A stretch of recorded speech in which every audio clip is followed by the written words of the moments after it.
HarperCollins presents The Judas Tree by Amanda Jennings, read by Joe Jameson. For Shan, who brightens life. Betrayal is the only truth that sticks. Arthur Miller. Prologue. Do you remember what else you said that day? There was an eerie calm to the man's voice that chilled the dead, stale air around them. He looked up at him, those eyes burning with hatred, mouth twisted into a bitter snarl. Adrenaline coursed through his veins as he fought against the cords that bound him, a desperate rabbit tugging and twisting in its snare. The man leant forward and whispered close to his ear, breath hot, words creamy with intent. You don't remember. Shall I remind you? You said, "This will teach you." Remember now. Then a soft rumble of laughter as he dangled the penknife in front of his face like a hypnotist's watch. Later. How long had it been? An hour? Maybe 2? He lay on the floor alone and bleeding. He craned his neck to see where the man was, if he was near, but there was no sign of him, no sound. The concrete beneath his cheek was cool and uneven, its musty dampness filling his nose with each breath. It was a smell he'd always liked. In his top 3, in fact, along with petrol fumes on a garage forecourt and hot bitumen. His wife thought he was mad to like smells like these. But what did she know? She liked smells that made her fat.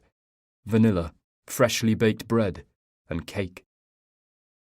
He listened to the hum of traffic outside, passing cars and vans, fewer now than earlier, the drivers unaware of him, hurrying home, minds focused on crawling into warm, safe beds. The gaffer tape wrapped around his head and covering his mouth pinched at his skin, and when he coughed, there was a strange rattling inside his lungs that pushed phlegm and Christ knew what against his sealed lips, making him gag. Fuck being tied up and left bleeding on the floor of some godforsaken shithole. He made another futile attempt to pull his hands free. The ropes bit into his wrists, and a sharp pain shot up his arm through his shoulder and into his neck. A broken collarbone. The bastard's broken my bloody collarbone. One of his eyes had swollen closed. Through the other he saw a pool of blood that bloomed on the concrete. What the hell was he doing there? Shivering on the ground, beaten, kicked and cut, watching blood quietly seep from his body. Things like this, deaths like this. Was he really going to die? Should only happen to 2-dimensional characters in tenner-penny thrillers and crappy TV dramas. But here he was, dying a fictional death, lying in his own blood and piss, pathetic, cold, and broken. How long would they take to discover him? Would the police find his killer? Or would he be just another unsolved crime, the murder of a nobody cluttering up their files? Footsteps approached. His body tensed as a surge of fresh panic jump-started him. His heart pounded as he turned his head towards the approaching noise. The man stopped walking. The knife glinted. He held his breath and waited for whatever was going to happen next. Every cell in his body screamed with pain. He kept as still as possible, played dead. Would that send the psycho away? Sure enough, when the footsteps started up, they moved in the opposite direction, echoing lightly on the floor. He lay there some time. He was aware of his body growing colder. He vaguely remembered reading that as an injured body lost blood, its temperature dropped. His mind drifted in and out of consciousness, a listing ship on a gentle swell. He tried to listen for the cars, perhaps catch the sound of a police siren, but all he could hear was a faint ringing in his ears. White noise. His vision blurred to a hazy mirage, and the effort of keeping his good eye open was too much, so he allowed it to close. His breathing was steady now, and at last his pain began to subside. Perhaps he'd make it after all. All he needed to do was rest, to regain his strength, sleep a bit. Then he would work out how to get help. His last thought before he finally gave in was of the weather. How on earth could it be this bloody cold in July? Chapter 1. Harmony lay on the grass and searched the cornflower sky for clouds. There were none, not even the breath of one. The only thing that broke the blue was a fading streak of white from a long-past plain. The sun warmed her face as she listened to the sound of Londoners all around them, enjoying the hot June Sunday on Wandsworth Common. "He's so good with the boys," said Sophie. Harmony sat halfway up and propped herself on her forearms to watch Will and her nephews playing football.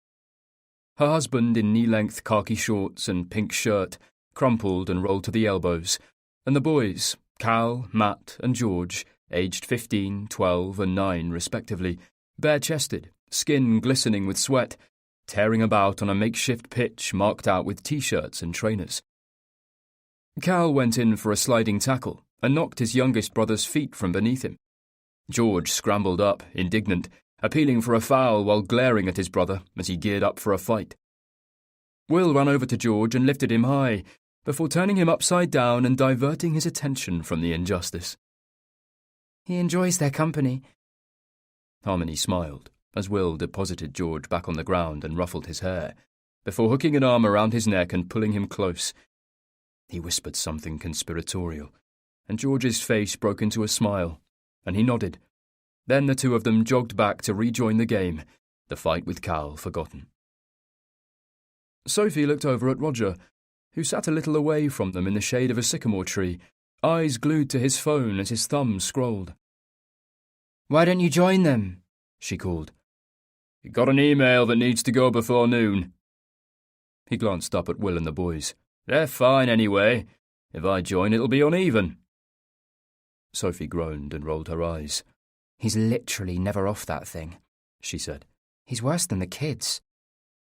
She reached into the cool box for the bottle of wine and poured some into her plastic glass, then held the bottle out towards Harmony.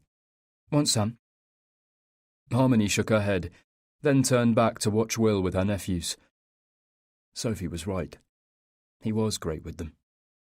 A phantom pain shot through her stomach. "He'd be a brilliant dad," Sophie said, reading her thoughts. Harmony nodded. "He would. How are you feeling about things?" Sophie's voice was soft and gentle. "I'm fine." She smiled at her older sister. "It's taken its time, though. I'd no idea I'd be such a wreck for so long." Sophie reached for her hand and gave it a rub. "And Will?" She didn't answer immediately. "It's hard to tell. I mean, I know he's thinking about it. Sometimes he seems distant and stuck in his thoughts. But you know what he's like. Buries his feelings, makes stupid jokes at the wrong times. He doesn't seem to get it. The awfulness of this thing we've been through. It's as if he's scared of owning up to any emotion, as if doing that is somehow admitting a weakness." She sighed and shook her head. "But what can I do? That's Will. Always has been." "That's men." Her sister directed a pointed look towards Roger, still staring at his phone. "We've been married forever, and he's totally incapable of recognising the mood I'm in." Roger glanced over and smiled. "You're always happy, aren't you, my angel?" "See what I mean?" She shook her head in mock despair. "Yes, my love. Always happy." He grinned and went back to his phone. Sophie looked over at the game of football and burst out laughing as Will faked a fall, and all three boys jumped on top of him. Harmony watched her husband fight to escape the pylon, finally crawling out, blonde hair sticking up like a scarecrow, cheeks red from exertion. George shrieked with glee and ran at him again. Will put out a hand and fended off the attack as George lunged in an attempt to bring him down. "Enough now, mate," he said with a laugh. "You've killed me. I need a stint on the bench." He jogged over to Harmony and Sophie and collapsed on the picnic rug. "They're exhausting, Soph," he said, panting heavily. "How on earth do you guys do that every day?" "We don't do it every day. In fact, we try never to do it. Why do you think we invited you to have lunch with us?" Harmony smoothed Will's hair. His brow was clammy with sweat. "It would be good for you to do this more," she said. "Looks like you could do with getting a bit fitter." He turned his head on the rug and lifted his eyebrows. "What are you talking about? I'm in peak physical condition." He patted his middle and laughed, then closed his eyes and tilted his face towards the sun. Harmony heard a small child yell out. She turned to see a little girl in a denim dress with dimpled knees and dark hair in bunches. She was crying, red-faced and angry, as her steely mother fought to fasten her into her pushchair. There was a baby lying on a rug beside them, happily kicking its legs, oblivious to the battle of wills going on between its mother and sibling. The woman finally succeeded in strapping her daughter in, and sat back with a weary sigh and a silent mutter. Then she scooped up her baby and kissed its cheek before standing to truss it into a sling on her front. Harmony leant down to kiss Will. He opened his eyes and smiled at her. "What was that for?" he asked. "Just because."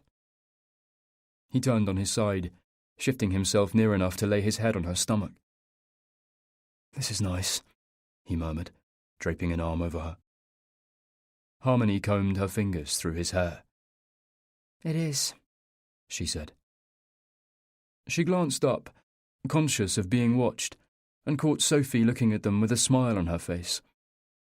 Harmony smiled back, then lay down beside Will, linking her fingers through his. She stared up at the sky. A single cloud, a wispy white smudge, now drifted silently across the wide expanse of blue. She watched it as it moved, morphing imperceptibly from one nondescript shape to the next. And when it had passed, she closed her eyes and listened once again to the noises of the people all around them. Chapter 2. "Are you all right?" he asked, as they pulled up on the grass beside the long row of cars parked beneath the oak trees. "You seem quiet." "Do I? I'm fine," she said. "A bit distracted, perhaps." "But you're happy?" There was a hopefulness in his voice that stung her. "I am." "I'm glad. It suits you." She furrowed her brow. "I'm not sure being sad suits many people, does it?" "I didn't mean that. I just meant it's good to see your smile. Your smile suits you." Like a shirt or a new shade of lipstick, she thought, as she looked out of the window across the fields that rolled away from the smart estate fencing. The evening was beginning to thicken with dusk, and two horses stood beside each other, grazing in the last few hours of light, their tails flicking at the midges that hung suspended around them. An ungenerous part of her wanted to tell Will not to be so grateful she was happy, not to seem so bloody relieved, but she bit her tongue. "I'm certainly feeling more like myself." She bent to retrieve her bag from the footwell. "Come on, we should get in there. We're late enough as it is. Emma will never forgive me." They got out of the car, and Will went to the boot to get his camera bag. Their 11-year-old Clio looked small and scruffy, parked next to a shining army of Range Rovers, Porsches, and BMWs. Harmony imagined the people who'd driven them here, high-powered men with glamorous wives dressed in designer clothes and judgmental sneers. "Do I look okay?" she asked, straightening her dress and arranging a pale pink pashmina loosely over her shoulders. "You look beautiful," he said. "I should have told you earlier." "You look good too, except your tie's on the wonk." She gestured for him to come to her. He stepped closer and tipped back his head so she could reach up and straighten his bow tie. "There," she said. She brushed her fingers through his hair in a futile attempt to neaten him. His unruly hairstyle had remained unchanged forever, a foppish mess that, in spite of the wrinkles which had folded themselves into his forehead and around his eyes, managed to keep him looking young for his years. That's better. She brushed a few loose hairs from his shoulders. He might have shaved, though. He grinned and rubbed his chin, which was covered in light blonde stubble. Beards are all the rage. She laughed. That's not a beard. That's not bothering with a razor for 3 days. He smiled. You love me rough and ready. I don't have a choice, do I? He leant forward and grazed his scratchy skin lightly against her cheek. No, I'm sorry, Mrs. English. You're well and truly stuck with my scarecrow chic. They walked hand in hand up the driveway. The gravel crunched beneath their feet, and the still summer air was filled with the delicate smell of burning oil from the flares which lined the way.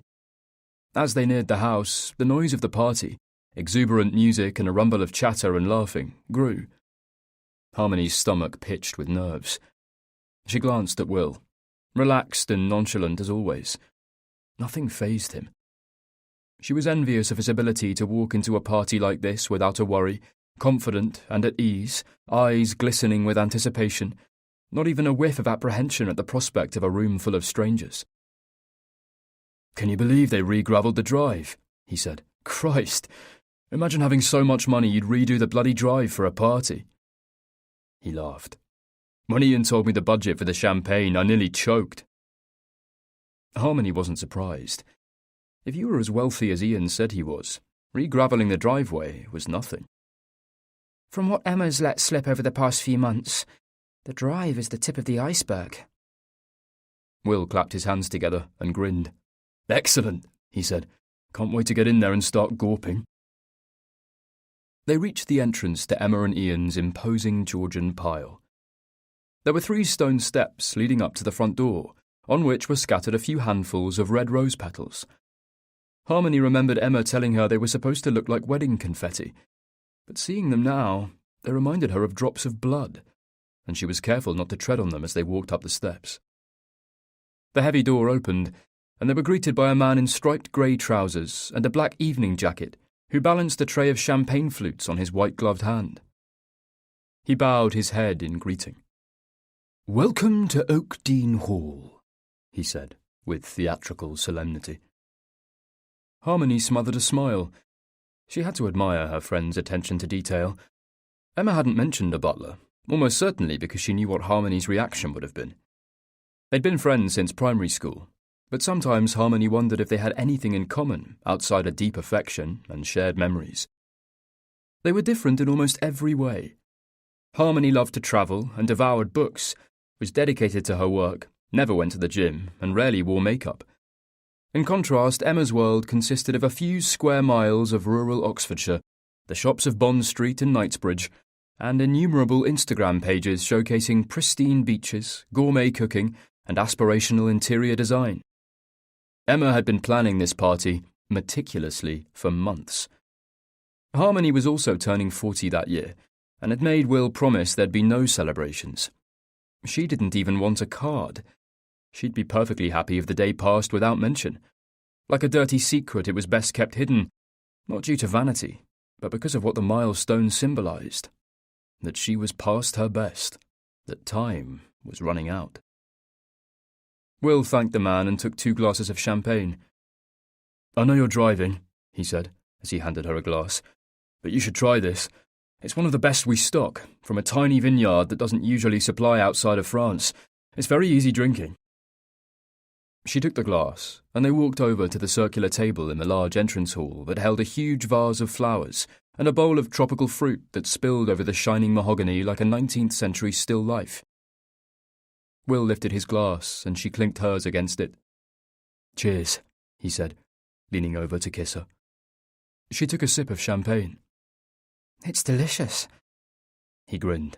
I knew you'd like it. I'm glad Ian came to me. God knows what he'd have ended up with if left to his own devices. I'm not sure he could tell champagne from bleach. Shh, Will. She smothered a laugh and glanced over her shoulder. Someone will hear you. He laughed.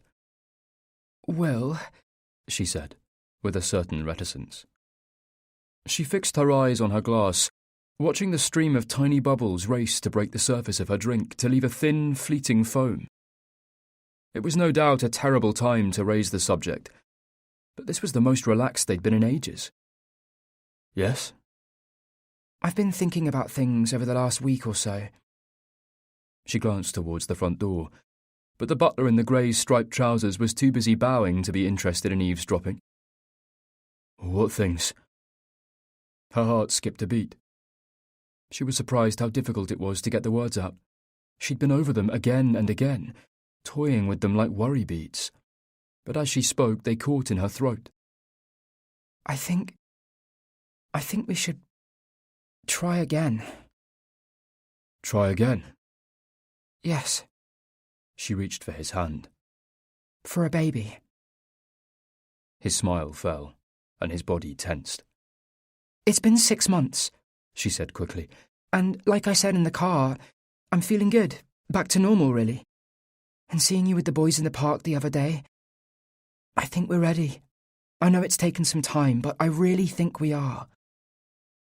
She paused, halted by his expression, a mixture of shock and confusion, which said more than words could ever say. Her stomach turned over.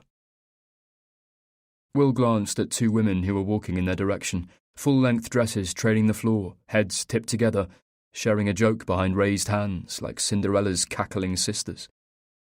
This isn't the right place to discuss this, Will said, watching them as they passed, his features stretched taut. Does it need a lengthy discussion? Yes, he said, in a low voice. Of course it does. This has come totally out of the blue. I had no idea you'd been thinking about this. It's all I think about. I'm not... Hello, my darlings. Harmony closed her eyes and swore quietly at the sound of Emma's voice. She should never have brought this up at a party. Stupid and impulsive. They needed time and space, and now she had to put on a show and pretend everything was okay. She turned to face her friend, who was dressed in black from shoulder to toe, the taut satin fabric sparkling with what looked like 10,000 beads and sequins. Thank God you've arrived. Emma threw her arms around both of them and kissed each of their cheeks in turn. I was beginning to worry you weren't coming. As if we'd miss it. Will turned his smile on like a light. You look amazing, Em.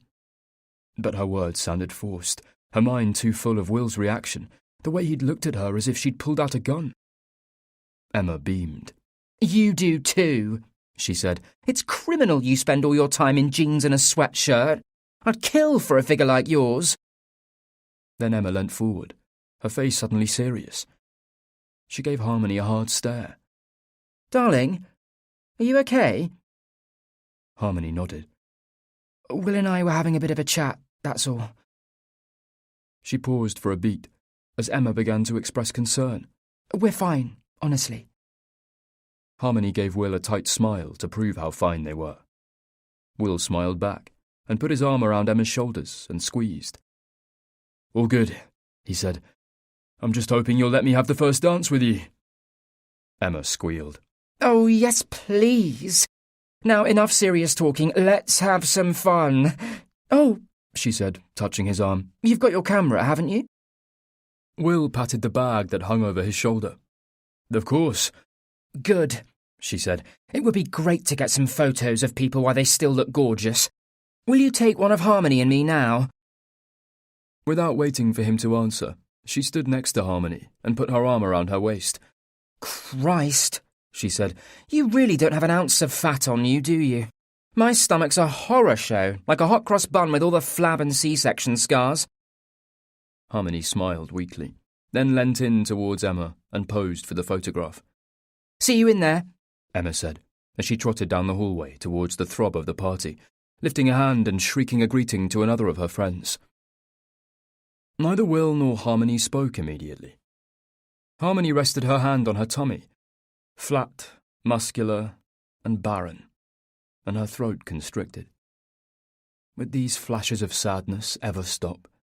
The desperate grief that had come with her miscarriage had been hard to endure. The only time she'd felt anything like it was when her mother died, but at least then the loss had been tangible, an actual known person physically gone, a person of whom she had memories and photographs. It was far easier to miss her mother's hugs or the way she stroked her forehead at bedtime than it was to miss a baby she'd never met. She was painfully aware she was mourning a concept, an unknown fetus barely the size of her thumb, 4.1 centimetres, the books had told her. No name, no face, even gender unknown. "I'm sorry," she said, with a heavy sigh. "Tonight isn't the right time to talk about it." She tried to smile. "I wasn't thinking. It just came out." "You don't have to be sorry." His voice was soft, eyes gentle. "You've done nothing wrong. It took me by surprise, that's all." Will reached for her hand, then leant forward and kissed her forehead. She rested her head against his lips for a moment and closed her eyes. She felt desolate. "Come on." He took a step back from her. "Let's get back to enjoying the criminal extravagance." Harmony hesitated, wondering briefly if Emma would notice if she slipped away, past the ridiculous butler, over the petals on the steps, out to the quiet safety of the car and home. But instead she nodded and followed Will. The party was in a marquee that butted up to the side of the house.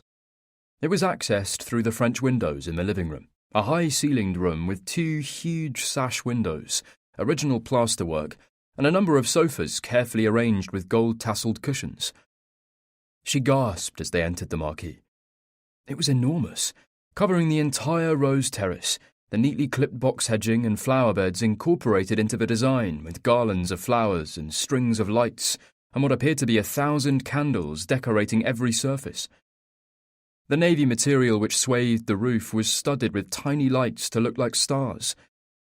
There was a table in front of them that held a cake that was more work of art than pudding, with hundreds of perfect choux puffs piled 3 feet high, with hardened glistening caramel flowing down them like lava. Waiters circulated with bottles of champagne and silver trays of geometric canapes. The tent heaved with beautiful people, with shining white teeth and loud, confident laughter, vying to be heard over the music. "Bloody hell," Will said. "It's made in Chelsea does Midsummer Night's Dream." He gestured with his glass. "There's Ian, Oxfordshire's answer to Gatsby." He started to walk towards Ian, but Harmony didn't follow. He turned back to face her. "Are you coming to say hello?" "You go ahead." She tried to sound as relaxed. "I'm going to nip to the loo." She took a step backwards. "I won't be long." "Do you want me to wait for you?" "No, I'll find you." Harmony walked back out of the living room and down the panelled corridor towards the downstairs cloakroom. As she walked, she straightened her shoulders and breathed deeply. Will's reaction had unsettled her. They hadn't spoken much about the miscarriage. They both found it hard. Will always managed to say the wrong thing somehow, upsetting her without meaning to, incapable of understanding the maelstrom of emotions she was battling. But was it really that surprising she wanted to try again? Maybe, as was often the case with Will, he needed time to get his head around it. There was a woman in a short red dress waiting outside the loo. She smiled at Harmony as if she was about to engage in conversation. Harmony turned away, focusing her gaze on the photographs of the Barrett-Joneses displayed on a console table in the corridor. The photographs were all black and white, and presented in a variety of silver frames. Some of the pictures, the better ones in her opinion, were Will's. There was one he'd taken in his studio, when Emma had insisted the whole family dress in blue jeans and white shirts and pose in front of a white background. Will had tried to convince her to go for something less hackneyed, a little edgier, but she was having none of it. So there they were now, preserved in manufactured perfection, Emma sitting beside Ian, with Abby on her lap, and Josh on the floor, all of them immaculate and smiling and lost in a sea of white. Then there was a photo of Ian and Josh out shooting, Josh a mini-me beside his father, in matching flat cap and leather boots, holding aloft a brace of dead pheasant like a trophy of war. Abby in her ballet leotard, leg outstretched at the bar, almost regal in her grace and poise. Emma and Ian arm in arm in front of the Colosseum, Josh scoring a glorious try in an under-9s rugby match. A tinge of envy crept under her skin. Harmony pushed it away.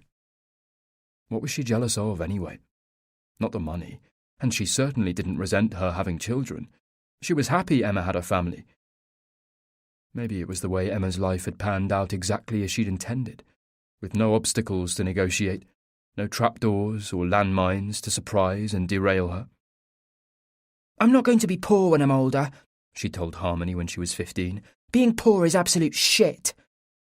"You can't predict the future. You can make choices, though, can't you? And that's my choice. I don't want to be poor. I'm done with it." Every decision Emma had made since then was part of a grand plan that led to this very point. The large house, the wealthy husband, the perfectly turned-out children. Harmony had watched with amused fascination as her friends single-mindedly pursued what she perceived to be happiness. Often she'd been scathing of Emma's undisguised aspiration. But looking at these photos, knowing how much the family loved each other, perhaps she had to admit the planning had worked. She was pleased for her friend. Of course she was. What kind of person would she be if she wasn't? Harmony glanced over her shoulder at the sound of the toilet door and saw the lady in red disappear inside as another woman came out, smoothing her dress as she passed. She looked back at the photos. Behind the family shots was one of her and Will, with Emma and another couple of friends. They were on the beach at West Wittering, where they'd been camping for the weekend, drinking cans of lager and eating sausages cooked on a cheap disposable barbecue. She picked it up and smiled, stroking her fingers lightly over the faces in the photograph. They were all so young, so full of optimism and possibility. She stared at her own face. She was plumper back then, not overweight, but fuller, her face less angular. But even so, she still looked masculine, she thought. Will's mother had once described her as handsome, and it was a good description. Her face was symmetrical, with an aquiline nose, high forehead and pronounced cheekbones. That day her hair was brushed back into a ponytail, and she remembered Will kissing the nape of her neck as she bent to blow on the struggling barbecue. When she turned to smile at him, he'd mouthed, "I love you." A few hours earlier, holding each other in two sleeping bags zipped together to make one, he'd asked her to marry him. She remembered the thrill she'd felt, lying in his arms in the sun-warmed tent, looking at him with tears in her eyes, and nodding. "But you're so young," Emma had said, as they watched the boys throwing a rugby ball down by the water's edge. "Why get engaged at 22? I mean, what's the point? How do you know it's right, that he's the one?" Harmony had laughed. "There's no such thing as the one. It's a ridiculous notion. What if you're the one is in India or Papua New Guinea and you never ever met? And anyway, I know Will's right for me. It's not as if we've just started going out. We've been together ages, and he's funny and different and kind, and we have amazing sex." She grinned at Emma, then turned back to watch Will catch a high ball and fall backwards onto the sand in a fit of laughter, his strong forearms browned by the sun, blonde hair falling over his face. "I love him, Em. I really, really love him. So much I feel I might actually explode." Then Will's words echoed in her head like a spectral prophecy. "And you're okay with not having children? Because that won't change, Harmony. Promise me you understand." "Yes," she'd said, kissing him full on the lips. "I understand." But she hadn't understood. Not properly. She only really understood the day she lost her baby. "Are you waiting?" The voice startled her. She turned to see a man behind her. He was very good-looking, medium height and slim build, with chiselled, tanned features and thick dark hair swept back off his face. He wore a crisp white shirt that was open at the neck, no tie, no jacket. His eyes were dark, almost black, and he looked at her with such directness she felt herself blush. "Sorry?" she said, putting the photograph back on the table. "Are you waiting to go in?" He pointed at the cloakroom. She looked and saw the door open, an array of scented candles flickering inside. "Oh, yes, I am. But I'm not desperate, so go ahead if you'd like." He smiled a broad and generous smile. "No, after you. I'm not—" He paused, amused. "Desperate, either." Harmony blushed again. "Thanks," she said. "I'll be quick." "Take all the time you need." As she walked into the cloakroom, she turned and mumbled another thank you before closing the door behind her. Harmony looked at herself in the mirror and shook her head. Had she really just told that man she'd be quick? She was a liability in social situations. She didn't need to use the loo, so instead she rifled through the basket of products that Emma had left beside the basin. A hairbrush, hairspray, a choice of lip glosses, perfume, a powder compact, and even a small case of expensive bronzing powder and a big fluffy brush to apply it. Had it been her own party, she'd have forgotten to check there was toilet roll, let alone provide the contents of a chemist for her guests to use. She dragged the brush through her hair and gave her neck and wrists a spray of perfume. "All yours," she said as she came out. As they passed each other, their shoulders lightly brushed. "Will you wait for me?" "Sorry?" She turned to look at him. "Wait for me?" His eyes drilled into hers, and her heartbeat quickened. "I'd like to talk to you properly. You're the first interesting person I've met tonight, and I've been here for over an hour." "Oh," Harmony said. "Yes, okay." He nodded and went into the cloakroom. She stood for a minute or two, then laughed under her breath. What was she doing? Waiting for a stranger to finish in the toilet because he asked her to. "If he wants to talk to me, he can find me again," she said under her breath. She began to walk away, but a raucous screech of laughter from the living room stopped her in her tracks beside the console table. She hesitated and glanced back at the cloakroom, and as she did so, the door opened. "You waited?" Harmony blushed and cast her eyes down at the table, pretending she'd been looking at the photographs. "No, I was enjoying a moment in the quiet, actually. I'm not really in the mood for a party." "Well, I'm glad you stayed. Everybody else here is extremely dull." "Everybody? That's quite a generalization and incredibly dismissive." Harmony glanced back at him and lifted her eyebrows. "Some of those people are my friends, you know." "I'm sure the ones that are your friends are fascinating." She smiled, pleased she no longer felt girlish and silly. They surveyed the photographs, side by side, in silence. She was aware of him next to her. It was as if he had a force field that crackled the nearer he was. He leant in close to her ear. "So, what do you think?" "Of the pictures?" He nodded.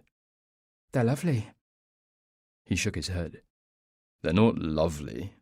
They're staged and smug, with a hint of narcissism that makes them unbearable. They reek of self-promotion." A small laugh escaped Harmony's lips. Immediately she clapped her hand over her mouth, but it was too late. Her disloyalty hung in the air around her, and she felt grubby with guilt. "You can't say that," she said. "They're a lovely family, and very good friends of mine." "Not dull, then," he said, with a glint in his eye. She smiled. "The one with you is good. Exactly how a photograph should be. A perfect moment, suspended in time. You look beautiful." She wrinkled her nose. "I'm 22 in that photo. Youth is beautiful." "Perhaps," he said, though there was an edge to his voice, a reticence, as if he didn't agree with her. She held her hand out. "I'm Harmony." He shook her hand, his grip firm, holding on a fraction too long. "An unusual name." "My father chose it," she said. "I was lucky. According to my mum, the final choice was between Harmony and Sunrise." She laughed lightly. "He was a bohemian artist type. A bit of a hippie, apparently." "Apparently?" "He left when I was 3. Like a fart in a storm, as her grandmother always grumbled. "You didn't tell me your name," Harmony said. "Would you like a drink?" "No, I have one, thanks." She lifted her almost empty glass. "Aren't you going to tell me who you are?" She was intrigued by the way he looked at her. His eyes didn't waver, but stayed locked on hers. "Why do you need to know?" The mocking in his voice grated, and the hold he had on her was broken long enough for her to consider walking away from him. "I don't," she said. "But it's fairly standard etiquette in our society. I tell you my name, you tell me yours. We talk a bit, then run out of things to say and move on." He laughed. "And by society, you mean the masses?" So damning of society. Let me guess. Society exists merely as a concept, and in the real world there are only individuals. "Oscar Wilde," he said. "I'm impressed." It was Harmony's turn to laugh. Christ, you can't be impressed by an Oscar Wilde quote. She gave a derisive shake of her head. They fall out of Christmas crackers with paper hats and plastic key rings. He stared at her, narrowed eyes flicking back and forth over hers as if trying to read her thoughts. Her cheeks flushed with heat again. She lifted her glass and drank the warm, flat dregs of her champagne to fill the silence. "You said you're not enjoying the party," he said. "Why not?" I didn't say that. I said I wasn't in the mood. She paused and shrugged. It's all a bit loud and crowded in there, and I'm not great with parties at the best of times. But it's my best friend's 40th. I'm sure I'll get into it soon. "It's not a very good party. Too showy and self-conscious. I'm not enjoying it either." He paused for a beat. "At least, I wasn't." Harmony lowered her eyes. He placed his glass on the console table and stared at her, silent for a moment or two, until she finally looked up at him. When she did, he smiled. "What would you say if I asked you to leave and have dinner with me?" Harmony laughed abruptly, taken aback by his question. Excuse me? "Right now, if I asked you to leave the party with me, would you come?" Her heart began to race, as she realized he was being perfectly serious. "No," she said quickly. "Of course I wouldn't." "Why not?" She faltered. The hairs on her forearms stood proud, her heart hammered. "Because I'm married and I love my husband, who's here, by the way." The stranger held her eyes for a moment, then gave a deferential nod. "He's a lucky man."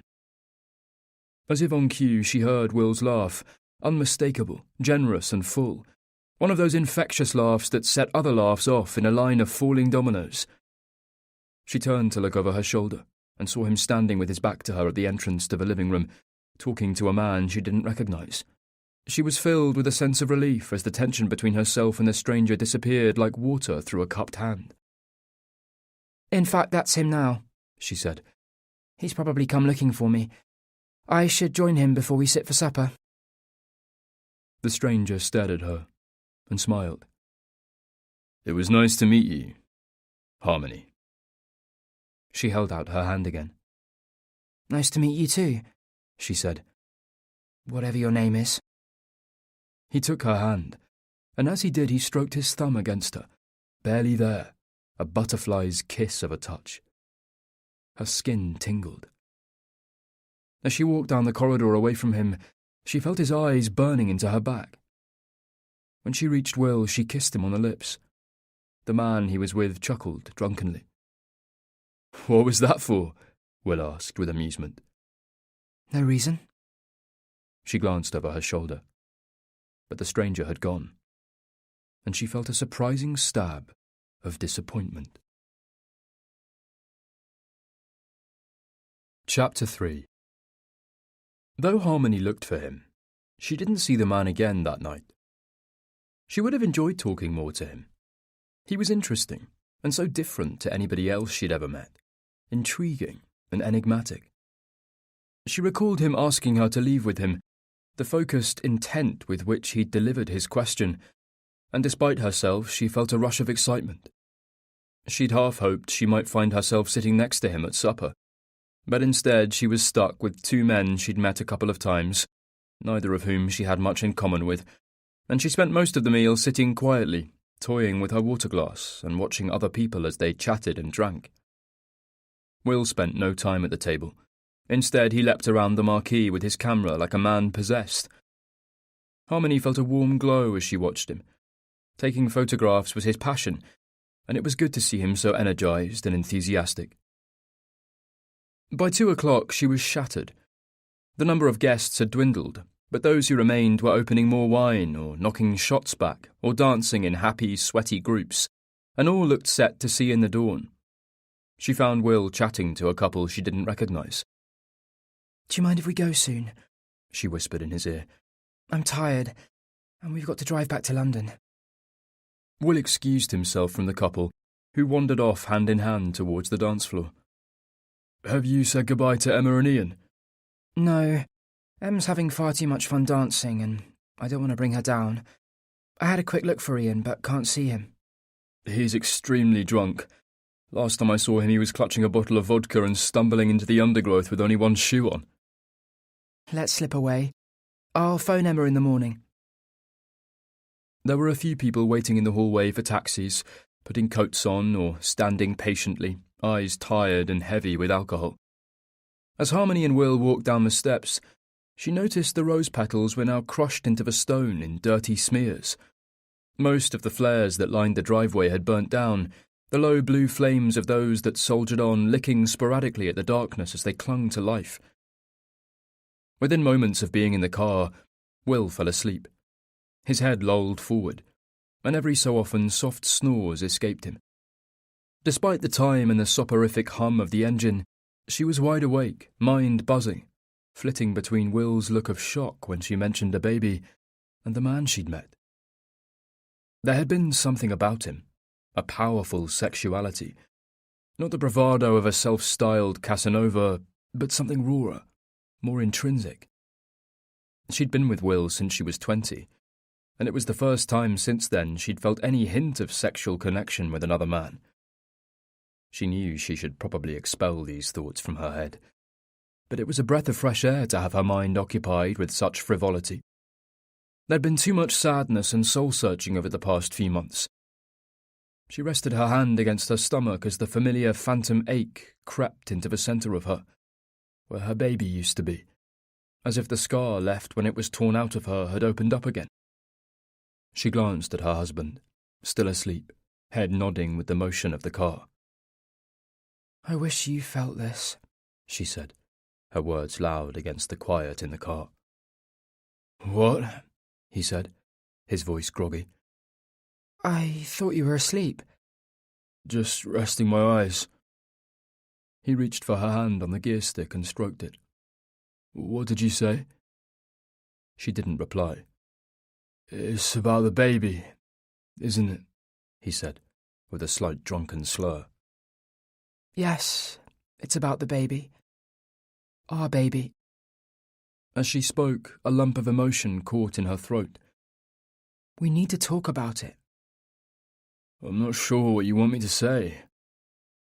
His feeble words staled the air. "Yes," said a voice in her head. "I want you to say yes. Yes, you were devastated when we lost our child. Yes, you want to be a father as much as I want to be a mother."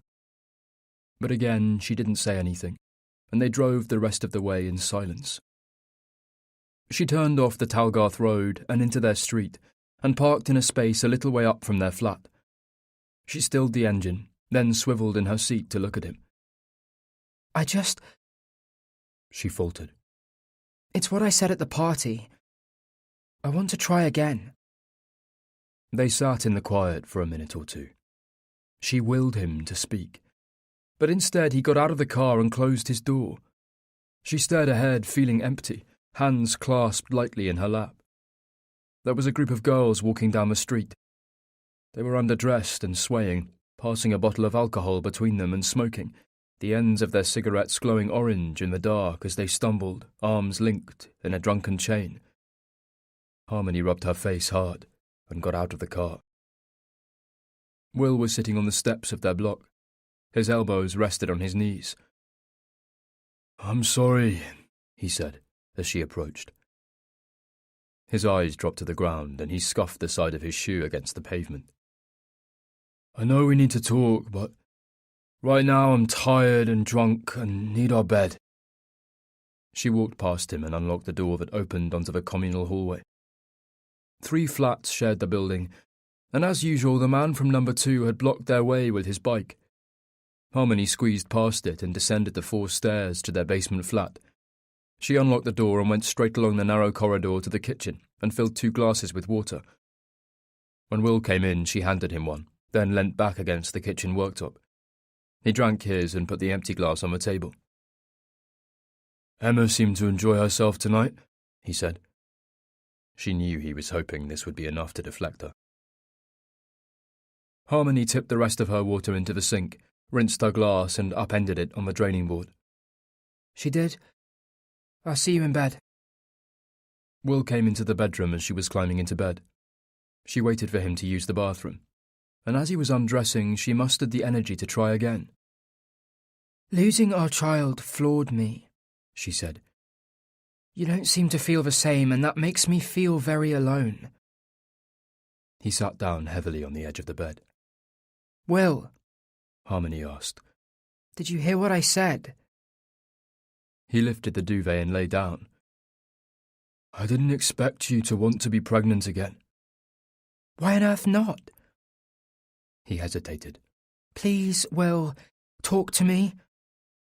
"I know how upset you've been, and I assumed you wouldn't want to risk putting yourself through it again." He sighed, then reached to turn his bedside light off, and the room fell dark, a sliver of city light pushing through a gap in the curtains.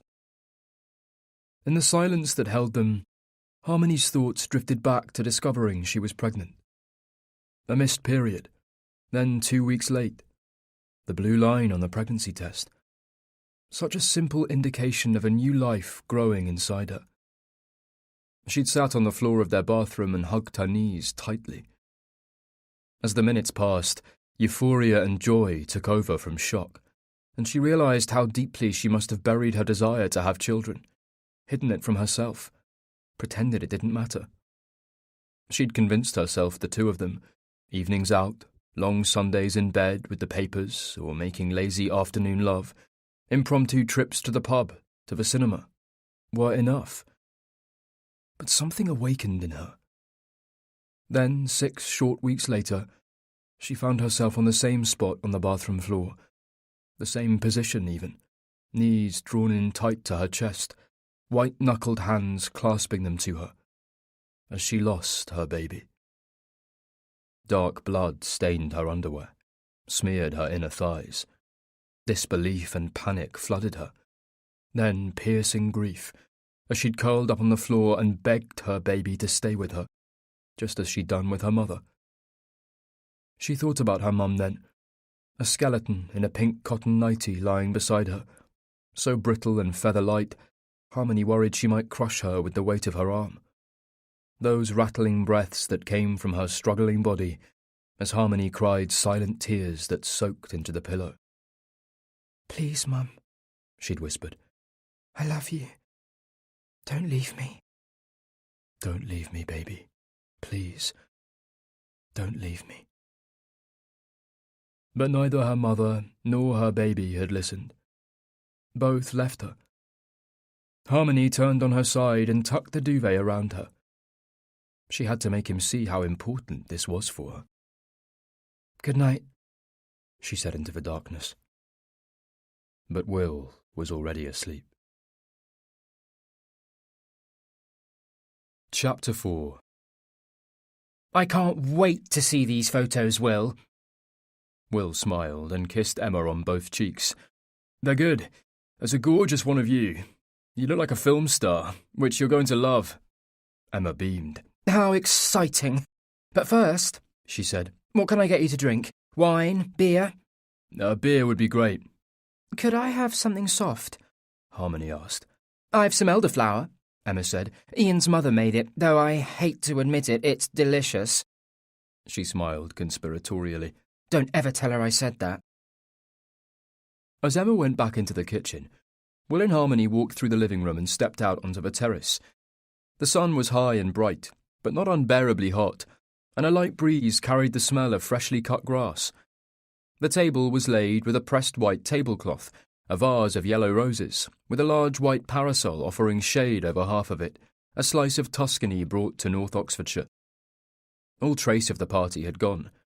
The York paving, speckled with moss between the slabs, looked as if it had been vacuumed, and the lawn beyond rolled gently between extravagant flower beds in even emerald stripes that reached out like fingers to the strip of woodland that marked the garden's boundary.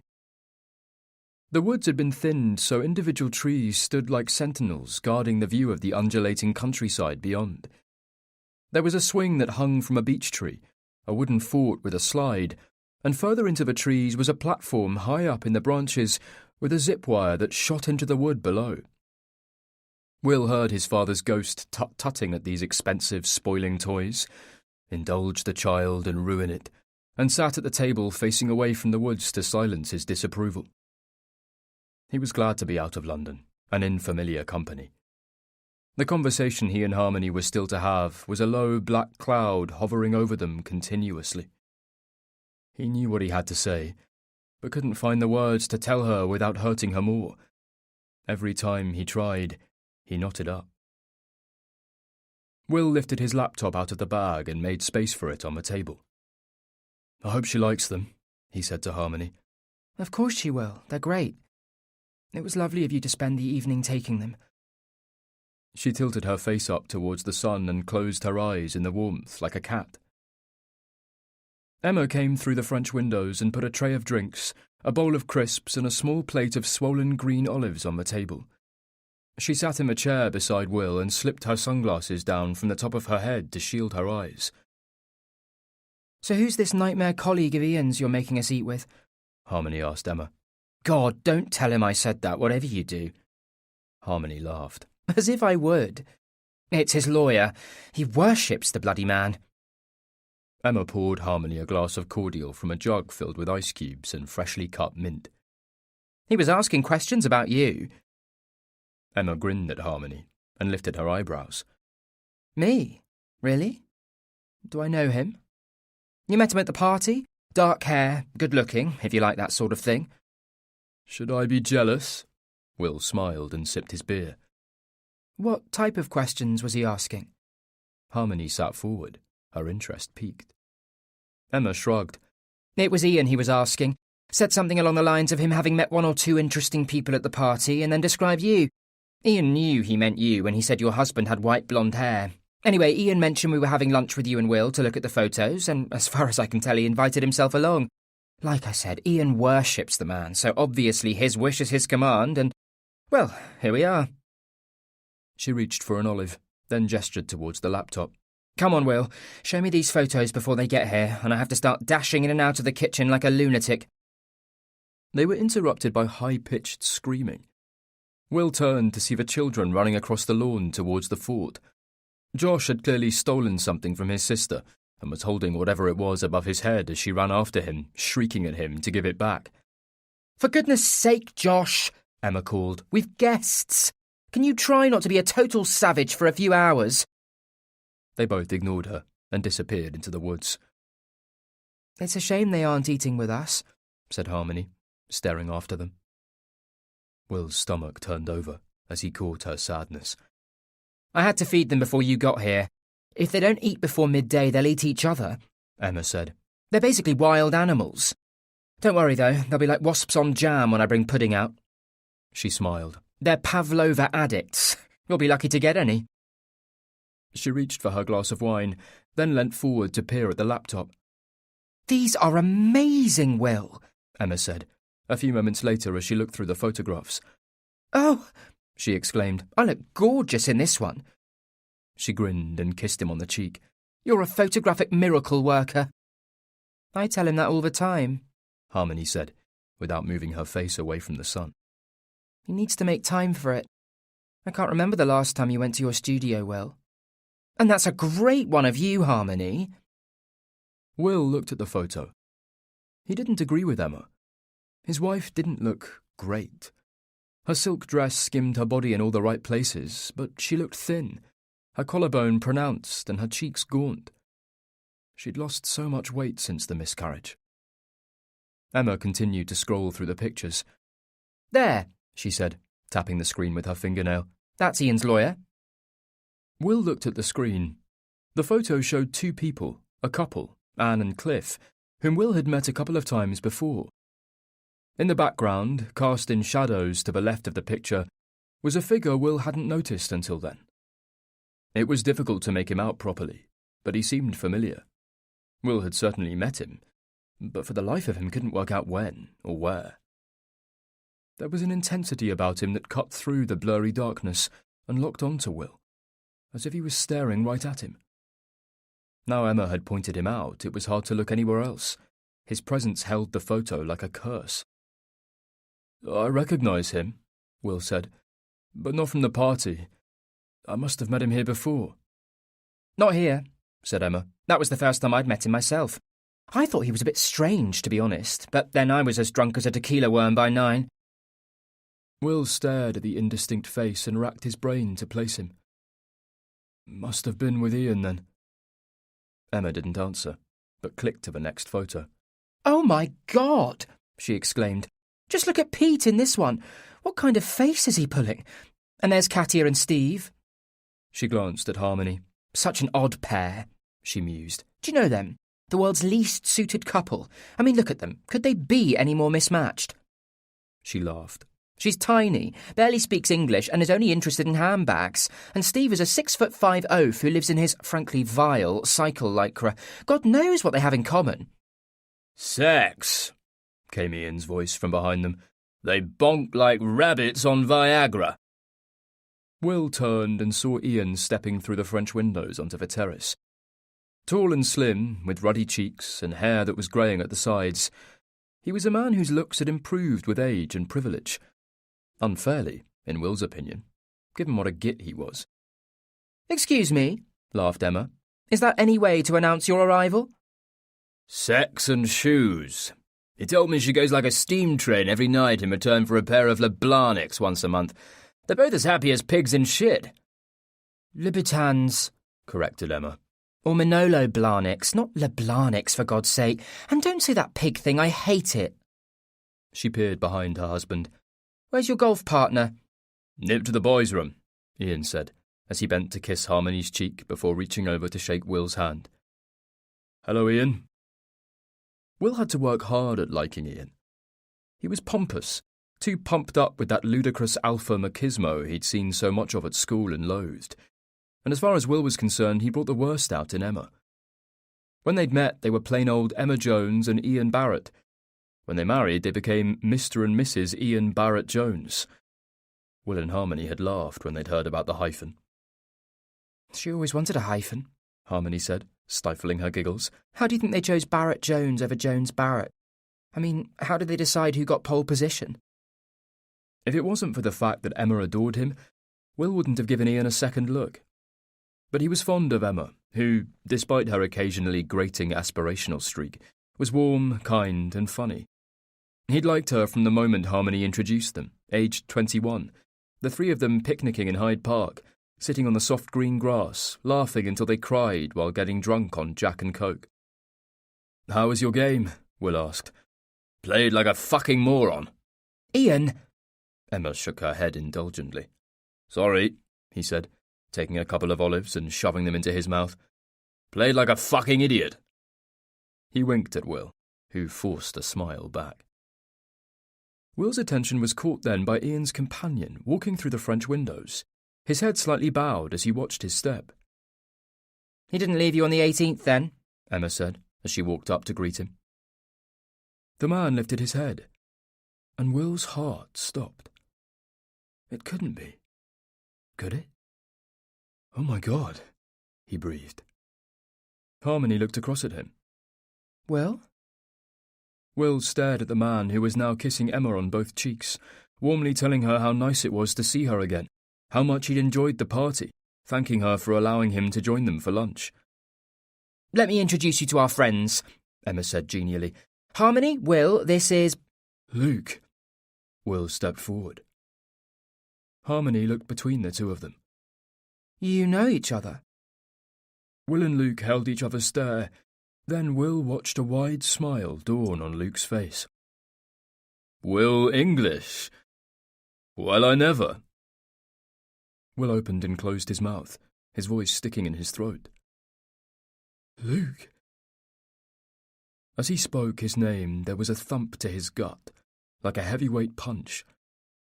He recalled the photo from Emma's party, the face in the shadows. How had he not recognized him? "You know each other?" said Emma, repeating Harmony's question and looking from Luke back to Will. "Actually, we do," Luke said. "We were at school together." He stepped forward towards Will, hand outstretched in greeting. "A very long time ago. What a surprise." Will hesitated, then shook his hand. He was startled by his solidity, a matured masculinity that seemed alien. The Luke he knew was slight and small, a skinny wisp of a child with pale skin and a dusting of freckles. How could he be this fully grown man? "Yes, it's... God, I'm lost for words." Will's lungs constricted, and his thoughts grew foggy as spiking memories bit into him. He'd spent so long trying to erase this boy, this man, from his head. Yet here he was, standing right in front of him. Luke Crawford. "You were at school together? Really?" said Harmony. Luke looked at her. "Yes, at Pendower Hall." Will winced. "You didn't tell me that at the party," she said. "I didn't know who you were married to at the party." He looked at her quizzically, and Will watched her cheeks blush. "What an amazing coincidence!" Emma gave a surprised laugh. Luke smiled. "Isn't it?" "Well, come on then," she said then. "Do sit down. Ian, will you sort some drinks out, please? This is now a proper celebration." Ian clapped his hands together and asked what they'd like. Will was vaguely aware of saying yes to another beer, of Ian disappearing into the house, Emma laughing, repeating the coincidence. He was aware of Harmony, poised in her chair, waiting with bated breath for more information, details and stories of a past Will had purposely shielded her from. "This is all a bit surreal, isn't it?" Will finally managed to say. "I was just looking at a picture of you and trying to place you. You've changed." "It's been a long time," Luke said. "How long?" asked Harmony, her eyes glinting. Will imagined how quickly her brain must be whirring, cogs blurring with speed as she grappled with questions he had no intention of answering. "About 25 years? Wouldn't you say, Will?" Luke leant across the table for a crisp, and Will noticed his wrist, fine boned still, but strong, skin tanned, a smartwatch so polished it glinted in the sun like a beacon. "Yes, it must be," Will said. Luke's eyes had the same intensity they'd had all those years before, dark and earnest, hiding a seething tangle of thoughts and emotions. He was shocked how unnerving he found it. Will glanced at Harmony, then back at Luke. Sitting between them was unbearable, two separate chapters of his life, as incompatible as oil and water. "We were 14 when we last saw each other." "Were you good friends?" Emma asked. "Yes," said Luke evenly. "In fact, we were best friends." Will clenched his fist. Ian reappeared with drinks. "Don't sit down," Emma said, grabbing his arm. "I need you in the kitchen." "Is there anything I can do to help?" asked Harmony. No, you sit there and chat. It's all done." Emma ushered her unwilling husband back towards the French windows. Left alone, the three of them fell into silence. The atmosphere was claustrophobic. Will's heart raced. He was finding it hard to keep his breathing steady. Long-buried memories resurfaced. The crisp chill in the dusky October air, the feel of the cold, damp earth, that rich, mulchy smell of fallen leaves beginning to rot that caught in the back of his throat. "So, you were best friends?" Harmony said, clearly hoping for more information. "Actually," Luke replied, "we were more than that." There's something better than best. Harmony flashed him a playful smile. Yes. We were blood brothers. Still are, I suppose. He held his hand up, palm outwards, 5 fingers splayed. You remember, Will? Will's stomach knotted as he saw the white scar that ran from the base of Luke's index finger to the heel of his palm. Blood brothers? Harmony laughed. That's all a bit Huckleberry Finn, isn't it? Will tried to stamp down his unease. He breathed out and forced another smile, made an effort to keep his voice light and relaxed. Yes, of course I remember. Then he raised his own hand and unfurled his fingers to display his matching scar. Blood brothers. Luke's smile faltered, and he lowered his hand as Emma appeared through the French windows with a tray of food. I must say this has made lunch so much more interesting. It's like an episode of This Is Your Life. I feel like Michael Aspel. Will smiled tightly. I've just discovered they're blood brothers, Em. Oh, that sounds exciting. How do you become blood brothers? Emma asked as she sat down.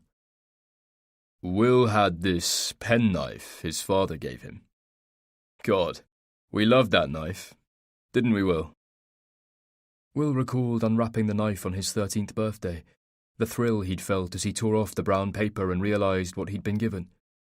The inscription on the blade was as cold as the metal itself. To WPE, from your father. But Will hadn't cared.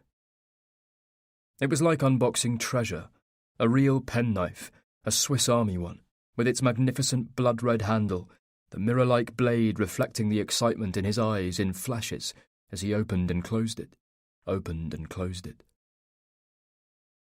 There was this tree we used to climb, the school's hallowed Japanese Judas, or Katsura, Sacidiphyllum japonicum, pride and joy of Pendower Hall, a specimen, one of the tallest of its kind in England, they said, gifted by a renowned botanist, an ex-pupil, in the 19th century on his return from travels to Asia.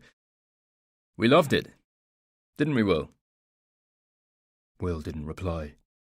He lowered his eyes and stared at the tiny bubbles in his beer, rising to the surface as if trying to escape.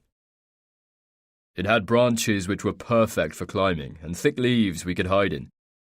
Anyway, one day we went up into the woods, to this favourite tree of ours, and took turns to cut our palms, Luke continued. Then we pressed our hands together, said a few words, and pledged eternal loyalty to each other. That kind of rubbish. He laughed. The sound jarred, and Will wished he could ram his hands over his ears to block it out. Ow! Emma exclaimed. Yes, it hurt like a bitch. Luke's smile fell away.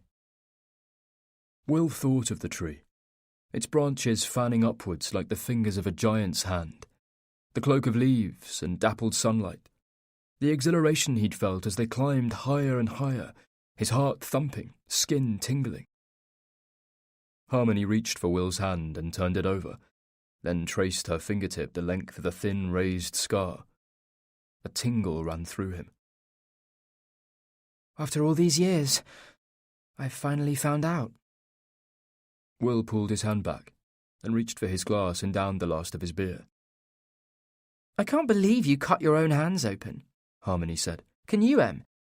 Didn't we just read copies of the NME and lust over David Bowie? It seemed like a good idea at the time, Will said. Boys can be very odd, said Emma. Emma took each plate in turn and served everybody thick slices of honey roast ham. They passed bowls of green salad and new potatoes around, and Ian circled the table pouring cold white wine. Your garden's looking beautiful, Ian, said Will, keen to keep conversation away from him and Luke. You've been working hard. Emma snorted with laughter.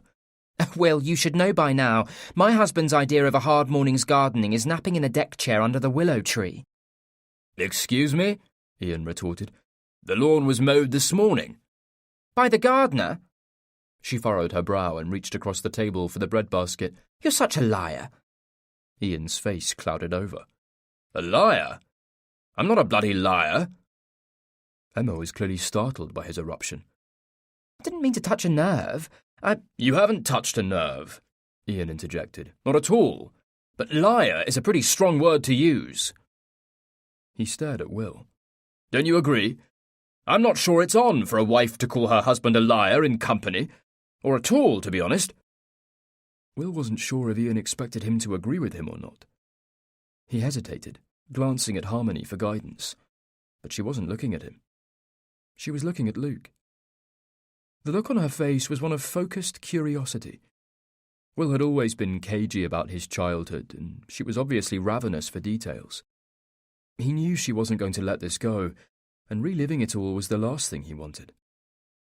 Perhaps he could just get up from the table and leave, walk away without saying a word. It's okay, Ian. Emma didn't mean anything by it. It was Luke who spoke. Emma looked at Luke with visible relief. You're right, I didn't. It was a joke, because you implied you did the garden, but the gardener does the garden. Well, I pay for the bloody gardener, Ian blustered. An awkward silence settled over the table. This ham is delicious, Em, Harmony said, trying to ease the discomfort. You're such a good cook. She turned to Luke. I'm appalling in the kitchen. Every time I eat Emma's food, I'm reminded just how bad I am. As quickly as it had blown up, the exchange with Ian was forgotten, as Emma laughed Harmony's compliment off with a casual wave of her hand. You're a perfectly good cook when you want to be. You just don't want to be. Shoddy cooking skills is the price you feminist working types have to pay, isn't it? As Ian laughed to show he was just playing with Harmony, Will cut into his ham. Luke's composure rattled him. How was he so unfazed? How could he conduct himself with such confidence, remain so unaffected by the crippling discomfort that silenced Will? And how suave he was, leaning back in his chair, casually holding his glass of wine, elbow resting on the back of Emma's chair.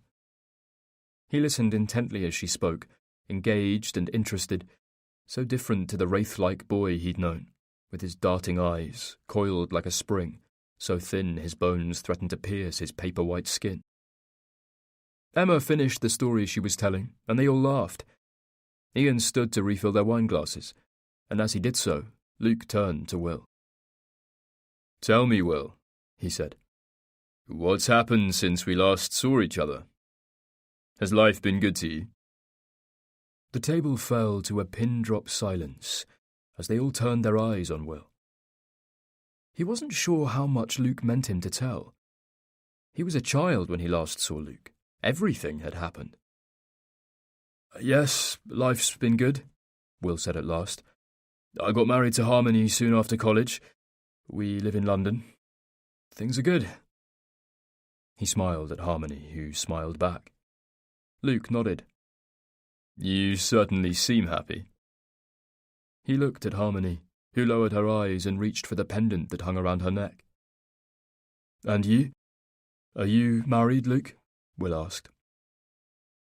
Luke seemed to do a double take, his cool facade slipping for a fraction of a second.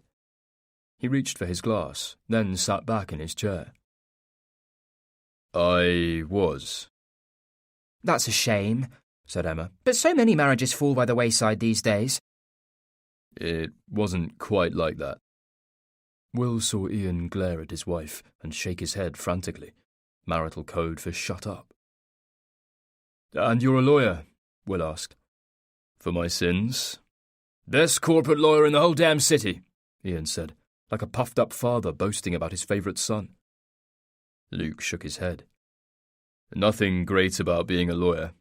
We're just successful parasites. And that's how you met? Through work? We met playing golf, actually, Ian said. Luke joined the club last year. Met at the bar and hit it off in an instant. A mutual love of expensive watches and fast cars. Ian laughed loudly. What about you, Will? Luke asked, ignoring Ian. What do you do? I've a wine shop. It's a fabulous place, exclaimed Emma. A real treasure trove. This is one of his. Ian held his glass up, the liquid within like watered-down honey, sparkling pale gold in the sunshine. From one of those mixed cases I bought from you last year at the opening of the shop. It's very good indeed, said Luke. The table fell silent again, and Will listened to the sound of the children playing on the other side of the house, both happy now. "He's also a wonderful photographer," Harmony said. "Really talented." Her compliment was delivered with too much enthusiasm, and, to Will at least, it sounded insincere. "I enjoy it, that's all." "What about you, Harmony?" Luke said, turning his attention onto her. "What do you do?" Will watched her fingers fiddling with the gold Tiffany heart at her neck. He'd given it to her on their 10th wedding anniversary, and he loved how she played with it gently between her fingers. "I'm based at Imperial. Well, in offices opposite," she said. "I'm involved in business development." "What field?" Luke asked. "I'm a scientist by training, but I work in technology transfer, which is basically securing funds for various university-developed patented compounds." "Not just a pretty face." Emma stood to clear the plates. "Harmony is the cleverest person I know." "Of course I'm not," Harmony said. "You are," Emma said. "How many of my other friends have a PhD?" Ian leant towards Harmony. "Of course, we've got to remember who her other friends are. Not too many PhDs required to book a spa day." He sat back in his chair and snorted loudly. Emma ignored him. "Pudding?" Everybody nodded, and Emma picked up the pile of stacked plates and cutlery, then started walking towards the French windows.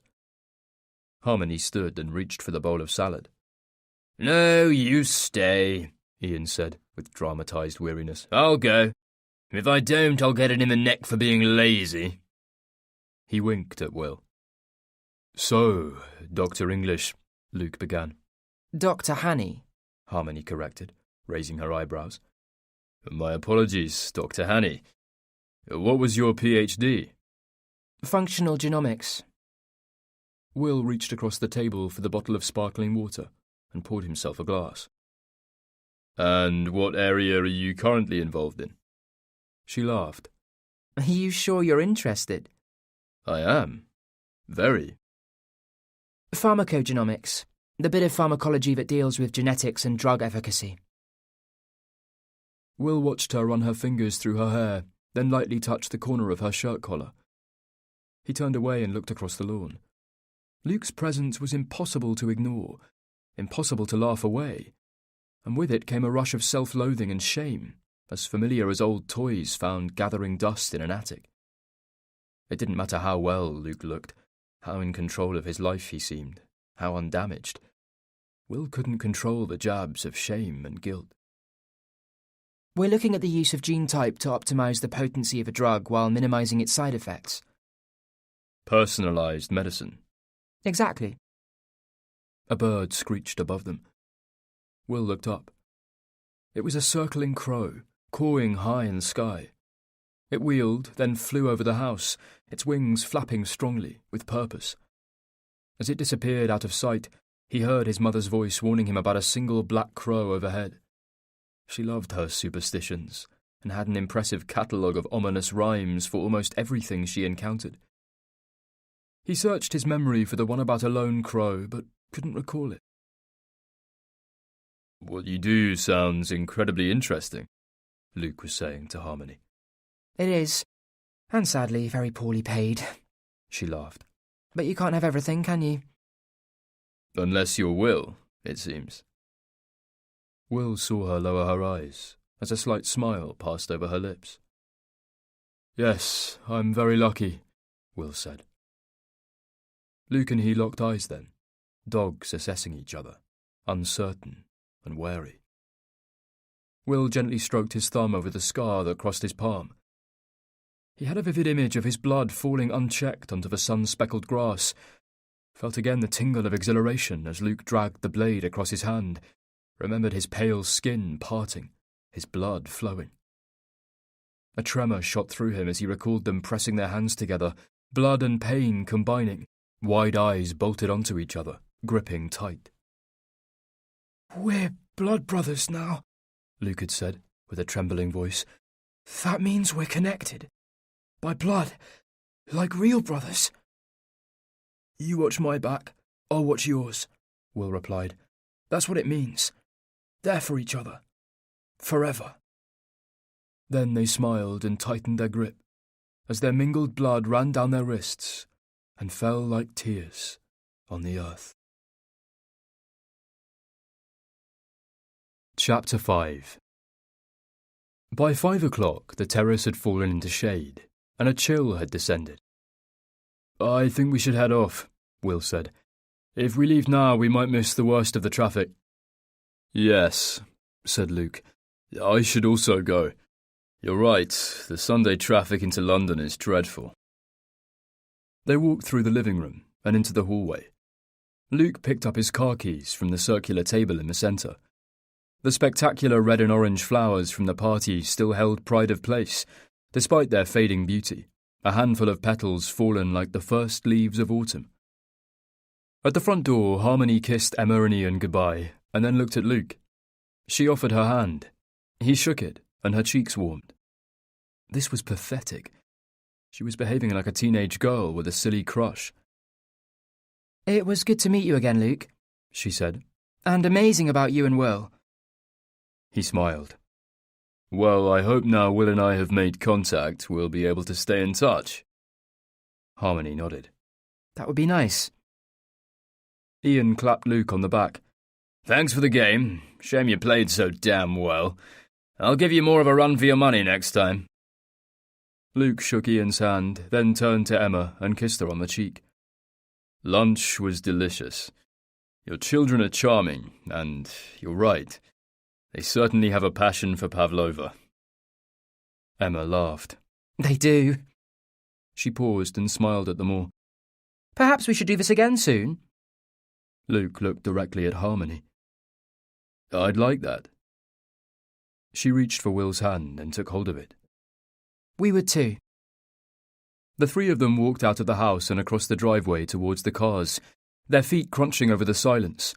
They paused beside Luke's dark grey convertible Audi, its alloy wheels shining like polished silver medals. He pointed his key at the car and it flashed its lights in greeting. Luke and Will faced each other, and Harmony was aware once again of the tension between them. Luke held out his hand. Will stared at it, and for a moment Harmony worried he might not respond. But thankfully he reached out and grasped it, pressing their two scarred palms together. "It's good to see you, Luke." Will seemed to hesitate, then reached into his jacket pocket for his wallet. "Here's my number," he said, handing him one of the shop's business cards. "Why don't you give me a call? Maybe we could meet for a beer." "Sounds good." Luke took the card and smiled. Will reached for Harmony's hand. As they walked to their car, she could feel Luke watching them. She glanced backwards, and, sure enough, he was sitting in his car, door closed, hands gripping the steering wheel, eyes locked on them. He didn't move a muscle. There was no embarrassed look away, no smile, no reaction at all. He just sat there, impassive, watching.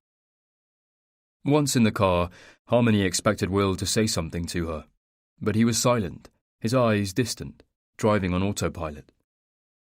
Every now and then his brow would furrow as if trying to work something out. "Seeing him again has thrown you, hasn't it?" she said at last, unable to keep quiet any longer.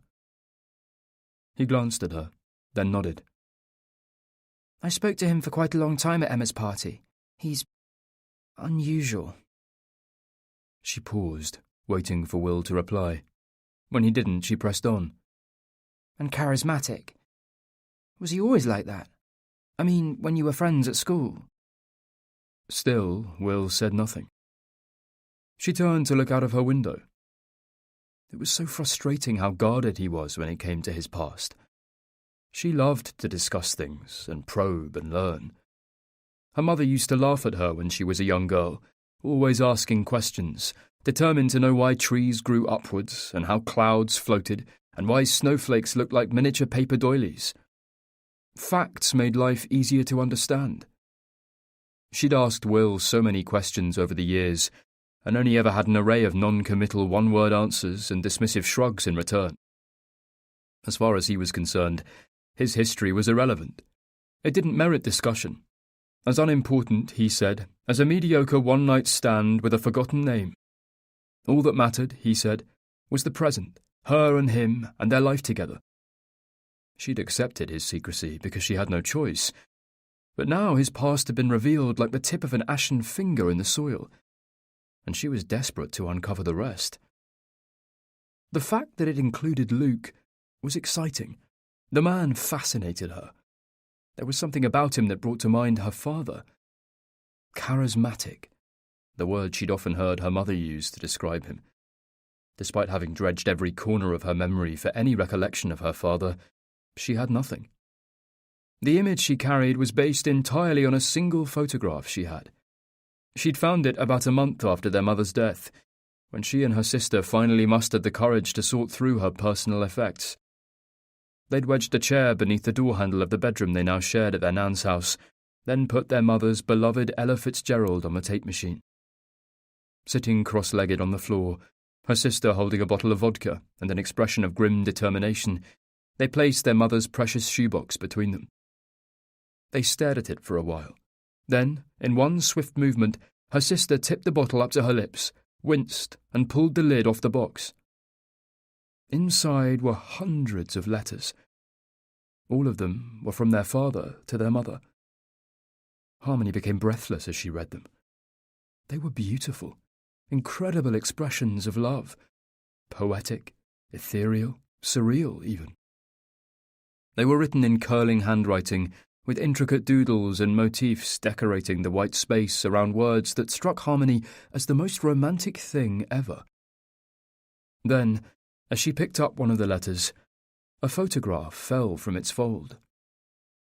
Harmony gasped. Is that him? The photograph showed the most handsome man she'd ever seen. He wore a loose white, unbuttoned shirt and stood on a table laden with wine, surrounded by a group of people laughing and clapping, their eyes fixed on him as he played a guitar. Her mother was among those at the table. She stared up at him with adoring eyes, her face sliced in two by the widest of smiles, love radiating from every pore. Fuck him, her sister spat as she snatched the picture away from her. Harmony was about to protest, but kept quiet when she saw the tears coursing down her sister's cheeks. I fucking hate him. I hate him. She grabbed the vodka and drank some more, then scrabbled to collect the letters and shoved them back into the box with the photo. We're burning them all, the whole box of crappy lying shit. He's nothing, a ne'er-do-well and a wastrel. I hate him. Harmony didn't know what a ne'er-do-well or a wastrel was, and wasn't sure her sister did either. They were the words their nan used when talking about him. But as the woman spent her spare time dressing Bentley, her hideous, snappy pug, in miniature human clothes, Harmony had sense enough to know not to believe everything she said. While her sister swigged at the vodka and swiped at her tears, Harmony inched her fingers towards the box, removed the photograph of her father, and surreptitiously slipped it into her jeans pocket. And I'm changing my name, her sister said. I'm not having that stupid hippie name he bloody chose a moment longer. I'm Sophie from now on, okay? Sophie was her sister's middle name, the name their mother wanted to call her. The piercing look of anger in her sister's eyes made her wonder if she was expected to change her name as well. The thing was, she liked Harmony, and wasn't keen on Patricia at all. As she followed her sister downstairs, Harmony tried to work out why everything was her father's fault anyway. Cancer was to blame for taking their mother away from them, not their absent father. He hadn't been around for years and years. Why was her sister freaking out about him now? It didn't make sense. They found their nan sitting on the sofa reading the Radio Times listings to the pug, who wore a hand-knitted pink cardigan with big blue buttons. We'd like to burn this and everything in it, her sister announced. Her attempt to mask her vodka slur made it sound as if she was pretending to be the queen. What's in the box that you want to burn exactly, Starla? Their nan asked sternly. Letters from the wastrel. The nan gestured sharply at the fire. Good riddance to bad rubbish. And I'm not called Starla, her sister said, lifting her chin high. I'm Sophie now. Their nan nodded. Then the three of them watched in silence as the box went up in a rainbow of flames in the grate. Harmony pushed the recollection away and looked back at her husband. "Will," she tried again. "is everything okay?" "I'm fine. I wasn't expecting to see him, that's all." "Talk to me, please." "There's nothing to say. I knew the guy at school. We lost touch. It was a surprise to see him." "It looked like more than that to me." They drove in silence for a while. Then Harmony heard him take a deep breath. "It's thrown me," he said. "I suppose I'd sort of blanked him out of my head, and seeing him like that was—" He paused, hesitating, searching for the right words. "It was like seeing a ghost." His words rang around them like the echo of a church bell. His brow furrowed, and his mouth twitched, as if he was trying to decode his thoughts. They didn't speak for the rest of the journey. The car was warm, and the silence loaded, the air too stuffy to bear. She opened her window and leant her head against the door so a stream of cool wind ran over her face and tousled her hair. Her mind drifted to Luke. She thought of the way he'd looked at her during lunch, with that peculiar directness she found so fascinating. She heard his voice, steady and calm, asking her to leave Emma's party with him. What would have happened if she'd said yes? She closed her eyes and indulged the fantasy, watched herself take his hand and follow him down the corridor and into the hallway, past the butler, out of the house. She saw herself climbing into his car, the car door closing, his hand reaching over to rest on her thigh. Harmony opened her eyes and shook her head free of the images as she shifted herself in her seat, then glanced at Will, who stared at the road ahead. When they got back to the flat, Harmony went to her small study and grabbed a pen and her reading glasses and the pile of papers from her desk. In the living room, she sat down on the sofa and put on her glasses. "Would you like a cup of tea?" "I'm fine." She kept her eyes fixed on her papers. "Hey," said Will gently, "don't be like that." He sat on the sofa beside her and took her hand. "Don't be cross." "I'm not." She leant forward to put her work on the coffee table. "I wish you'd talk to me about this, that's all. I've never even heard you mention the name Luke before." "Look, I'm not keeping it from you for any reason. It's just not important." He reached out and grazed his fingers down her cheek, then pulled her into him. "I've told you before, those years at school, none of it matters now. I've put it behind me." "Put what behind you? What happened?" He didn't answer immediately. She could tell he was thinking about telling her, weighing it up. But then he shook his head. "I really don't want to talk about it. Stuff happened, stuff that's too hard to talk about. It's best forgotten." "But Luke—" "Please, Harmony," he said, interrupting her. "You know better than anyone how little time I spend thinking about school. Seeing him like that threw me. Last time I saw him, he was a kid. I was expecting a nice lunch in the sun with Emma and Ian. I just wasn't expecting it, and it winded me." He sighed heavily. "I probably need to work on my acting skills a bit. Perfect the art of hiding shock. That's the second time in a week I've failed with that." She sat back and dropped her eyes, focused on her hands, folded in her lap. "I'm going to grab a beer," he said. "You want anything?" "No, thanks." She watched him leave the living room, then leant back against the arm of the sofa, turning her head to breathe in its smell. Safe and familiar, wrapping around her like a warm blanket. She and Will had bought it in the sales on Tottenham Court Road the weekend they moved in together. It was the first piece of furniture they'd bought, and as they left the shop he'd squeezed her hand and whispered, "This is it, Harmony. Our beginning. It all starts here." The sofa was delivered 2 weeks later and put beneath the window in the small living room in their first flat in Vauxhall, in front of an upturned packing box they used, for 5 months it turned out, as a coffee table. They sat on it all evening, drinking wine and eating Chinese from the takeaway a few doors down. Later they made love on it, their wine glasses and empty food cartons discarded on the floor, the ancient television, as deep as it was wide, flickering silently in the corner of the darkened room. Those were innocent, happy times, and the hit of nostalgia made her head swim. Harmony worked for the next few hours. When the words began to swim, her eyes heavy with tiredness, she put the papers down and stood. She gasped a little at the stiff pain in her lower back and cursed herself for not sitting at her desk. She saw her mother wagging a finger at her, telling her off for working slouched on the sofa, and mouthed a silent, "I know, I know." Will appeared at the living room door. "I'm going to go to bed. You coming?" "Yes," she said. "I'm shattered.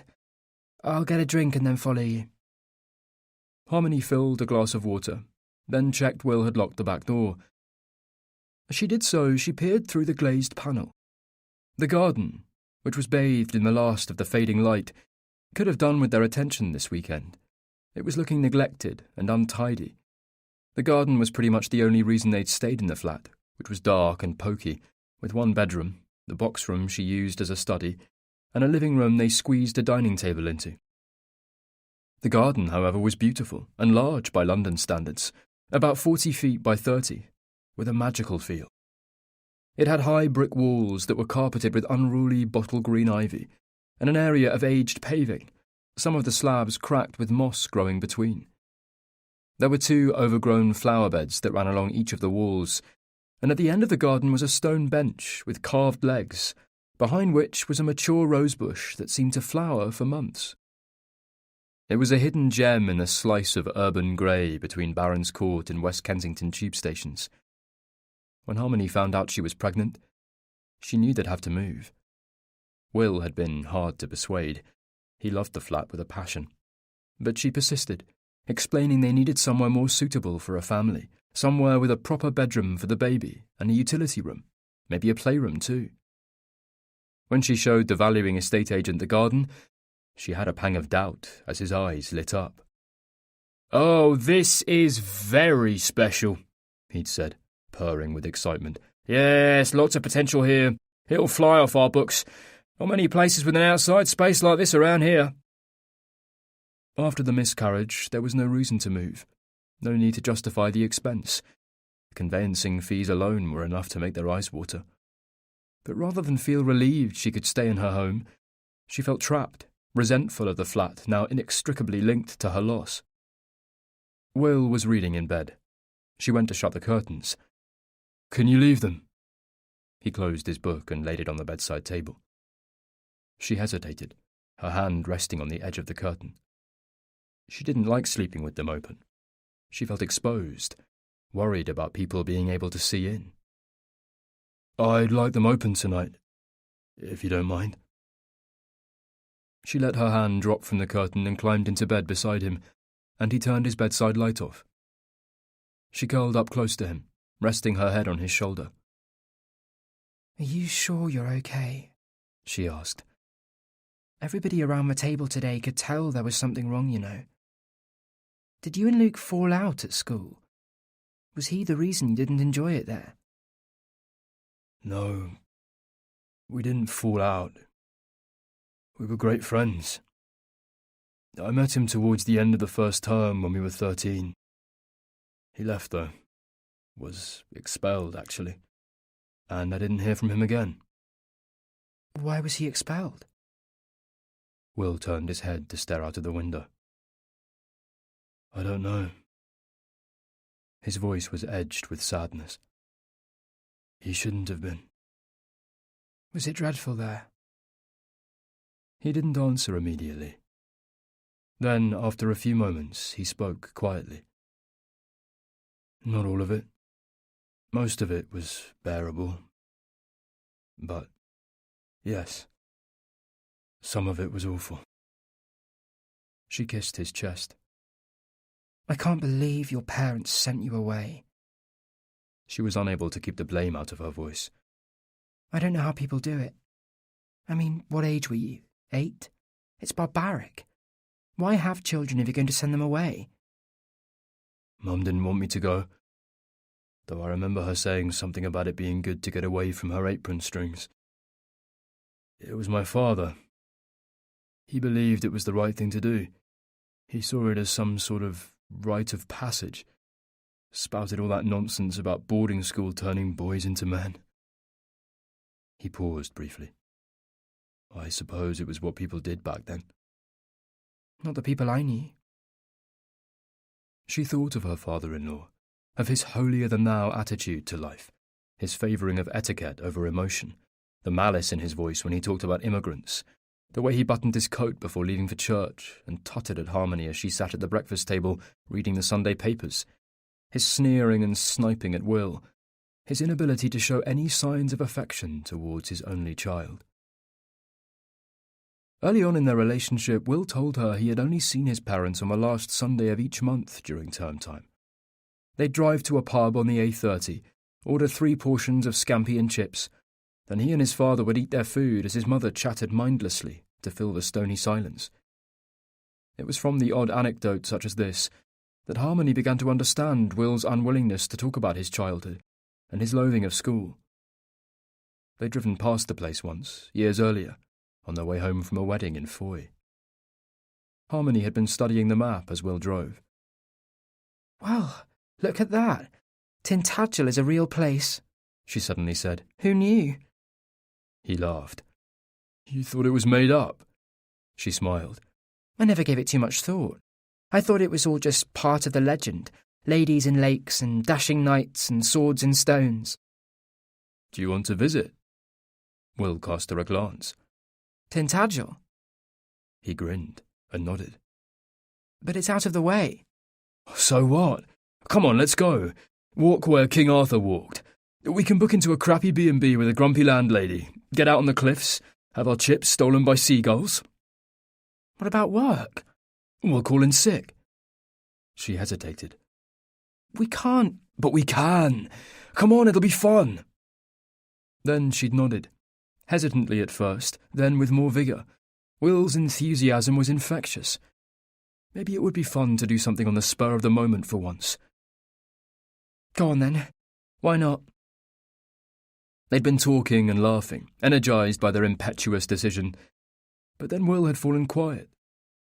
He pulled over and stopped the car. His knuckles were white as he gripped the wheel. What's wrong? Harmony asked. Pendower Hall, he breathed. What? My old school. Back there. We just passed it. Harmony turned to look and saw a long grey brick wall, too high to see anything behind it. Can I see it? She asked then. Will you show me? A look of horror swept over his face. Jesus, why? I don't know. I suppose I'd like to see if it's anything like I imagine. It'll help me build the picture of you from back then. That place won't help you build any picture of me. Please? For a moment he didn't move. Then suddenly, in one quick movement, he threw the car into gear and reversed at speed back to the entrance, where 2 aged stone lions sat bored on pillars either side. They turned up the driveway, long and straight, and lined by tall and ancient trees like the bars of a prison, and drove up towards a looming Gothic manor. It's deserted, she whispered. A shiver passed through her as she looked up at the windows that punctured the stone, like dead glazed eyes. School holidays. They pulled up in front of the pillared entrance, and Will turned the engine off. This is where my father handed me over to that cock of a headmaster, Will said grimly. I can still remember his fingers digging into my shoulders, and him saying to Drysdale, well, all I can say is he's a little bugger, do what you must. You should have seen the bastard's eyes light up. Parental permission to make my life a misery. He drew a laboured breath and exhaled heavily. Come on. It's a fucking shithole. Let's get out of here. That was the last time he spoke about the school. You know, Harmony whispered, gently moving his head to face her. if you'd been my child, I'd have kept you with me as long as I possibly could. I'd never have sent you away. He smiled, his features lit by the gauzy moonlight. Hey, it's okay. You mustn't worry about me. It wasn't great, but I'm fine. It was just school. Children can adapt to everything, and we all found our ways to cope at that place. It's in the past now, where it belongs.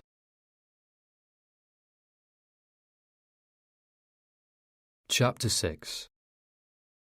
Will couldn't sleep. He lay still as Harmony mumbled quietly beside him, every now and then letting out a torrent of mutterings. This was something she did, talking in her sleep, yelling out as if in surprise, then murmuring unintelligibly, her head moving back and forth emphatically, as if arguing intently with a character in her dreams. She settled, and he focused his hearing on the noises outside the flat, the occasional car, a police siren not far away, faint footsteps and muffled talking of a group of people as they walked past the living-room window. His mind whirred. He was never going to get to sleep.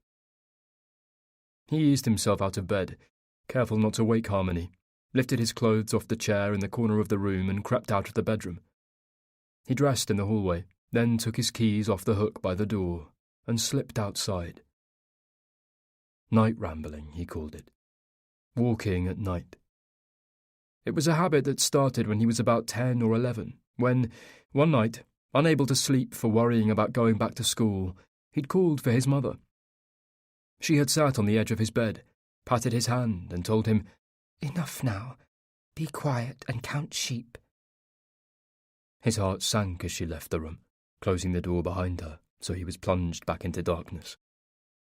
He was pretty sure counting sheep would do nothing to ease the fear which clamped around his heart and stomach and squeezed.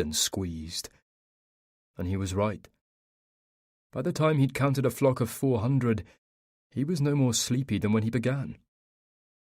It was then, on a whim, that he climbed out of bed, let himself quietly out of the house, and set off on his very first night ramble. In the years that followed, he often found himself creeping downstairs, holding his breath as he stepped over the creakiest floorboards, pausing every few steps to listen for the telltale sounds of adults on the prowl. Back then, these nighttime treks would set his pulse racing, send adrenaline pumping into his blood and push his worries into the background. But as he got older, the night rambles became calming, those first deep slugs of night air, like Valium. It was a ramble, or at least the repercussions of one, that first brought him and Luke together. One night, in the third week of his first term at Pendower Hall, Will was caught sneaking out by Mr. Fielder, a reedy history teacher with a sparse moustache who reeked of coffee and stale cigarettes. Will had eased open the door of the boarding house and walked straight into him.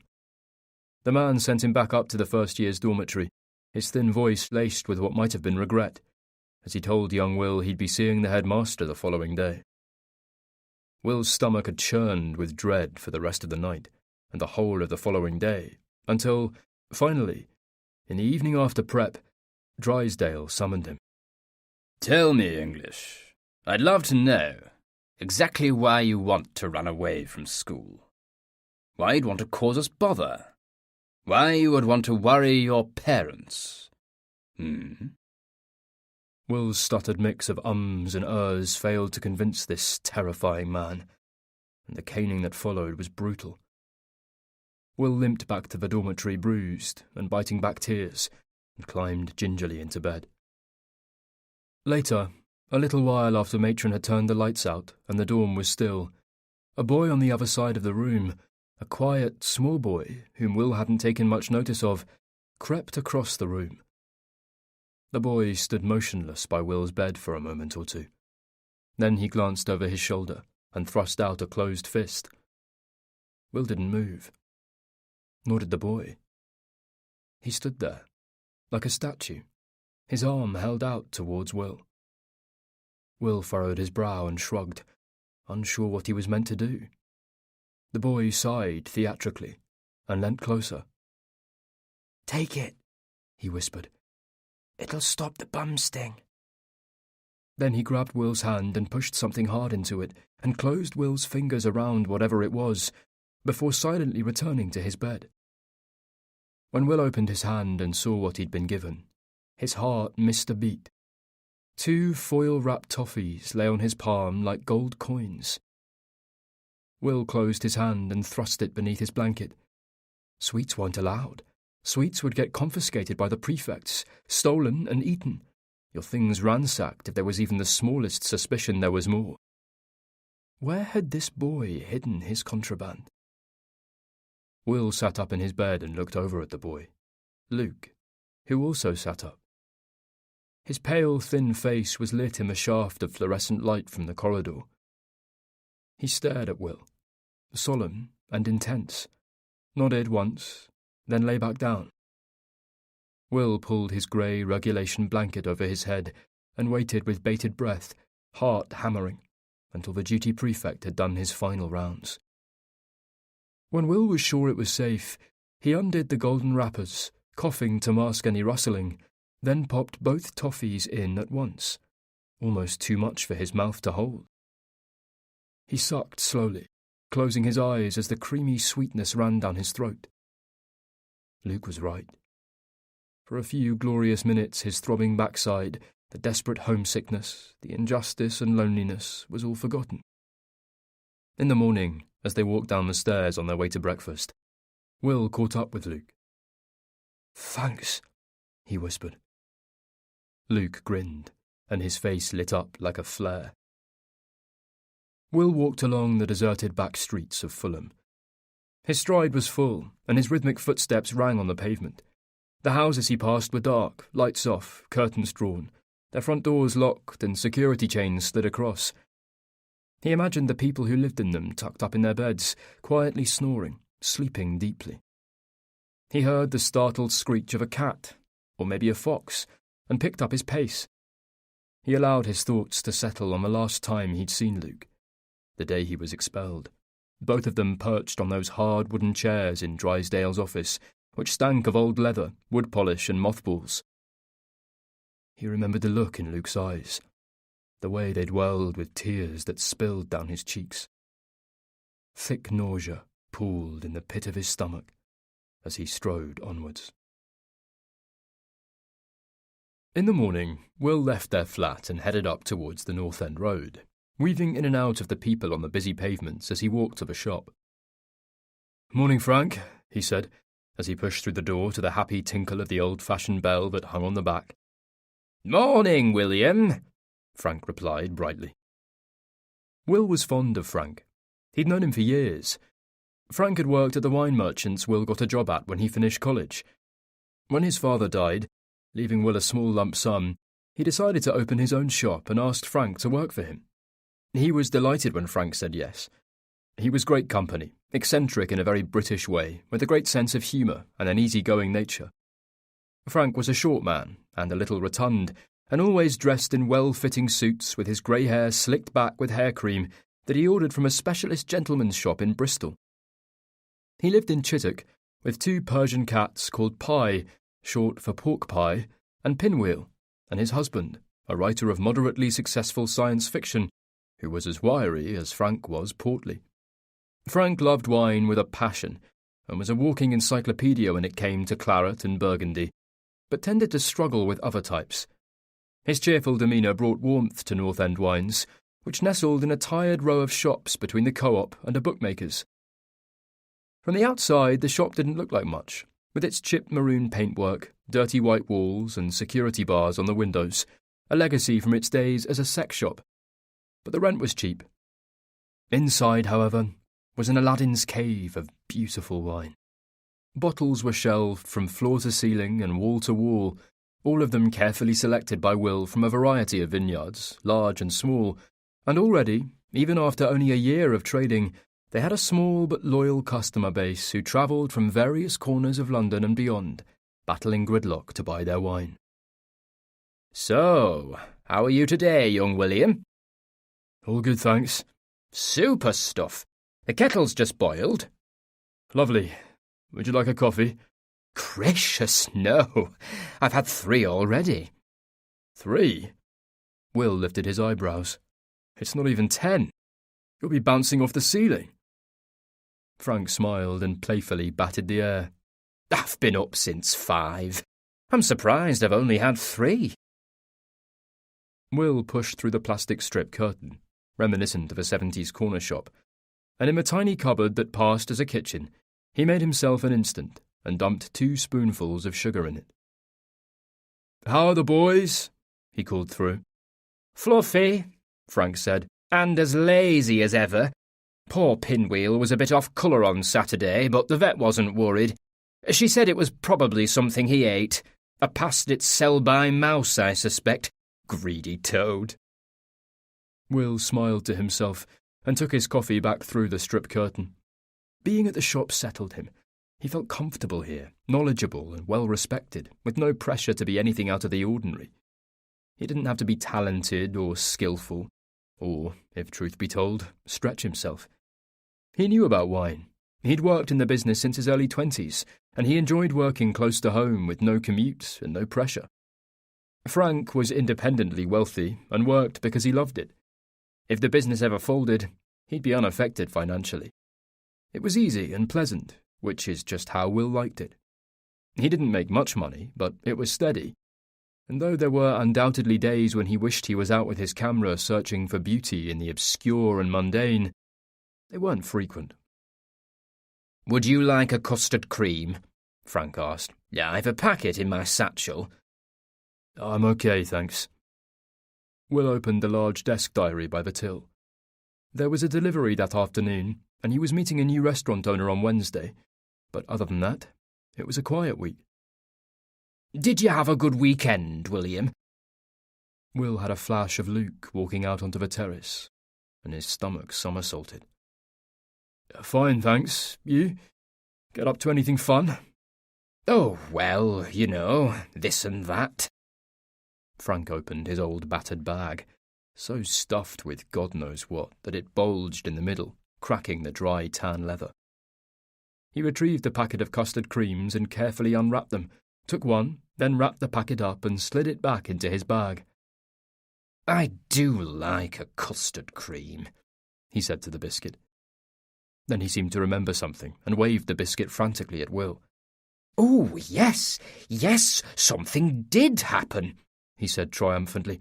Eric had a death threat through the post. That was rather thrilling. A death threat? A real one? Yes, from a poor woman distraught he'd killed off Princess Aisha in far reaches of Silion. Blimey, that must have been terrifying. To be honest, we're used to it. Some of the diehards get terribly upset when he hurts their characters, and Aisha was very popular. Her fans saw it as an unforgivable betrayal that their gorgeous heroine got the chop. He shrugged. I think that was it as far as weekend excitement goes. Frank put the last of his custard cream into his mouth, then brushed the crumbs from his suit. And now to work. I was thinking it was all getting a bit untidy in here. How about I give it a dust and a straighten? Will smiled. The shop was immaculate as always. But Frank was cursed with a compulsive disorder he wasn't aware of, and every Monday and Thursday he dusted and straightened the clean and perfectly straight bottles. Good idea, Will said. I'll get on with sorting out the cellar to make room for the delivery. I meant to ask you on Friday. How's your mother? She's doing okay, I think. I spoke to her last week, though she still seems a bit off with me. I've done something to upset her, but I've no idea what. That's grief for you. It makes everything terribly cloudy. When I lost my dear old mum, I couldn't talk to anyone, not even Eric. The only ones who understood were Pinwheel and Pie. They were such a support. She'll come around. Time's the perfect healer. You should visit her. She'd like that. Frank took a breath and clapped his hands together. Right, must get on. This shop isn't going to clean itself, you know. He disappeared through the strip curtain to get his duster and polish. Will perched on the edge of the stool behind the counter and idly switched on his phone. There was an email notification. He clicked to open it. Luke's name hit him so hard, he felt winded. From Luke Crawford. Subject, following up. Will, it was good to see you yesterday, and lovely to meet your beautiful wife. Though I have to say, rather strange bumping into each other like that. A small world, as they say. I was thinking on the way home how close we'd been at school, and what a shame we drifted apart. Would be great to catch up properly. I'm away on business next week, and pretty busy towards the end of this week, but I'm free tonight, or tomorrow evening. Would you and Harmony like to meet for a drink, or something to eat? Either at mine, or at yours, if that suits you better. How does this sound? Luke. Frank, I'm nipping out for a minute or two, Will said, trying to keep his voice steady. Everything okay? Asked Frank. You've gone white as a sheet. Just need some air. Will's head swam. This wasn't going to go away. He leant back against the wall of the co-op and covered his face with his hands. Christ, why had he given him his card? He needed to work out what to do, but it was too hard, his head too mixed up, his thinking blurred. He turned on his phone and dialed Harmony. Hey, he said when she answered. It's me. You okay? I'm good. You? In the middle of something? He tried to speak, but the words stuck in his throat. Is it important? She said, with a degree of impatience. I'm quite busy. Luke emailed me. He felt sick. Really? Her voice softened. What did he say? He wants to meet up. Either tonight or tomorrow, at ours or his. Do you want to? I'm not sure. He's keen to see me. I think if I say we can't, he'll just come back with another date. I think I should. Do you want me there too? Yes. Yes, if you're happy to be. Yes, of course. Tonight is better for me. I've got a lot of work to do, so shall we do it at ours? That way, if the evening runs on, I can excuse myself and get back to it if I have to. So you think I should say yes? That's up to you. But if he's coming, you need to sort the food out. I'm up against a deadline at work. Jacob needs to see my interim draft by the end of the week. After the phone call ended, Will rested his head back against the wall and turned it over and over in his mind. Seeing Luke, having him over for a catch-up, was the very last thing he wanted, but he knew it was the right thing to do. He just had to say yes and get it over and done with, and then they could both move on. He took a deep breath, then hesitantly typed a reply. Hey Luke, yes, it would be great to catch up. Why don't you come to ours for 7ish tonight? I'll cook something. Our address is 146A, Hanukkah Road, W14. Will wasn't sure how to sign off. Yours sincerely, kind regards, best. He scrolled down to see how Luke had done it, and saw a simple Luke. Will added his name and pressed send. Then he stared at his phone in his quivering hand and battled a wave of nausea which swept through him. I'm glad you're back, said a worried-looking Frank as Will pushed back through the door. A young woman came in asking for a bottle of pudding wine suitable to accompany a chocolate roulade. I panicked a bit. What did you go with? The Estrella Moscatel de Valencia. Perfect, Will lied. I'd have given her the same myself. Frank's face relaxed. That's a relief. It was a bit of a punt, if I'm honest. Then he picked up his duster and pledge from the top of the stepladder and returned to his spraying and polishing. At 5 o'clock, Will told Frank he had to leave to meet a client. Frank didn't seem to mind. He said he needed some peace to tidy the cupboard in the kitchenette. Will walked down to the Sainsbury's local at Fulham Broadway. As he walked up and down the aisles, memories of Luke bombarded him.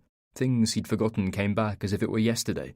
like the time they tore pages from their hymn books in assembly and made tiny paper aeroplanes. Later they'd bunked off cadet training and scrambled up the wooded hillock behind the science block, as steep as it was overgrown, where masters on the hunt for errant boys rarely went, and spent an hour flying their hymn book planes. They'd been in fits of giggles as they launched the flimsy things, which looped and plopped at their feet or flew off in odd directions, both as close to happy as either of them could be in that place that was more prison than school. Will pushed through the front door of the flat, laden with shopping bags, and kicked it shut behind him.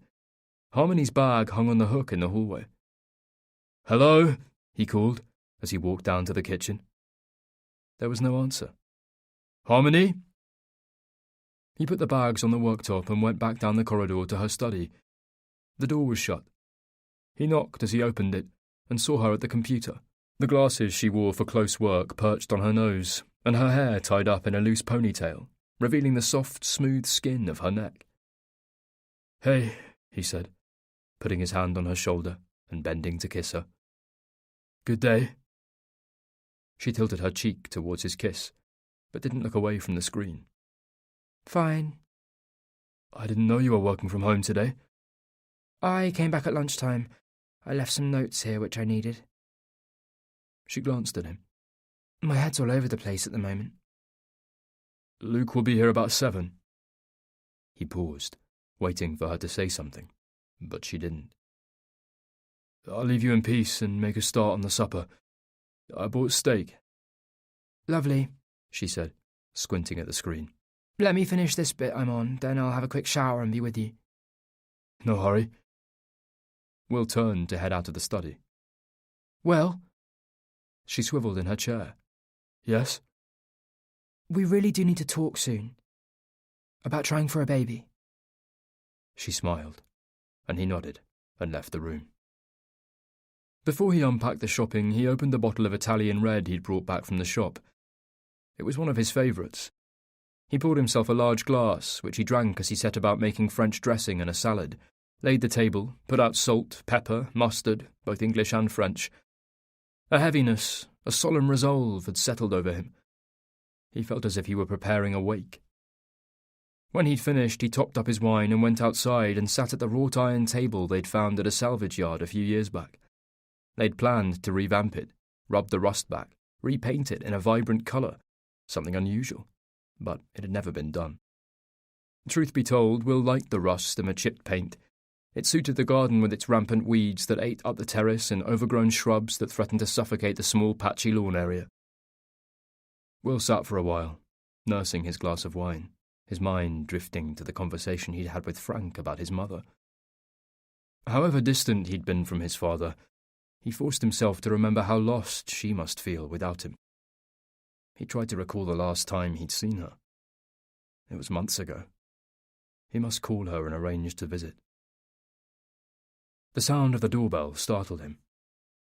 He stood, straightening his shoulders and lifting his chin. "You can do this," he whispered. "Just be pleasant and get it over with."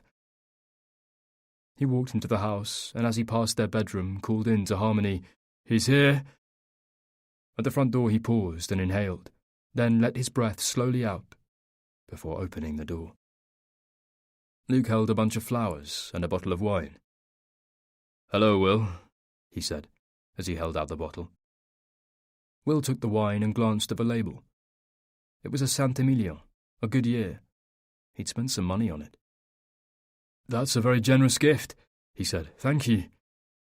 "It's hard to buy wine for an expert," Luke replied. "The flowers are for your wife." "That's kind of you." They stood either side of the threshold. Neither moved or spoke.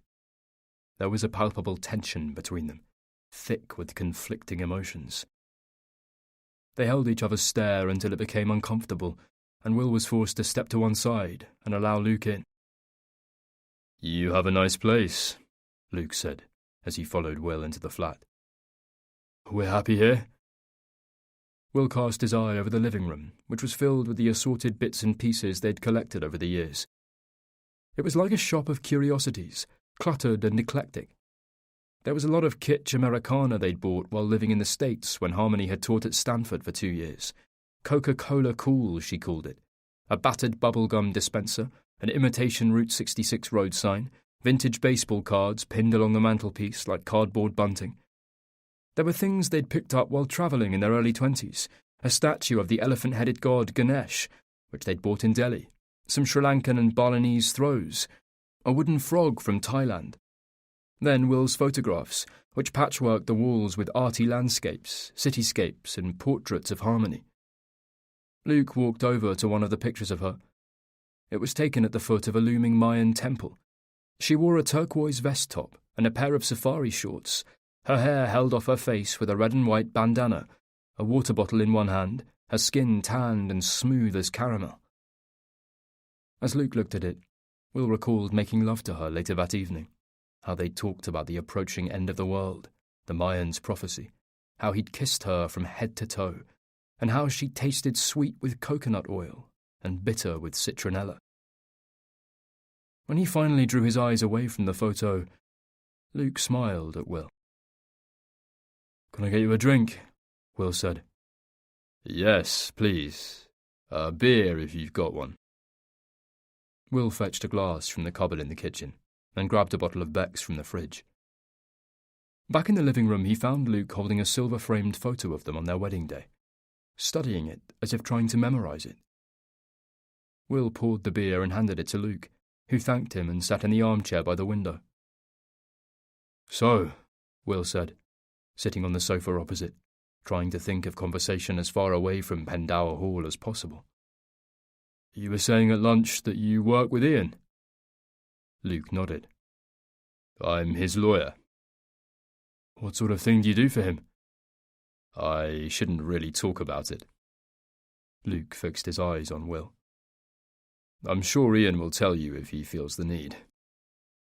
Will looked down at his drink. His hand was trembling, and the dark red wine wavered gently in the glass, the reflections from the light overhead dancing on the surface. The living room felt hot and stuffy suddenly. Will stood and went to open the sash window. "Did you take the photographs?" asked Luke. Will nodded and sat down again. "They're very good."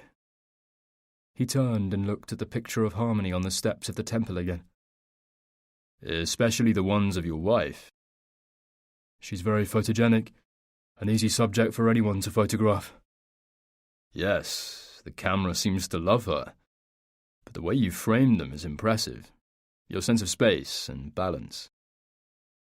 Will cast his eye over the photographs, which were as familiar as his own reflection, each one he remembered taking with crystal clarity. "It's my passion." "It always was, wasn't it?" Luke stared at Will so intently that Will had to look away. "You did it professionally, didn't you?"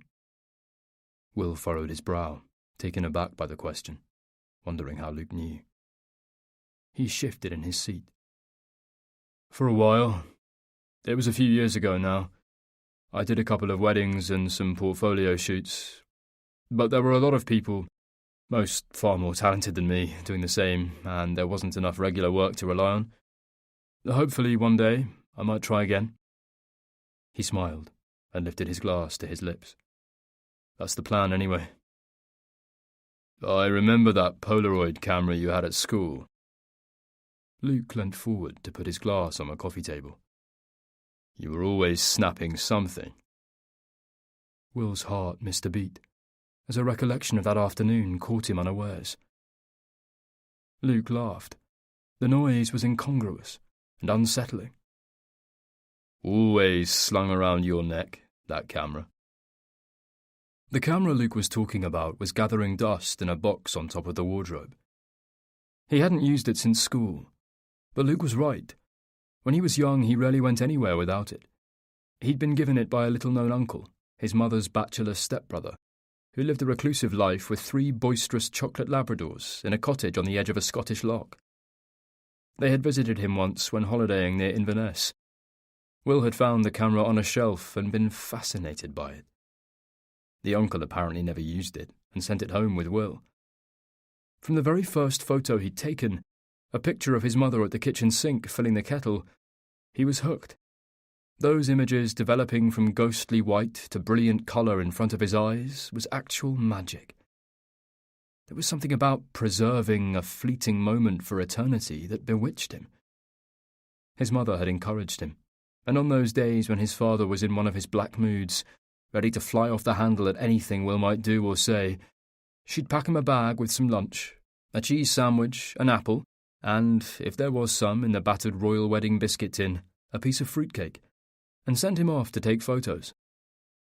On one of these trips, not far from the stream that ran through a wooded glade about 1/2 a mile from their house, he found a dead shrew.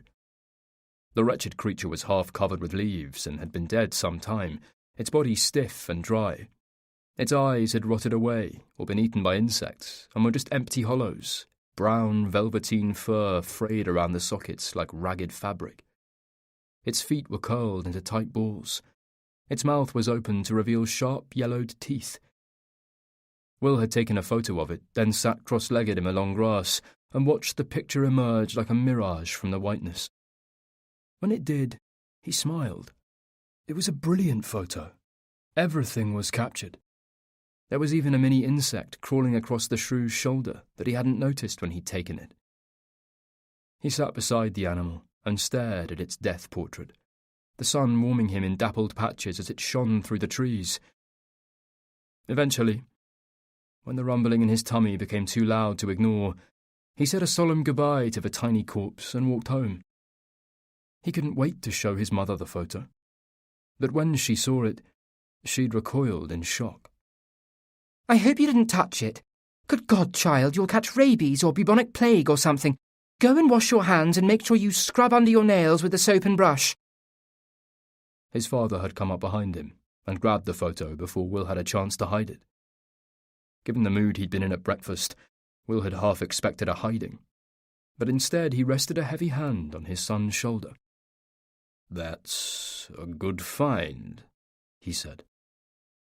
Will remembered the astonishment he'd felt at the note of pride in his father's clipped words. "Did you bring the thing back with you?" "No, sir." "Well, run and find it," he barked. "We'll leave it in a box in the shed to rot down. Then I'll show you how to bleach its skull." Then he patted his shoulder and gave it a slight squeeze. It was one of the only times his father had touched him with any breath of affection. "Oh, Philip," his mother cried, "that's revolting. I don't want him doing any such thing." His father then looked at him with a brief flash of collusion, and Will felt as if he might explode with pleasure. He dumped his rucksack and camera on the kitchen table and charged out of the house like a greyhound from the traps. His heart hammered against his ribcage as he ran. He scrambled over the fence at the bottom of their garden, ignoring the sting of brambles as they tore at his legs. When he reached the glade, out of breath, lungs burning, he dropped to his knees to look for the shrew. But there was no sign of it. Will searched the ground, snatching at the grass and leaves in desperation, patting the earth frantically. "Where are you?" he wailed, tears stinging his eyes. After half an hour of searching, he fell back on his haunches, sweat streaking his dusty face, and looked up at the darkening sky through the trees. He would have to go home empty-handed. He pulled the Polaroid out of his pocket and stared at the picture of the shrew for a few minutes, before ripping it into tiny pieces and throwing them into the undergrowth, where they settled on the vegetation like confetti. "How are your parents?" Luke asked, breaking into Will's thoughts. He picked up a frame from the small table beside him. Another picture of Harmony, this one taken about 10 years before. Her hair was kissed golden by the sun, fine grains of sand decorated her eyelashes and dusted her cheek, and her eyes matched the sky behind her perfectly. She smiled back at the camera, back at Will, and he recalled the sound of her laugh just before he had taken the shot. He'd told her a joke, a bad one. "You fool," she'd said through her giggling. Then snap, snap, snap. 3 photos, one of them the best he'd ever taken. Will wished Luke would put it down. The way he looked at it unnerved him. "My mother's well. My father died last year." "I'm sorry," Luke said, as he rested the photograph back on the table. "We weren't close." "I know," he said. I remember it all." Luke stared at him with unfaltering eyes, and Will wondered if the discomfort he felt was from Luke's implied judgment, or his own overwhelming shame. Chapter 7. Harmony stood in her towel, damp and warm from the shower, and looked in the mirror. Her heart sank a little. Age had crept up on her, sallowed her skin, folded fine wrinkles and creases around her tired-looking eyes, dotted her hairline with grey. She sighed and rubbed some tinted moisturiser over her face, dabbed Vaseline on her lips, then applied some mascara. She went back into the bedroom and opened the wardrobe. She had no idea what she should wear. Why did she even care? She was surprised at how jittery she felt, knowing Luke was in their flat. She reached to open her top drawer, then paused, hesitating, her fingers resting lightly on the drawer handle. She glanced at the bedroom door and listened. She could hear the men talking in the living room, their voices low, words indistinct. She reached into the back of the drawer and felt for the cardigan. When her fingers found the soft wool, her stomach knotted. She pulled it out and held it up, brushing her thumb over the little brown teddy bear stitched to its front, before bringing it up to her face and breathing in its smell, closing her eyes as she did so, pretending for a few moments her baby was still growing inside her. This cardigan was the only thing she'd bought for her unborn child. She wasn't superstitious. She was a scientist and knew better. She walked beneath ladders and thought nothing of black cats crossing her path, but even so, something had stopped her buying things for her baby. Emma had turned up a few days after Harmony told her the news, her car jam-packed with baby paraphernalia, tears of joy in her eyes. But Harmony insisted she take everything back with her. She didn't want any of it in the house, just in case. "I'm sorry," she'd said, trying to ease Emma's disappointment, "but it feels wrong until the baby's here safe and sound."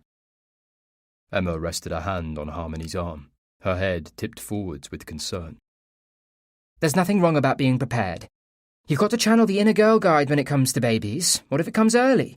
Take the Moses basket and sling at least." But Harmony stood her ground, and a disgruntled Emma had driven everything back to Oxfordshire. Then one day she weakened. It was a crisp winter morning with a royal blue sky and sunshine that glinted off the shop windows and illuminated the clouds of vapour as they formed on her breath. She was happy, the type of happy that fills a person up and spills over the edges. As she walked, stroking her hands lightly over her tummy, she couldn't keep her smile from beaming. Before she knew what she was doing, she turned into Jojo Maman Bébé. The tiny cardigan caught her eye immediately. The wool was soft and warm, and she could so clearly picture her baby buttoned into it and lying in her arms. It had seemed such an innocuous thing to do, buying the cardigan that day, so easy and inconsequential. But after her miscarriage, this piece of clothing seemed to possess an almost mystical hold over her. It represented everything that should have been, and though she'd tried on numerous occasions, she couldn't bring herself to throw it away. She breathed in its smell one last time, then carefully folded it and slipped it back in the drawer. As she closed the drawer, the bedroom door opened. "Harmony," Will said, poking his head around the door. "Are you nearly ready?" "Yes, sorry. I'll be 2 minutes." He nodded and disappeared, closing the door softly behind him. They had to talk soon. She'd make him, later, after Luke had left. He couldn't keep avoiding the subject. When she walked into the living room, Luke stood and smiled at her. His presence overpowered the room. There was a luminosity about him, a magnetism she imagined A-list actors possessed. He was out of place in their living room, and she felt strangely uncomfortable. "Glass of wine?" Will asked her. "I'll have one with supper," she said. "Maybe some orange juice, if we have any." "We do," he said. "Luke, another beer? Or would you like to move on to wine?" Wine would be great, he said. Will left the room, and Harmony and Luke stood in an awkward silence until he cleared his throat and gestured at the mantelpiece. I've been admiring these beautiful pictures of you. Harmony felt her skin flush. My husband's a great photographer. He can make anyone look good. Luke laughed. He said they were only good because you were a great subject. He's too modest. She sat on the sofa as Luke sat back down in the armchair. It's impossible to compliment him. A bit more self-belief would do him no harm at all. Will came back into the room and handed Harmony her juice and put a glass of wine on the coffee table in front of Luke. Do who no harm at all? You, she said. I'm talking about your photography. She watched him bristle uncomfortably. I was saying it would be good if you believed in yourself a bit more. Well, I am who I am, I suppose. Luke brought you some flowers, he said, changing the subject. I wasn't sure which vase to use, so I put them in some water in the sink. Thank you, Harmony said to Luke. I love cut flowers. He was looking at her in that way again, like he was studying her for an exam, taking in every detail, every eyelash, every mole. So, said Will, as another silence took hold of them. How about I get the steaks on? I mean, if you're both hungry. Will looked at Luke. How do you like your steak? Let me guess, said Harmony with a smile. You like your steak rare?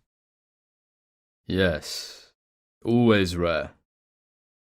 He leant forward and took hold of his glass of wine, his eyes locked onto hers. With the heart still beating, if possible. She wrinkled her nose and shook her head.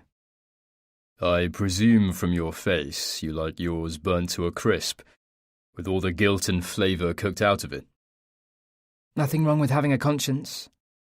Nothing wrong with liking your food to taste good. Think we'll beg to differ on this. Harmony smiled. I was a vegetarian for years, and still can't get my head around the idea of eating bleeding food. And you marched against the Iraq War, and you believe immigration is the basis for economic growth and cultural advancement? Of course I marched. Her smile slipped from her face as she saw the challenge in his eyes. Everybody should have marched. It was an illegal war based on fabricated motive. It was an utter disgrace, and yet another blot on our country to add to the catalogue of blots that litter the history books. Will, who was standing behind the sofa, rested his hands on her shoulders and gave her a steadying squeeze. Harmony has an impressive moral compass, he said to Luke. Don't patronise me, Will. She shrugged his hands off her and turned to glare at him. I didn't mean... Will didn't finish his sentence. I wasn't patronising you. There is no shame in standing up for what you believe in making yourself heard and sticking to your principles. In fact, there is considerable shame in not doing so. Will drew in a sharp breath as if she'd stabbed him. I need to get the steaks on, he mumbled as he backed out of the room, unable to escape fast enough. He seems on edge, Luke said after he'd gone. Do you think it's something to do with me? No, of course not. At least, I don't think so. She hesitated. Will hasn't mentioned you before. He never talks about school. Actually, he doesn't talk about anything from his childhood. Maybe seeing you again is bringing stuff back that he doesn't want to think about? She sighed. I can see he's finding it strange. Unsettling, even. I shouldn't have snapped at him. I shouldn't have come. Harmony shook her head. No, you should. It's great that you and Will have met up again. I think it's a good thing for him. Maybe it will help. It can't be healthy to keep so much bottled up. She stood. Are you all right for a minute or two? I think I should give him a hand in the kitchen. Of course. Hey, she said, as she walked into the kitchen. He was blotting the fat marbled steaks with some kitchen roll. He was a great cook, and she loved to watch him doing it. He made it seem so effortless. When she cooked, it was stressful. She was far too concerned about measurements and timings, and had no natural affinity with flavours or seasoning.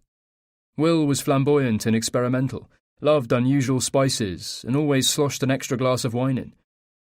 But as she watched him drying the meat, she noticed none of his usual enthusiasm. He was being deliberate, methodical, his face set in concentration as he pushed his fingers against the steaks. He glanced over his shoulder and tried to smile at her, but didn't quite manage it. His skin had paled, and he blinked at her slowly. "I wasn't trying to patronize you," he said. "I'm sorry if it came across that way." I overreacted. I don't know why. Work's been difficult today, but that's no excuse. No, you didn't. I shouldn't have said that thing about your moral compass. He wiped his hands on a tea towel, which was draped over one shoulder, then reached for the peppermill. Just ignore me when I say stupid things like that. Don't be daft. She paused. Are you okay? Just need to get these steaks on. No, I meant... I'm fine. He threw a couple of pinches of salt onto the steaks. Do you mind going back and keeping Luke company? I'm nearly done. She glanced back towards the living room and hesitated. I won't be long. Everything all right? Luke asked as she rejoined him. Yes, all under control. I was looking at your wedding photo. You both look so young. Did you meet at university? We were at different places, but yes. We met while we were both students. He was studying photography and media studies at East Anglia, and I did natural sciences at UCL. She thought back to the day she met Will. He was so very different to the boys she'd been out with before. He drank wine, not beer, had floppy blonde hair, wore faded blue jeans and a crumpled pink shirt, and his well-bred accent was softened with a laid-back confidence. She'd have written him off as a vacuous posh boy if it hadn't been for his smile, wide and open and honest, which drew her in from the very first moment. We bumped into each other. Literally. He was listening to music, not looking where he was going, of course. I was late for a lecture, and we collided. Harmony smiled. My stuff went everywhere, and he helped to pick it up. He asked if I wanted to go for a drink, and I just said yes, which was very unlike me. But I felt immediately relaxed in his company. He was gentle and easy to talk to. Luke nodded in agreement, as if this was also his experience of Will. My mother would have loved him, she said softly. She died when you were young? I was 12. Losing someone you love is incredibly hard. Have you lost someone close? He nodded, visibly wincing with remembered grief. My wife. 18 months ago. I'm so sorry. He looked at his glass, swilled the wine around it, lost for a moment in sadness. She was killed in a car crash. She swerved into oncoming traffic and hit a lorry. He said she came from nowhere. Oh my God, breathed Harmony. How awful. He looked back at her and smiled briefly, before his face reset, lips drawing tight, thoughts turning over and over in his head. Grief did that. It hit out of the blue, the slightest trigger bringing unwanted recollections. A turn of phrase, a song, a smell. Sitting there, watching him quietly process his emotion, she found herself thinking of her mother's death. She remembered climbing the stairs that lunchtime, carefully carrying a bowl of soup, which was all her mother could eat by then, trying not to let it spill. She set the bowl on the bedside table and rested a hand on her mother's bony shoulder. Mum, she whispered, I've got your lunch. There'd been no movement or response, and as Harmony stared at her mother, perfectly still, her lips parted as if about to speak, she realized something was different. A serenity had settled over her like a silk veil. Her face was relaxed, with none of the pained tautness she'd grown used to. Harmony took hold of her hand and turned it over, tracing her finger along the crease that crossed her palm, her lifeline strong and pronounced, no breaks at all. No warning she'd die at the age of 36. A dishonest line. Then she laid her cheek on her mother's upturned hand. Is she dead? Harmony lifted her head to see her sister in the open doorway with her arms crossed. Yes, Harmony said. I think so. Her sister nodded and walked over to the bed. She bent and kissed their mother's forehead, pausing for a moment, her eyes tightly closed. Then she reached for the bowl of soup, and without saying a word, she took it back downstairs. Harmony looked up at Luke. Death is hard however it comes. We were expecting my mother's for a long time. She was in so much pain, and had been for months, that, in a way, it seemed kinder for her to slip away. I miss her every day, even after all these years. Just then, Will came into the living room carrying 3 plates, like a silver service waiter. "Supper," he announced, with exaggerated brightness. "Burnt, bloody, and somewhere between." Harmony pushed her mother's death from her mind and stood. That looks delicious, she said, as she approached the table. "This is very kind of you," Luke said, as he came to the table and placed his wine down. "And what a treat to have steak." Will wiped his hands on the tea towel, still slung over his shoulder, then pulled his chair out to sit. "I hope it tastes okay." Harmony could see how hard her husband was working to appear relaxed, how rehearsed his words were, as if he'd been in the kitchen practicing until he could recite them without tripping up. "So, how did you two meet?" Harmony said, as she cut into her steak. It was just how she liked it, cooked through with the slightest blush of pink in the middle. "You know how?" Will furrowed his brow. "At school."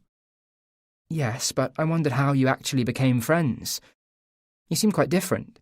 It would be interesting to know what drew you to each other, I suppose." "We just met," Will said. "We shared a dormitory with 30 other boys. No special story." Harmony's right, though. There was a moment that we came together that cemented our friendship. It's quite a story, isn't it? Luke finished his mouthful, then sat back in his chair. He smiled broadly and reached for his wine. Harmony saw Will swallow. "It was a long time ago," he said. "I'm not sure we need to talk about any of this. It wasn't the happiest of times for either of us." Luke laughed. "It certainly wasn't. But what do they say? What doesn't kill you makes you stronger." Harmony felt Will tense as he cut vigorously at his meat. "The steak's a bit tough," he said. "I'm sorry about that. I should have let it rest a while longer." "Mine's perfect," said Luke. Will raised his head. His face was stony, his eyes hooded, and Harmony was shocked to see how angry he looked. He put his knife and fork together, then pushed his plate away. "I can't do this anymore." "Will?" "It's a charade, Harmony." Then he turned on Luke. "How can you just sit there without a care in the world? How can you act like you're interested in my photographs, laughing it all off like it doesn't matter?" Harmony looked between the two men, Will's face reddening, his breathing heavy, hands clutching the table with white knuckles. Then Luke, impassive, his body relaxed, registering no surprise at Will's outburst. "You want me to tell you the story he's laughing about?" Will said to her, his voice hard and unyielding. "No, You want me to recount the details in all their unpleasant glory?" But then Will stopped speaking. He shook his head and thrust his hands up to his face, jamming the heels of his palms against his eye sockets. Luke leant forward, resting his elbows on the table. "We knew each other," he said, his voice quiet, his eyes bolted onto Harmony's. "From the dormitory and from lessons. We'd spoken a bit, but we weren't good friends. Not until the day Will rescued me." "Rescued you?" "I didn't—" "I was tied to a fence," he said. "Naked, of course. This was boarding school after all." He moved his glass an inch to the right, sliding it across the table with his index finger. "A group of boys grabbed me after supper, took every scrap of clothing off me, then tied me to the fence in the garden of our boarding house and left me there." He spoke with no emotion, his face blank, intonation flat. He could just as easily have been discussing the weather forecast. "That's appalling," breathed Harmony. She looked at Will, who shook his head slightly, eyes closed. Luke ran a hand through his hair. "The best bit," Luke said, with a smile, "was when the headmaster found me and told me to stop mucking around and get back up to the dormitory. And when your housemaster asks why you're late, tell him you've been playing silly buggers and need a caning." Luke started to laugh. The noise was disconcerting against the uneasy silence in the room. "So there I was, naked as a newborn baby and tied to the fence, unable to move, with this crazy man shouting at me to get back to the dorm." Tears of laughter formed in the corners of his eyes. Harmony shifted in her seat. She glanced at Will, his face set in an iron grimace as he pushed a piece of steak fat towards the edge of his plate with the tip of his knife. "Then Will comes along," Luke continued, his laughter fading, "and unties me. Then he asked my first name. I remember that so clearly." He looked at Will. "We called each other by our surnames, you see, so him wanting to know my Christian name felt special." Luke smiled and looked back at Harmony. Will was my hero from that moment on. I'd have done anything for him. Will looked up at the ceiling, and she noticed a hint of exasperation, or perhaps impatience in his expression. "A hero," he said. "For Christ's sake, I was just a boy who thought another boy stripped naked and tied to a fence could do with some help, that's all. I didn't do anything heroic. I just untied him." "Well, I think—" "For crying out loud, Harmony! Please stop it, will you? Just leave it alone." Chapter 8. The steak sat like concrete in the pit of Will's stomach. He remembered the panic that had coursed through him as he fought with the ropes, knocked so tight he worried he'd never loosen them. All the time his heart pummeled his chest. All the time ready to run if the boys or the headmaster showed up. How could Luke talk about it with such casual disregard? Will flinched as he recalled Luke's eggshell skin marked with bruises from where the older boys had manhandled him, his pathetic nakedness, the tear tracks that cut through the dirt on his pinched cheeks, and how, as Will battled with those hellish knots, Luke had gazed up at him as if he was the loveliest thing he'd ever seen. "All I was going to say is, I can't believe those boys would do something like that," Harmony said, with lilting sympathy that stung Will. "Alistair Farrow's an accountant now," Luke spoke matter-of-factly. "Alistair Farrow?" Harmony asked. "One of the boys who tied me to the fence." Will's gut twisted as anxiety flooded him, and a hatred he tried to keep at bay reared up from the depths of him. "I found him on Facebook," Luke went on. "Wife, 2 children." Will closed his eyes and swallowed. Then he shook his head and stared at Luke. "Why are you here?" he said. "What do you want? I don't understand. Do I owe you an apology? Is that what you've come for?" "I don't want that." "Then what?" Will shouted, banging his hand against the table. "What is it you want?" "Will, don't," said Harmony, reaching out to rest her hand on his. "I should go." Luke stood and wiped his hands on his napkin. "Yes, I think you should." Will pushed back from the table and strode out of the room. He walked into the kitchen and out of the back door, into the garden, and breathed deeply. He kicked the ground and swore. He hated that he'd lost control. He couldn't let this get to him. He sat on the edge of the terrace, elbows resting on his knees, his chin in his hands. Why had he confronted him like that? All he needed to do was be pleasant, cook steak, share a bottle of good wine, endure an hour or two of small talk, and then close the door on it all again. He shuddered at the memory of Luke tied to the fence, that look of adoration in his desperate eyes, the horror of what followed. A few minutes later, Harmony appeared beside him and sat down, her body pressed up against his. At first, neither spoke. Then she put her hand on his leg and stroked him. "He's gone," she said. He looked down and nodded slightly.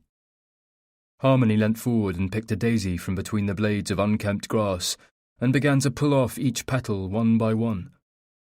He imagined her chanting a childish rhyme. Will he talk? Won't he? Will he talk? Won't he? Will rubbed his face and concentrated on easing his racing pulse. When he'd collected himself, he took a deep breath and blew sharply out as he tried to find the words he needed to explain what he was feeling.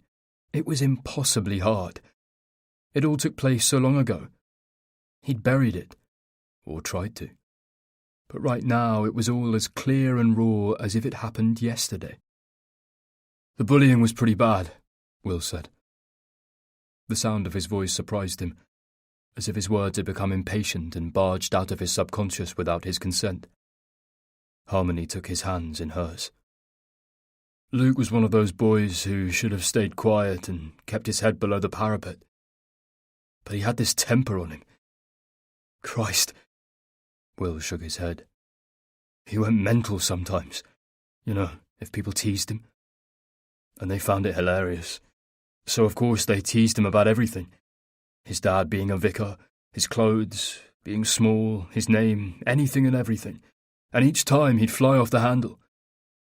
It was a cruel and vicious cycle. The more he reacted, the more they went for him."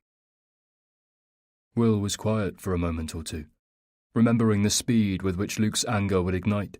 Sometimes the slightest jibe would set him off, screeching, stamping his feet, slamming his fists into walls. "I saw him smash a window once.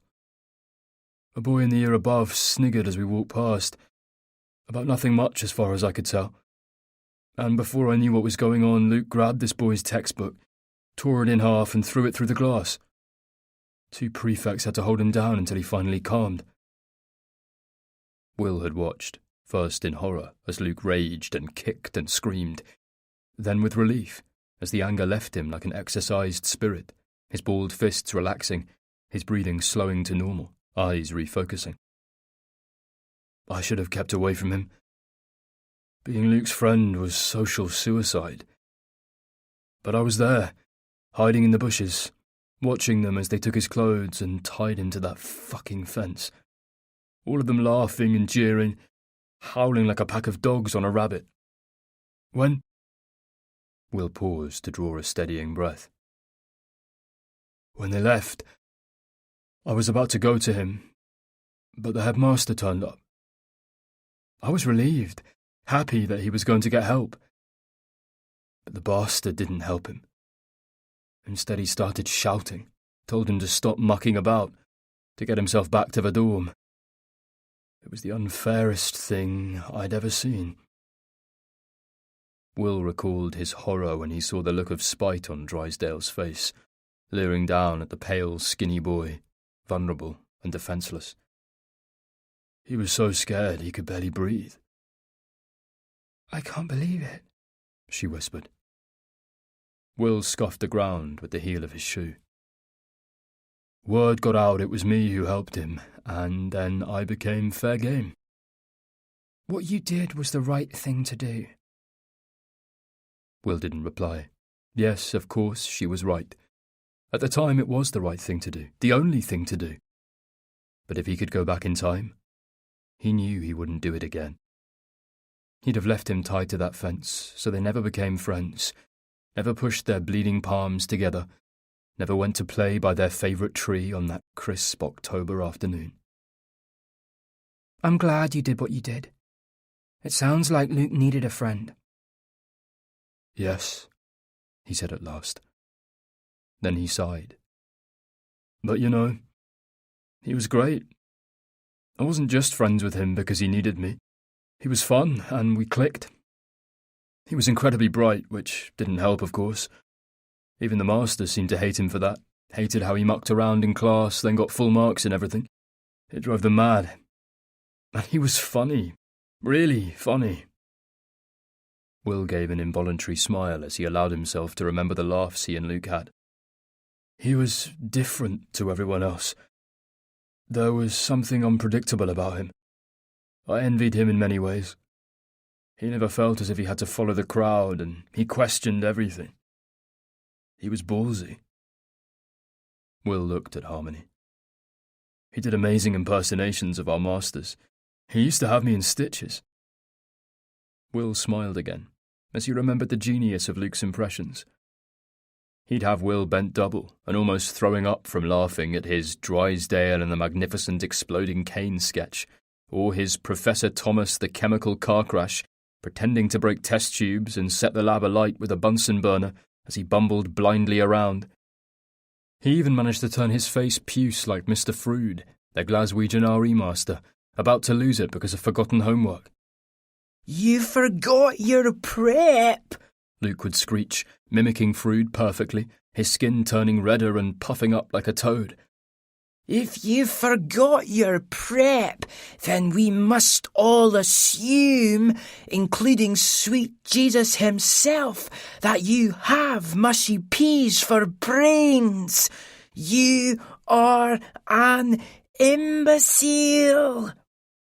And then Luke would fall to the floor, writhing and twitching, chanting mushy peas, mushy peas, mushy peas, over and over, while Will creased up with laughter, tears streaming down his aching cheeks. I was pretty good at taking shit, kept my cool, didn't react, and by the end of the year they'd eased up on me. He glanced at her and kicked at the ground again. Bullies try and get under your skin. I found that if I built walls, it helped. It's probably why I don't talk about any of it. As far as I was concerned, if I let them get to me, I let them win. I also made sure I wasn't seen out and about with Luke too much. We'd hang out on our own in the woods behind the school instead. There was this den we made, hidden away in the trees. We went there. Sometimes in the refectory I sat with other boys to eat. Will felt a sudden swell of guilt as he heard those words out loud, recalling Luke's downcast eyes, resigned and abandoned, while Will sat with other boys in his year. Boys he didn't like as much, but boys he could be seen with without risk. Luke took it on the chin. He never mentioned it, never asked to join them. It was as if he was just pleased to take whatever companionship Will was willing to give him, as if he deserved no more. "Will?" Yes? "Why did you ask if he wanted you to say sorry?" Will's stomach knotted. "Maybe talking about it will help," she said. "You can tell me. I'm your wife, and I want you to trust me. You don't need to keep secrets from me." I can trust you. I do. He paused, searching his head for the right word. Reticence to talk about it has nothing to do with you. He took hold of her hand in an attempt to reassure her. "He doesn't seem angry or upset with you," she said. "He doesn't seem to have any bad feelings towards you at all. He seems fine." Will put his arms around her and buried his face in the warm, sweet-smelling curve of her neck, breathing her in as if she were a drug. His skin prickled. He lifted his head and kissed her. He wanted to lie her back and right there on the terrace in the dying warmth of the day, make love to her. He wanted to lose himself in her, his desire, their sex, erasing Luke, and everything that came with him, from his head.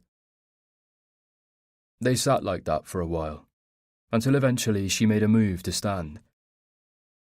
"We should go in. It'll be dark soon." Harmony cleared the unfinished supper away and scraped the food into the bin, while Will scrambled some eggs, which they ate leaning against the kitchen worktop. In bed, she pushed herself into him, her back to his chest, his arms enfolding her so he felt she was part of him. He kissed her shoulder, gently lingering, parted his lips and brushed the tip of his tongue across her skin, the slightly salty taste arousing him.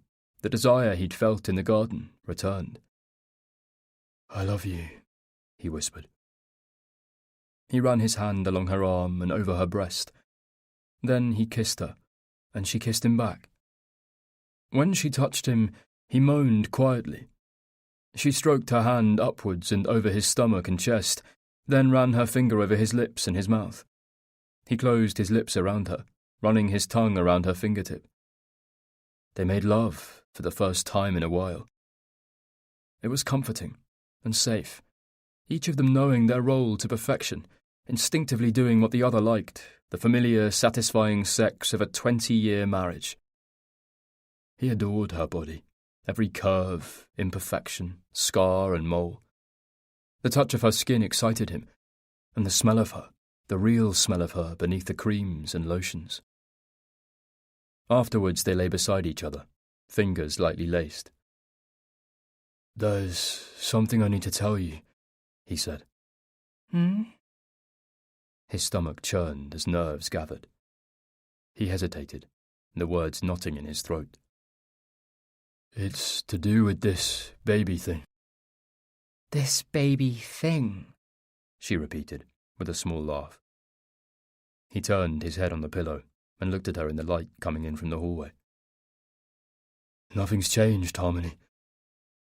I wish I felt differently, but I don't. I still don't want a child." Her face fell.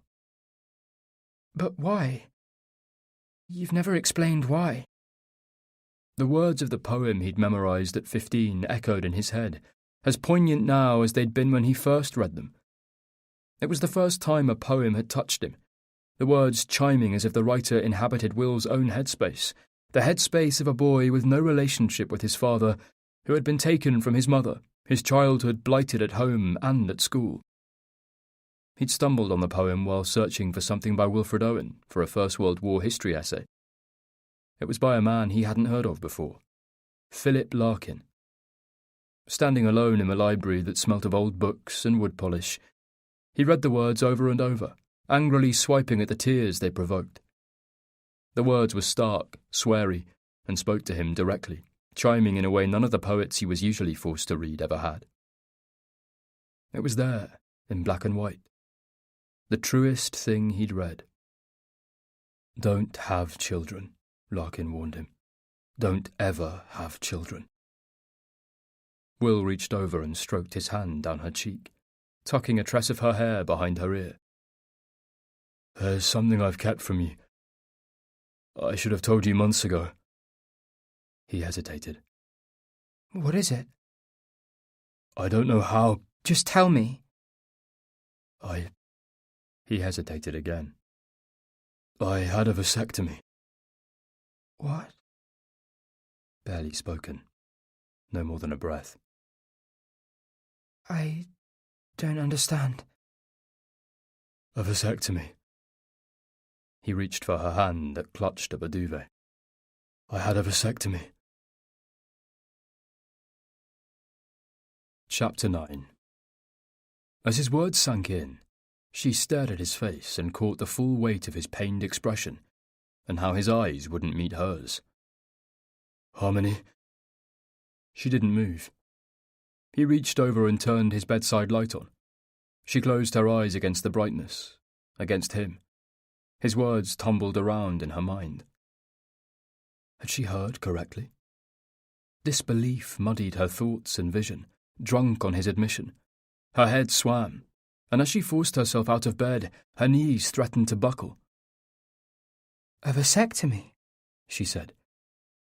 You had yourself sterilized? He didn't answer, and she turned away from him and walked to the bathroom, closing the door behind her. As she stood in the centre of the room, unsure what to do, her body began to shiver.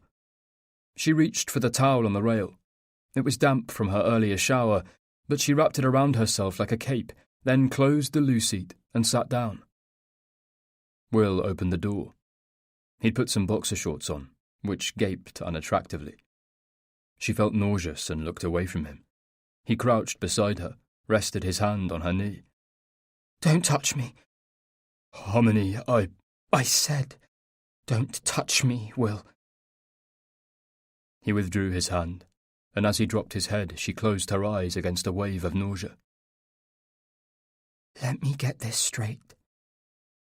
Her voice was quiet, her words strained. and she was unable to look at him. You went to a hospital and had a vasectomy without telling me? Yes. She concentrated on her breathing, focused on the air passing in and out of her body.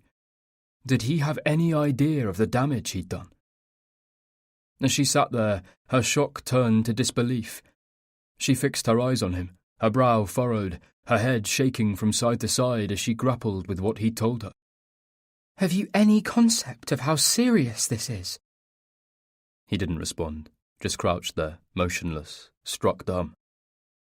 How could you do something like that without talking to me? His face showed all the shame, all the guilt of a scolded child. His lips were pursed, and his gaze was fixed on the floor between them. Why would you? She forced the words through gritted teeth. You know why, he said. No, I don't. I never wanted children. For a moment she was silent, processing his statement. She thought of the cardigan tucked into the back of her drawer. But we were going to have one, she whispered.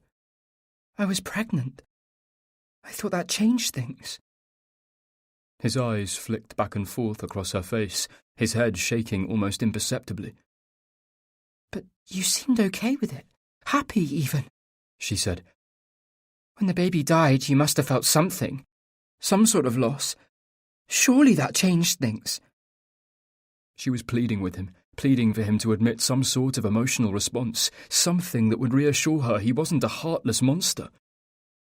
He sighed heavily, rubbed his face, then stood up and walked over to the bath. He sat on its edge. That's the point. I didn't feel the things you wanted me to feel. I wasn't happy when I found out about it, and I wasn't sad when you lost it.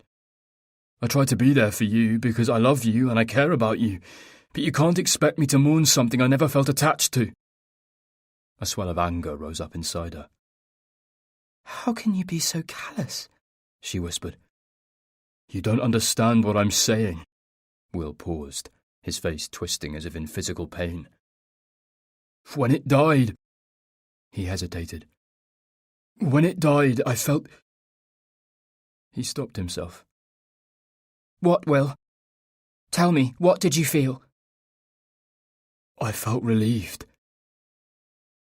The word hung between them, poisoning the air. Harmony, I didn't... Fuck you!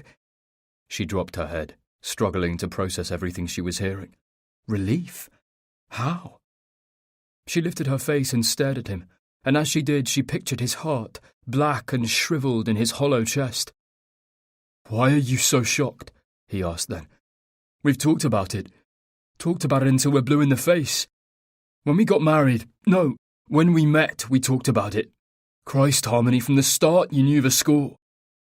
Knew the score? She spat the words from her mouth as if they were battery acid. I never wanted children. I still don't. He squared his shoulders and looked her directly in the eyes, faced her, primed to defend himself. So, I had a vasectomy. Raw hatred swamped her then. A hatred born of a wound she never imagined him capable of inflicting. What the hell is wrong with you? She shouted. How could you? You and I might have talked about it years ago, but things changed. We got pregnant. She was crying now, hot tears coursing her cheeks. You knew how I felt about our baby. You knew from the start. But then you go and have a vasectomy without even telling me. She paused and shook her head, pressing the edge of the towel that covered her against her eyes to blot the tears. I mean, shit. Is it even legal to do that without my consent? Your consent? He looked genuinely surprised, and she fought the urge to slap him. Yes, she said, my consent, as your wife, given that what you did affects me profoundly. You're missing the point. This goes beyond the vasectomy. It reaches far deeper. None of this is based on a whim. It's fundamental to who I am. I don't want children. I'm not capable of being a father. I'm not capable of caring for another human being. Don't be ridiculous, she interrupted, looking at the ceiling to try and stem her tears. I'm not being ridiculous. Then he got up and walked back into the bedroom, I don't want to have children." "But I do!" she shouted after him. Then she started to shake as the shock of their row and what he told her took hold of her body. She felt cold suddenly and tightened the towel around her. "Oh, God," she breathed. "Will, what have you done to us?" When she stood, her legs were shaky, her heart racing. She made herself walk when all she wanted to do was collapse on the floor. She dropped the towel from her shoulders and took her dressing gown off the hook on the back of the door. She put it on, tying the cord tightly, then stood in the doorway and leant against the frame. He was sitting on the bed, his back facing her, shoulders hunched. "When did you do it?" He didn't reply. "Will, I asked you a question. When did you do it?" "When I was dealing with the pain of losing our baby." Not then. "When?" I went to see the doctor not long after you found out you were pregnant. I was all over the place. We had this child on the way, and I didn't want to make the same mistake again. I didn't want more children." He shifted his position on the bed to look at her. "I didn't want to take any more chances." "But you would have been unwell. There's swelling, isn't there?" Again, he didn't reply. "For God's sake, tell me when you did it." He shook his head wearily. "At the beginning of December, I told you I was sick with flu." Her mind whirred, thinking back to the week he spent in bed, tucked up in a darkened room, curtains drawn, an extra pillow, chicken soup, a hot water bottle. "But I looked after you," she said. "I phoned Frank and told him you were too ill to go into the shop. She put her hand on her forehead. I gave you ibuprofen. I cared for you." Her voice trailed to nothing. "I didn't know how to tell you. I was going to at one point, but I kept putting it off, avoiding it. And then you had the miscarriage and, well, I didn't want to upset you any more than you were." She laughed bitterly and fixed her eyes on the wall. "Well, thank you for not wanting to upset me. Thank you for your consideration, for your thoughtfulness." She shook her head again. "You get the prize for the most caring fucking husband of the year." "Don't shout." "Why the hell not?" A sense of finality mushroomed inside her. It was like he'd fired a machine gun at their marriage, and it now lay in bloody tatters at her feet. As she stared at him, she had the strange illusion of him turning into a stranger. His features grew unfamiliar. The set of his face became that of someone she vaguely knew, a man with a resemblance to Will, but a man she couldn't place. "This is nuts," he said, with a note of anger. "You're looking at me like I'm the devil, like I've torn your heart out. But you knew if you married me you wouldn't have a family. It was a sacrifice, I know that, but you made it. I was there when you agreed to it, standing beside you in the registry office, holding your hand and slipping that band of gold onto your finger." "Don't you throw that at me. This is way beyond will we or won't we have a child. Way beyond our marriage vows. If you want to bring marriage vows into it, how about love, cherish, honour, a marriage built on honesty? You've made a mockery of everything that day stood for, every promise you made me. And yes, you're right, I did love you enough to make that sacrifice, and it was a sacrifice. It was the hardest decision I've ever had to make. But this isn't about that day anymore, can't you see that?" Tears sprung in her eyes and fell unchecked down her cheeks. "What you've done is despicable." Will stood and walked over to her then. He reached out towards her, but she recoiled and stepped back from him. "When I felt our baby inside me," she said, "I felt like I was complete. Then, when I..." Her stomach twinged with an echo of the pain of her miscarriage. "When I lost it, it was as if my world had ended, and in the months that followed, all I wanted was for that mistake, as you call it, to happen again." She saw him swallow and his shoulders dip as guilt took hold, or perhaps regret. "I wanted you to have felt it too," she said. fighting the lump in her throat. I wanted to think you'd imagine being a father and holding your baby, and that something inside you had awakened. And I wanted you to feel as bereft and as cheated as I did. She searched his face for signs of comprehension, of an empathy she now feared he didn't possess. I see how foolish it was now. But I just hoped you'd changed your mind. She blotted her tears on the back of her hand. You have torn my heart out, Will. Doing what you've done, making that decision without me, taking away the option of me ever having a baby without even talking to me. You've torn my heart out and trodden it into the dirt. He moved towards her again, but she shoved him back. Leave me alone. You can sleep on the sofa. I don't want you anywhere near me. We need to talk. She snorted bitterly. Oh, now we need to talk. Harmony. I said leave me alone. For a moment he looked as if he might try and approach her again. She walked past him, careful not to touch him as she did, and got into bed. She stretched across to turn the light off, and then lay there, arms either side of her on top of the duvet, willing him to leave the room. She heard him take a breath to speak. Go, Will. Then he left. She listened to his footsteps as he walked down the corridor, heard him go into the living room, heard the door close. Then it was quiet. So quiet. The silence rang in her head. She felt as if she'd been driven over, stunned and confused, her head pounding at the temples. It scared her to feel this level of hatred towards her husband. She thought of her mum then, of a conversation they'd had when Harmony was about 7. She'd been crying in bed and crept downstairs and sidled into the television room, where her mother was watching the news.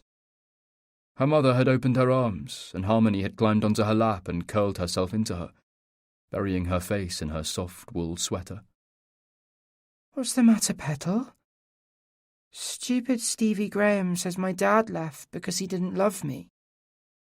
Her mother had tightened her arms around her.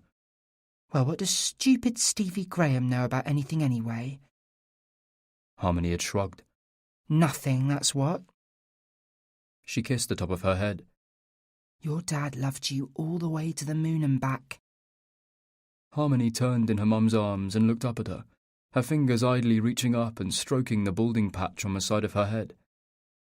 Why did he go then? Her mother hadn't answered immediately, but had taken a deep breath, then finally smiled. Some people are like birds, she said. You can't keep them caged. He needed to fly, that's all. I hoped he wouldn't fly too far, but sadly for us, he did. Do you hate him? Hate him? Her mother laughed softly and rested her chin on top of Harmony's head. No, I don't hate him. I could never hate your dad. I love him, and you can't turn love on and off like a tap. There's nothing he could do, even leaving, that would make me stop loving him. Just like he still loves us, whatever he does, wherever he is. You remember that next time stupid Stevie Graham says anything daft about your dad? Harmony's memories were interrupted by a sudden wetness between her legs, as Will's semen seeped out of her. She cringed as she remembered their lovemaking. Less than an hour ago, when she'd been happy, when she'd felt close to her husband. She recalled the way he'd kissed her, so tenderly, so full of love. But all the time he knew what he'd done and was concealing it, concealing the stake he'd driven through the heart of their marriage. She shifted her body against the discomfort she felt, pulled the sheets between her legs to dry herself. The thought of it turned her stomach. She was revolted by the dead and useless liquid tainting her body with its deceitful sterility. It was like venom inside her, and suddenly, violently, she wanted all trace of him out of her. She got up and went to the bathroom and set the shower to as hot as she could stand, and there, in the quiet darkness, she stood beneath the scalding water and scrubbed herself clean of him. When she'd finished, She wrapped herself in a dry towel and walked back into the bedroom. Then she went over to her drawers and opened the top one. She reached in and felt for the cardigan, closed her fingers tightly around its softness, and pulled it out. For one last time, she buried her face in it, breathing deeply, and allowed herself to cry. When she finally stopped, she walked over to the bin in the corner of the room, the pain in her stomach making each step unbearable, and dropped the tiny cardigan into it, then turned away from it. Chapter 10. Will lay on the sofa and stared at the ceiling, picturing the cracks that crept across it, invisible in the darkness. He thought about the moment she told him she was pregnant. It was a Thursday morning. She was about to leave for work. He remembered it clearly, even what she was wearing: a dark navy skirt and jacket, a white shirt, her Tiffany heart, trainers on her feet, her smart-heeled meeting shoes that gave her blisters in her bag to change into when she arrived. "I'm pregnant." She'd said it just like that, out of the blue. She was packing her briefcase with her notes, her reading glasses, an apple. But then she paused, both hands resting on her bag, and said it. "I'm pregnant." There had been a quiver in her voice, and when he looked at her he saw she was trembling, but her eyes gleamed, and there was the promise of a smile that lit her face and turned the corners of her mouth up ever so slightly. "I'm pregnant." His heart stopped. "But how? How can you be?" "I don't know." "Did you miss a pill?" Her smile fell. "You think I did it on purpose?" "What? No." Will shook his head, confused. He hadn't even considered she might do it on purpose. But then, "Did you?" "Of course not. I wouldn't do that. And I didn't miss a pill either. I've not missed a pill in 18 years. "Then how?" I've no idea. I suppose the stats say it's only 99.8% effective. I guess we're the 0.2%. Then Will watched the wonderment dawn on her face. "Oh my God," she breathed. "I'm pregnant." Now, lying on the sofa, Will rested his palms on his face. He could smell her on him, and his loins stirred inappropriately as he remembered moving inside her. He heard the showers start in their room. She was awake still. Should he go back in and try to talk to her? He thought about what he would say. How could he convince her he was sorry? He should have been honest from the start. He should have told her that Thursday morning. It had been a mistake to let her believe he was okay with it, let her assume he was looking forward to having a child. He could see his mistake so clearly now. Why had he lied? "What are you thinking?" she'd said on that Thursday, placing the flat of her hand against his cheek. Will had noticed her other hand resting on her tummy, as if forming a protective barrier between him and it. Protecting it from what? From his reaction? From his coldness? He should have said something right then, as her hand rested lightly on his face, and there was understanding in her voice. But he didn't. "I know it's a shock," she said. "But—" She stopped without finishing her sentence, and her face broke into the widest of smiles. "It's a good thing, isn't it? Don't you think? This will be good for us. Having a family, it's fate." Fate. She didn't believe in fate. She was a scientist. Fate was like fairies and ghosts. It shouldn't exist for her. "I mean, I know we weren't planning it, but you're happy, right?" She rubbed his shoulders and asked him again. "Please say something, darling. Tell me you're happy." He looked down at her, her face tilted up towards his, her eyes shining, and lied. "Yes, I think so. A bit shocked, that's all. But I'll be fine. I probably need a day or two to get my head around it." And as these lies eddied around them, as they filled her eyes with joy, he smiled and kissed her and held her tightly when she threw her arms around him. "That's good enough for now," she whispered into his ear. before pushing away from him, her face childlike in its excitement. "Oh, Will, we're having a baby." Then she jumped back into his arms and kissed him again. Would telling the truth have helped? She'd never have got rid of the baby. Maybe she'd have left him. Anger and upset inevitable, whether back then or now. He thought about the vasectomy, the phone call he'd made to the private hospital, the way they'd run through the details, the price, the ease of the operation, the approximate time it would take him to recover. At the time it had seemed rational, obvious. He'd been annoyed he hadn't done it years earlier. He remembered feeling suffocated, the walls of his world inching in from all sides, the cold sweats, that agonizing mistrust of himself. Those damn words, Larkin's words, ringing like a tolling bell in his ears. He'd spent every waking moment of those first few weeks trying to imagine himself with a child. He tried to be positive, told himself it might well be a good thing, an opportunity to right the wrongs of the past, something he should embrace. But he hadn't convinced himself, and his anxiety had mushroomed until he found it difficult to eat, or sleep, or breathe. Yet all that time he'd worn a ridiculous mask of happiness. He smiled when she told him how wonderful it was. He pretended to listen when she read aloud from baby magazines, told him how large the fetus was, which bits of its body had developed that week, how her ankles would swell soon, how her stomach would grow until her tummy button turned inside out. He was a coward. He always had been. Chapter 11. Harmony woke later than usual. Her eyes ached from crying and lack of sleep, and she felt cold and shivery. She washed her face and dressed in black work trousers and a thick grey winter sweater. As she walked along the corridor to the kitchen, her heart pounded. Remnants of last night's fight came at her like shooting pains, and her body trembled. He was sitting at their small kitchen table, wearing last night's boxers and a sweater he'd taken from the laundry basket.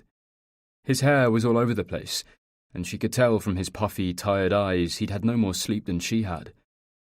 She wondered briefly how long he'd been out on the streets, pacing the pavements. As she approached him, he stood. They faced each other like nervous teenagers, both knowing they were supposed to say something, neither having the faintest clue what. "Would you like some coffee?" he asked at last. "I made a pot." His eyes searched hers, worry written all over his face. She nodded. He poured her a cup and added milk from the carton, then handed it to her. "Harmony, Don't," she said, her eyes welling with angry tears. "Not yet." Her stomach churned, and her throat tightened as the kitchen grew unbearably claustrophobic. She opened the back door to let some air in. The day was duller than the last few days, with a slight chill and maybe the promise of rain. She breathed in the freshness and stared out across the garden to the flats beyond their wall. She watched as the shadow of a figure walked past one of the windows. "Do you ever ask yourself if this is it?" She turned to face him. Her voice was calm and level. She looked at his face intently, trying to find signs of the man she was supposed to love. "What do you mean?" "I mean this. Us.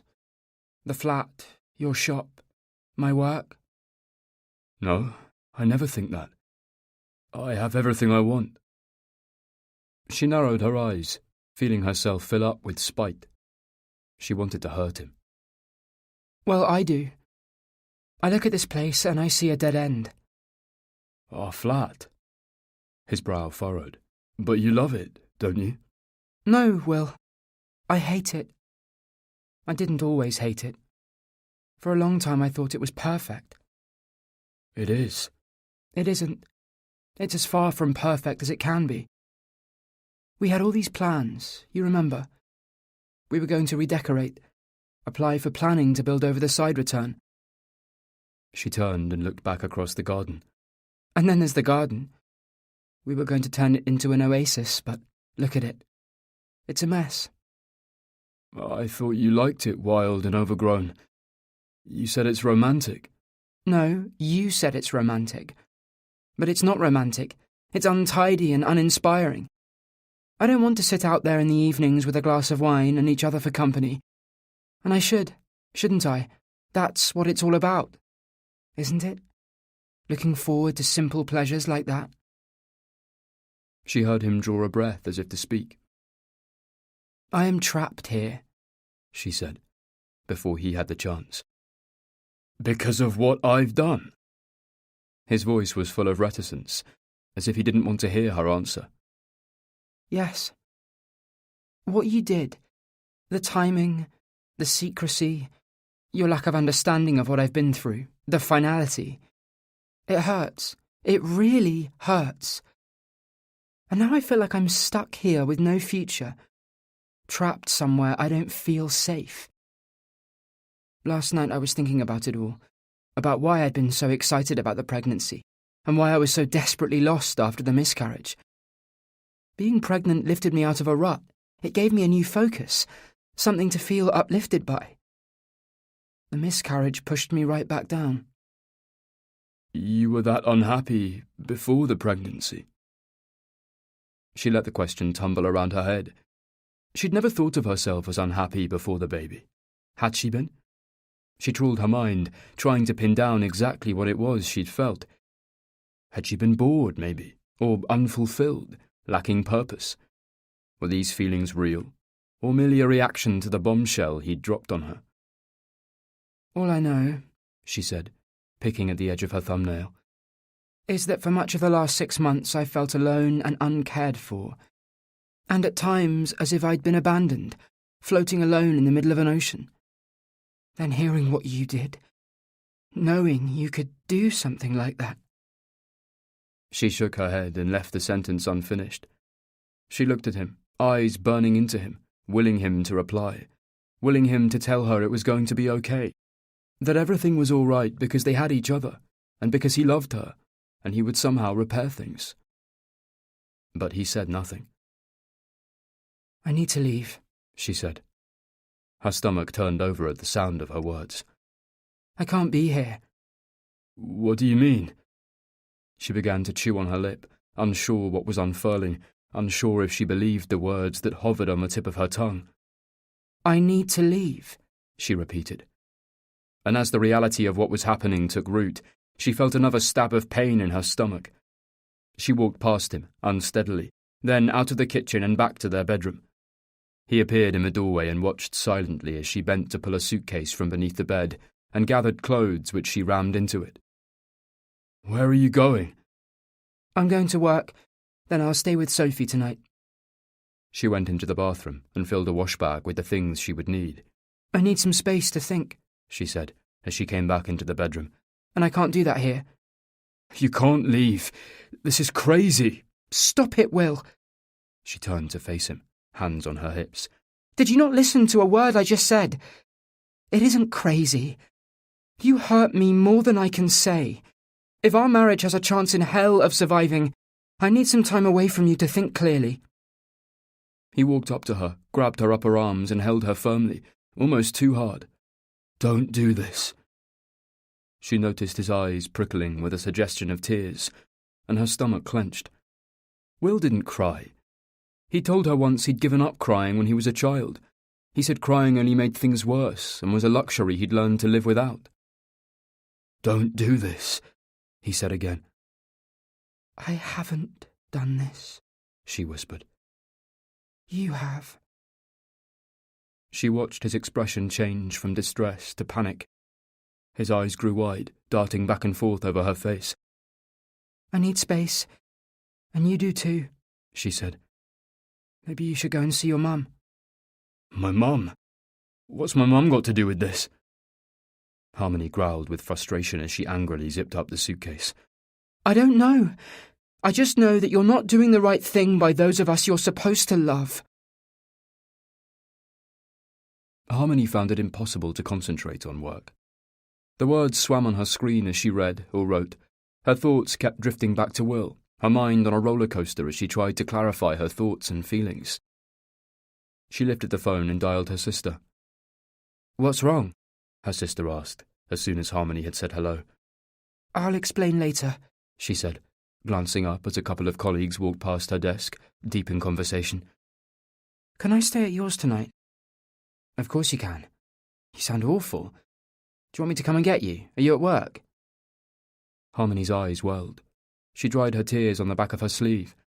Thanks, but I've got stuff I need to do here. You sure?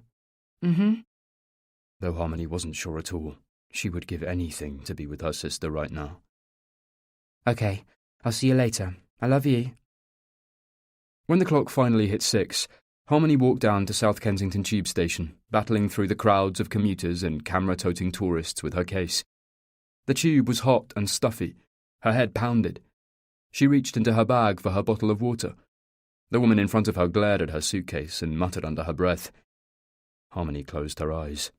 She hated the underground, especially in the summer, crammed shoulder to shoulder with sweaty, tired bodies, sticky skin brushing sticky skin. Harmony wondered if she was making a mistake. Should she be going home to talk to him? Was going to Sophie's just shoving her head in the sand? She thought of Will as she'd left him that morning, standing on the steps of their block of flats, hands in pockets, grim acceptance written on his face as he watched her leave. When Sophie opened the door of her sprawling Wandsworth home, she wrapped Harmony in a tight embrace before leading her through to the kitchen. It was reassuringly chaotic, with discarded school bags and gym kits scattering the floor, shoes kicked off, piles of homework littering the dining table, a pan bubbling away on the hob, and the noise of the boys playing football in the garden. It's nice to be here, Harmony said. I've missed you all. I'll only be here a night or two. Stay as long as you want. Sophie crossed the room towards the fridge. Wine? Harmony nodded, and her sister opened the fridge and pulled out a bottle half full of white wine, cork pushed into the top. Harmony got 2 glasses out of the pine dresser that had belonged to their nan. The sight of it reminded her of happier times, before their mum died, when they'd visit their grandmother's house and the 4 of them ate Sunday tea together, the smell of old wood and furniture polish wafting out of the cupboard when they were asked to lay the table. Sophie sat down, tucking one leg underneath her. She wore tight-fitting jeans that hugged her long, lean legs, and a smart blue polo neck high against her chin, her mousy blonde hair tied up in a loose bun, a few wisps loose and falling over her face. Sophie leant forward and rested her hand on Harmony's. So, what's happened? Ever since Harmony could remember, Sophie had been like a mother to her. She'd tried so hard to ease her grief, and even now, just being near her was comforting. After their mother's funeral, when they moved from their flat on the outskirts of Reading to their nan's terraced house in a small village south of Leeds, Harmony lost everyone and everything she knew, almost overnight. Sophie became parent, sister, friend, and carer, all rolled into one. It was Sophie who'd borne the brunt of their mother's long, drawn-out illness, looking after her while she recovered from her bouts of chemo, and then, in those final long months, when she was unable to do anything for herself, it was Sophie who cooked and cleaned for them, who made sure Harmony did her homework and ate breakfast and left for school in clean uniform. Their nan had been of little help. She was elderly and irascible, needed care herself, and this too had fallen on Sophie's shoulders. It was Sophie's grit and strength that had held them all together. I don't even know where to begin. A couple of tears tumbled down Harmony's cheeks. She laughed helplessly. I'm a mess. Sweetheart, Sophie said, squeezing and rubbing her sister's hand. You've been through such a traumatic thing. Losing a baby is incredibly hard. It takes time to get over something like that. He had a vasectomy. Without telling me. He did what? Harmony dried her eyes with the edge of her sleeve and nodded. And you didn't know about it? Harmony shook her head. Jesus.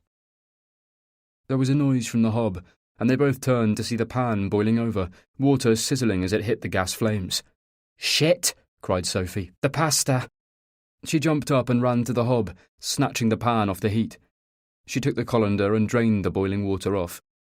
Harmony watched her sister open the cupboard above her head and rummage around amongst the chaos within for a jar of pasta sauce. She opened it, spooned some into the saucepan, then tipped the steaming pasta back in. Then she abandoned the pan on the side and came back to the table. Why the hell did he do it? Harmony shrugged. He's always said he didn't want to have children. Yes, Sophie said, with forced patience. I get he doesn't want kids. You explained that to me when you got together. Some dead, half-drunk poet told him not to or something ridiculous. But what I'm struggling with is why on earth he got himself done without discussing it. What was he thinking? Harmony had a flare of loyalty for her husband, as she often did when her sister was quick to pass judgment on him. I don't think he was thinking rationally. He said he panicked when I got pregnant and didn't want to risk it happening again. I never really understood his fear. He's always been amazing with the boys, even when they were babies. And anyway, you told me he was excited about having a child of his own. Harmony shook her head. I thought he was. She recalled all the times she'd watched him with her nephews, seen how happy and at ease he was, wondering if maybe he'd changed his mind. He loves your boys, she said, tracing her finger around the rim of her glass. But you have no idea how many times he's told me that when he sees them with Roger, he feels inadequate. He was adamant he'd be a dreadful parent, and nothing I said could convince him otherwise. He can join 99% of all other parents in the world then. We're all dreadful. You just get on with it as best you can. And he's silly to feel inadequate around Roger. Roger's totally crap most of the time. He just puts on a show when there are people around. Roger's a wonderful dad, and you know it. Harmony drank some wine. I hate how Will doubts himself like he does. Not just parenting, but with everything. It frustrates me so much. I blame his father. She shook her head. That arsehole has a lot to answer for. Just then they heard angry shouts from the garden. Harmony looked out of the window and saw two of her nephews rolling around on the grass, exchanging hefty punches. Sophie tutted. The monsters need feeding. Let me get the pasta inside them and then we'll talk. Help yourself to more wine. She went to the back door and called her sons in. Harmony smiled as they piled in through the door and ran to their mother like starving animals. Did you say hello to Harmony? Sophie said. The boys looked over at her, and all three grinned. Cal came over to hug her. Hey, Cal. How's things? She said, wrapping her arms around her oldest nephew. He was now half a foot taller than her, and had filled out since she last saw him. Harmony patted his bicep. Been working out? Cal flushed pink and shook his head. He has! Screamed George, who leant against Harmony by way of a hello. His older brother shoved him hard. Shut up, dickhead! Language, warned Sophie. Harmony kissed the top of George's head, then smiled at Matt, who'd made it over to her at his own laid-back pace. He gave her a hug too, and whispered in her ear. He has been working out every day before breakfast, doing dumbbells in his room. It's because he's got a girlfriend, sang George. Cal lunged for his little brother, but missed him, instead sending a pile of books tumbling off the table and causing George to erupt into loud giggles. Cal chased him around the kitchen island and punched him in the arm. George screamed as if he'd been stabbed. Ignoring them completely, Sophie expertly manoeuvred around them to get plates out of the cupboard and cutlery out of the drawer. Do us a favour and take your dinner next door, she said, stabbing a fork unceremoniously into each mound of pasta. She pulled open a bag of ready grated cheese and dumped a handful on each. Harmony watched as Sophie busied about, calm amid the chaos, systematically sorting out the things they needed. Ketchup, water, a few slices of cucumber. All three boys jostled and pushed and fought, and finally, loaded up with food, they went through to the playroom. A few seconds later, the television switched on, and it was quiet again. It's like a tornado blowing through, Harmony said with a laugh. Can you imagine what Mum would have said if she saw the chaos here? Sophie laughed and grabbed a bag of crisps and a bowl. She was lucky. She had 2 neat and tidy daughters. I have 3 apes who aren't even house-trained. She put the bowl of crisps on the table between them and sat down. Harmony rubbed at a felt-tip pen mark on the table. I'm so angry with him, Sophie. I'm so angry I can't even look at him. That's natural. Anyone would be angry in the same situation. It would be odd if you weren't. Do you think my marriage is over? Harmony asked quietly, looking up at her older sister. Only you and Will can decide that. Sophie stroked her hand. But one thing's for sure. Whatever he's done, whatever his failings, he hasn't done any of it because he doesn't love you. Mum loved Dad, but that wasn't enough to keep them together. That was different, Sophie said, removing her hand and stiffening. Our father was a bastard. Harmony was used to the vitriol Sophie directed at their father. She'd never heard a fond word for him from her sister's lips. Are you sure he was such a bastard? I mean, now you're married yourself, do you think there was a side to his story that might explain him leaving like he did? Sophie narrowed her eyes. Yes, I'm sure he was a bastard. And you know what? Now I'm married and have the boys, I hate him even more. It makes him leaving even harder to understand. I can't imagine walking out on my children. I can't imagine wanting to live my life without them. Harmony looked down at the table. Oh, God, I'm sorry, Sophie said. That was incredibly insensitive. I didn't mean... It's never going to happen, is it? Harmony covered her face with her hands. I'm never going to know what that feels like. How could he do this? I feel like I don't even know him. Chapter 12. Will couldn't find the photograph he was looking for. He searched the living room, behind the chest, under the sofa. He was like a dog who'd lost the scent of its prey, fixated, growing more and more agitated as he searched. It was one of his favourites, taken on their wedding night on one of the small disposable cameras they'd left on the tables for their friends and family. When they'd had the films developed, most of the photos were out-of-focus, off-centre shots of drunk friends gurning at them with overexposed ghostly skin and demonic red eyes. And then there was the picture of Harmony. He'd taken it in their hotel room right after they made love. They were laughing about something. He couldn't remember what, and he'd reached for one of the disposables that had come back with a bag of bits and pieces from the reception and pointed it at her.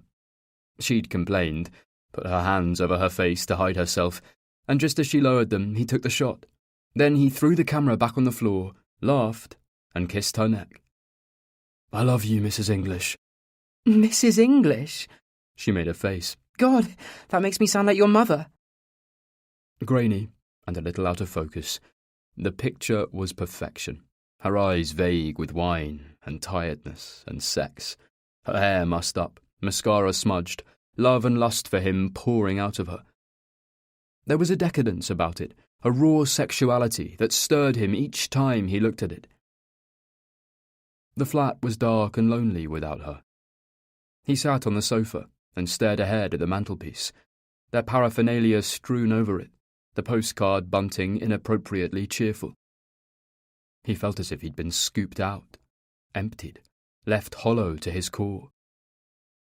He closed his eyes to rest his mind, but as soon as he did so, Luke was there. Glaring memories of that fateful afternoon invading his mind, the last afternoon they'd spent together before Luke was sent away, the damp blanket of leaves beneath their feet, the sun's last light breaking through the canopy above. Then Alistair Farrow's face, as he and his friends stumbled upon them, his eyes burning with intent, the sense of dread that grew as Will realised they were in trouble.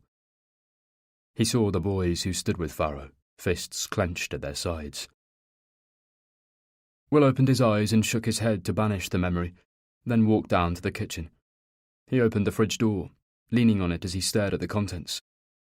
There was a large chunk of cheddar that he'd bought from the deli counter in Sainsbury's for the supper with Luke. He cut himself a chunk of it, spooned some whole-grain mustard onto the plate, and poured himself a small glass of wine from the corked bottle on the sideboard. As he watched the wine fill the glass, he thought of Farrow again. What was it Luke had said? He'd found him on Facebook, a wife and 2 children, an accountant. Will couldn't imagine him grown up, with a life, somewhere out there, going about his day-to-day business like a normal human being. Will needed to see his face. Farrow wasn't going to leave him alone. Seeing Luke had brought him back to haunt him. Will took his supper through to the study and waited for the computer to heave itself into life. When it did, he brought up Facebook. He logged on, closing his eyes to help him remember his password. He rarely used the site. Frank had set it up for him, horrified he didn't use social media. A dinosaur, he'd called him. Will had 7 Facebook friends.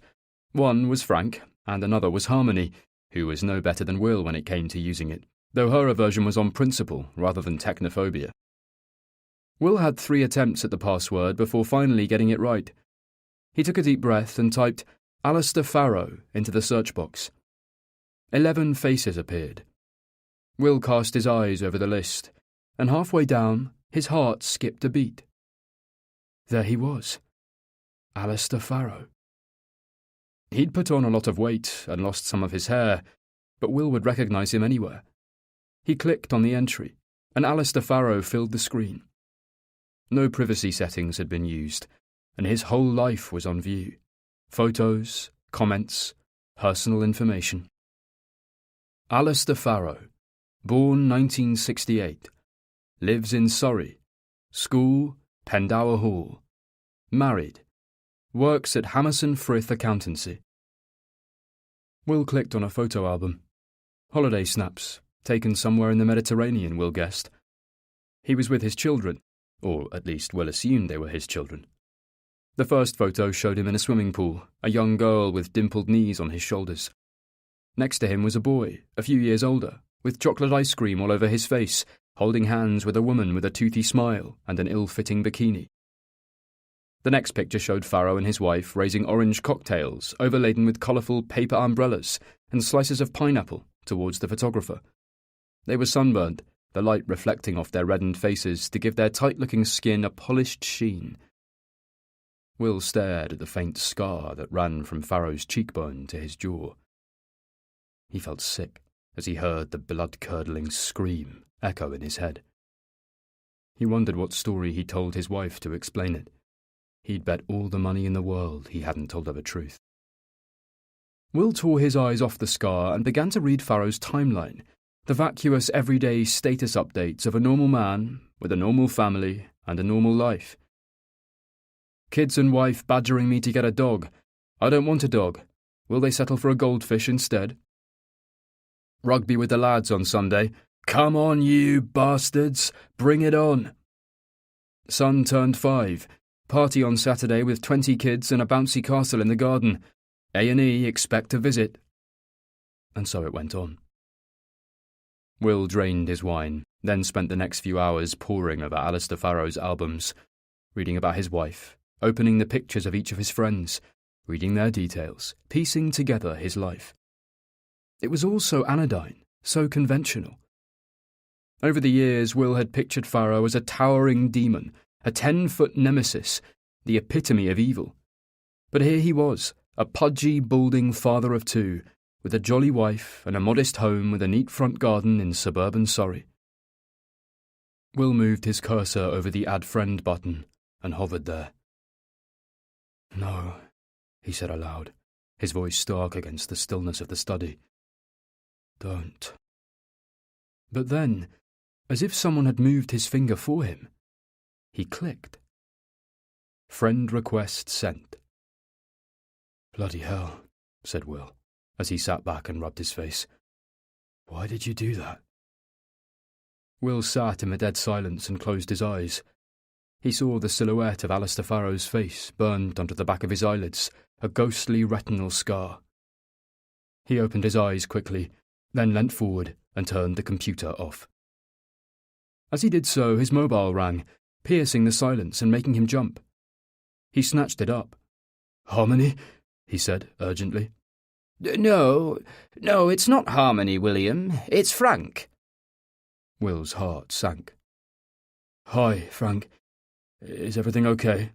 Well, that's the thing, said Frank, his voice shaky and faint. I don't think it is.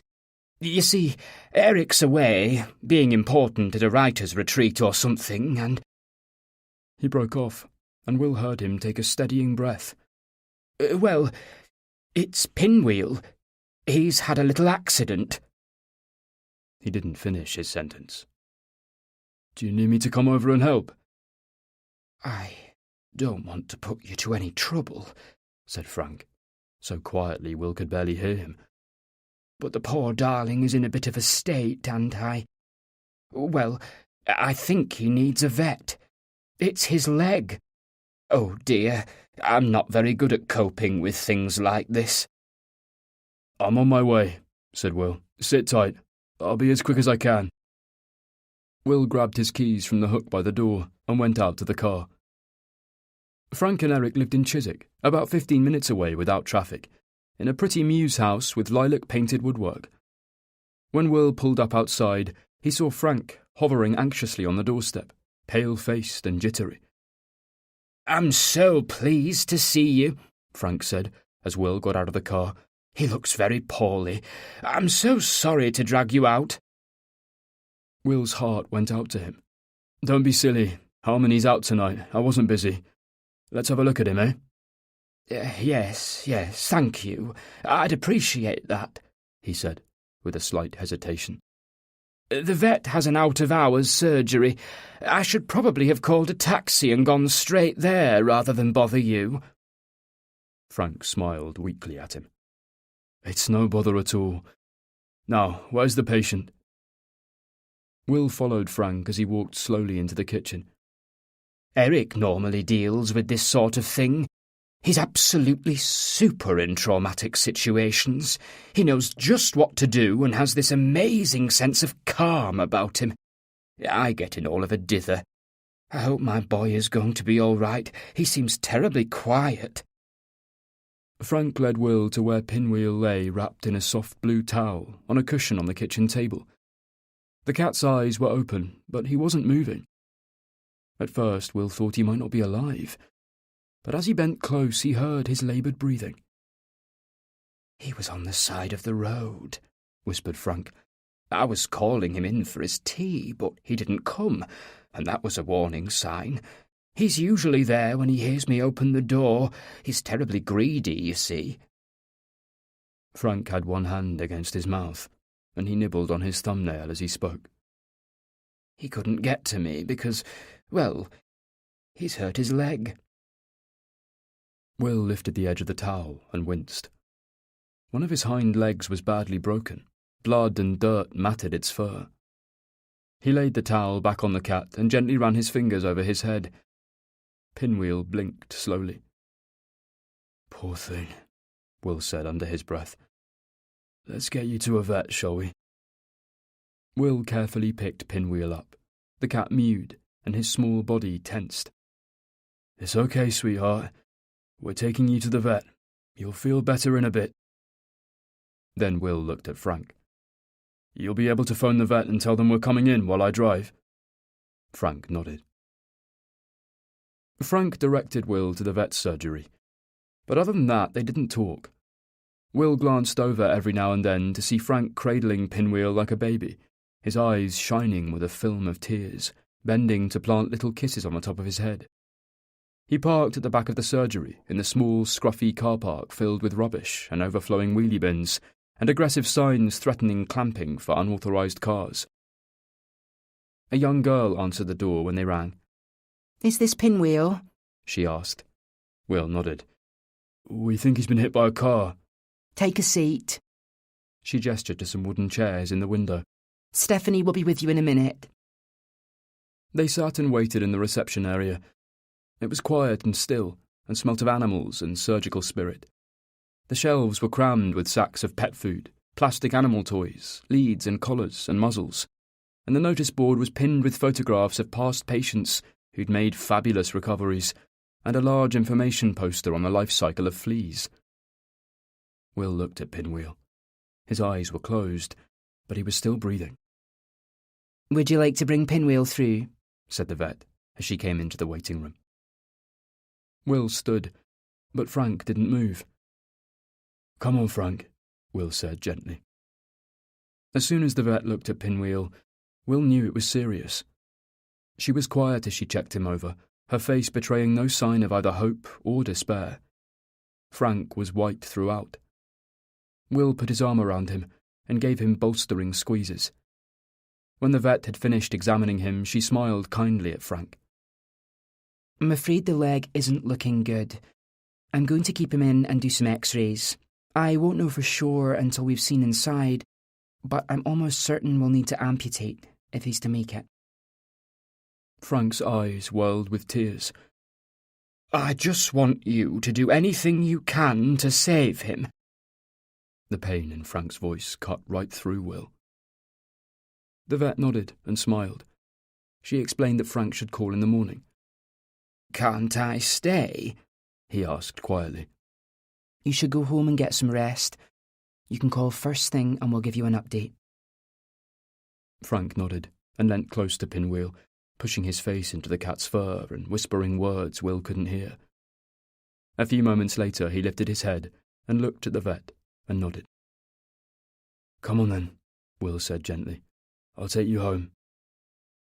On the drive back, Frank stared out of the window, his face stitched up with worry.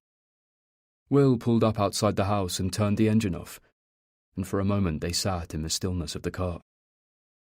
Have you ever had a pet, William? Frank's voice was distant, lost in his worry. Will didn't answer straight away. It was something he'd never talked about, not even with Harmony.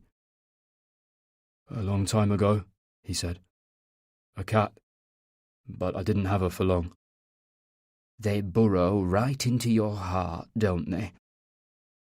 Will stared at his hands on the steering wheel. He had a flash of the kitten's face looking up at him, and his stomach knotted. He'd found her in a disused farm building amongst some rotten straw bales.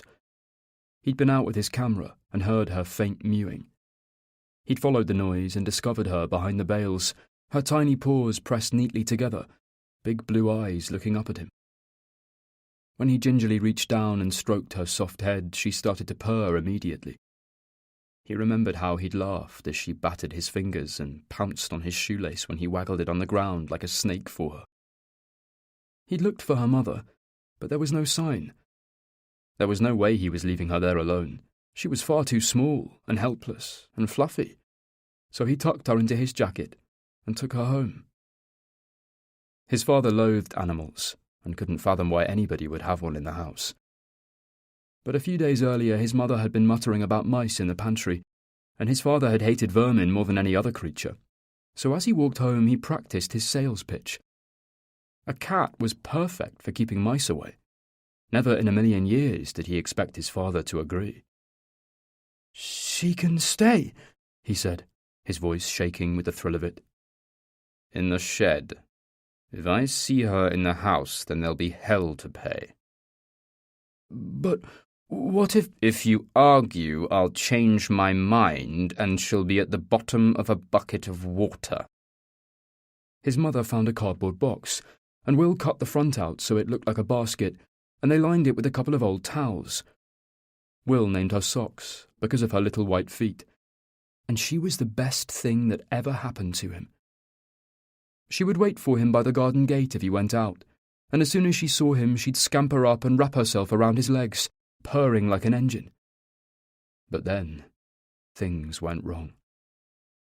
The early days of the January after he found her were so bitterly cold, the river froze over. After supper he'd run out to the shed to say goodnight to Socks. She was curled up tightly in the corner of the box.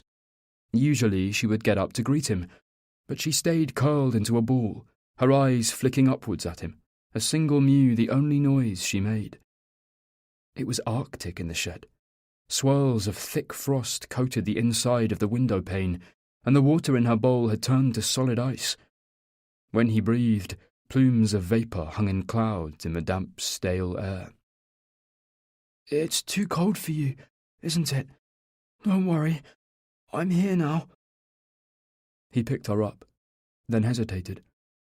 His father would hit the roof if he found her in the house. But then he caught sight of the frozen water in her bowl, and without giving it another consideration, he tucked her under his jumper and walked back to the house where his mother had joined his father in front of the television. I'm quite tired, he said, as he walked past the living room. I'm going to go up to bed. Good night. Then he went up the stairs, keeping his eyes to the floor, praying his father wouldn't notice anything unusual. Once inside his bedroom, he closed the door. Right, you, Will said, lifting his jumper up and putting Socks on his bed. Not a peep, okay? You can sleep under my duvet tonight. It'll be like a den for you. You'll be toasty warm." He stroked her head, and she stood up on her hind legs to meet his hand, purring and rubbing her nose and cheek against him. He undressed, put his pyjamas on, then, needing to use the bathroom, he opened the door to his room. He jumped out of his skin to see his father standing outside it. He pulled the door shut behind him and, keeping his hands on the doorknob, looked up at him. His father blinked slowly and stared, his mouth twitching at the sides. "Is everything all right?" Will asked, trying to keep his voice light. "What are you hiding?" "Nothing." He dropped his hands from the door handle. "I'm just going to clean my teeth and then I'm going to bed. I'm not feeling very well." "You're hiding something, William. Don't you lie to me.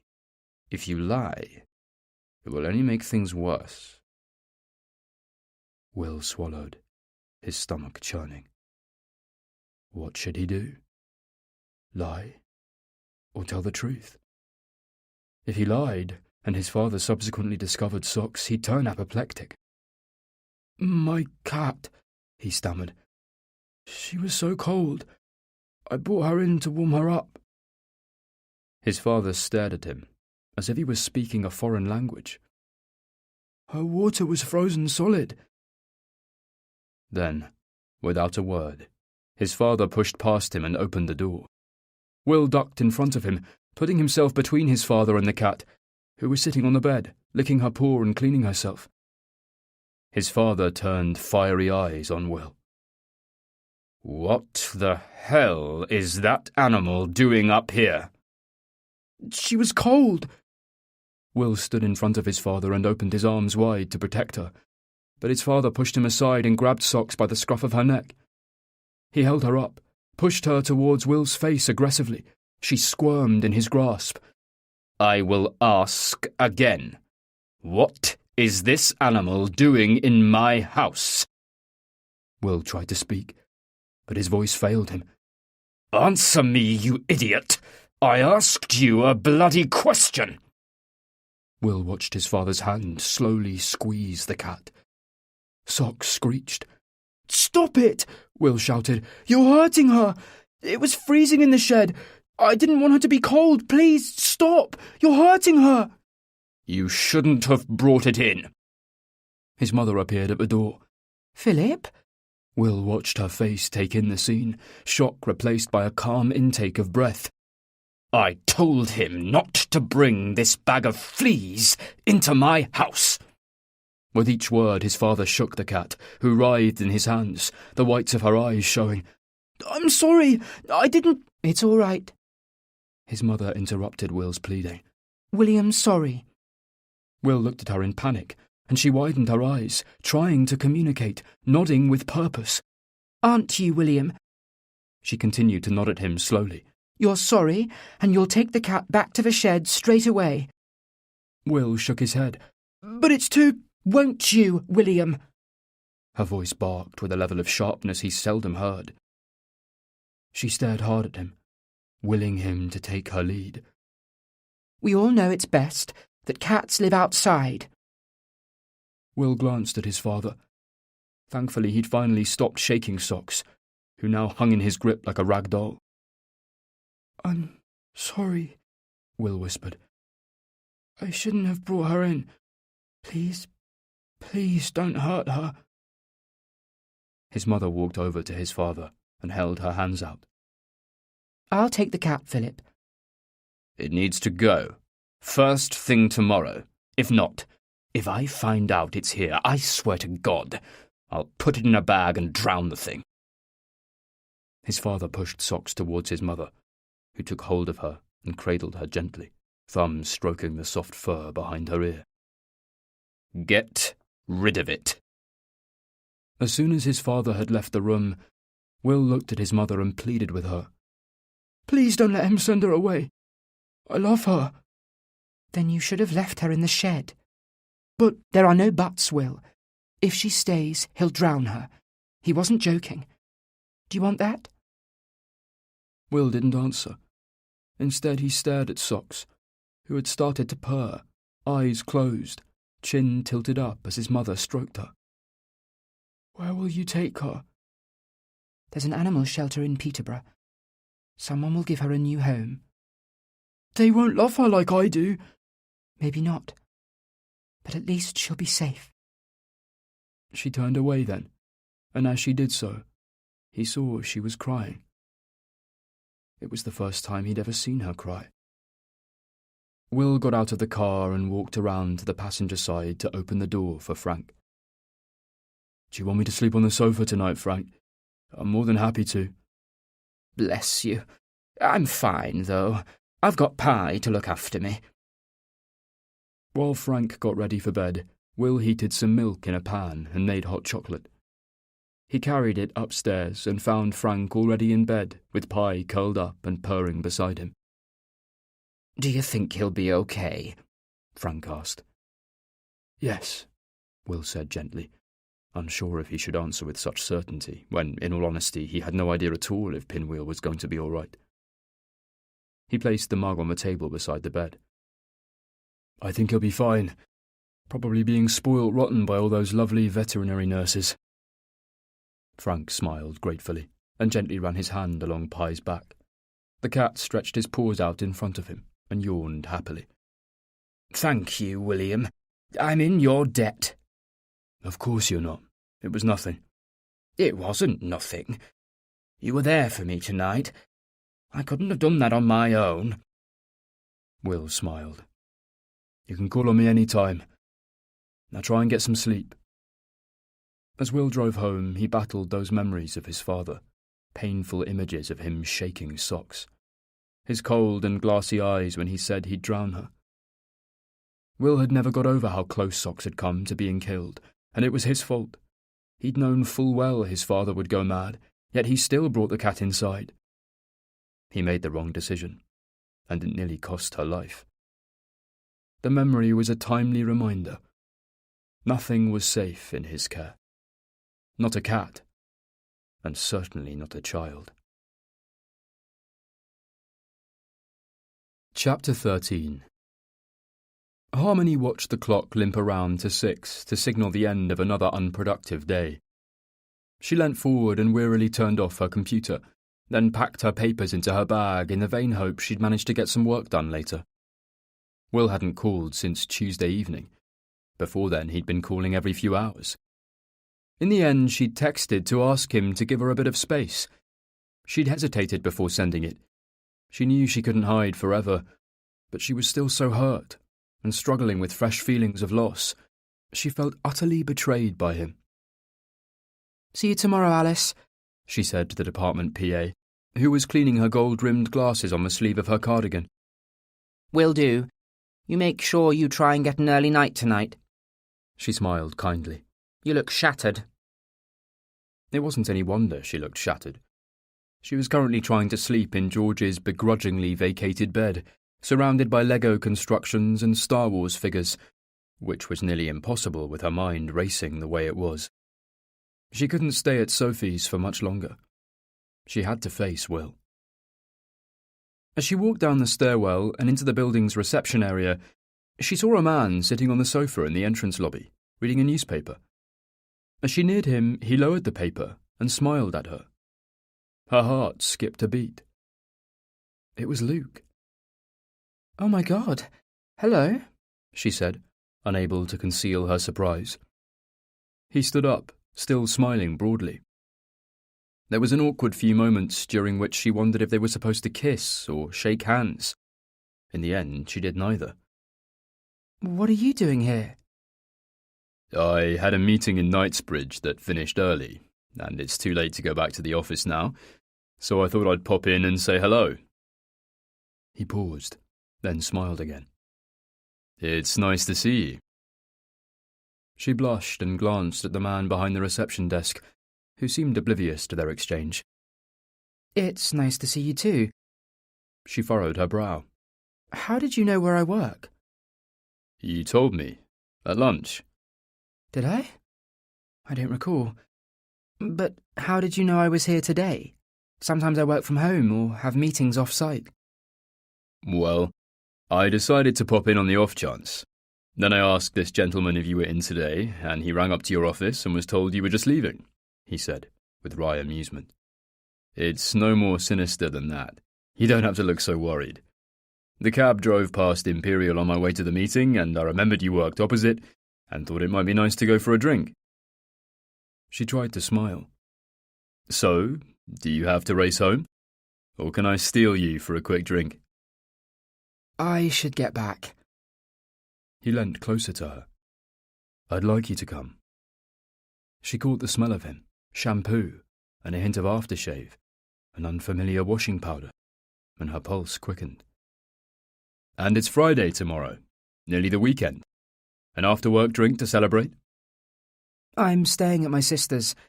She's expecting me back. Your sister's? Harmony didn't say anything. Look, I'm here now. Just a quick drink. I'd like to talk about Will. He seemed uneasy when I came for supper. It would be good to have your take on why. She hesitated and looked at her watch. It was 6:10. It would be chaos at Sophie's when she got there. The boys would be midway through eating. They'd be fighting, the television would be blaring. Then Sophie would be battling to get them to do their homework, shouting as all three did their best to avoid doing it. Luke saw her indecision and seemed to take that as a yes. Good, he said. There's a great restaurant a few minutes' walk away. It's smart, but very laid back. You'll like it. You said a drink, not dinner. Luke laughed. I did. He smiled and gestured for her to walk in front of him. What are you doing? Demanded the voice in her head, as she followed him down the steps and onto Exhibition Road. Go back to Sophie's, ring Will, sort your life out. But she ignored the voice and walked with him. They didn't talk. She was conscious of him glancing at her a couple of times. She wondered if the people they passed assumed they were together, as he guided her through the crowds, close behind her, every now and then touching her shoulder. She turned to give him a casual, friendly smile to reassure herself she was doing nothing wrong. Just a drink with a friend of Will's. Someone, perhaps, who could shed some light on his hang-ups and secrecy. Luke nodded and smiled back. A simple, easy smile. Nothing untoward at all. Here we are, said Luke. The restaurant was on a side street and had a few tables set out on the pavement. Each table held a menu, a glass bottle of golden olive oil, and a small white bowl of sea salt. Luke held open the door and allowed her to walk into the restaurant first. She knew of the place, but she had never been before. It was expensive, the haunt of minor celebrities, MPs, and glamorous trust fund confident 20-somethings. Not for people like her. A waiter with jet-black hair and doleful eyes welcomed them, nodding his head in exaggerated hospitality, his greeting almost unintelligible beneath a thick Spanish accent. The main restaurant was dark and cosy, but steps at the far end led down to an airy conservatory-style bar area. The walls were covered in murals of curling vegetation and oversized flowers and exotic birds. Harmony was a button in a box of nails beside the animated men and women, talking and laughing, dressed in expensive clothes with glistening hair, a world away from her knee-length black skirt and ponytail secured neatly at the nape of her neck and makeup-free face. The opulence unsettled her. She felt both insignificant and insecure. Though she and Will were more than comfortably off, and she was used to hanging out with Emma and Ian, wealth was still a foreign country to her. Somewhere to visit, but not home. Before her mum died, they'd lived in a cramped second-floor flat on the Park Green estate in Reading. Her abiding memory of the place was the threadbare carpet, with its garish 70s pattern of black flowers on a red background. When their mother became too weak to get out of bed, she'd occasionally ask them to tidy the carpet, and the two girls would get down on their hands and knees and colour in any new patches of wear with black felt-tip pens. I don't see why we have to do this, Harmony once grumbled as she lay flat on her tummy, legs kicked up behind her, searching for Hessian strands to blacken. I mean, it's not as if anyone ever comes to visit. You'd think Princess What's-Her-Name was coming for tea. Die, her sister said, as she concentrated on colouring. Yes, her. Princess Di. She's not coming, though. Nobody comes. Only the nurse, and I don't think she'd care about the carpet. Mum's dying, Harmony. She wants lots of things, like soup instead of beans on toast and 3 sugars in her tea. If she wants the carpet coloured in, then that's what we'll do. She pointed at the floor beneath Harmony's elbow. You missed a bit. Table for 2? The waiter asked Luke in his Spanish lilt. We're not eating, Luke said. We've just come for a drink. Certainly, sir. Would you like to sit at the bar? He gestured to the other side of the room, where there was a dark wood bar with mirrors behind, and a row of empty leather stools. Harmony asked the barman what white wines he had by the glass. He recommended a white Rioja with enthusiasm. She thought of Will, who wasn't fond of Spanish whites. That sounds lovely. And I'll have a beer, Luke said. They were quiet as the barman prepared their drinks. Harmony shifted in her seat, glancing up at Luke to give an embarrassed smile as she tried to think of something to talk about. The barman put their drinks and a dish of almonds on the bar in front of them. Thank you, Luke said. Then he lifted his drink to her. Cheers. Harmony clinked her glass against his. She noticed how long and slim his fingers were, his nails cut short and clean. They reminded her of her father's fingers, or at least how her mother had described her father's fingers, long and graceful, like those of a concert pianist. Your dad had the most beautiful hands, she heard her mother's voice saying. Luke smiled at her, his eyes burning through her to the point where she had to look away. As she did so, she noticed the woman on a table nearby staring at Luke, while the man she was with stared at his newspaper. When she realised Harmony was looking, she glanced away, the skin on the back of her neck reddening as she stirred her drink. So, are you and Will okay? He said, taking a small handful of almonds. Will and I? He nodded, and put an almond in his mouth. Yes, she said, trying to keep her voice light. Yes, of course. Why do you ask? Things were strained the other night, and just now you said you're staying at your sister's. There's also something about you today. You seem... He hesitated. Sad. Harmony was aware of her body tensing. She lifted her chin and shifted her weight on the stool. That doesn't mean there's anything wrong with us. I'm staying with my sister for a few days. We're close, and I haven't seen her for ages. I see. I've drawn the wrong conclusions. Forgive me. She was about to agree, but something stopped her. She sighed. Maybe it would help to talk to this man. What did she have to lose? No, you're right. She picked at the edge of the scallop-edged drinks mat that sat beneath her wineglass. We're having problems. It's been a difficult 6 months. She paused, glancing up at him. I was pregnant, but we lost the baby. It's hard to deal with for both of us, for different reasons. I'm sorry, he said. Losing a child is devastating. Sadly, I know what it feels like. You do? His expression closed down, clearly not wanting to explain further. You and Will must be going through all sorts of emotions. A lump rose in her throat as she tried to push back the memory of Will saying he was relieved when their baby died. She dropped her eyes. He touched her knee, lightly. Hey, it's okay. Let's not talk about this. It's painful for both of us. Let's talk about you instead. You fascinate me. Me? I can't stop thinking about you. Harmony looked over her shoulder, conscious they could be overheard. Luke, I don't... Do you ever get the feeling you're supposed to be with someone? That it's an imperative? He leant forward so his face was only a few inches from hers. Because that's how I feel about you. I can't get you out of my head. His eyes dug into her. I want to know what it feels like to fuck you. Harmony felt as if he'd shot her with his words. She drew back from him, her heart pounding. Was he joking? Surely he was. But the look on his face was deadly serious. She was overwhelmed by the need to escape. Any comfort she'd felt in his company had evaporated.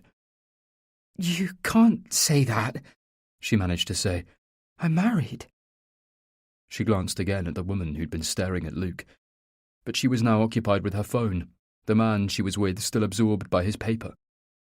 Harmony reached down for her bag. "You told me you wanted a drink." Her voice was shaky. I wasn't being entirely truthful. "I'm married." But not happily. "We are happy." You literally just told me you're not. "I have to go." Harmony stood, angry at his presumption, angry that she couldn't snap back and tell him how wildly happy she and Will were. "I should never have come." Luke grabbed hold of her above the elbow. "Let go of me." I know you feel it too. You felt it that night at the party, and at lunch, and the way you reacted when you saw me on the sofa back then. I know it from the way you look at me and the way you act around me. I can read you like a book. Harmony didn't know what to say. Her cheeks were hot and her mouth dry. She was embarrassed, no, mortified she'd been that obvious, that she hadn't done more to hide whatever kind of schoolgirl attraction she unwittingly felt. He leant close to her ear. His breath was hot against the side of her face. You're inside my head. He eased his grip on her. She felt faint. Her head pounded with a mix of emotions, nerves and vulnerability and anger vying with unwelcome excitement, and a feeling of empowerment, the like of which she hadn't felt in years. The noises of the bar and restaurant, the chatter and laughter of other people, waiters shouting orders, the clatter of plates, all of it faded into the background. Heat pulsed through her. All she needed to do was move her face a fraction closer, lift her chin, and press her lips against his. Will's face flashed into her mind. "I have to go," she whispered. Don't. His eyes locked on hers. She felt herself weaken for a fraction of a second. "No," the voice in her head screamed. "For God's sake, what are you doing?" She closed her eyes and lifted her hand, placed it flat against Luke, briefly felt the hardness of his chest, the heat of him beneath his cotton shirt. Then pushed him away from her. "I have to go," she repeated. Because of Will? "Yes," she said. "Of course because of Will. Because I am married to him and I shouldn't be here."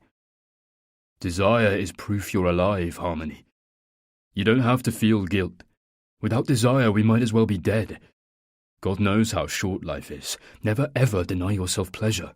Pleasure is like gold dust. Harmony felt her chest tightening, as if a vice was slowly squeezing the air from her lungs.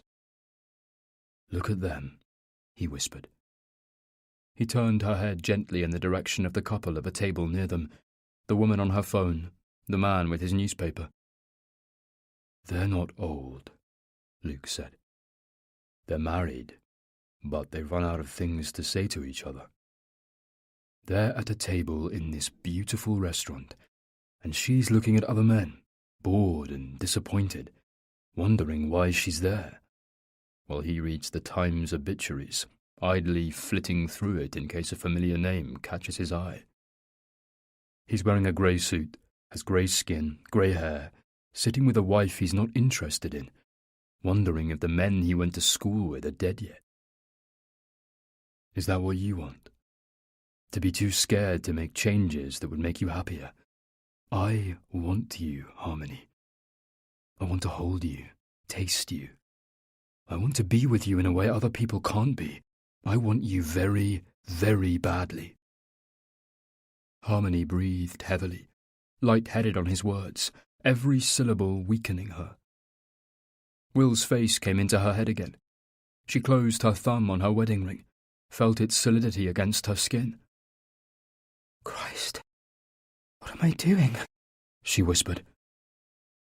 Then she grabbed her bag and ran through the restaurant away from him, pushing out through the door and onto the pavement. She walked quickly down towards the Cromwell Road, shaking her head, cursing herself for accepting his invitation, for putting herself in that position. She heard footsteps and looked over her shoulder to see him striding after her. "No, go away," she said, picking up her pace. "Leave me alone." He drew up beside her and took hold of her arm to turn her to face him. "Harmony." "No, Luke, I'm married." Luke looked up at the sky, annoyed, frustrated even. When he fixed his eyes on her again, they narrowed. "But you do feel it too." He stared at her. "I'm right, aren't I?" "No, you're not right. Who the hell do you think you are to say all this shit?" She was cross with herself. Cross for opening herself up to him, for indulging such juvenile feelings of lust and attraction, for falling for his playboy looks like a pubescent girl with a crush on a teacher. She'd met him 3 times, and there she was, tempted to do something stupid, a kiss that would seal the fate of a marriage that already hung in the balance. She turned away from him and started to walk back down to the main road. When she reached it, she looked left and right for a taxi. There were none, and she swore. "I need a cab," she whispered. "For God's sake, I need a cab." "Don't go." He was beside her. She turned and they faced each other. "I know you're lying. To me and to yourself," he said. "I know you feel it too." She noticed then a fragility about him, an innocence that belied his boldness. She threw her head back and stared at the sky above, then looked at him again and sighed heavily. "Yes, I feel it, okay? I feel it, but that's all it can be, a feeling." She paused and shook her head. "Nothing will ever happen. People can't help being attracted to each other, but they can help acting on it. I'm married to Will." He didn't reply. "Do you understand? We can never be anything more than friends." "That isn't enough. Being friends doesn't interest me." Harmony didn't know what to say. His sudden raw intensity both scared and excited her. Until this moment she'd only ever truly desired Will. It was a desire woven into her love for him, knotted into the way he made her feel, as if she'd come home, and the way he made her laugh and lifted her spirits, the way his happy-go-lucky attitude brought her out of her shell. But the way this man, this stranger, looked at her was potent. "We have one life," he said. "Fate brought us together, fate and circumstance, and I'm not going to apologize for how I feel. Tell me one more time to leave you alone, and I will. You can walk away. We never need to see each other again. It's easy." Her body screamed at her to kiss him, but she stepped backwards. "Leave me alone," she whispered. There was a taxi approaching, its orange light switched on like a beacon. Relief swept over her. "Taxi!" she shouted, stepping off the edge of the pavement, into its path, desperately waving her hand in the air. "Harmony!" 50 Greenslades Road, Wandsworth, please," she said to the driver through the window. Luke was right behind her. "You're making a mistake." "No," she replied. "I'd be making a mistake if I stayed." She got into the taxi and closed the door without looking at him again. And as they pulled away, she laid her head back on the seat. She thought of how close she'd come to kissing him, then thought of Will. She couldn't hide from him any longer. Being tempted by Luke had clarified her thoughts. She had to talk to her husband. She leant forward to tap on the glass screen between her and the driver. "I'm sorry," she said. "I gave you the wrong address. Can you take me to Barron's Court instead?" Chapter 14. In the wine shop, Will was trying to focus on the website of a little-known producer from the southern tip of Italy, who had just won a prestigious award at a regional wine festival in Naples. He hated being in the flat without Harmony, and had stayed in the shop until late every night since she left. But it was impossible to concentrate. His thoughts constantly drifted back to her, reliving the moment she walked away from him, her gait uncertain, her small suitcase bumping along behind her. He was desperate to speak to her, but every time he telephoned, she either left the call unanswered or spoke in flat, single-word utterances that left him bereft.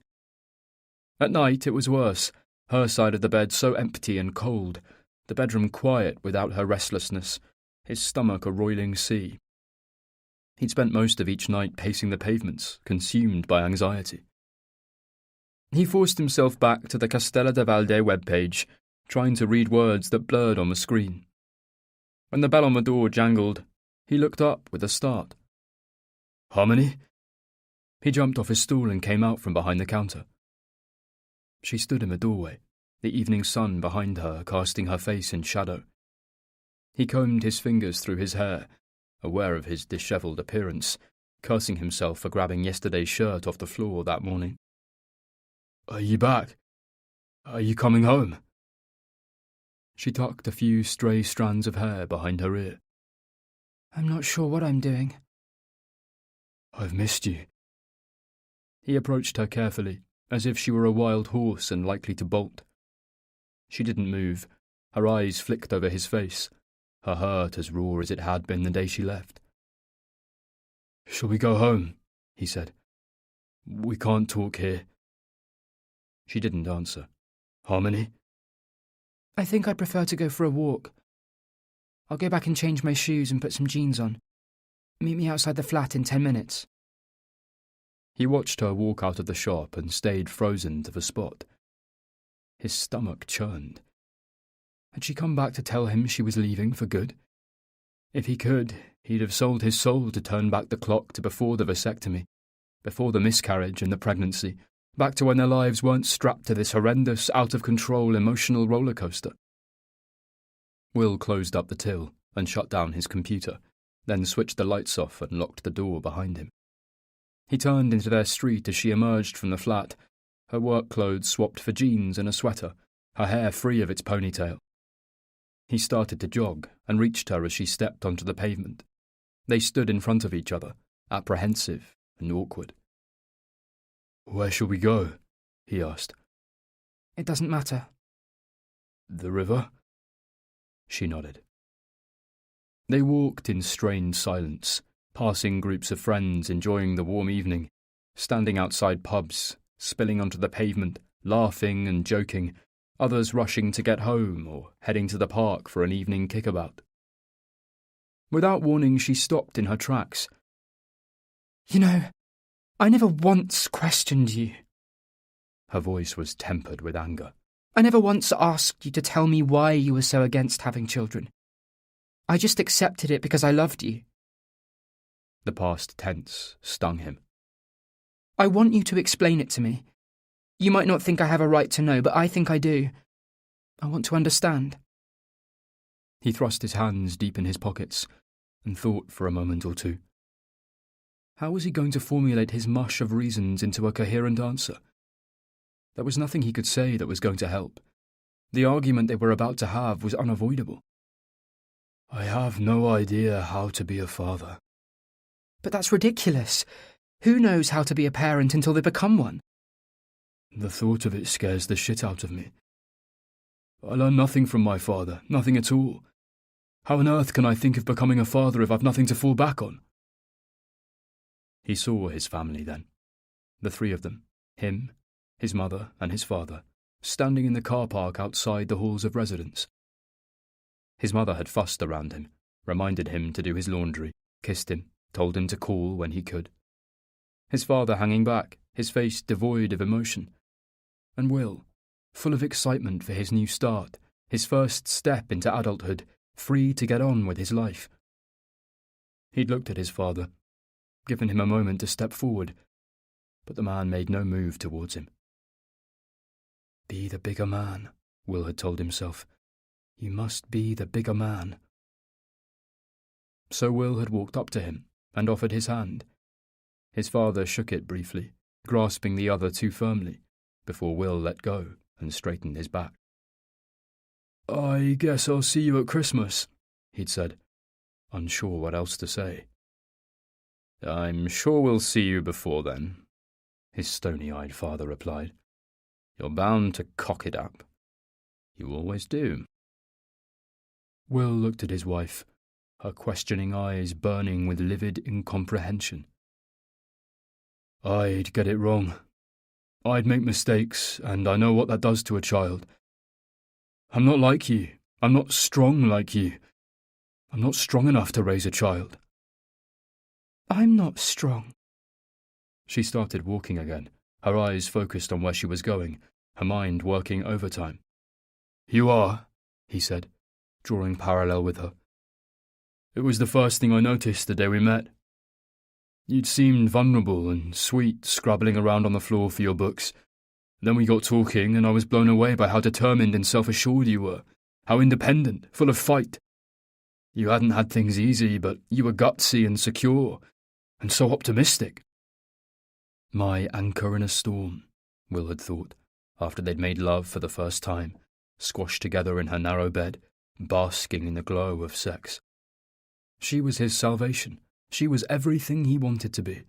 Principled, brave, focused on the future and not shackled by the past. I'm not like you. The way I've coped isn't to fight. It's to box the shit up and pretend it doesn't exist. Not let it affect my life. But that's not true, is it? She threw her hands up in frustration as she marched. You can't pretend it doesn't exist because it does. You say you don't let it affect your life, but it's the opposite. Whatever it is you're hiding affects everything. Your past, this thing you're trying to block out of your life, is affecting everything. He shook his head. This isn't a nice world. Children are vulnerable. I'd want to be there all the time to make sure nothing could hurt our child, but that's not possible, is it? If you have a child, you have to accept that at some point they'll get hurt. I mean, look at us. Your dad leaving, your mum dying, my dad being a cunt, crying myself to sleep in a room with 24 other 8-year-olds, all of us trying to keep our sobbing silent so we didn't get the shit kicked out of us. I don't want a child of mine to feel any of those things. Her eyes welled, and she snatched angrily at the tears with the back of her hand. But our child wouldn't have felt those things, she said. Our child would have been loved and cherished. Our child would have been happy. You can't guarantee that. I could have guaranteed it enough to the best of my ability. We'd have loved him or her with every breath in our bodies, and if you couldn't have managed that, I'd have loved it enough for both of us. I think you're being naive. Naive? Yes, he pushed on, trying to ignore her anger. Sure, things at home would be good. Our family would be content. But what about the bastards out there?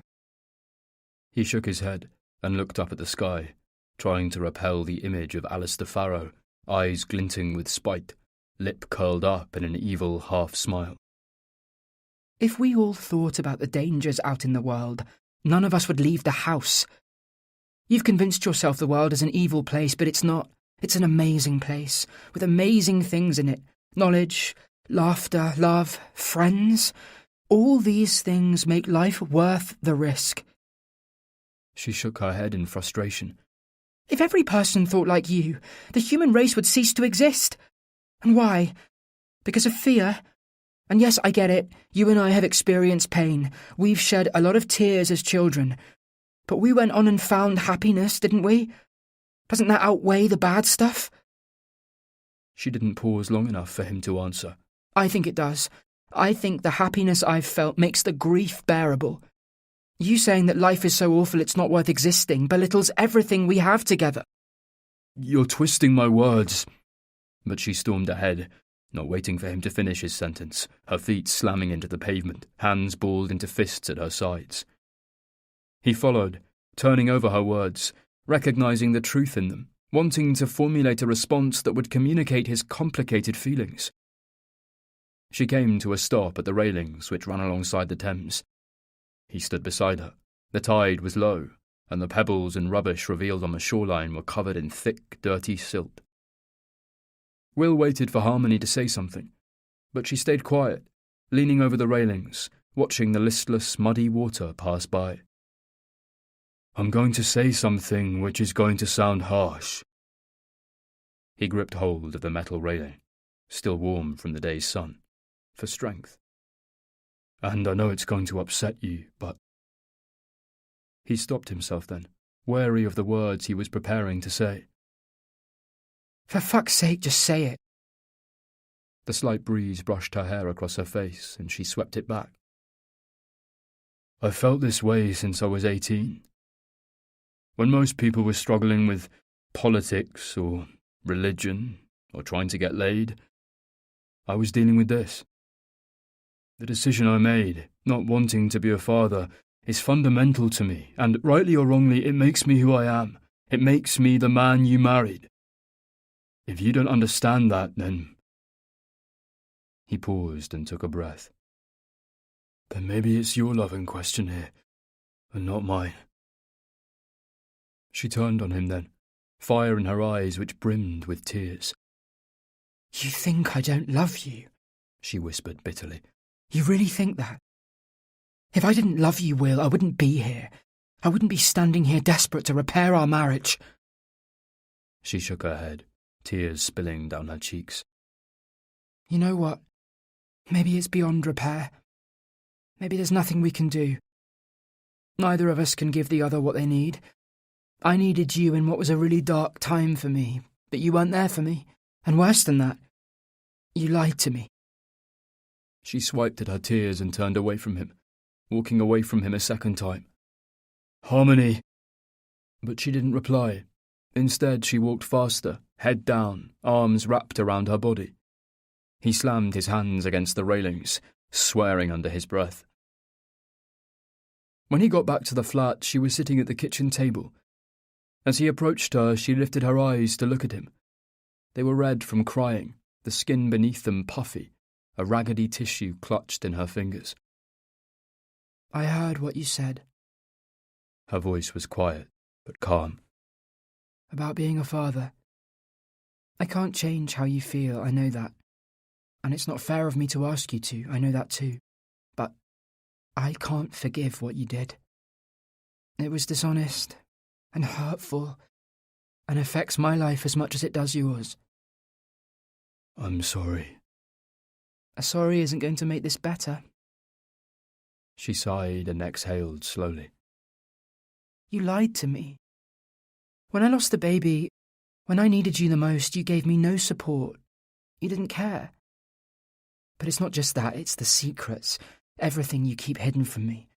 I know there's something you're not telling me about Luke, I can see it.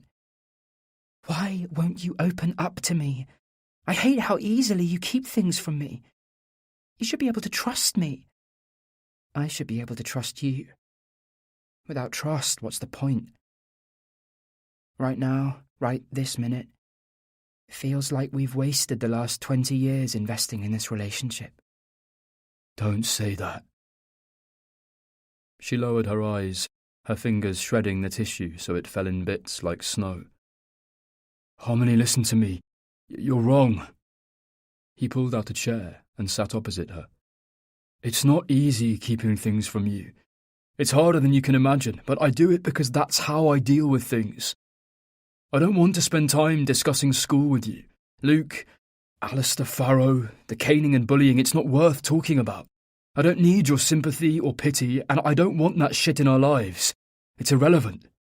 "Of course it's not irrelevant. Your past, that intricate jigsaw of experiences, makes you the person you are today."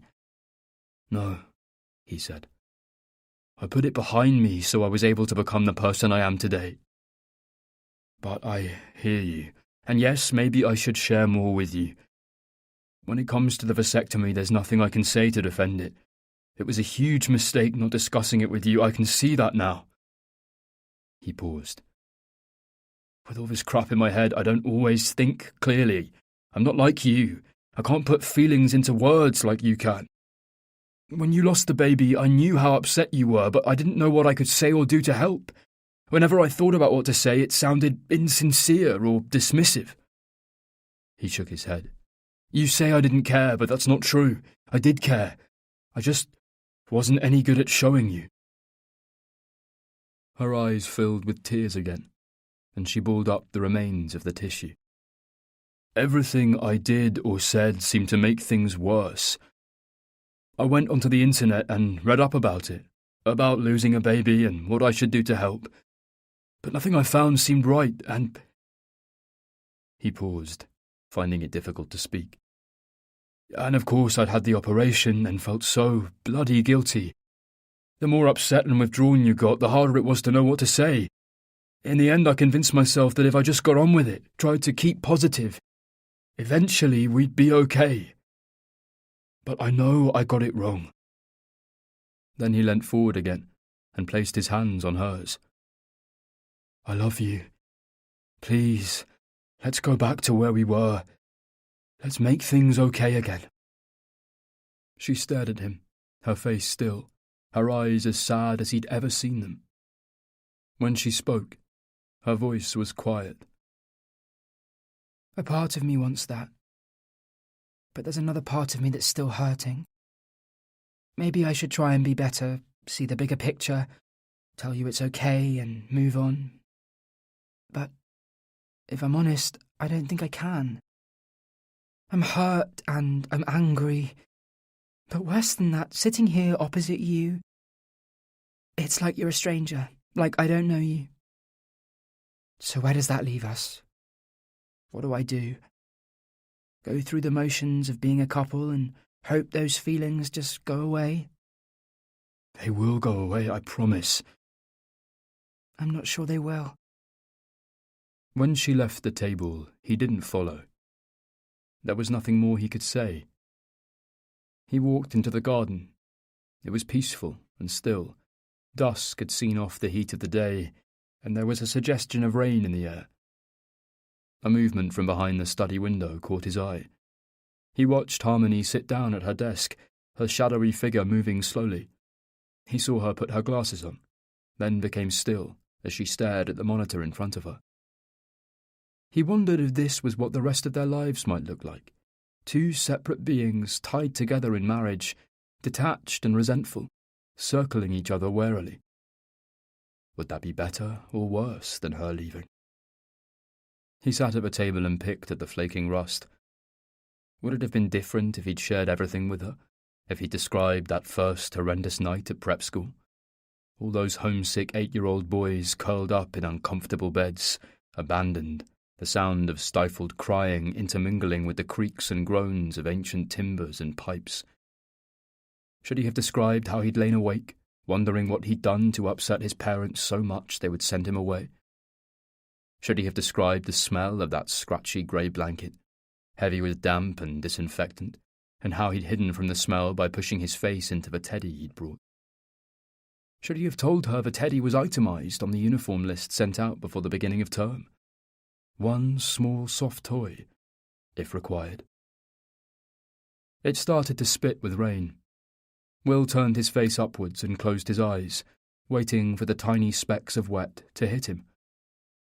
He pictured Harmony's face when she told him about the miscarriage, how puffy her eyes had been, how her pale skin had been blotched with deep pink, how her chin had trembled when she said the words. Our baby died. She'd looked up at him, tears coursing her cheeks, her breath coming in short snatches. A miscarriage? She nodded, and her shoulders began to quiver.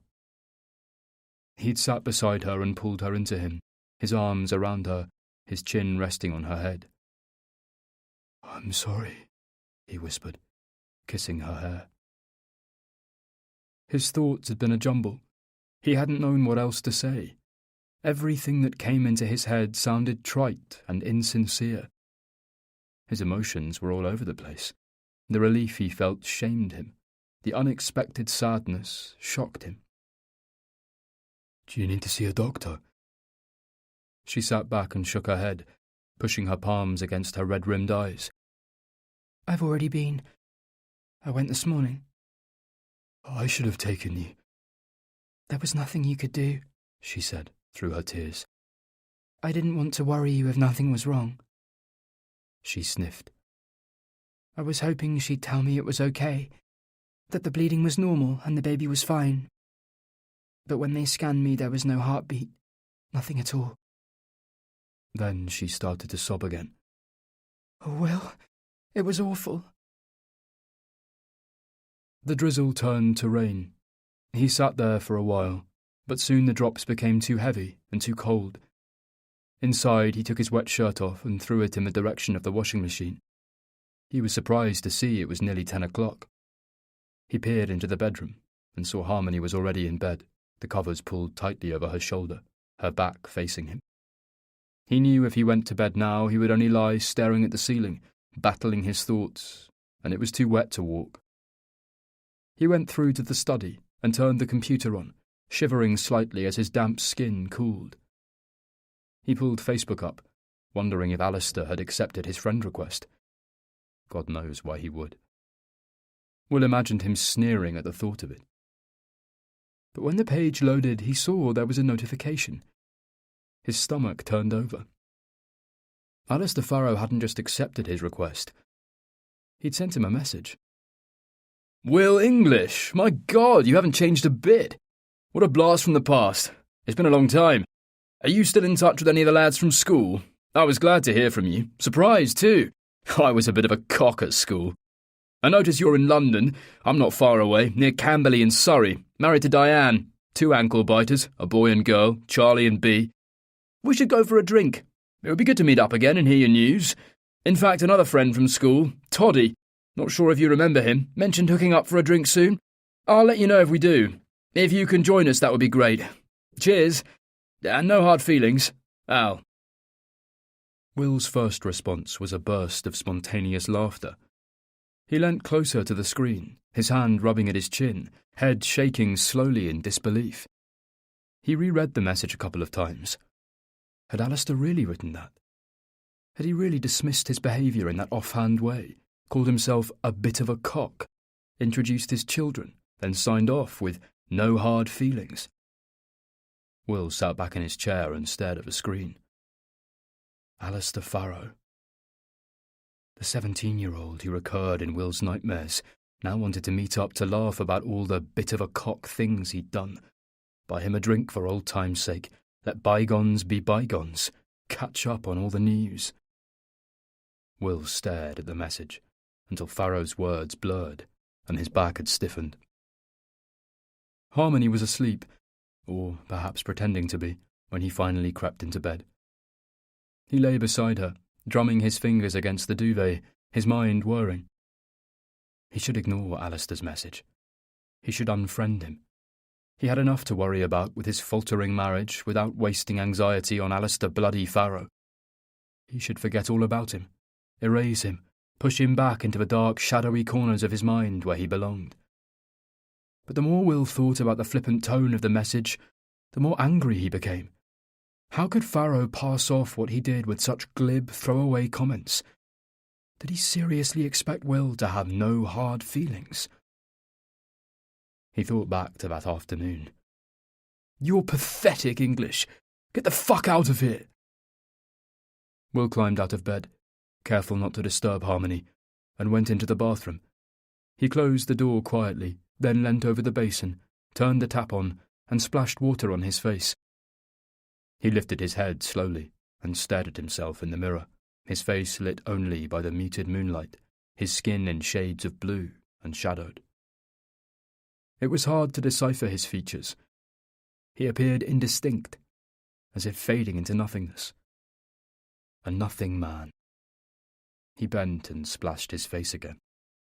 You're pathetic. Chapter 15. Talking to Will hadn't helped. If anything, it had made things worse. She now realised there was nothing he could have said in the kitchen that would have made his actions easier to comprehend. Hearing him apologise was as bad as hearing him justify it. She imagined him making the decision, booking the procedure, travelling to the hospital, signing the operation papers, all without a thought for her. And then there were his secrets about school. Whatever it was partly to blame. She hated that he'd never felt able to open up to her. Even after she told him about her mother's death, her father leaving, the difficulties she and Sophie had faced growing up. The phone on her desk rang, the flashing red indicating an external call. She rubbed her face, then reached for the receiver. Dr. Honey, she said as she picked up. It's Luke. Her heart stopped. She glanced around the office instinctively, but her colleagues were moving about their business as normal, oblivious. "I told you not to contact me," she whispered, lowering her head. "I want to apologize. My behavior yesterday was inappropriate. His voice broke for a second or two. "I don't know what came over me. Losing my wife. It's not an excuse, but I'm sorry." He sounded distraught. Harmony had a flash of him leaning close to her, his hand brushing hers, his whispered intent hot on her skin. She pushed the thought away, flicking at her wedding ring with the tip of her thumb. "Please, will you let me see you? Just to say sorry. I promise I won't behave in any way that will make you feel uncomfortable." "Luke, I don't think—" "Please. I can't stop thinking about how I behaved. Let me make it up to you. I know you wanted to talk about Will. We can do that. I can tell you about him when I knew him, back then." She thought of him leaning in to kiss her, and a flash of heat rose up her neck. "Please, Harmony. Just a coffee." "Look, you have nothing to apologize for." "I think I do, and I do want to be friends. I want to reconnect with Will. That part of my life was fairly hellish, but Will was my friend. He was important to me. I want to get to know him again." The sincerity in his voice was striking, and she'd be lying to herself if she said she wasn't intrigued by the thought of getting to know Luke and hearing about him and Will. Would it help her understand her husband? Would it help her process the anger she was feeling towards him? It certainly couldn't hurt, and if it shed some light on what was going on beneath his surface, then that could only be a good thing. "Yes. Okay. I've got time for a coffee." The relief in his voice was palpable. "That's great. Can you take a break now?" She cast her eyes at the pile of papers she had to work through. "Sure." After she put the phone down, she sat and stared at her screen amid the office of people chatting softly, reading, writing papers, preparing for presentations, and recalled his smell as he'd leant close to her and the way her skin tingled when he'd touched her. She dropped her face into her hands and breathed in the hot, trapped air. Her skin tingled. Was she making a mistake? "Are you okay, Harmony?" She swung around to see Alice standing behind her. She gave her a strained smile. "Oh, yes, I'm fine." Alice furrowed her brow. She'd worked in the department for a long time and was a few years older than Harmony. She had, as was agreed by all, a heart of gold and took the health and well-being of her colleagues very seriously. "You look flushed. Do you have a temperature?" "No, nothing like that." Alice didn't believe her. "Honestly, I'm feeling fine. Thank you for asking." Alice still didn't look convinced. Harmony smiled as broadly as she could manage, and Alice reluctantly returned to her desk. Harmony thought of Luke coming to the office and swore under her breath. Why the hell had she agreed to meet with him? She rubbed her throat with her hand, catching Will's Tiffany heart with the edge of her finger, unsure what to do. No, that wasn't true. Of course she knew what to do. She opened a new email. "Actually, work crazy. I can't leave office at the moment. It's all fine, no harm done yesterday, and look forward to Will and I getting together with you another time." Did that sound right? Was "look forward" too much? She hovered her fingers over the send button for a moment or two, then pressed it. She imagined him in his office, maybe a large open-plan area on the top floor of a glass and steel building, or a private room with an antique writing desk and leather chairs and shelves of leather-bound law tomes. She saw him opening her email, his hair falling over his forehead, his intense eyes locked on her words, and had another flash of the way he'd looked at her, as if he wanted to consume her whole. She sat back from the computer and looked around again. Her breath caught in her throat. She took her bag off her chair and walked down the corridor towards the ladies. She kept her head low and hurried past Alice's desk without making eye contact. She shut herself in a cubicle, closed the seat of the toilet, and sat down to check her phone for a reply. Nothing. Her heart started racing again. this time with panic. Luke, I can't leave work at the moment. Can you email me back to say you've got this message? She stared at the phone, willing an email to appear. Shit, she breathed. Was he already on his way? Her stomach knotted with nerves as she opened the cubicle door. When she got back to her desk, she tried to focus on her report, editing her words with a red pen, glancing at her screen every few minutes, hoping to see an email from him. Her phone rang. An internal call. She picked up. "There's a Luke Crawford in reception for you." She swore silently. "Shall I tell him you're on your way down or send him up?" Don't send him up. I'm coming down, she said quickly. She had a vision of Luke waiting for her downstairs and chewed the edge of her nail. As she waited for the lift to arrive, butterflies gathered in her stomach. Just tell him you can't meet him today, she said under her breath. She had an unbidden image of him leaning in to whisper in her ear, the way he told her he wanted her. The lift doors closed, and she pulled her ponytail out and shook her hair free. When she stepped out into the lobby, however, there was no sign of him. "Hi," she said to the man on reception. "You said there was a Luke Crawford here to see me?" The man gestured out of the doors. "He said to tell you he's waiting in his car, the silver one, just there." She stepped outside. It was a muggy day, the summer sky a yellowy grey, heavy with the promise of rain. She ran up to the car, polished and gleaming, which was parked on the double yellows directly in front of her office, and tapped on the window. When he lowered it, she started to speak. "I'm really sorry, but something's come up." Luke leant over the passenger seat and opened the door. "Can you get in? I'm badly parked." As if on cue, a cyclist swerved around the car and glared angrily at Luke. The voice in her head told her not to get in the car, but then he asked again. "Harmony?" Seeing him made her legs weaken. She had a vivid image of kissing him, right there and then, not saying a word, just leaning into the car and pushing her lips against his. She pushed it away.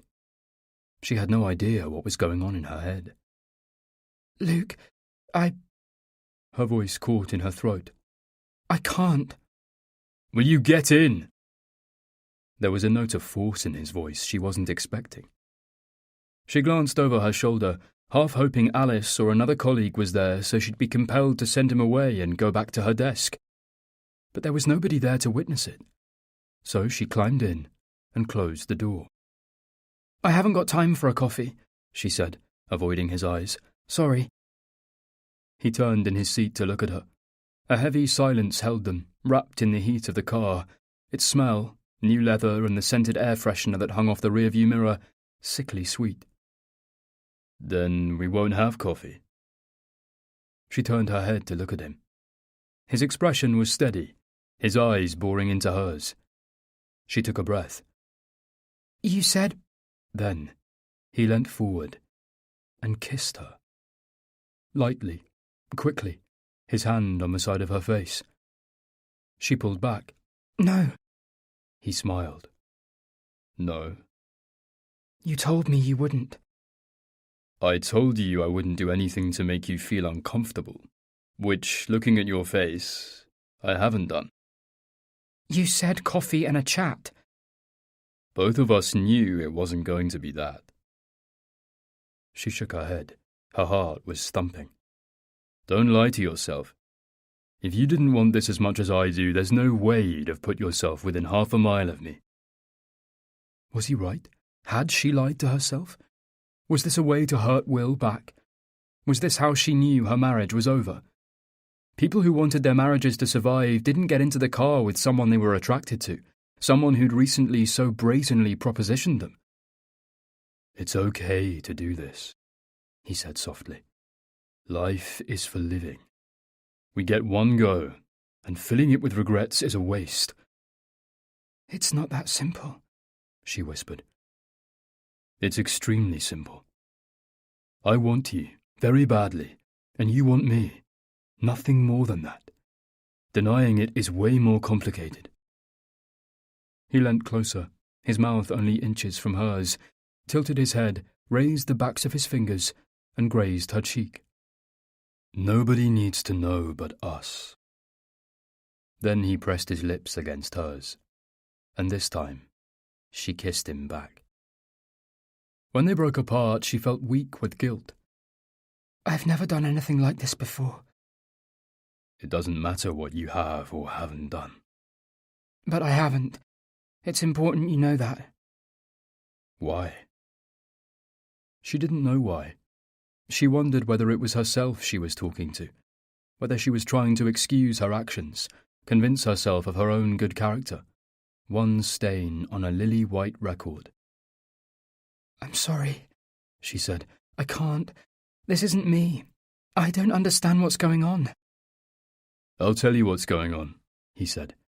You and I met through a mutual connection. I have a past with Will, and you have a present with him. I am as fascinated in his present as you are in his past, and this has drawn us to each other. He reached out and traced her lips with the tips of his fingers. She tingled where he touched her, lifting her eyes to meet his, and as soon as she did, he smiled again, a gentle, unthreatening smile. Added to that, he said, unless I'm reading the signs wrongly, we are both undeniably attracted to each other, and our attraction is so strong it's impossible to ignore. I know you're having problems with Will. I saw it immediately when I asked you if you were happy. There's nothing wrong with wanting to connect with another person. Sometimes, when a marriage is struggling, it helps. Pushing our attraction underground won't make it go away. It will only make it grow. You'll be thinking about me. I will become a fantasy. How will that help your marriage? Maybe this is what you need. Did you think of that? Maybe feeling free will give you the space you need to make things work. I have no desire to break the two of you up. I don't even want a relationship. I just want to have you. Give me one afternoon and I promise after that I'll walk away. Harmony tried to speak, but no words came out. Is that fair? His question reverberated in the stillness of the car. Fair? On who? Not on Will. It wasn't fair on Will in the slightest. I can't do this to him. He took her chin between thumb and forefinger and turned her face towards him. He slid his hand down over her jaw and throat. He leant closer to her, his face centimetres from hers, the smell of him filling her. His eyes were fixed on hers. How will he ever find out? She closed her eyes and gave into it with a slight nod. She had never done anything like this before. How much of this was revenge on Will? A way to hurt him as he'd hurt her. A way to break his trust. A way to prove to herself that she didn't need him, that she was her own person, and that if he was able to keep things from her, she was able to keep things from him. I'm going to kiss you again, Luke said. Then, I'm going to drive you to my flat.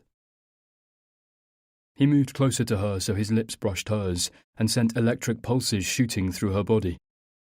She knew then it was too late. There could be no more protesting, no more denying the inevitable. She was going to sleep with him, and her head swam with the illicit thrill of it. She turned in the seat, the skin of her thighs sticking to the hot leather, and wrapped her hand around his neck. Her fingers knotted into his hair, and she pulled him to her. Their lips met, and she was overwhelmed with desire. It erupted inside her as if she was taking her first breath of oxygen.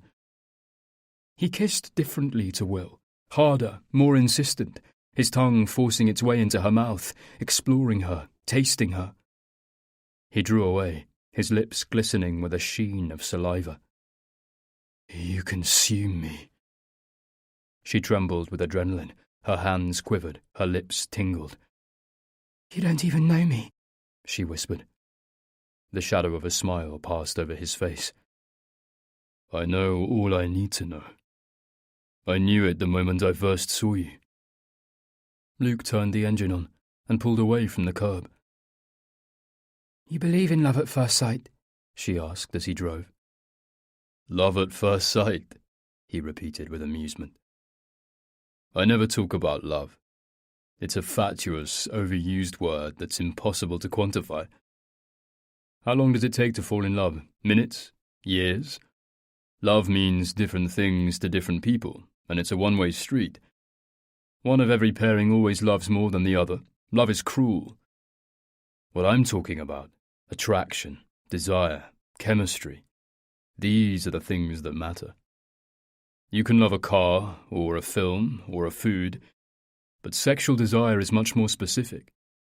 Do I believe in desire at first sight? Yes, of course I do. Chemical desire is instantaneous. She knew what he meant. She'd felt it too.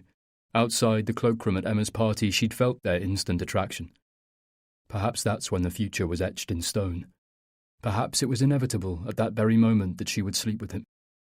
Perhaps it had nothing to do with her disintegrating marriage, or Will's dishonesty, or her lost baby, but everything to do with a raw attraction for this man she didn't know. She was hit then by a realization. She didn't want to know more about him. She didn't want him to be anything more than an enigmatic ghost from Will's hidden past. She didn't want to see his home. She didn't want to look at the books on his shelf or see the pictures he chose to hang on his walls. She needed him to stay a stranger. If she kept him unknown, then she could distance herself from what she was doing. When they walked away from each other, it would be over. I don't want to go to your flat. Why not? She hesitated. I can't explain, I just don't want to. Where then? A hotel? She imagined having to walk into a hotel reception and face the knowing eyes of the person behind the desk, a person who'd handed over keys to countless couples with false names who were chasing a few clandestine hours of sordid sex. No, she said, then glanced into the back seat of the car. He smiled briefly. Absolutely not. He paused. What about the photography studio? She did a double take and furrowed her brow. How do you know about that? Will told me about it. He said he never goes there. He said he hadn't set foot in it for over a year. Did he? Yes, when I came over. I asked him if he still enjoyed photography. How else would I know? He laughed. Is it locked, though? There's an entry pad. I know the code.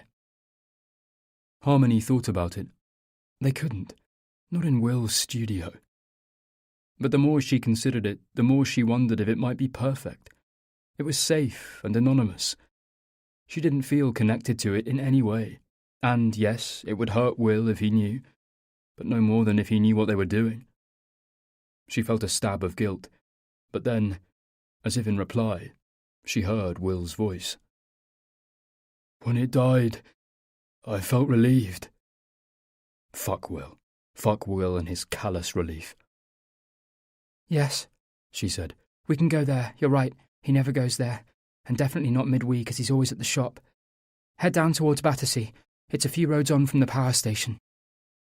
She felt for her wedding ring, and began to turn it in precise quarter revolutions as she recalled the moment Will had slid it onto her finger. His eyes had sparkled, and he'd laughed, standing there in his light blue 70s-style suit, flowery open-necked shirt, scuffed leather shoes and mismatched socks. "Who's going to see my socks?" he'd said, as they dressed together, bucking tradition and driving to the registry office in the same car. But his trousers were a couple of inches too short, and when he sat down they rode up his legs, revealing the black sock on one foot and the striped one on the other. After they exchanged rings, he leant forward and told her he loved her, 3 whispered words that had made her heart sing. I love you too, she'd replied. Just meaningless words. Was Luke right?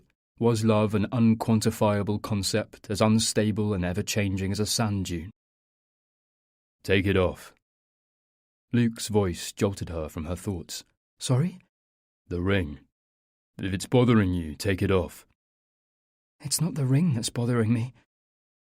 If you're having second thoughts, you need to tell me. I'm not going to force you to do something you don't want to do. If this is too much for you, I'll drive you home. Do you want me to do that? Harmony thought of the flat, dark and cramped and filled with sadness.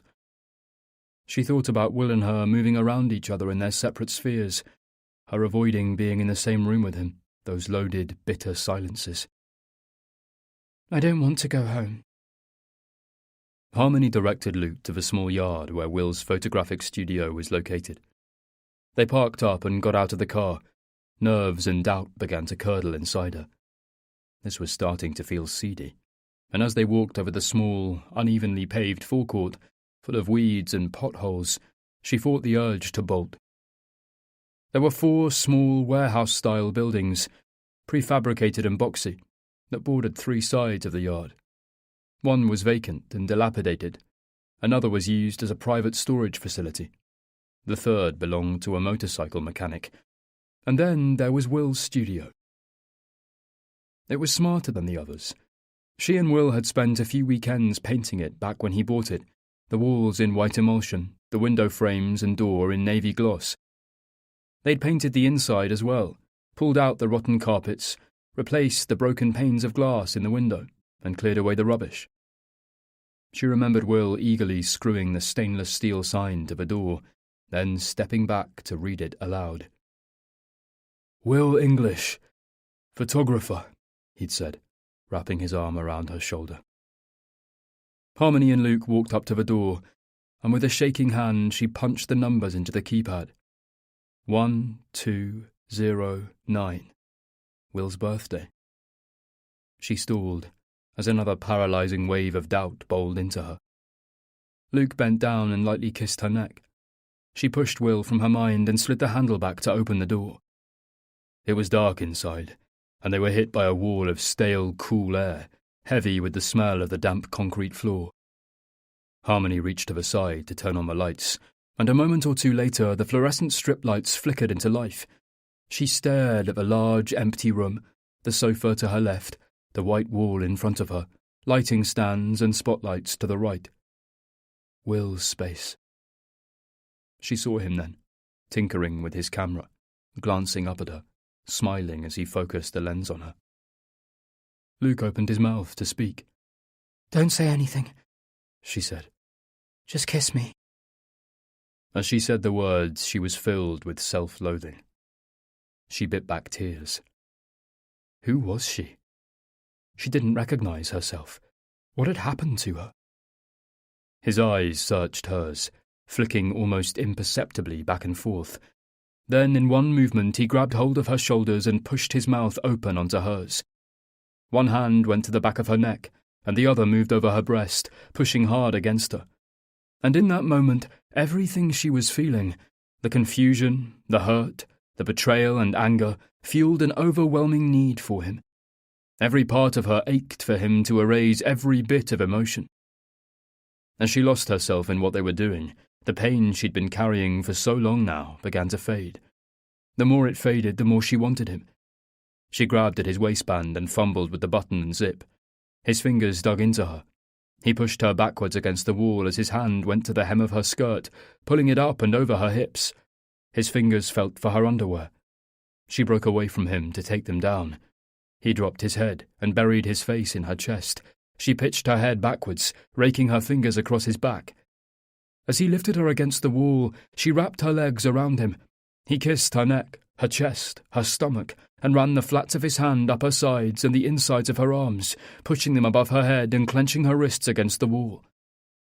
She noticed then a roughness about him, a mounting aggression, and when she opened her eyes, she was taken aback by the look on his face. Not lust or tenderness, but a reflected anger, his eyes glazed over, mouth twisted into a grimace. His fingers tightened their hold on her wrists as if she were trapped in a vice.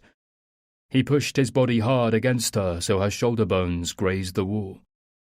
"Be careful," she whispered. You're hurting me.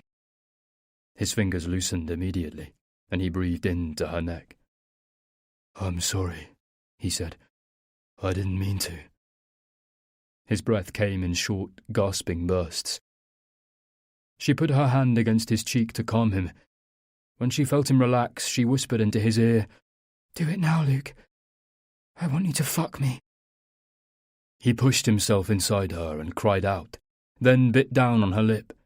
She winced, tasting the metallic tang of blood. "I've wanted this so much," he said hoarsely. As he drove into her, he seemed to retreat, become distant from her, as if he was somewhere else. It was over quickly, and his head collapsed into the crook of her neck as her body slid down the wall. She loosely draped her arms around him, and they both breathed heavily. He stepped back, and she pushed her skirt down as Luke pulled up his trousers. He took hold of her hand and led her to a side room off the main area. It was small and contained a tattered chaise longue that Harmony had fallen in love with from the Portobello market, a coffee table, and an old chest filled with unusual items, a bowler hat, a silver-topped cane, beads, a plastic pot plant, a large Chinese fan, and the like, that Will used as props in portrait shoots. His old camera and camera case and a long lens lay on the table, beside a coffee mug with a thin layer of dried mould. "He never puts anything away," she muttered. "It drives me mad." "Don't think about him." She held her tongue, resisting the urge to tell Luke it was impossible not to think about Will. He was there with them. This was as much about Will as it was about her. "Why were you angry just then?" she said. "What do you mean?" "When we had sex." "I could ask you the same question." "I asked you first." "It's complicated." She nodded. "For me too." "I want to look at you." She smiled. "You are looking at me." "No. I want to look at you properly." He reached out and began to undress her. His face was blank. He undid each button on her shirt methodically, ran his hands down her shoulders to slide it off her, undid her bra, gently lowered the straps down her arms. He bent to undo the zip of her skirt, then eased it down over her hips. Luke stepped back and stared at her.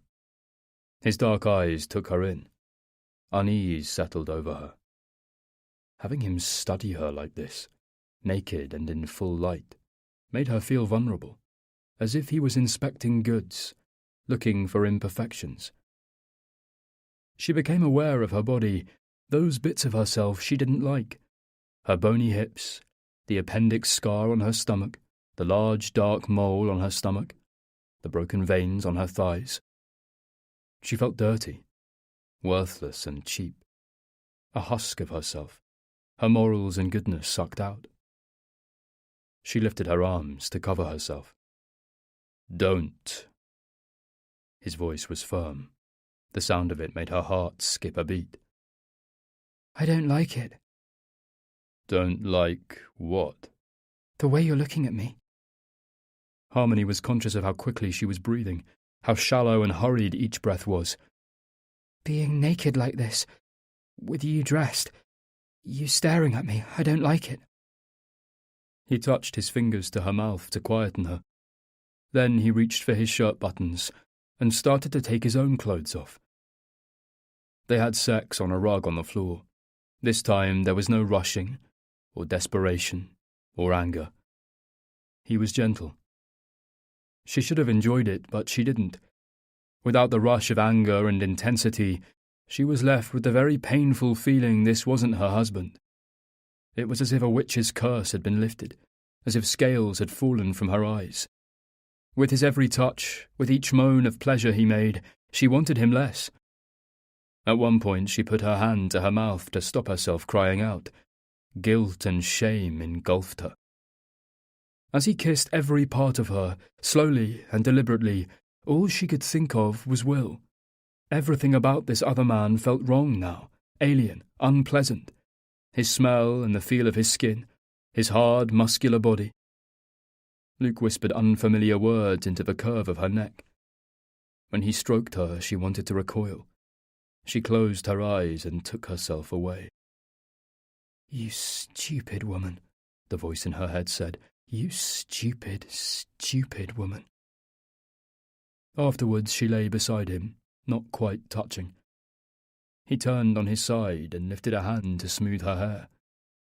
As he did so, she caught sight of the thin white scar that cut his palm in two. Blood brothers. Are you thinking about him? No, she lied. Good. You can't think about him when you're with me. it doesn't work like that. It does. When you're with me, I don't want him anywhere near you. This isn't happening again. He sat up, eyes burning into her. I want to go, She said, reaching for her shirt and hurriedly putting it on. I want to get back to Will. Luke didn't move immediately. But then he grabbed his clothes and started to dress, his movements staccato with obvious annoyance. She knew she should say something, perhaps even apologize, but instead she waited quietly for him to dress. She felt sick and drained and numb with guilt. She followed him out of the studio. Still, he said nothing. He unlocked the car and she climbed in. She reached into the back for her bag and rummaged for her phone. There was a text from Will. She flinched at his name. Are you coming home? If so, what time? Kiss. Can you drop me at Fulham Broadway? She asked, chewing lightly on her lower lip. Luke nodded stiffly and turned the engine on as she typed a reply to Will. Yes, about 6. She hesitated, then added a kiss. They were silent on the drive back through London. At one point he reached for her hand and her body tensed. She pulled her hand away. His touch felt wrong now, not exciting, but duplicitous. I'm away on business for a week from tomorrow, Luke said, as he pulled over to let her out not far from the tube station. I'll get in touch when I'm back in the country. No, Luke, she said. It was only today. It's over now. I'm not sure it is. It is. I'm sorry if that's not what you want to hear. I'll call you when I'm back. You don't have my number. It's on the footer of your email. Please don't call me, and don't text either. If you have to connect me, use my email, but I'd prefer you didn't. She slipped her bag onto her shoulder and reached for the door handle. I need to sort my life out. His jaw clenched with displeasure, and his eyes flicked away from her. Please don't make this harder than it needs to be.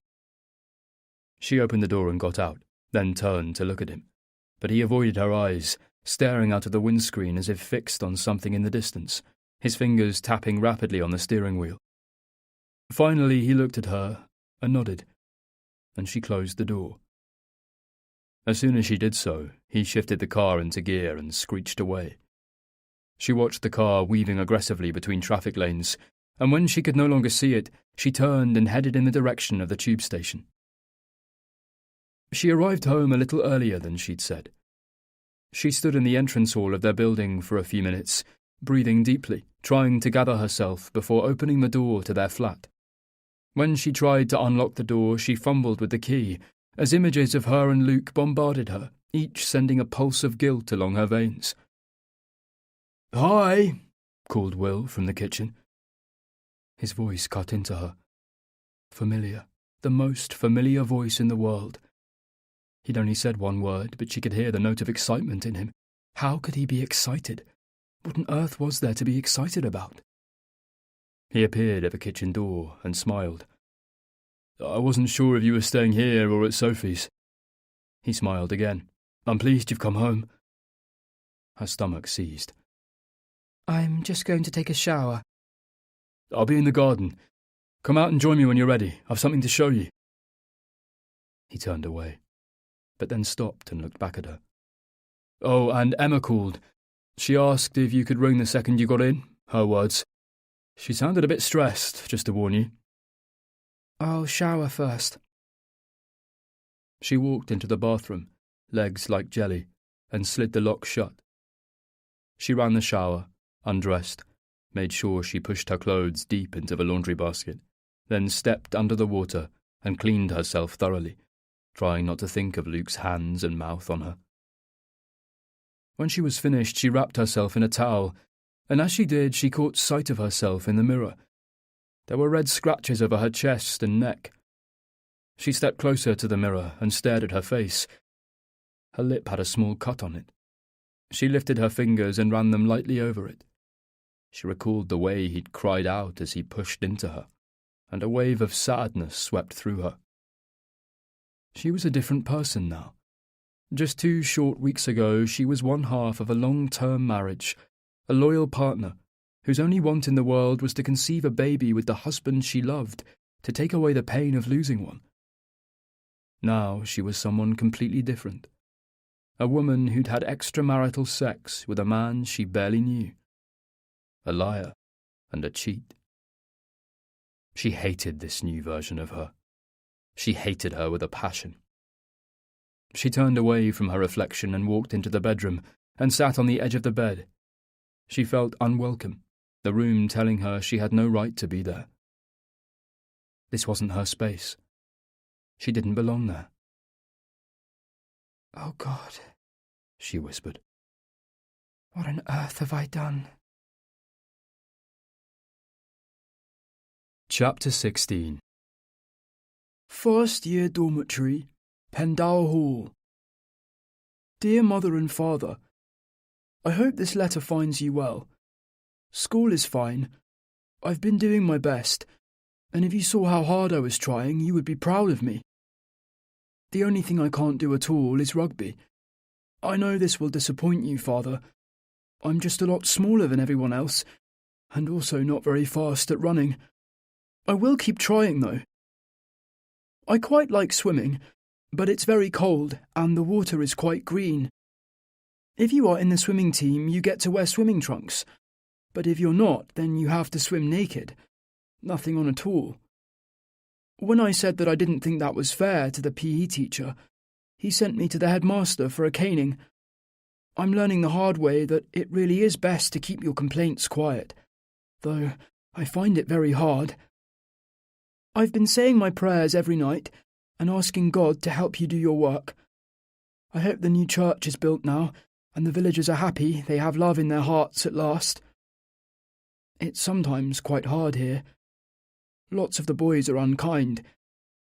There is one boy, a prefect if you can imagine, who is awful.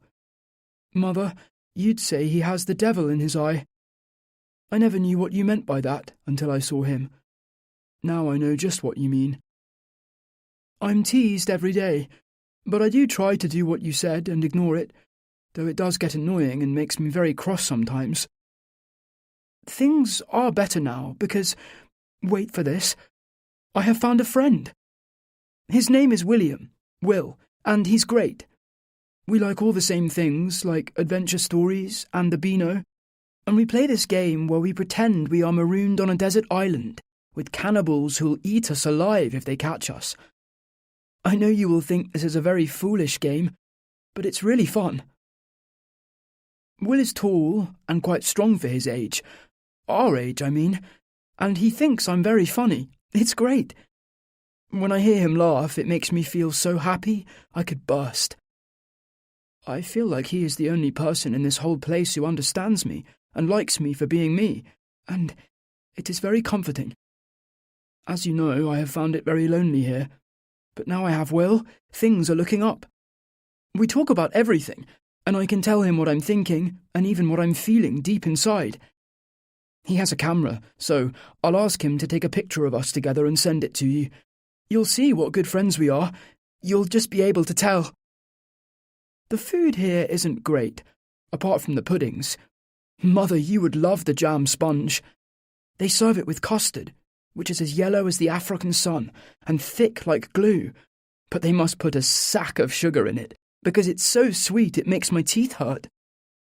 The showers are stone cold and take your breath away, but I'm used to those now. One bad thing here, there are a few, but I won't tell you them all, is the morning runs we have to do on Tuesdays and Fridays. They make us get up at 5:30 in the morning and run up and down this hill 4 times. The hill is nicknamed the Killer, and at the top you have to touch this tree, and a prefect gives you a tick on a piece of paper when you do. It's very steep, and there's another prefect who stands at the bottom and basically has the job of shouting. I am always one of the last to finish, however fast I try and run. The masters are quite scary, but they seem to know their jobs, and I am certain I am getting a very good education, which I know is what you want for me. I miss the heat of Africa. I wonder if I will see you at Christmas, or if I will be going to Aunt Grace's. It would be nice to come home, if you will let me. I'm not sure Aunt Grace likes having me under her feet all the time. I am doing well in Latin, and with my oboe. I'll take grade 6 in January, and Mr. Granger thinks I should get a merit at least, and a distinction if I'm lucky. I must sign off now, as the bell is ringing for supper. It's right outside the study, and is so loud it deafens you. If I did have one wish, it would be that you came and got me. But I know this isn't possible, so I will not think about that any more.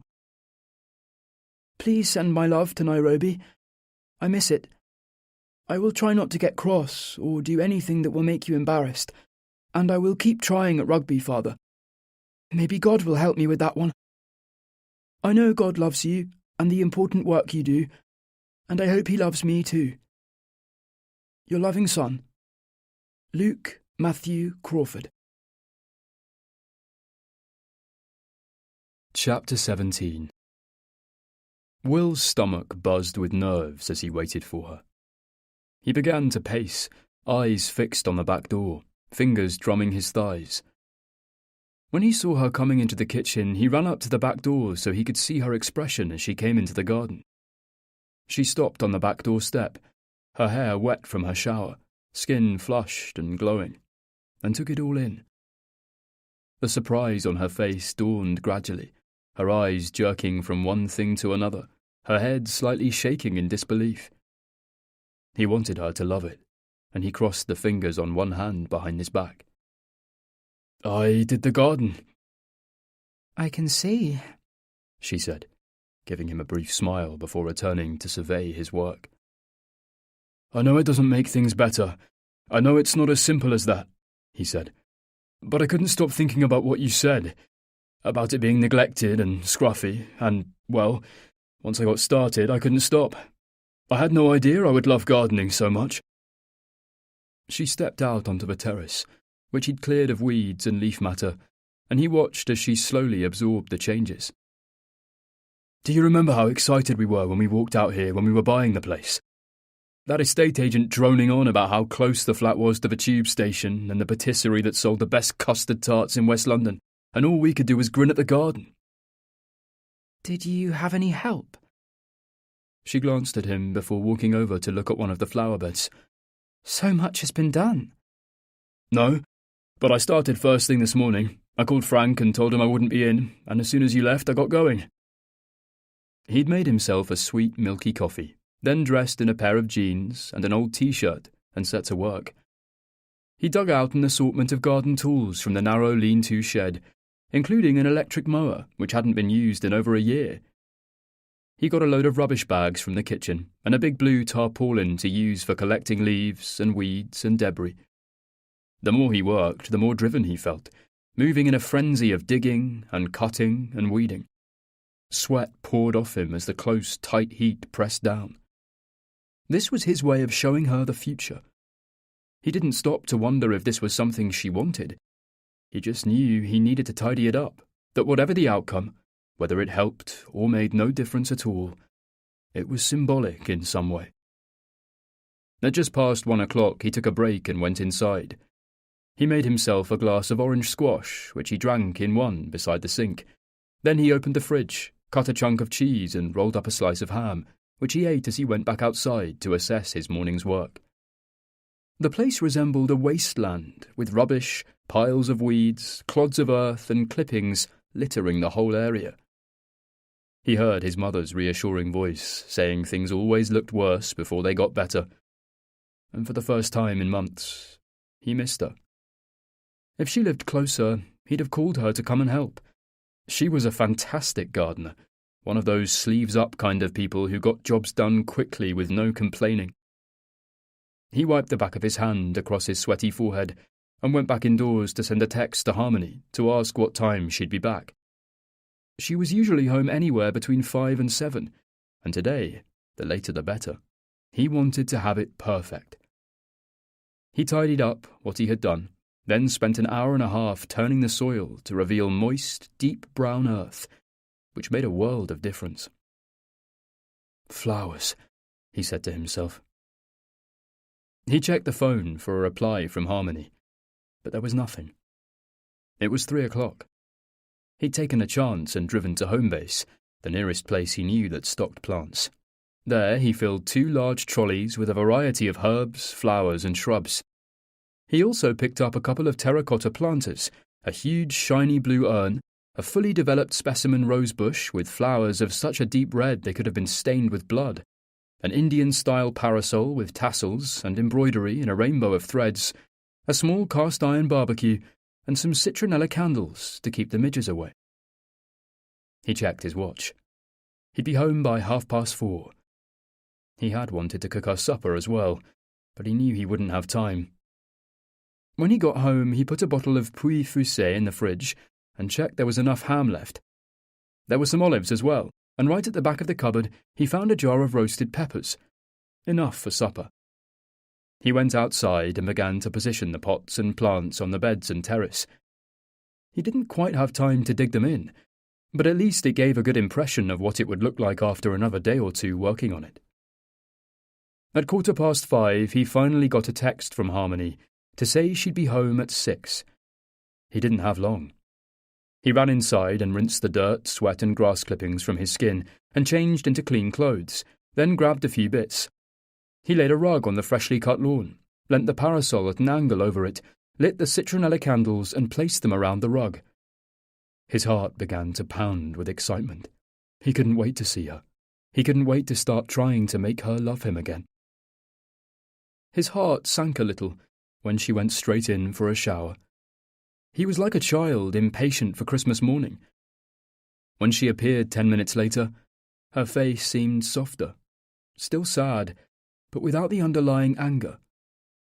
But maybe that was wishful thinking.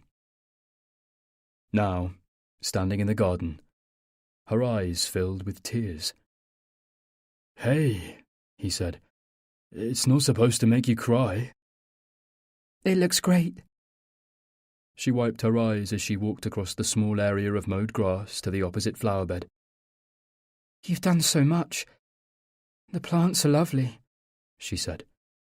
"I didn't have time to get them in the ground." It doesn't matter. I'll help you tomorrow. Do you know what they all are?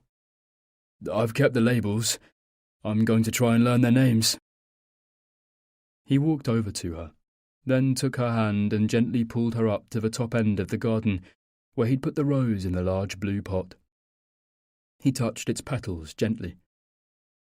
"This rose is called Danse du Feu. Isn't that lovely?" He turned to her. "It reminds me of the time you and I went to Anglesey, and we lit a fire on the beach." He stared at her, waiting for her to nod, but instead she avoided his eyes, seemingly hypnotized by the brilliant red petals of the rose. "We danced in the sand beside the fire. Do you remember? When I saw the name, it made me think of that. Now it's in the garden, and every time I look at it, I'll remember that night. We were so happy then, weren't we?" She nodded and smiled sadly. That seems a long time ago. Her arms were crossed, hands clasping her elbows tightly. He could see the whites of her knuckles. He tried to fight his disappointment. He didn't know what he'd been expecting from her, but this passive sorrow was heartbreaking. "Harmony," he said, with a deep breath. "I'm not asking you to forgive me.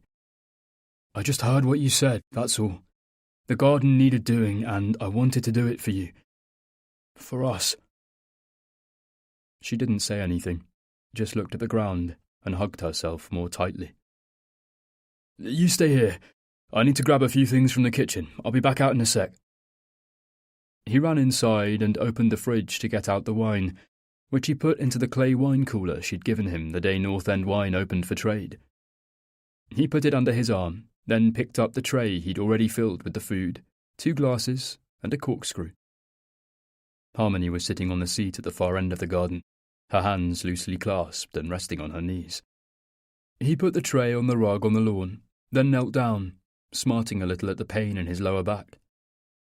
He thought of his mother again, of all the times he'd seen her out in their garden, pausing to stretch her back as she weeded on her knees for hours at a time. Harmony came to join him, and he handed her a glass of wine, then leant over to put the bottle back in the cooler. She looked pale and drawn, her lips tight, as if she was in some sort of pain. "Are you feeling okay?" She sat on the rug, knees pulled tightly into her chest. I'm tired, that's all. She glanced at him again. I love the garden. You've worked so hard, and it looks beautiful. She gave a thin, watery smile that didn't hold. "Well, you were right," he said. "When you said it was neglected. There was no reason for it, and it's my fault." She shook her head. It's both our faults. You've transformed it. "All of this wasn't about the garden," he said. "I don't give a shit about the garden. I did it for you, to show you I care and that I'm going to do everything I can to make things better." Still, she wouldn't meet his eyes. "I love you." She picked a single blade of grass and ran it through the tips of her fingers. Why wasn't she speaking? Why wasn't she telling him she loved him too? Dread sat in the pit of his stomach like lead. "Harmony," he paused. "Do you want to try and make this work?" He regretted the question as soon as it left his mouth. What would he do if she said no? Finally, she looked at him. She was chewing on her lip, and he noticed a small red graze. I'm confused. But I know I love you too. But I'm worried it's all too late. She looked like a child, her eyes large and wet with tears, vulnerable and exposed. "I wish we could turn back the clock and do things differently." I wish that too. "Hey," he said with a smile. "Don't worry. We have plenty of time to talk. Are you hungry? Would you like to eat?" Yes, she said softly. I am a bit. He was filled with a sense of relief, as if her accepting supper in the garden was a step in the right direction. Though they talked as they ate, they avoided anything of importance, and conversation was stilted, as if they were on an awkward blind date, sticking to neutral subjects, small talk, safe subjects, which had the effect of magnifying the cracks in their relationship rather than helping heal them. She asked him about the garden. How much had he cleared? How hard was the earth to dig? He described the stag beetle larvae he'd found, 2 fat white grubs resembling a pair of albino slugs, which he'd reburied because he read somewhere they were endangered.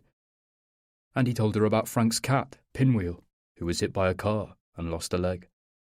Poor thing, she said. Can he walk okay? Frank says he hops about as if born with 3. The sky eventually grew dusky, and with it came a chill. Harmony rubbed her arms. "Are you cold?" Will asked. "I can run and get you a sweater."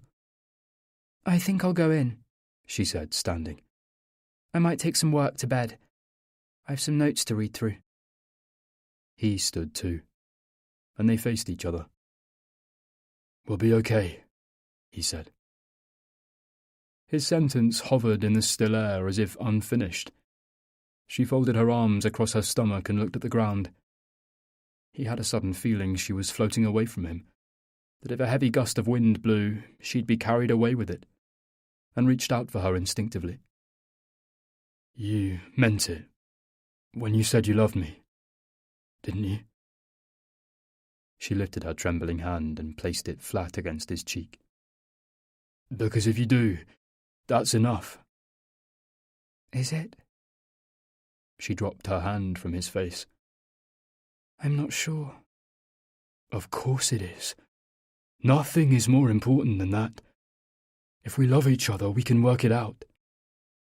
She bent to pick up the tray and carried it back inside. Will blew out the sickly sweet citronella candles. He closed the parasol and threw the last olive into the bushes, then picked up the glasses and gathered the rug and followed her in. He suspected their marriage was over. It was there in her eyes.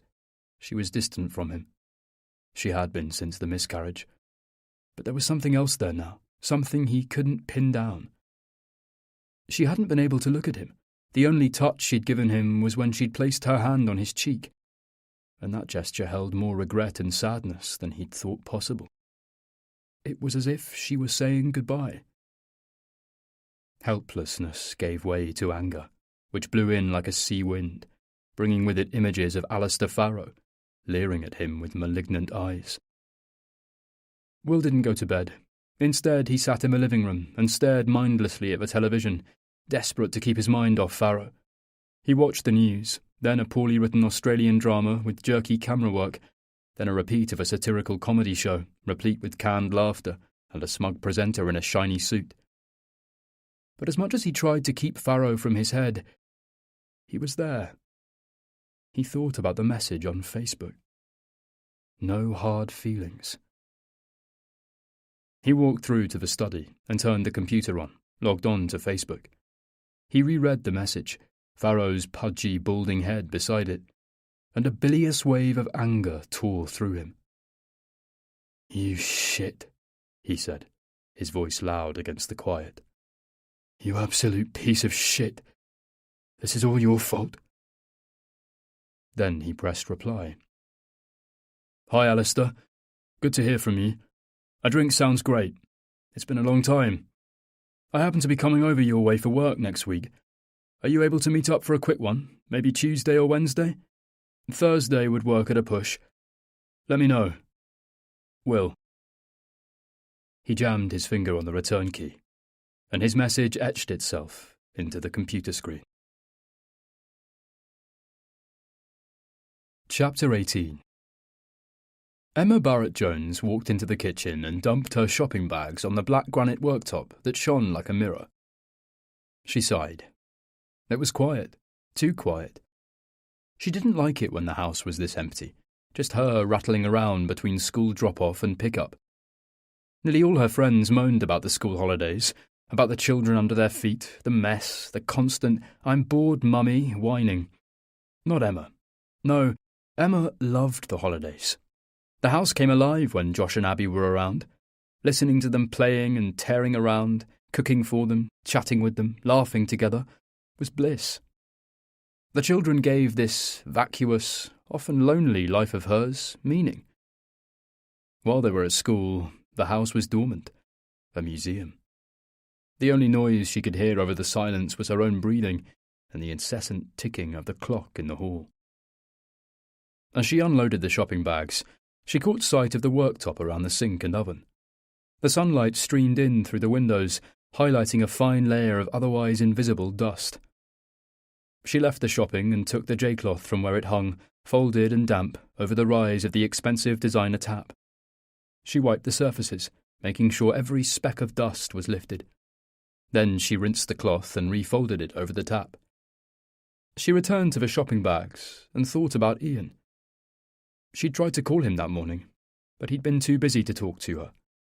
His secretary was vague, as if she was hiding something, and Emma suspected she was lying when she said Ian was in back-to-back meetings and unavailable all day. Nothing was right with him at the moment. It worried her. She was usually very good at knowing what was wrong with him and how to soothe him. She was a good wife, she knew that. She kept an immaculate house, she listened to him. She didn't shop as much as Ian would have their friends believe. In fact, she prided herself on being frugal by nature, something that came from her upbringing. Watching her mother make herself sick with the stress of trying to feed their family of 6 on next to nothing had stayed with her. Emma never wasted food and always shopped in the sales and took advantage of special offers.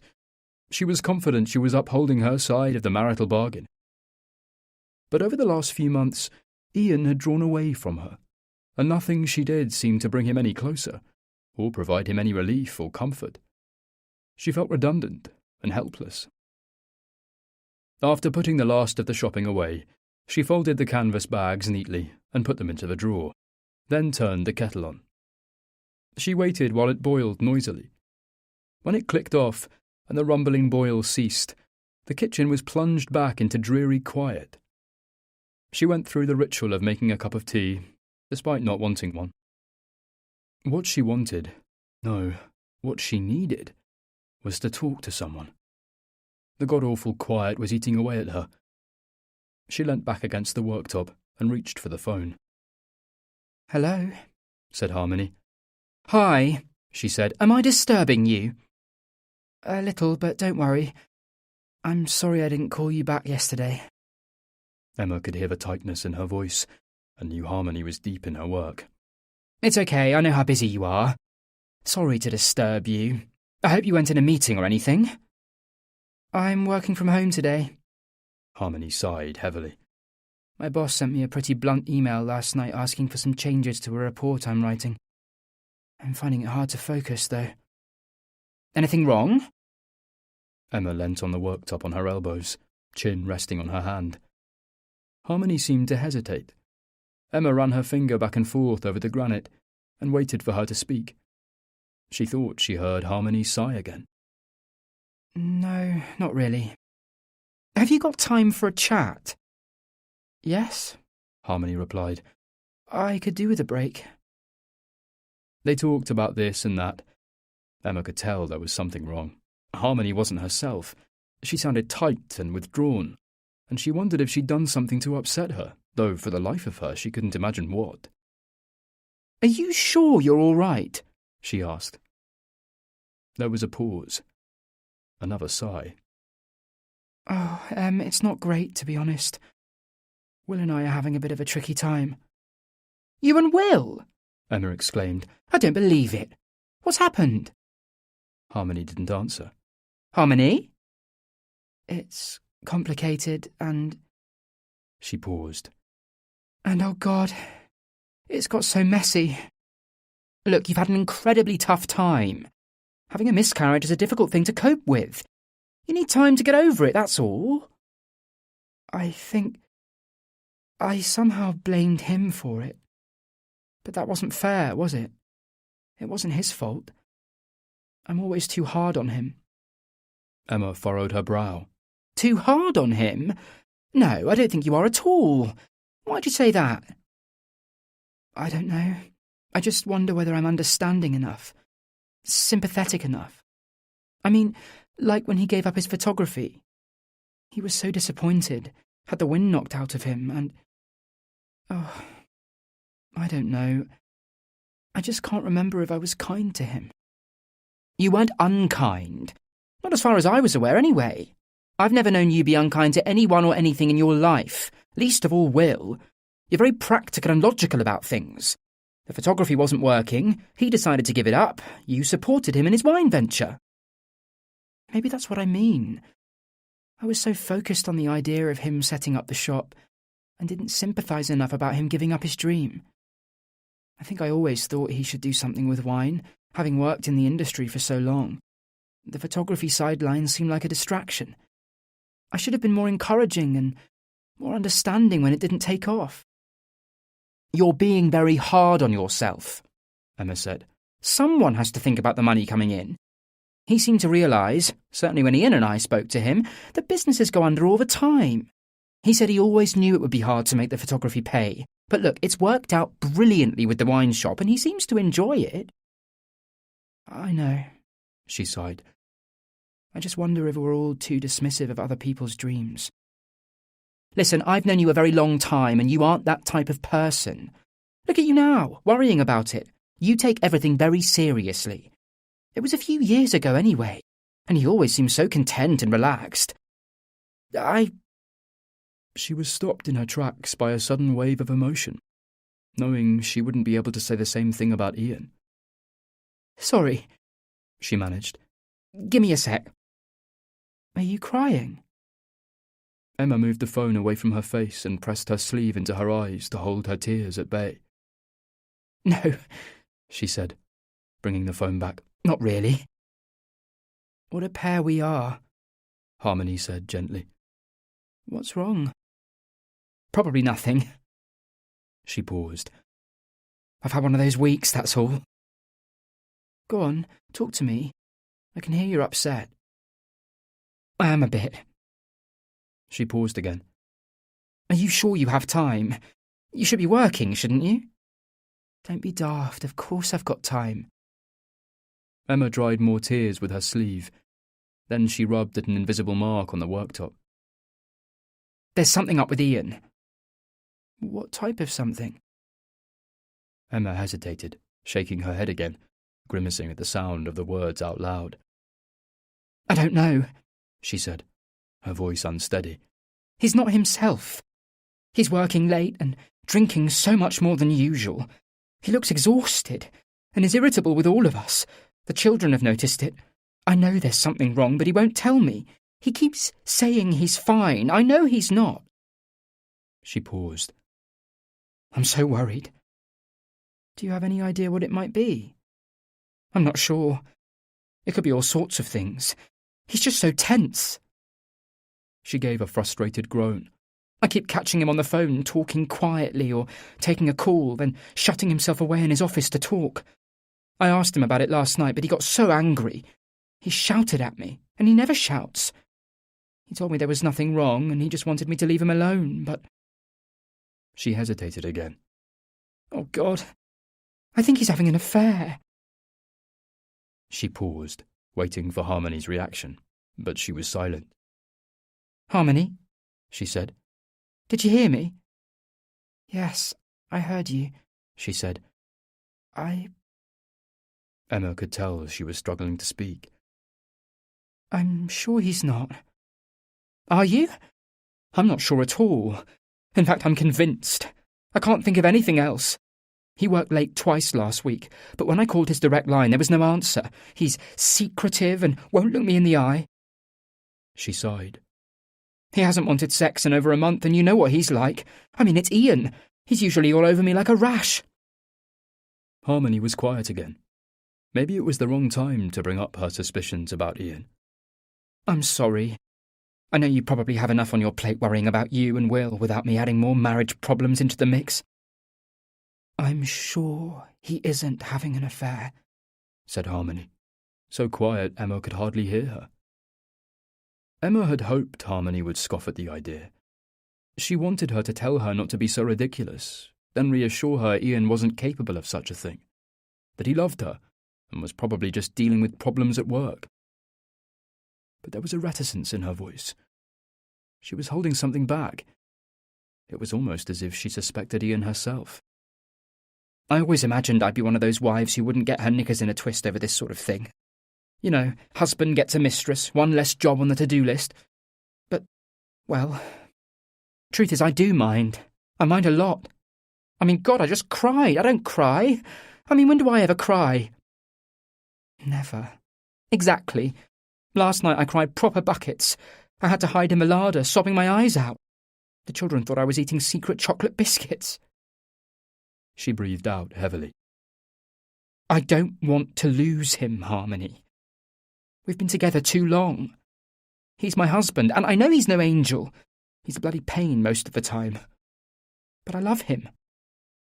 Harmony was quiet again.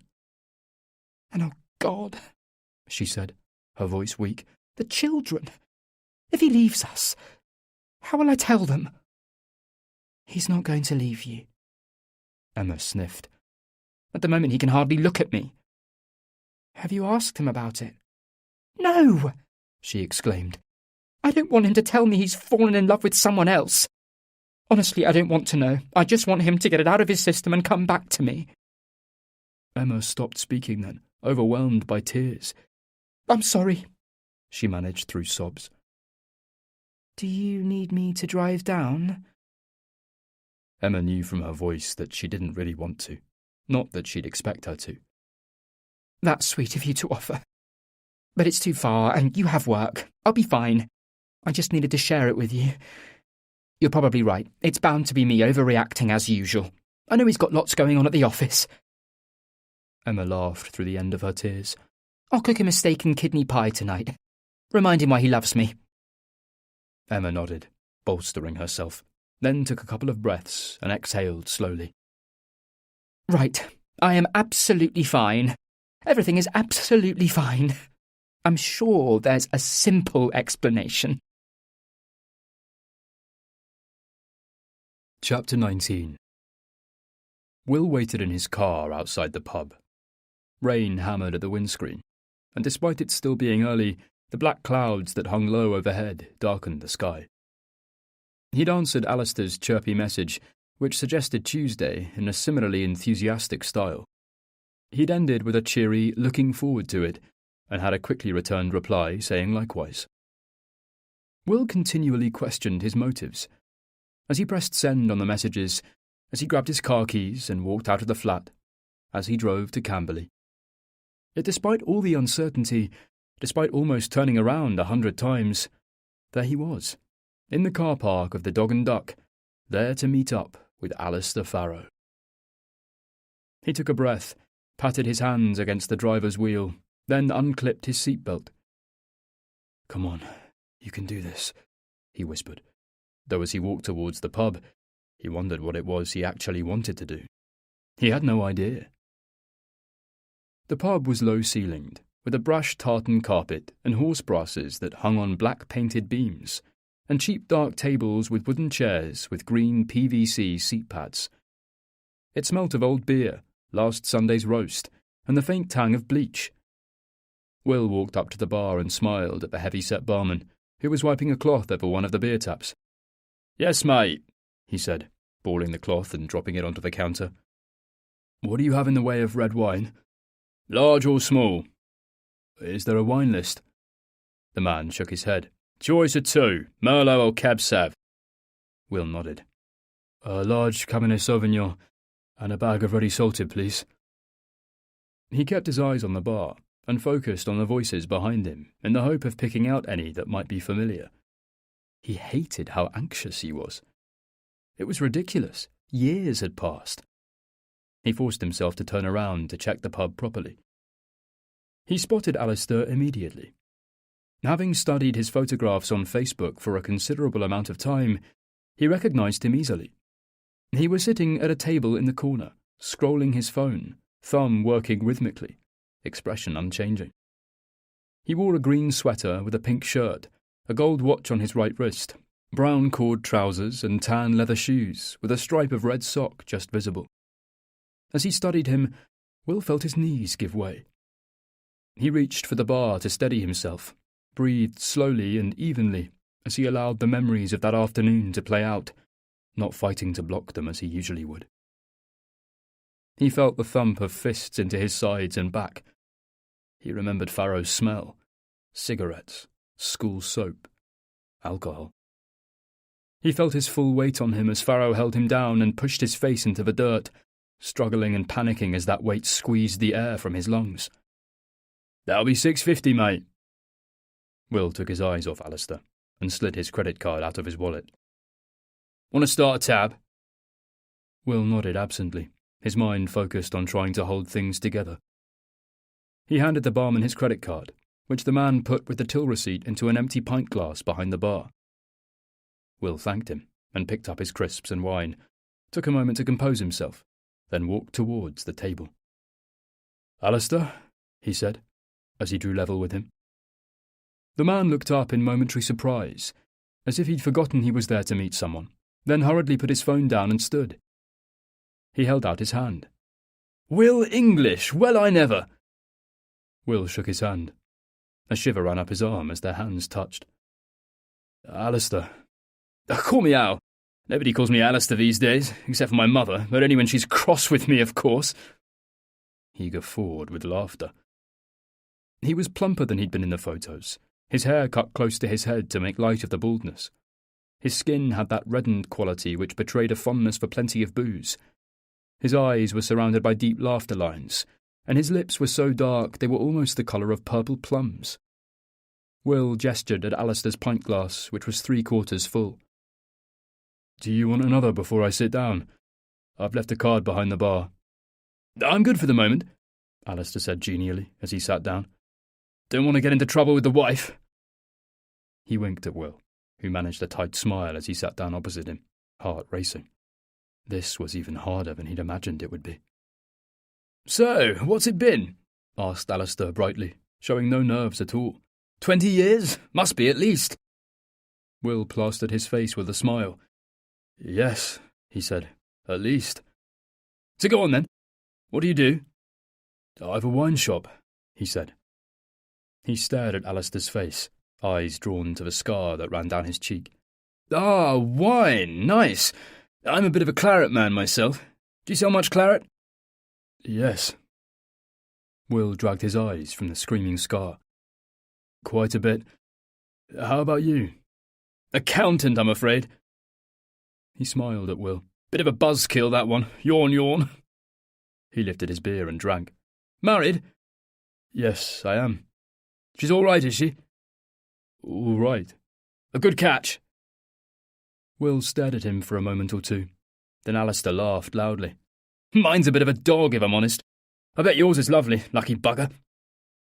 Will moved his wineglass to the side and leant forward. I need to talk to you about what happened. Alistair looked puzzled. At school, Will said. You see, when I read your message the other night, I thought it was strange you weren't more apologetic. Apologetic? For what? Will laughed in astonishment. Indignant rage flared inside him. For what? Will repeated. For being a fucking cunt, that's what. Alistair's joviality fell away, and he glanced nervously over his shoulder.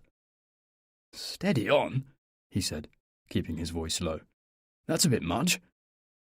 A bit much. Will needled his eyes into Alistair's puffy face. You're joking, right? This is about school. Of course it's about school. Will shook his head and stared at the man, unable to comprehend how he wasn't getting it. He sat back in his chair. You do remember what you did, don't you? Alistair's face broke into a smile. Will, come on, chap. We were at public school. That kind of thing happened all the time. It's just banter, mucking around. His smile broadened. You know that. That's what went on. Still does today. There isn't a boarding school in the country that isn't the same. There's no need to get worked up about it. Like I said in my message, I was a bit of a cock at times, I know that. But that's the way it was. He reached for his beer and drank. It was just banter. Will's blood boiled with over 2 decades of bottled-up rage. He wanted to punch him. That would wipe the stupid smile off his fat, ugly face, wouldn't it? Banter, he said instead. No, banter is joking around, playing. It doesn't hurt anyone. What you did, beating up young boys, scaring the shit out of them and doing... He hesitated. Doing God only knows what. You can't call that banter. It's bullying. Bullying at best. Abuse at worst. Alistair's features hardened, and Will saw a flash of the boy who had terrified him, beaten him and pushed his face into the ground until he thought he might suffocate, and an old fear rose up, a fear he hadn't felt in a very long time. You're wrong, Alistair said, his voice cold and low. I can call it banter, because that's what it was. They stared at each other. Then Alistair ran his hand over his head and rubbed the back of his neck. He leant forward, turning his face so his scarred cheek faced Will, and jabbed his finger hard against it a couple of times. You see this? You see it? He said, through gritted teeth. Am I moaning about this? Am I begging for an apology? No, I'm not. Because it was just mucking around. It was banter. He sat back and gave a dismissive shake of his head. Jesus Christ, English! Grow some bloody balls. That stuff is what went on. At Eton, at Harrow, at Gordonston, and at bloody Pendower Hall. And it bred men. Real men who took it on the chin and grew stronger. Bloody hell, some of this country's greatest leaders would have seen the back of an older boy's hand. Do they sit there like you, licking their wounds, feeling sorry for themselves and asking for bloody apologies? Will couldn't believe what he was hearing. It was like listening to his father all over again.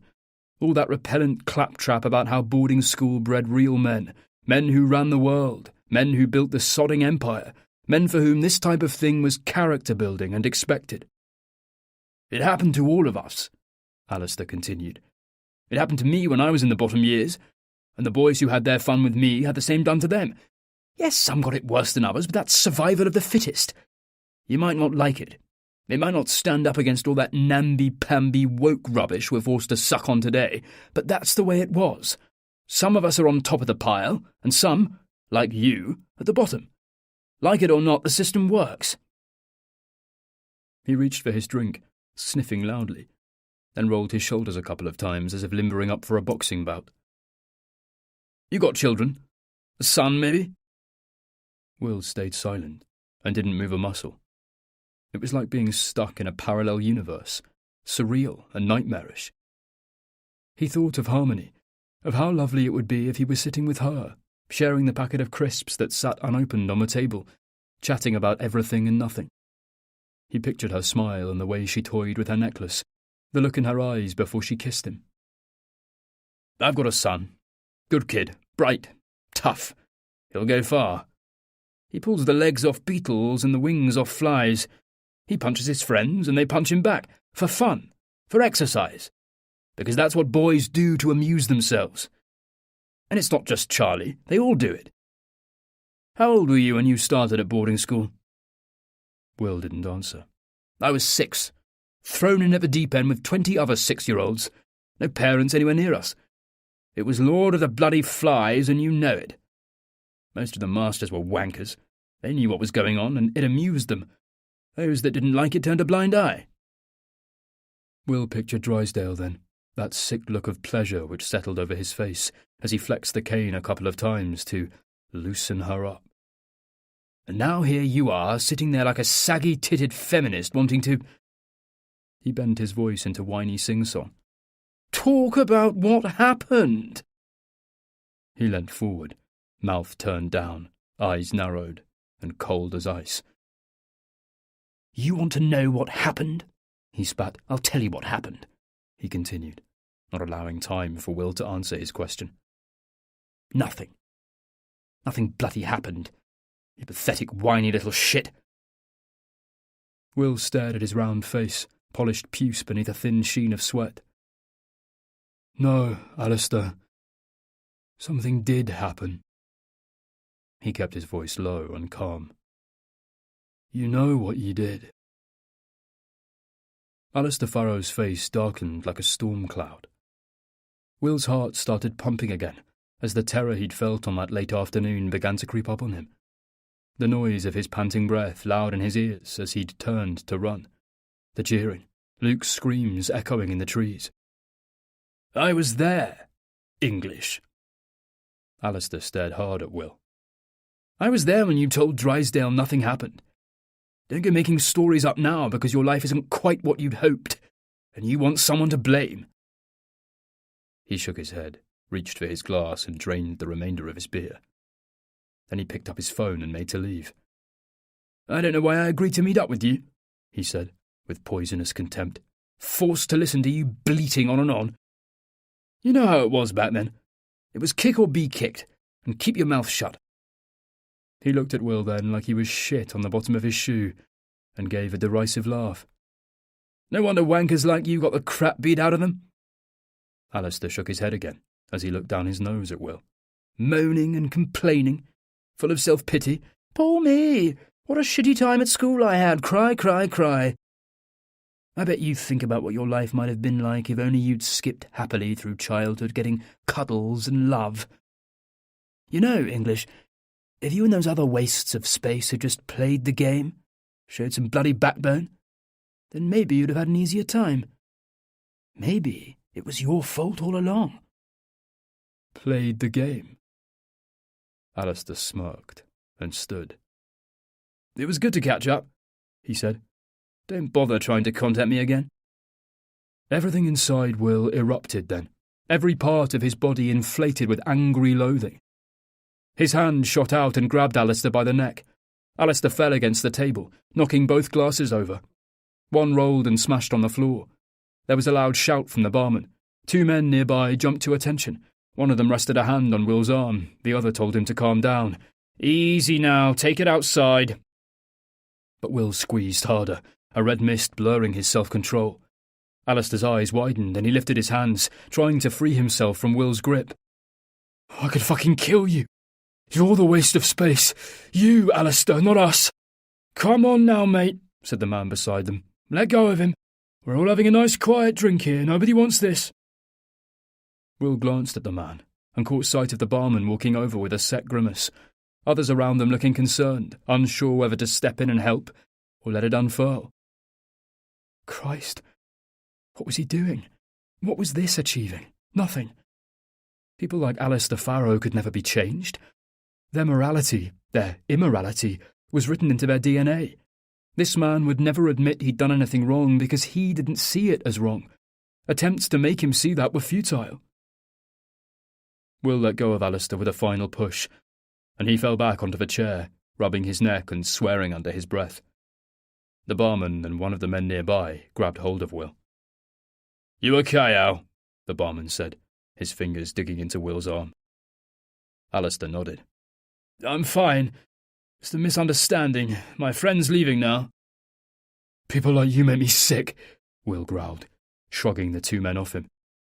You're pathetic. The words cut into him. No, it wasn't him who was pathetic. It was Alistair. Alistair Farrow, a pathetic bully with an overinflated sense of self-importance, living an empty, pathetic life. Will glanced at the two men either side of him, who were poised and ready to grab hold of him if they had to. He turned back to Alistair and shook his head. You're not worth it, he said, through gritted teeth. Will turned and walked out of the pub. He jogged through the rain and climbed into his car. He closed the door and rested his head against the steering wheel. He shook as he thought of Alistair's smug face and his incomprehensible lack of remorse. There were so many things he wished he'd said to that snarling, nasty piece of work. Fuck! He shouted, lifting his head and banging his hands against the steering wheel. Don't do this to yourself! He saw himself back in the prep room, desperately trying to concentrate on his English essay. Saw his housemaster, Mr. Fraser, walking over to him. Mr. Fraser, a short man with tufts of grey hair that fringed a shiny bald pate, who, though firm, was decent and popular with the boys. English, you need to come with me. His voice was quiet, almost apologetic, and his eyes seemed unable to meet Will's. Mr. Drysdale needs to see you. Will's stomach had turned over. Why, sir? The housemaster seemed reticent. Best just get to his office. Am I in trouble, sir? Will asked, as he closed his exercise book and put the lid on his fountain pen. Mr. Fraser had rested a hand on his shoulder. Tell the truth, and you'll be fine. Mr. Fraser had lied. All he'd ever wanted was to bury Alistair Farrow and the rest of it. But he knew now it would never happen. He sat up, turned the engine on, pushed the car into gear, and drove out of the car park without a backward glance. Will sped along the roads, his mind full of Farrow's barefaced denial, and his unshakable belief that what happened was acceptable. When he got to the main road, he pushed his foot to the floor, feeling the engine strain, feeling like he wanted to drive faster and faster. The windscreen wipers worked overtime against the heavy rain. As he gained speed, his anger and frustrations boiled over, and he began to shout, loud and guttural, banging the steering wheel with one hand as hard as he could, until it stung. When, finally, he couldn't shout any longer, and his pent-up rage had begun to dissipate, he eased off the accelerator and breathed heavily, emotionally spent and desperate to be at home. He walked into the flat and closed the door, and found Harmony on the sofa, watching the news, feet up, hugging a cushion. She was wearing a pair of leggings and an old baggy t-shirt, her hair loose, a little straggly. She gave him a weak smile when she came in. He sank heavily into the armchair opposite her. He wanted her to pat the sofa beside her like she usually did, gesture for him to sit with her, but she didn't move. He closed his eyes, resting his head against the back of the armchair. He was exhausted. His limbs felt cast in concrete, as if he'd never be able to move them again. Just then her phone rang. He opened his eyes and watched her pick it up. She turned it off without answering it and put it back on the coffee table. Her mouth twitched like it did sometimes when she was angry. At that moment, the pressure of keeping everything inside him finally became too much. It was like he was about to explode into a million pieces. "I saw that guy earlier today. The one Luke mentioned. Alistair Farrow." His voice cracked as he spoke. The one from your school? Will nodded. She picked up the remote and turned off the television. Her eyes had softened, and she fixed them on him, waiting. "Oh God, it was awful." He pushed the heels of his palms against his eyes. "I lost my temper. I shouted at him in the middle of a crowded pub. Christ, I grabbed him by the bloody neck." He sighed heavily and looked at her. "I thought he might show some sort of remorse, might at least seem ashamed, but he couldn't have cared less." "What did he do to you?" she asked softly. "At school, I mean. Why did you expect remorse?" Will hesitated. It felt alien to be talking about this. He'd made such an effort to keep it buried. But what good had that done? "He made people's lives hell. For fun. He is a vile bully." He broke off. He knew he had opened the box now, that he was going to tell her everything. He took a deep breath and braced himself. "There was this one afternoon," he said, starting slowly. "The day before Luke was expelled. He and I were in the woods up by that tree we used to climb. It was late October. We'd had supper and were supposed to be in prep, doing homework. But we'd crept out, bunked off. I had my Polaroid camera and was taking photos of stuff, and Luke was trying to make a harpoon with the Swiss Army knife my dad gave me. But these older boys, proper nasty bastards in the sixth form, found us. Farrow was one of them." The incident he described had been stored away for 25 years, but as he recounted the story to Harmony, every single detail played out in his mind as if it were happening there and then. They asked what we were doing in their smoking room, said this part of the wood with the Judas tree was for sixth form only. They said we were trespassing.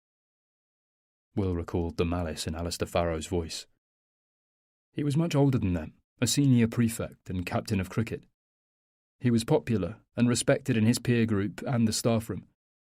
He had brown hair that flopped over his eyes, and that air of confidence that came from a combination of good looks and sporting prowess. But there was a look in his eyes, the devil's look, Luke called it. He had a way of staring at the younger boys, nostrils flared, lip curled, as if he wanted to slice them up into bits. When the group had found them, cigarettes clamped to their mouths, cans of lager clutched in their hands, Farrow's eyes glinted in a way that turned Will's stomach, in a way that told him he and Luke were in serious trouble. Farrow and the others had laughed and jeered as they drew on their cigarettes and drank from their cans. "Look at the little prick! Thinks he's David fucking Bailey with that camera. What a wanker!" "How many of them were there?" Harmony asked. Her voice broke into his thoughts. 5, he said. Will had looped his camera over his neck and looked desperately around for an escape route. He'd glanced back at Farrow, who smiled unpleasantly and shook his head slowly. Will felt sick. He turned to look at Luke. His eyes were set like stone, staring at the boys like he wanted to kill them, his lips twitching, fists clenching and unclenching at his sides like beating hearts. "Don't do anything," Will had pleaded silently. "Please don't do anything." He kept telling himself they were okay. It was just Farrow and his friends, having a laugh, messing about, that soon they'd get bored and leave them alone. He willed Luke to keep calm, willed him to keep his temper in check. But he could see him seething. Alistair told me to give him my camera, he said to Harmony. A vivid image of Pharaoh flew into his head. The older boy putting his arm around his shoulders, drawing him close. So, who do we have here? David fucking Bailey and Puke Crawford, Bible boy, hiding out in the woods like a couple of homo hobbits. Will recalled the smell of his warm, sour breath, laced with cigarettes and lager. He said if I didn't give him the camera, they'd beat the living daylights out of us. He glanced at Harmony. Those were his words. The living daylights. Harmony shook her head, lips parted, eyes reflecting her horror. I didn't want him to have it, so I took it off my neck and threw it as far as I could into the bushes. I don't know what I was thinking, looking back on it. It was only a stupid camera, but it was my favourite thing in the whole world, and the thought of him breaking it or stealing it was unbearable. Will sniffed and clasped his hands in front of him. Anyway, Alistair Pharaoh didn't like that too much. The older boy had angered like a wasp. Go and get it. But Will had stood his ground. Pharaoh shoved him so hard he went down on his knees, then a kick to the stomach. Luke began to scream. Don't hurt him! Get off him! Get off him! Will tried to tell him to be quiet, but was too winded to speak. Alistair was... Will hesitated and glanced up at Harmony, who looked horrified. He was hurting me. The others were laughing. Luke was screeching at them to leave me alone, and all I could think was, Shut up, Luke, shut up. Stop screaming at them, you idiot, you're making it worse. Will paused and laid his head back against the chair. The next thing I knew, Pharaoh was on top of me, had my face pressed into the ground. I had all these leaves and dirt in my mouth. He was punching my head and body again and again. An unwelcome memory of the earth and grit in his mouth passed through Will and made him want to spit. Oh my God. Harmony whispered the words. I'm so sorry. Will didn't want her sympathy. His skin crawled with guilt. Luke began to make this awful sound, like some weird war cry, and he ran at Pharaoh, and the next thing I knew he'd pushed him off me. Then I heard Alistair scream. When I looked up, I saw his face was covered in blood. Luke had sliced his face open with my penknife. Dread filled Will as he watched Luke standing there, panting, eyes crazed, hand tightly clasping Will's knife.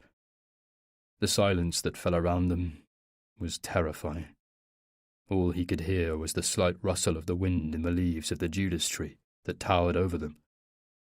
Pharaoh's eyes glinted. A sheen of bloodied saliva coated his lips. One side of his face was scarlet, blood flowing from a cut that ran from his eye to his chin. You fucking bastards! Will closed his eyes as he recalled Alistair's words. He'd stared, horrified at the blood on the older boy's face and the fury blazing in his eyes, lips curled back to show gritted, bloodied teeth. It wasn't me. I didn't do it. Don't hurt me. It was him. Will felt sick as he recalled the look on Luke's gaunt face, bewilderment and shock.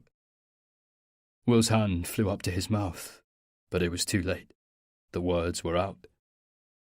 You're pathetic, English. Get the fuck out of here. No, Will, don't leave me. Luke and Will had locked eyes. You watch my back, I'll watch yours. Remember, Will? You remember what we promised?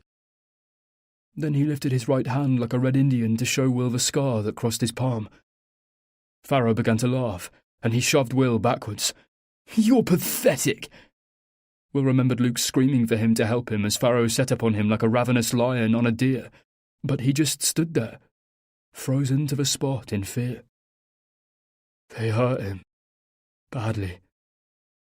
Nausea swept through Will. Harmony stood up and walked over to him. She sat on the side of the armchair and stroked his head. He leant against her, his eyes squeezed closed, trying to block out the memory of Luke's screaming. Her phone buzzed, the ringer on silent, the vibrations making it dance on the tabletop. Sorry, she breathed. She got up and turned the phone off, then went back to Will and smiled softly. "Take the call if you want to," Will said. No, it's not important. "I should have told you years ago, but it's so painful thinking about it. Alistair is a bastard, but I promise you I'm fine. He did what he did. He's a nasty piece of work, but there's nothing we can do about it. Some people are just arseholes."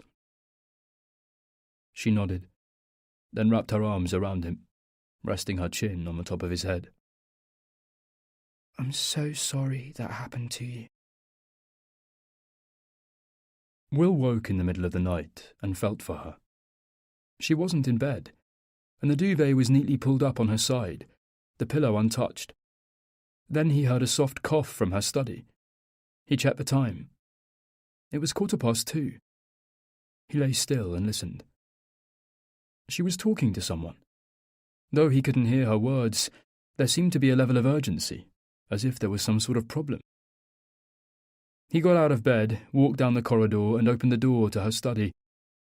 She wasn't on the phone, which was beside the keyboard, but her computer was on. She sat at her desk in her dressing gown and slippers. She jumped when he said her name.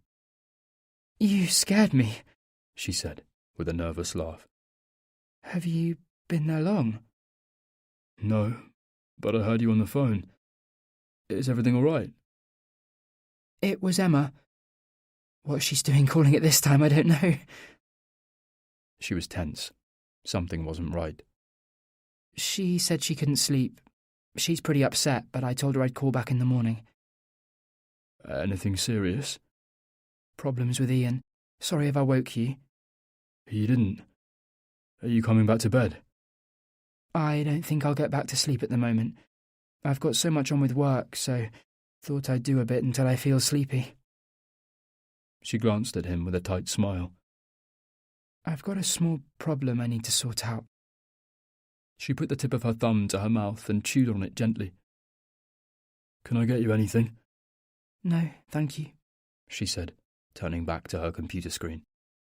I won't be long. But then you'll come back to bed? Yes, she said.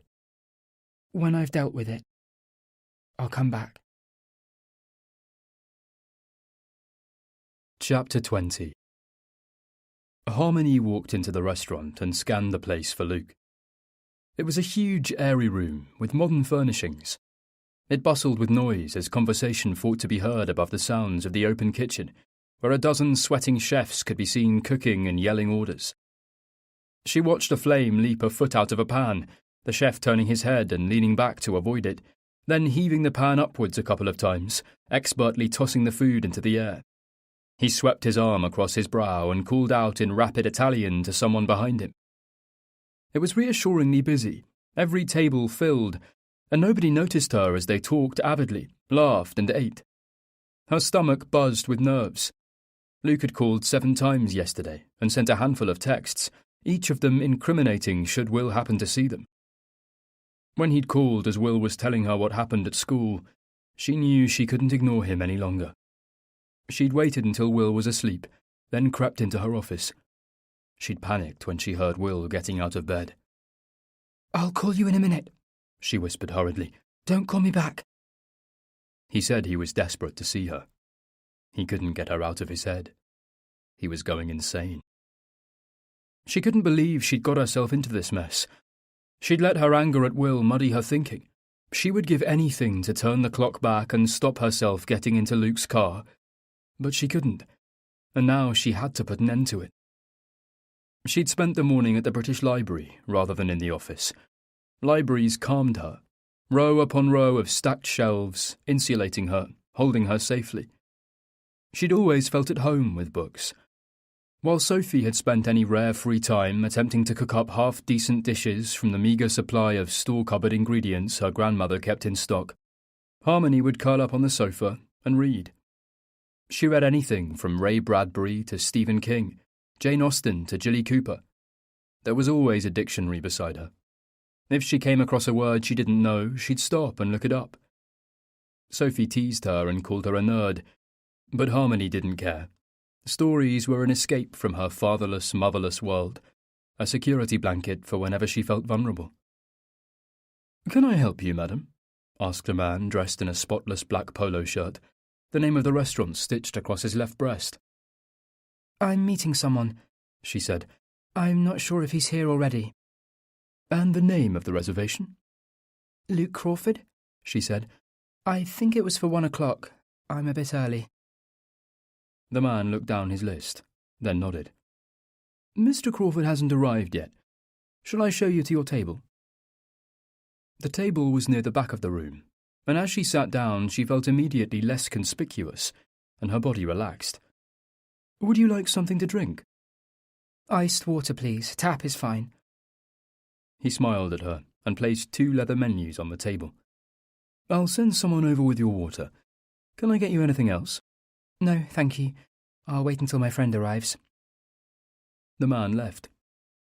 Harmony wished she hadn't used the word friend. It sounded too intimate, too telling. She should have said colleague instead. When Harmony saw Luke walk in through the double-glass doors, her heart missed a beat. She reached for her water and had a sip, lifting her eyes over the rim of the glass to watch him talk to the waiter in the polo shirt. She saw the waiter point. Luke smiled and nodded in her direction. She cast her eyes downwards so as not to catch his gaze. As he approached the table, she looked up. "Hello, Luke," she said, her voice shaking. He leant in and kissed her cheek. "I've missed you," he said. He sat down and immediately gestured to a nearby waiter. "Yes, sir," said the waiter, hurrying over. "We'd like to order some wine and some sparkling water." He looked at Harmony. "Red or white?" "Not for me, thank you," she said, trying to keep her voice level. "Just the sparkling water." She resisted the urge to thank the waiter, who didn't seem to mind Luke's brusqueness. "I haven't stopped thinking about you," he said. "Shh." She looked nervously around her. "Why?" "I don't want anyone to hear." He laughed loudly. "Who's going to care?" "Me." She picked up the menu and fixed her eyes on it. "I gave you specific instructions not to call or text me." "Specific instructions?" he repeated, with amusement. "Yes." "I was desperate."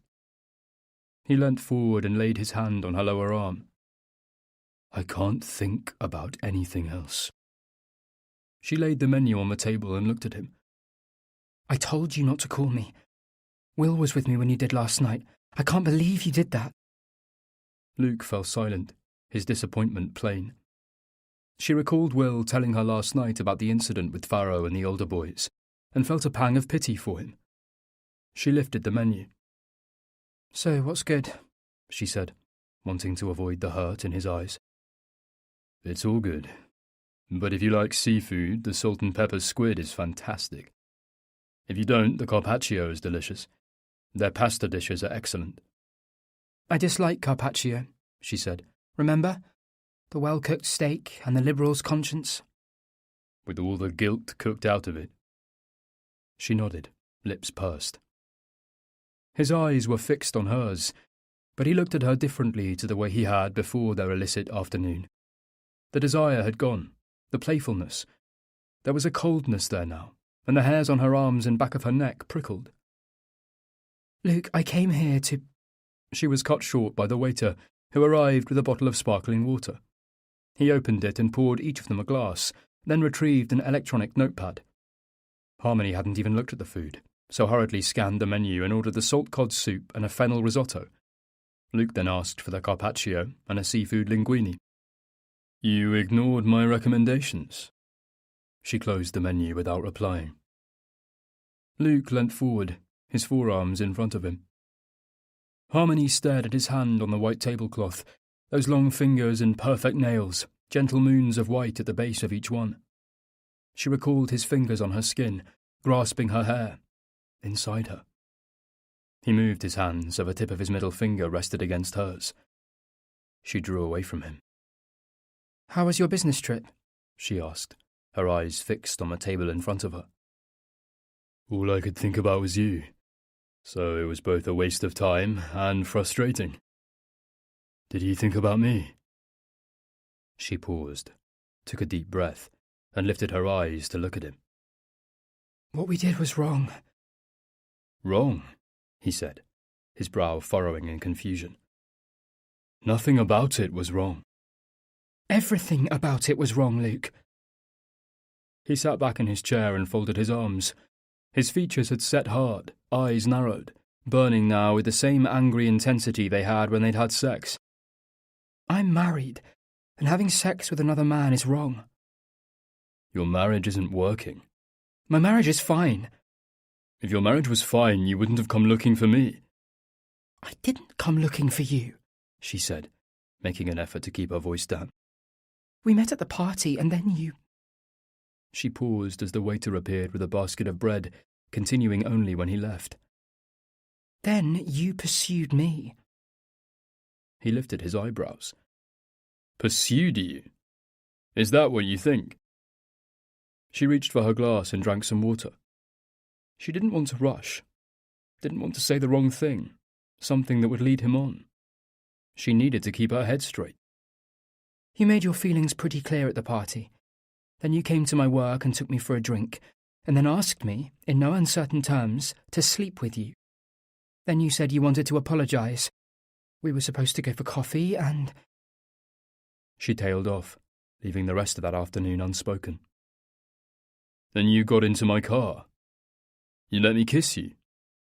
He reached for some bread, then tore a small piece off it. Then you directed me to your husband's photography studio, unlocked the door, took me inside, and we fucked. He put the bread in his mouth. Keep your voice down, she whispered. Is it easier to believe I chased you? That I made you do it? Yes, she retorted. Of course it is. If I think too hard about what I've done, I feel sick. She drew another deep breath. But there were reasons. Things have happened in the last 6 months that left a chasm between Will and me. She hesitated, wondering if she should be opening her and Will up to Luke like this. Neither of us dealt well with losing our baby. He wasn't able to support me, and I felt very alone. I was angry at him. She paused. And there was this numbness around me. Like all my anger and resentment and sadness was forming a wall around me. Then I met you, and I seemed to feel something again. Something powerful. And it was confusing, and yes, exciting, and I lost control of myself, and... She stopped herself, aware she was talking too much, drifting away from her objective of finishing whatever this was, and trying to justify it. And what? He said. I want to know. She took a moment to compose herself.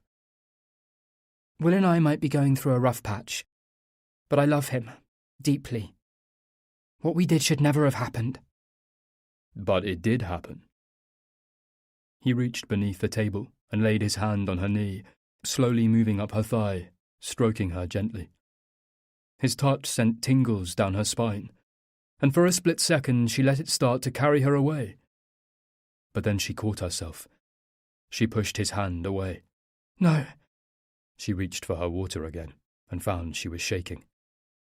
I love Will. Do you? He sounded accusatory rather than curious. Just because a marriage has rough patches or people make mistakes doesn't mean you stop loving each other. He let out a contemptuous sigh. That word. God, that pointless word. Love. What does love even mean? Don't try and belittle what I'm saying. You know what it means. Or, I don't know, maybe you don't. But I do, and I know I love him, and... She hesitated, not wanting to be disloyal. He needs me right now. She glanced at Luke. Lots of things he's tried to forget have resurfaced since he saw you. Yesterday he met one of the men who bullied him. She watched his face for a reaction, but there was nothing. Who? He asked. Alistair Farrow. Pharaoh, he repeated. Why did he see him? I don't know. I think they contacted each other through Facebook. Anyway, Will was in a state when he got home. I think he wanted some sort of closure, which is why he met up with him. But they ended up fighting. He got angry and made a scene, threatened the guy. When he got back, he was upset. It really shook him.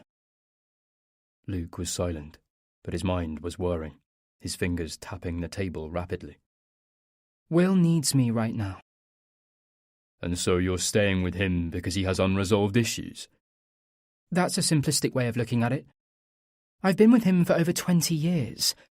His issues clearly have roots in a difficult childhood. He's internalised what went on. All this time he's told me his past doesn't affect him, but it does.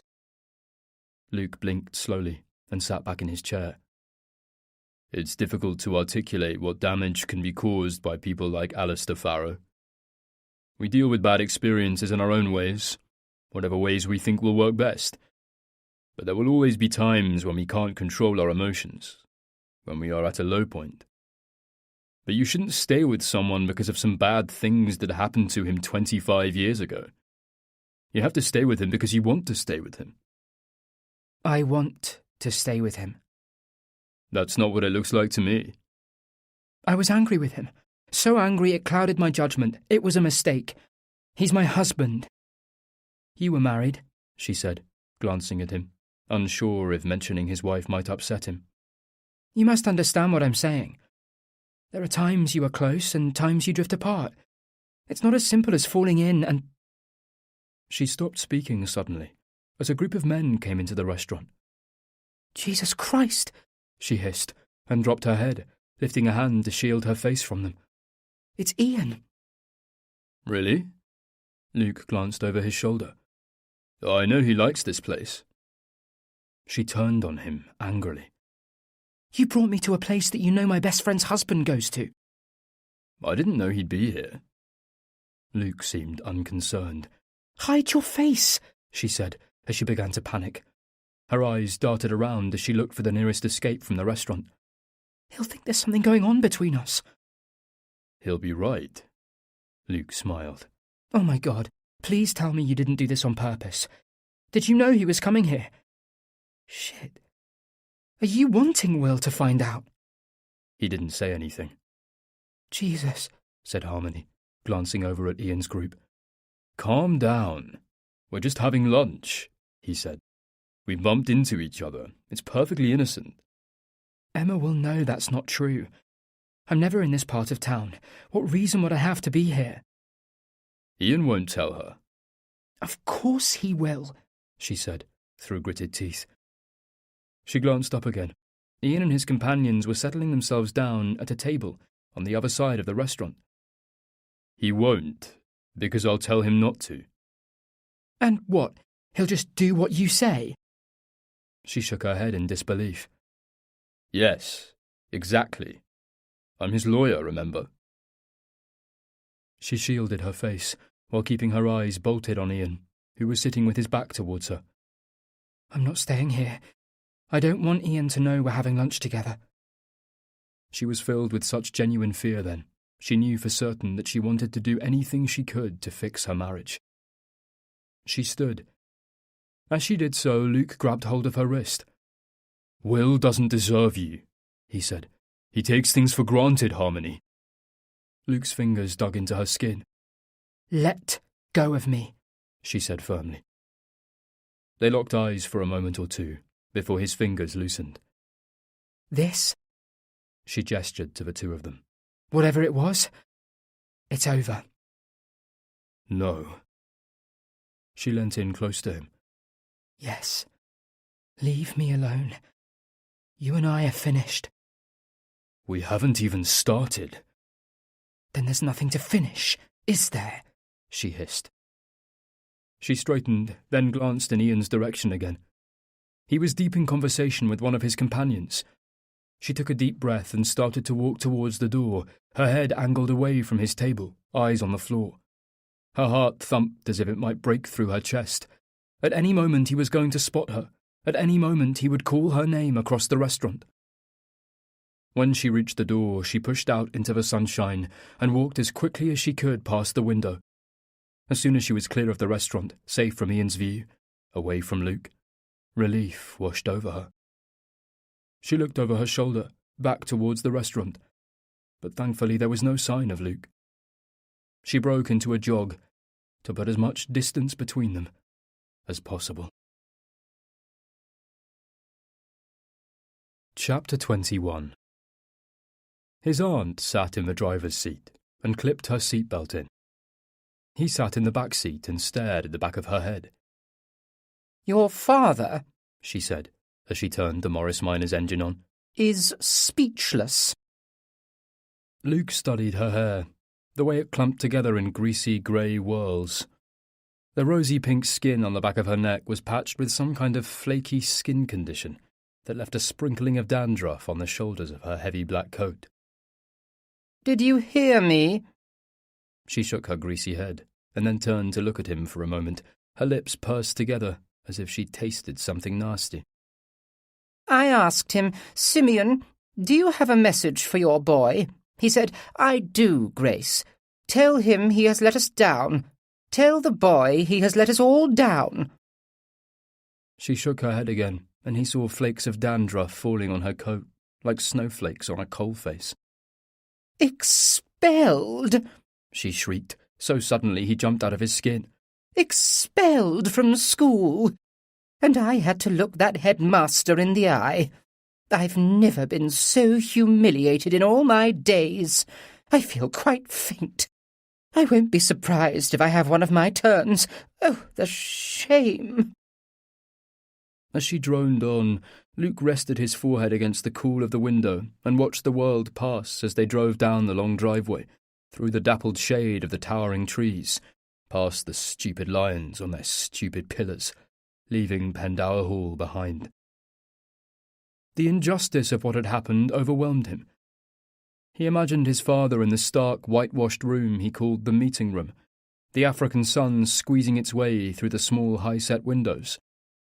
He could see him sitting in his straight-backed mahogany chair, the cushionless seat curved with a polished dip where 3 generations of Crawfords, all of them men of the cloth, had sat and passed judgment on the sins of others. He imagined him shaking his head, his grey eyes ashamed and disappointed, his hands clasped and lying heavily on the Bible that rested on the empty desk in front of him. He heard him preaching about love, God's love and human love, his father, the expert on love. But he knew nothing. The closest he and his mother got to love was taking hold of each other's hands as they walked into the hut they called church every Sunday morning to preach to the uncivilized heathens. His father knew nothing about love, nothing about opening your heart so wide to another person that you'd weep if you thought about it too carefully. He knew nothing about the impact that love could have. He knew nothing about betrayal, the antithesis of love. Luke stared at the scar on his palm, still red and angry even after so many months. But it was healing. It didn't hurt or itch anymore. The skin was repairing, knitting itself together. He clenched his fist closed, his fingernails raking against the scar. He wouldn't let them win. None of them. Not his father, not Drysdale, Aunt Grace, Will, Alistair Farrow, or any of them. They knew nothing. They were idiots. They knew nothing about anything. But he knew. He knew about love. Love was out there. Somewhere out there, in the putrid, unjust world. Love flourished. Chapter 22. "Mum, it's me," Will said, as she answered the phone. "William? Gosh, I wasn't expecting a call from you." "I'm sorry I haven't called for a while." "I'm sure you've been busy." "I should have called." "I'm fine," she said. "I thought I might come to see you. Today, actually, if you're around." "Oh." She sounded rightly surprised. "Well, there's a few things in the diary, but I suppose I could cancel them. Are you sure you want to make the journey? It's such a long way." "It's not that far, and I Will hesitated. I'd really like to see you. Then that would be lovely. Will you stay the night? I could buy a chicken to roast. Great. Yes. Let me talk to Harmony first. I haven't talked to her about it yet. I'll call you back when I have. Harmony was dressing when he went into their room. I've just spoken to Mum. How is she? Harmony sat on the edge of the bed and pulled her jeans on. She sounds okay. We didn't talk for long. I suggested going to see her. She asked if we'd like to stay the night. Are you able to? I know you've got a lot of work on at the moment. The forecast is for hot weather. We could take her for lunch at the Horseshoes. I can't. I'm sorry. There's some work I need to finish. I'm so behind. Oh, okay. He couldn't hide his disappointment. I need to go still. She sounded happy I was coming. I bet she was.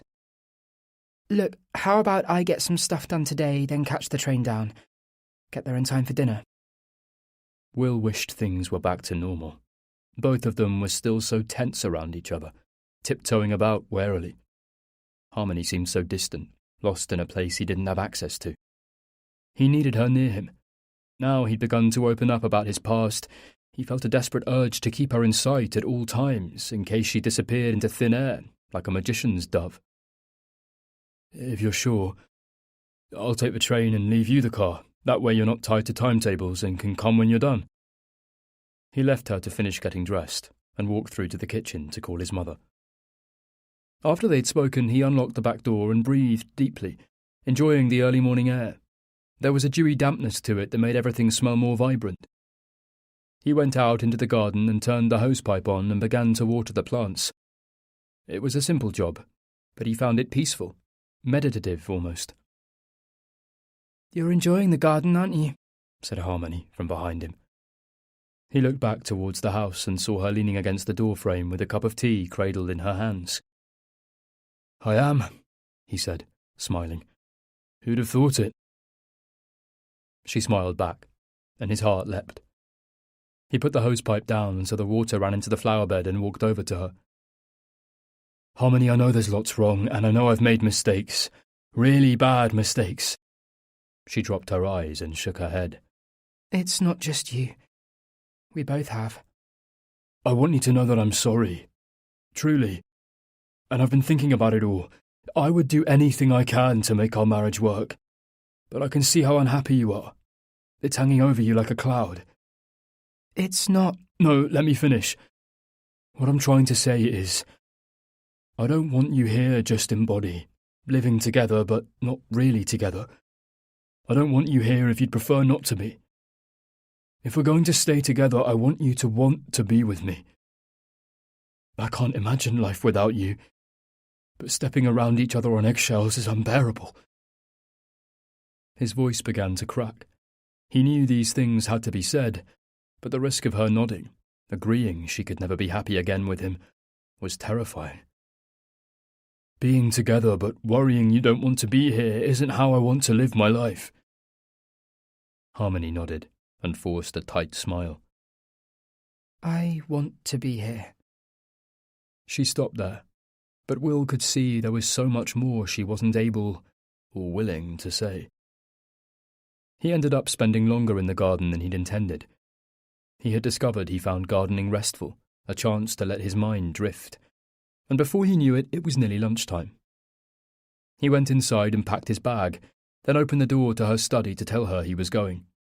She was staring at her phone. She looked up at him, face pale and pinched, and placed her phone face down on her desk. You okay? He asked. She nodded tightly. So, I'm heading off? I told Mum I'd be there by 3. Harmony chewed on her lip, and he saw her eyes had filled with tears. Do you want me to stay? No. You must see your mum. It's been far too long. You need to spend some time with her. She gave him a weak smile. I'll try and get down tonight. But if not, then tomorrow. Her phone began to vibrate on her desk. He saw her tense. She glanced at it, but didn't pick up. Are you going to answer it? No, she said. I'll call whoever it is back when you've gone. As he left the flat, he wondered if she would make it down to Cambridge the following day, and if she didn't, whether she'd be there at the flat when he got home. At King's Cross, Will bought his ticket, then went to the newsagent to buy a can of Coke and a newspaper. As he waited on the platform for the train, he felt regret that he'd left it so long to see his mother. He hadn't been to her house since his father's funeral, which was back in May of the previous year, and the last time she'd been up to visit them was at Christmas. 6 months was a long time not to see her. Talking once a week on the phone just wasn't the same. When she'd stayed with them at Christmas, she'd still been lost without his father, wandering from room to room, unsure where to put herself, offering to help but not knowing what to do. Harmony had been kind to her, given her easy and uncomplicated jobs to occupy her. She'd asked her to peel the potatoes, then quietly removed any bits of skin she'd missed, her loss distracting her, without comment. She'd made her cups of tea and talked to her, sat and stroked her hand, and reassured her she'd be okay. Will, on the other hand, had observed his mother's grief with mild irritation. He couldn't understand, Christmas or not, how she could still be so broken 7 months after his death. He'd bitten his tongue on numerous occasions to stop himself telling her she was better off without him, that after years of living with his overbearing, authoritarian nonsense, she was finally free to enjoy her twilight years. But he kept those words inside him. It hadn't been a good Christmas. Sophie and Roger were in Scotland with his family, so it was just the 3 of them in their flat for 4 days. It had rained and sleeted non-stop, and his mother hadn't wanted to do anything or go anywhere, so they'd sat in the living room, watching television in numb silence, occasionally playing cards without enthusiasm. On Christmas Day, Harmony's morning sickness had meant she'd barely eaten anything, and when he lit the brandy on the pudding and the blue flames leapt up to dance, she fled the table with her hand over her mouth, leaving him and his mother waiting at the table, listening to the sounds of her throwing up in the bathroom. When she'd returned to the table, skin tinged green, he'd passed her a portion of pudding. Half that amount, she said weakly. So there they were, 3 silent people with paper hats gamely balanced on their heads, sitting in front of Christmas pudding with pregnancy-friendly brandyless butter slowly melting its sugary innocence over their best china plates. Harmony had tried to smile as he stood to clear the plates. It will be a lot noisier next year, won't it? She said to him and his mother. I mean, with this little one. She patted her tummy. And we'll be with Soph's lot too. She looked at him, her face falling for a second. Maybe we should stay here if we've got the baby. We might prefer to be at home rather than at Sophie's. God, how on earth will we all fit in? Will had walked away from the table with an unkind shake of his head. The baby isn't even born yet. Can't we just get through this difficult Christmas without worrying about the next? No wonder she couldn't look at him. The train pulled into Cambridge, and he lifted his hold-all off the luggage rack. His mother and father had moved from their rectory outside Ely to the terraced house on the outskirts of town as soon as his father was diagnosed with colon cancer. His mother was heartbroken leaving the house and garden. His father showed no emotion whatsoever, though in fairness he had more pressing things on his mind. He'd lived another 2 years, battling his illness with a stoic bravery that Will had begrudgingly admired. He'd been in and out of the oncology unit at Addenbrooke's on what seemed to be a weekly basis. Chemo, radiotherapy, surgery. He'd had it all. Each time his mother would call to say it looked like the latest treatment had worked, and the cancer was on the retreat. And each time Will had to muster the enthusiasm she needed to hear. It wasn't that he'd wanted his father to die, more that he had an indifference to the inevitable. Will thanked and paid the taxi driver, then walked up to his mother's front door and rang the bell. Hello, Will, she said when she opened the door. She kissed both his cheeks and then peered behind him. No Harmony? She's up to her eyes with work at the moment. She mentioned maybe getting here for tonight, but if not, then tomorrow. You look well? Thank you, she said. I feel well. She lifted a hand to her greyed hair, cut as it always was in a neat bob with a blunt fringe. She seemed to have put some weight on, which suited her, and her face was less taut, less ravaged. She was dressed in a white shirt, black trousers, and a dark pink cardigan. You look tired. He smiled at her honesty. As long as he could remember, there'd never been any unnecessary bolstering or false compliments. A spade was a spade, and if you didn't like spades, then tough. He followed her through to the kitchen, and they sat at her small table with its white plastic top. Their old oak one had been too big to fit anywhere, and was sold to a neighbour for £50 and 4 bottles of homemade quince wine. She passed Will a cup of tea in a commemorative mug that celebrated the wedding of Prince Charles and the then Lady Diana, their young hopeful faces worn away with time, and the dishwasher. He played his fingers over the smooth surface, fighting the sudden and unexpected urge to let go of the mug and watch it smash on the floor. "How have you been?" he asked. Busy, actually. "What have you been up to?" I've got a job. "Really?" he said. "That's surprising." Why? He shrugged. "I suppose because you've never worked before, and most people your age are retiring, not starting a career." She gave him a fleeting smile. It's hardly a career. I help out at a local cafe, tend their window boxes and a small patio garden they have at the back. You know, pick up leaves and weed, deadhead the roses. They give me a couple of pounds every Monday, Wednesday and Friday, and I potter about for 3 or 4 hours. She took a sip of her tea. It's better than sitting around the house. "If you enjoy it, that's great," he said. I do. One thing I've learned is life is what you make of it. Too many people sit in the dark waiting for life to find them, when they ought to be out finding life. "Very wise," he said. "You've become a philosopher too." I'm old. It's easy to see sense when you're old, harder when you're young. "I need a bit of wisdom. I'm making so many mistakes." He paused, then reached for her hand. "I'm sorry I haven't called you much." Don't be silly, she said, matter-of-factly, withdrawing her hand and patting him. I haven't called you either.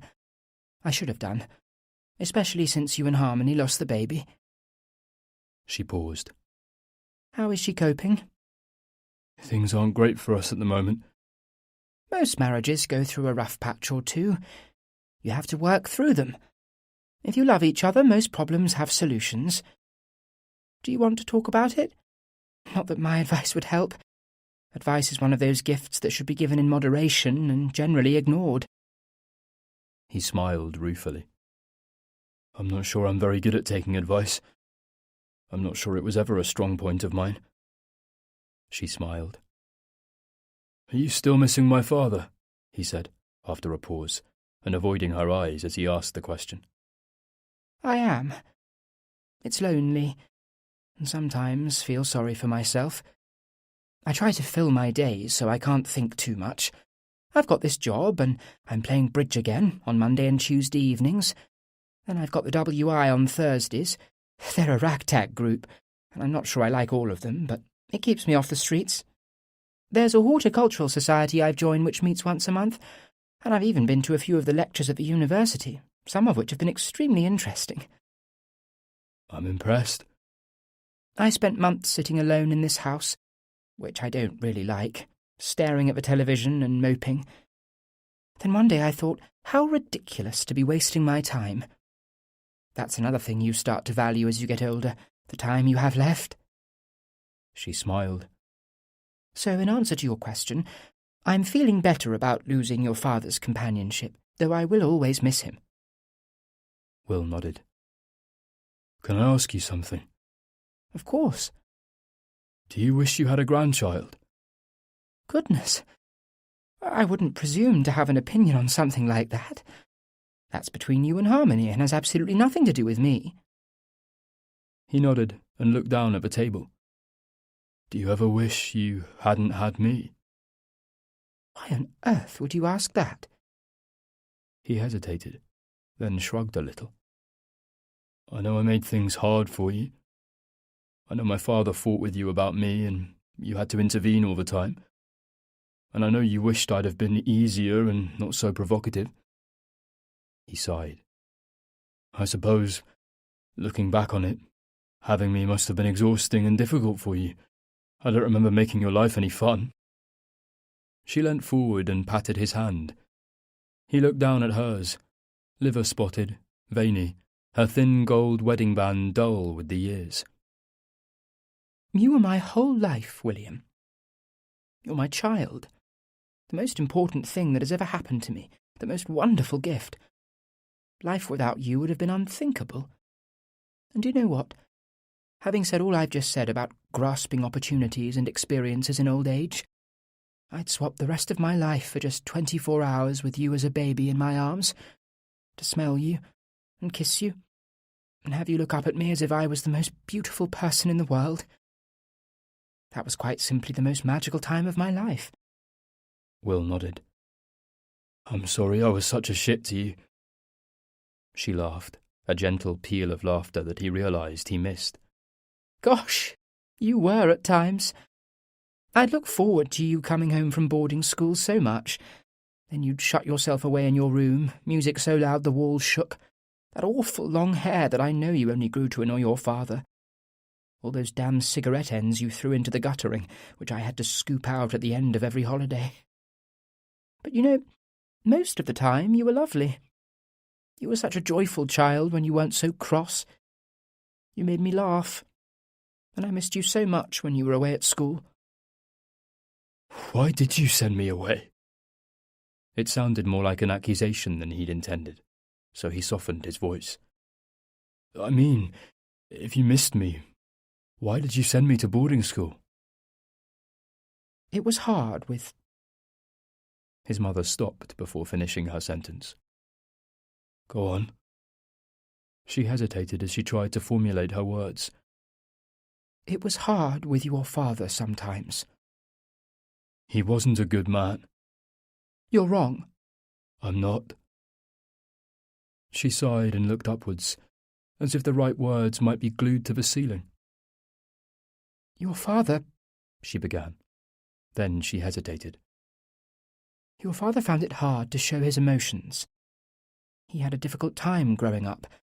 His father... I don't care, Mum, Will said, interrupting her, anger bubbling up inside him. I don't care what happened to him when he was a child. I don't want to hear it. Lots of people have crap upbringings or have things happen to them as children, and they don't all turn out bad. You can't make excuses for him. I can, and I will, she said, her voice hardening. He was my husband, and I loved him. She got up and took their cups to the sink, then turned the tap on and started to wash them aggressively. When she'd finished, she turned the tap off and stared out of the window over her small, immaculate garden. You broke his heart, you know. Will shook his head. That bastard didn't have a heart to break. His heart and mine. How did I break your heart? The fingers of one hand pulled at the sleeve of her sweater.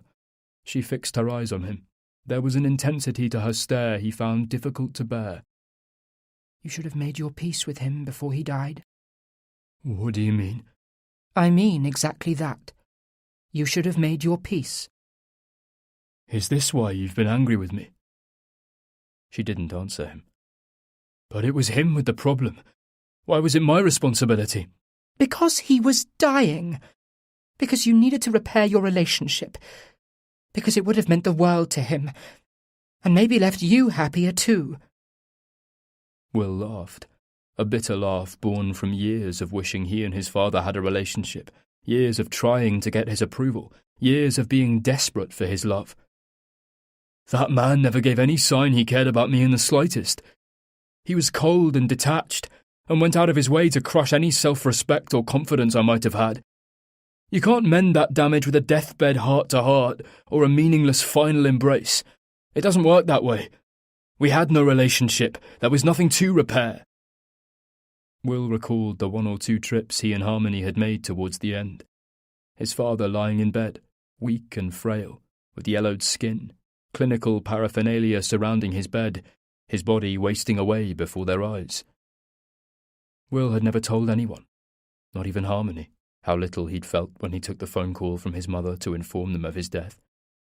There wasn't even an emotional release. Just nothing.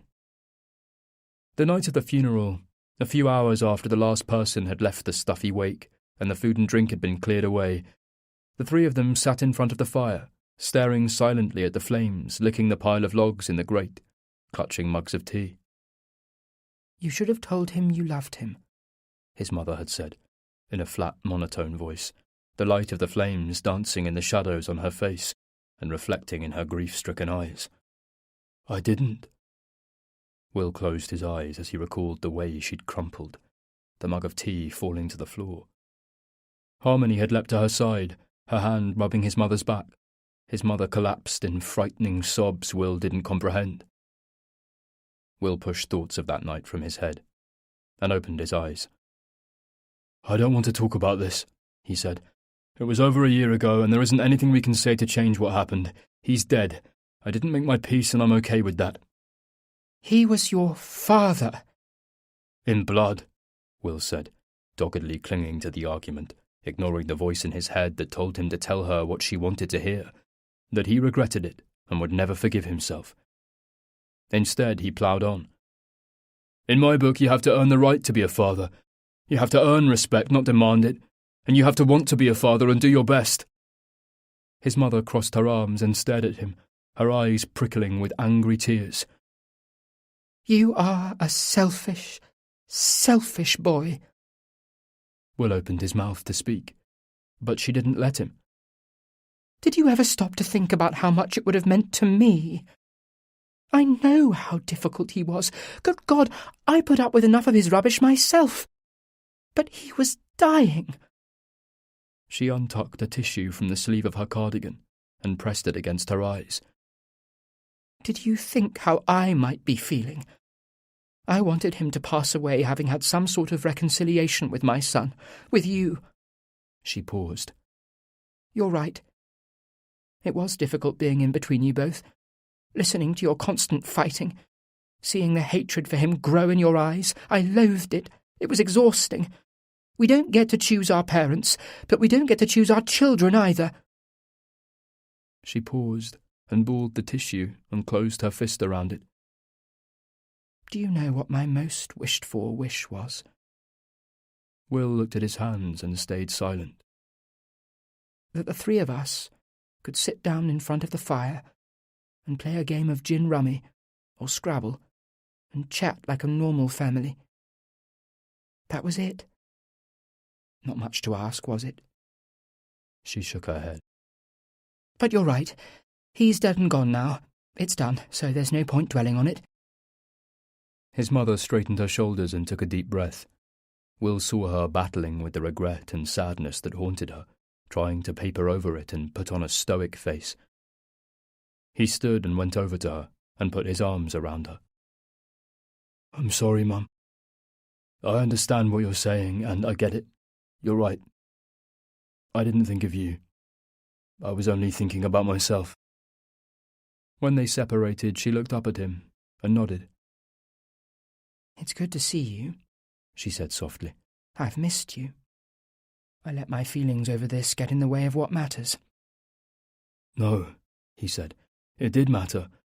It mattered to you, and I should have worked that out on my own." She smiled and rubbed his hand, and at that moment he'd never felt closer to her, and a rush of warmth spread through him. "Hey," he said, jumping away from her and moving back towards the hallway. "I've got something to show you." "Oh, yes?" She pressed the balled tissue against each eye for a final time, then tucked it back into her sleeve. Will grabbed his bag from the hall floor, and then came back into the kitchen and got his camera out. "You might need your specs." "What is it, then?" she said, as she reached for her glasses from the kitchen worktop. Will found the pictures he'd taken of the garden. He stood close to her so he could scroll through them. "I've started gardening." She smiled at him, then put her glasses on and looked back at the camera screen. "Well, I never," she said. "Doesn't it look beautiful?" She touched her finger to the small screen. "That right-hand wall looks so much better now the ghastly hawthorn's gone." She smiled again. Good for you. It looks lovely. I should have done it ages ago. Better late than never. As he put the camera on the table, a movement caught his eye at the door. He turned to look and saw a grey tabby cat slinking its way into the room. Why is there a cat in the house? His mother bent to stroke the cat, who rubbed herself against his mother's legs and began to purr. She's called Penny, his mother said, tickling the cat's cheek. When she came to me, she was called Sylvia. But I didn't think it suited her, so I renamed her. You like Penny better, don't you, Poppet? The cat lifted herself off her front feet and pushed her cheek against his mother's hand. She was abandoned by an awful person who just went off on holiday and left 6 cats locked in a top-floor flat in Peterborough. The RSPCA officer who found them said there was no food or water, and the place stank to high heaven. She looked at Will and raised her eyebrows. The poor creatures had been left for 6 days, and only survived by drinking water out of the loo. Will reached out to stroke the cat. When did you get her? A couple of months after your father died, she said. I was terribly lonely and needed something to look after.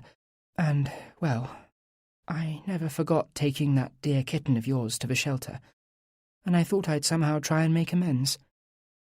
Anyway, she's been an absolute gift, haven't you, Angel? Will had a flash of his father shaking his cat like a soft toy and closed his eyes against a familiar surge of hostility. How did you live with him? He whispered. She took her hand away from the cat, who sauntered through the room and into the hallway. He was my husband, and I loved him. And whatever you think, we were happy. Nobody knows what makes a good marriage. People have these ideas of marrying the ideal person, the love of their life, but in reality it rarely happens. Marriage requires care and attention and hard work. Like a garden, in fact. There's no such thing as the perfect marriage. But if you love someone enough to marry them, then the very least they can expect is your loyalty and support. That night he slept in what his mother called the spare room, which was essentially a small storage room, stacked high with boxes of things she and his father couldn't bear to throw away when they moved to the smaller house. He closed the door and sat on the edge of the bed. There were piles of his father's clothes, laid carefully on hangers over the boxes. There was a tweed jacket on the top that his father had worn for as long as Will could remember. He placed his hand on it and pictured his father standing in their old living room, one hand on the mantelpiece, the other on his hip, as if posing for a Victorian photograph. He reached across and turned the light off. The room was lit by the street lamps outside. He thought of his mother next door. She'd taken Penny upstairs with her, and Will had smiled as he caught sight of them when he passed her door, the animal curled up on his father's side of the bed, nestled beside her, contentedly cleaning itself. He imagined how angry his father would be if he was able to see it, and how happy his mum was, lying in her button-up nightie, covers neatly tucked in around her, her fingers idly stroking the cat's fur as she read. Will was woken from a heavy, dreamless sleep by the buzz of a text. He grabbed for it sleepily and glanced at the time. It was 1:45, earlier than it felt. He blinked in the light of his phone and saw the message was from Harmony. His heart skipped, and he sat upright. I'm parked outside. Are you awake? Chapter 23. The night before Will left for his mother's, rather than go to bed, she'd sat on the floor of her study, knees pulled into her chest, back against the door in case Will tried to come in, weak with worry as she stared at her phone as it buzzed incessantly. She was in over her head. Luke hadn't stopped calling or texting since she'd walked out of the restaurant. She'd stopped answering or replying. She'd even stopped reading them. All he said, over and over, was life was too short. They had to be together, that he could make her happy, begging and pleading to be with him. She had hoped each ignored call or text would be the last, and that he'd eventually get the message. But he didn't stop. At around 4 a.m, as dawn crept in on the darkness, Her mind had become bleary with exhaustion and panic. She answered. Why are you doing this? You know why. Please, Luke. I need to see you, he said. I'll leave now and be with you in half an hour. Christ, don't come here, she whispered desperately. She took the phone away from her face and looked up at the ceiling, then exhaled slowly before returning to the phone. Please don't come here. If you do, I'll call the police. I have to see you. I need to make you understand. You're not thinking straight. This had to stop. Harmony squeezed her eyes shut as she thought about what she should do. Harmony, are you there? Fine, she said, keeping her voice quiet and steady. We'll meet. But not now. I'm tired and need some sleep. I'll text you when I wake. In the morning, as Will watered the plants, she sat at the kitchen table, nursing a cup of tea she was too nervous to drink, and picked up her phone. What time and where? His reply came through immediately. I'm free all afternoon and evening. We could meet for lunch, or an early supper. She didn't want to be seen out with him. She wanted to be free to shout at him, cause a scene, tell him in no uncertain terms to leave her the fuck alone. No, I'll come to yours. 3 p.m. She hesitated before pressing send, her chest tightening. Was that the right thing to do? Would it be better in a public place? She remembered how she'd panicked when she saw Ian in the restaurant, and how not being spotted had taken priority over making sure Luke knew it was over. He wasn't going to hurt her. He was obsessed with her, and she needed to do whatever she had to make this go away. She pressed send. He sent the address. She turned her phone off and walked to the door, clutching her tea, watching Will watering the plants, and debated telling him. If she told him, then it didn't matter how much Luke called, or if he threatened to turn up. But she couldn't hurt him. It was her guilt and her problem. She needed to deal with it. She decided to get off the tube 2 stops early, at Westminster, so she could calm herself with a walk along the river. She crossed Westminster Bridge and turned onto the South Bank, which heaved with weekend crowds. People poured in and out of the aquarium and the galleries, and hung around on the embankment, eating Pret sandwiches and taking photographs. Harmony weaved through the crowds. Ordinarily, she'd have walked with a spring in her step. She loved this part of London. It was unique, with its historic buildings and famous landmarks nestling comfortably beside utilitarian pieces of modernist architecture. It was even more beautiful at night.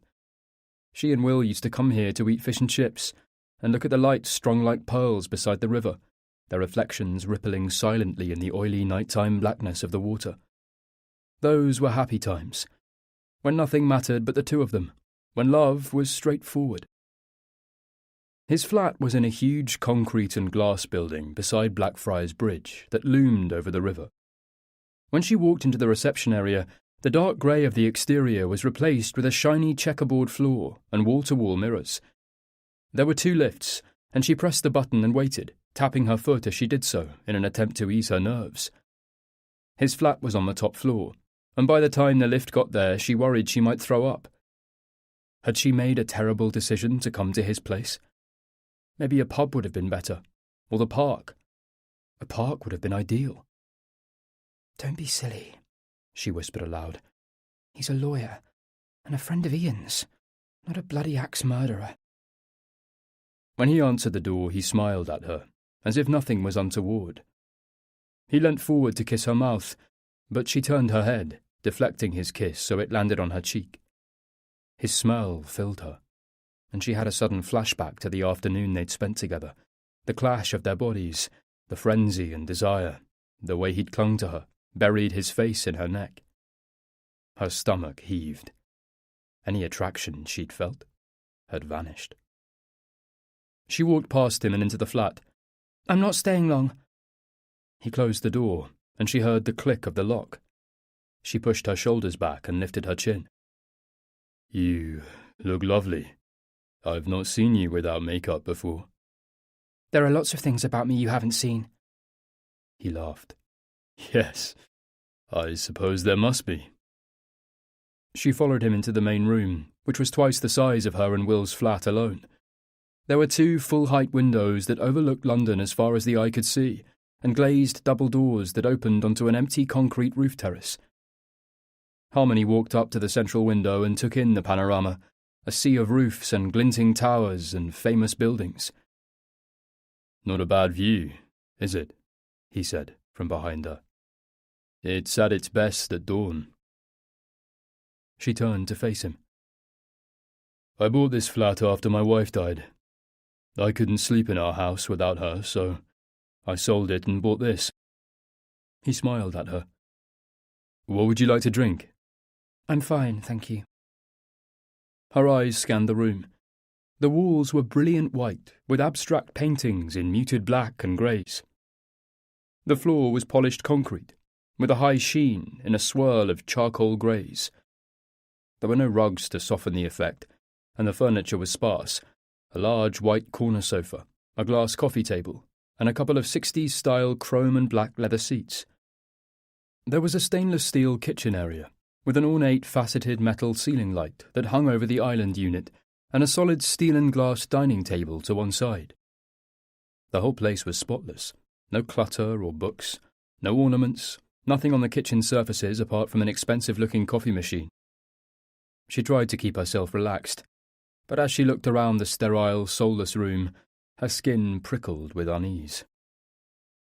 He told her to sit down, so she did, perched on the edge of the sofa, knees pressed tightly together, hands in her lap. She watched him open the fridge and get out a bottle of champagne. I don't want a drink. "Just a small glass?" This peaceful moment is yours. Rest in it, breathe in it, and let it soothe you before the story resumes.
No. He popped the cork on the champagne anyway, and the noise echoed. He poured himself a glass, then put some music on. Her mouth and throat felt dry, and she began to worry how vulnerable she was. She was painfully aware that nobody knew where she was, and as she looked out of the huge window and the far-reaching view over London, her head began to spin, as if she had vertigo. I need you to accept this is over, and that anything we had is finished, she said. He sat down beside her, too close, his knee touching hers. She pulled herself away. You can't call me, or text, or email. I don't have a choice. Suddenly there was a dark desperation about him.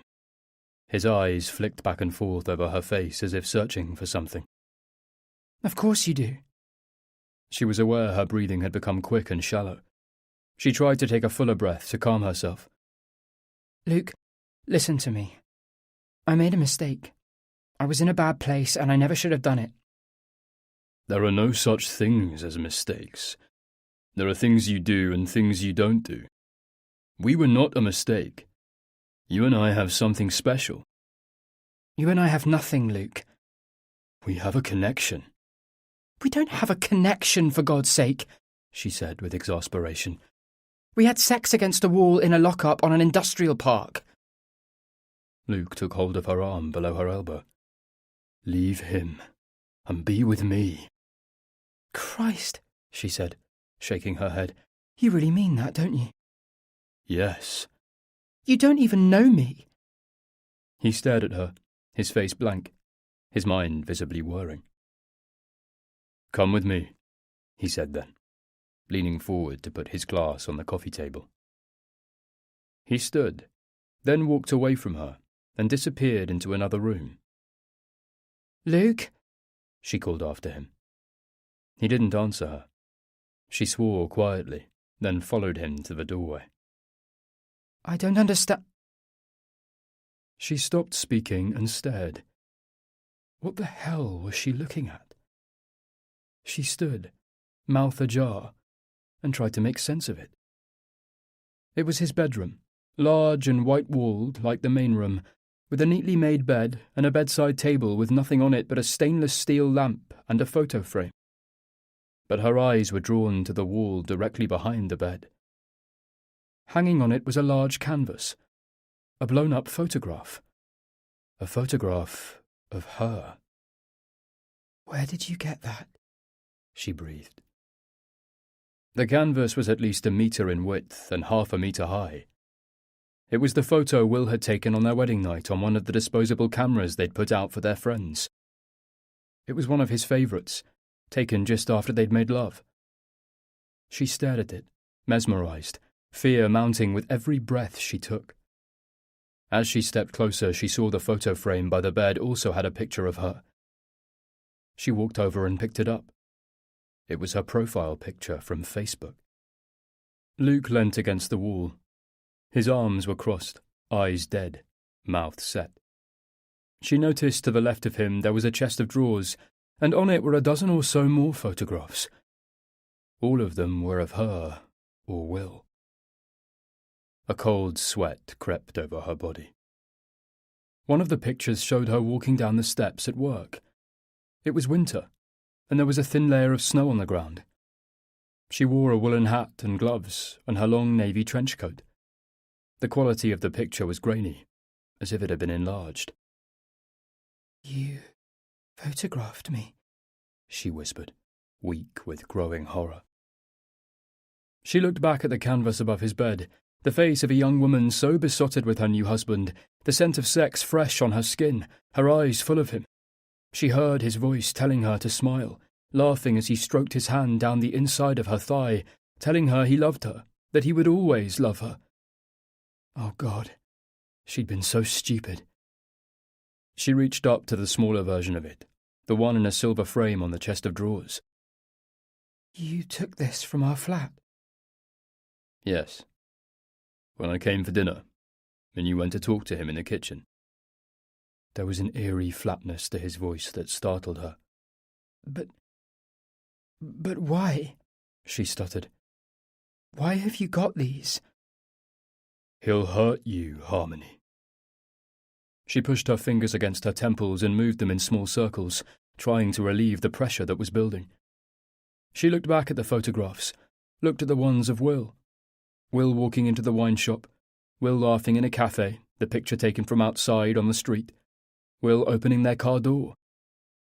Then she noticed a yellowed Polaroid tucked into the frame of another photo. 2 boys, about 13 or 14, both in short-sleeved shirts, school ties loosened at the neck, arms looped around each other's shoulders, matching grins on their faces from ear to ear. One of the boys she recognized immediately. Her husband, his crop of white blonde, unruly hair catching the sunlight, his ruddy cheeks smeared with dirt, that smile of his luminescent even then. The other boy was skinny, with clear, pale skin, dark hair, shorter than Will, his good looks feminine, with high chiselled cheekbones and delicate pink lips. They were outside on a games field, rugby posts in the background, other boys sitting about on the grass behind them, talking, watching sport, picking at blades of grass. She put the Polaroid back, and as she did she heard Will's voice, his desperate anguish as he'd stood up from the dinner table and asked why Luke had come.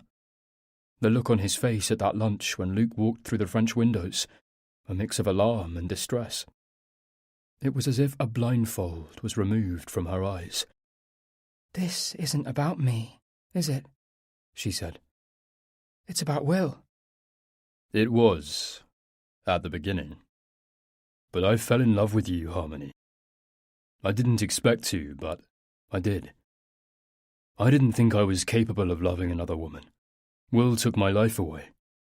Falling in love with you gave me it back. "I don't understand." Her words drifted to nothing as she tried to untangle her thoughts, went back over everything that had happened, every conversation, every look, trying to work out how she hadn't seen any of this. We argued the night she died. He leant his head back against the wall, closed his eyes. Harmony noticed his fists were clenched. She told me I was impossible to live with, said my head was too messed up. She wanted to leave me. He turned his head to look at Harmony. She was pregnant, he said. 8 months pregnant with our daughter when she died. I lost them both. I lost everything. Harmony felt her stomach turn over. She tried to swallow. "But that's not Will's fault," she managed to whisper. It's all his fault. Will lives a life he doesn't deserve. Luke pushed himself off the wall and walked towards her. He doesn't deserve you. He doesn't deserve your love. He smiled at her, a smile that made her flinch, so out of place. I lied when I said I didn't believe in love, he said. Love is all we have. He lifted his hand to stroke the side of her face, and she recoiled from his touch. I can give you the love you need, Harmony. I'll be there for you in a way he never can be. Our love is our salvation. "I don't love you. It was never even close to love. Christ almighty, Luke. I don't even know you." She shook her head with incredulity. "It was sex. Just sex, for God's sake." She turned on her heel and walked out of the bedroom, back into the living room. So that's what you are? He suddenly shouted, following her. He grabbed her arm, his fingers digging into her. He yanked her around to face him, and she saw his eyes had frozen over, cold and hard. Some cheap, dirty whore who has sex with men she doesn't know. His lips curled into a sneer. You're a fucking whore. His venomous words, piercing and angry, cut into her like blades. She stared at him, the wind taken out of her, sharply feeling the bite of fear. "Don't speak to me like that," she said quietly. Is that what you do? You go around flirting with men, seducing them? His rage grew with every syllable, and she remembered what Will had said about his fiery temper that could erupt from nowhere. Sleeping around with anybody who catches your eye? "Let go of me." Is this a game to you? He dragged her towards the coffee table, and bent to pick up the bottle of champagne. "The drinks, the flirtatious glances, the fiddling with your fucking necklace while you flutter your eyelashes." He lifted the bottle close to her face, pushing the icy glass, wet with condensation, against her cheek. Adrenaline pumped through her. She flicked her eyes towards the door. Would anybody hear if she called out? "Is this a game?" he repeated. Of course it's not a game. Harmony swallowed and tried to lean away from him. Everything in her body screamed at her to run. You're scaring me. Put the bottle down. It's not a game. I don't think that. Be quiet, he shouted.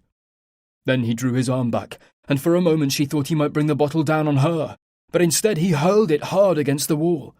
It smashed loudly, broken bottle and champagne spilling down the wall and onto the polished concrete floor, where it made a pool of fizzing liquid and shattered glass.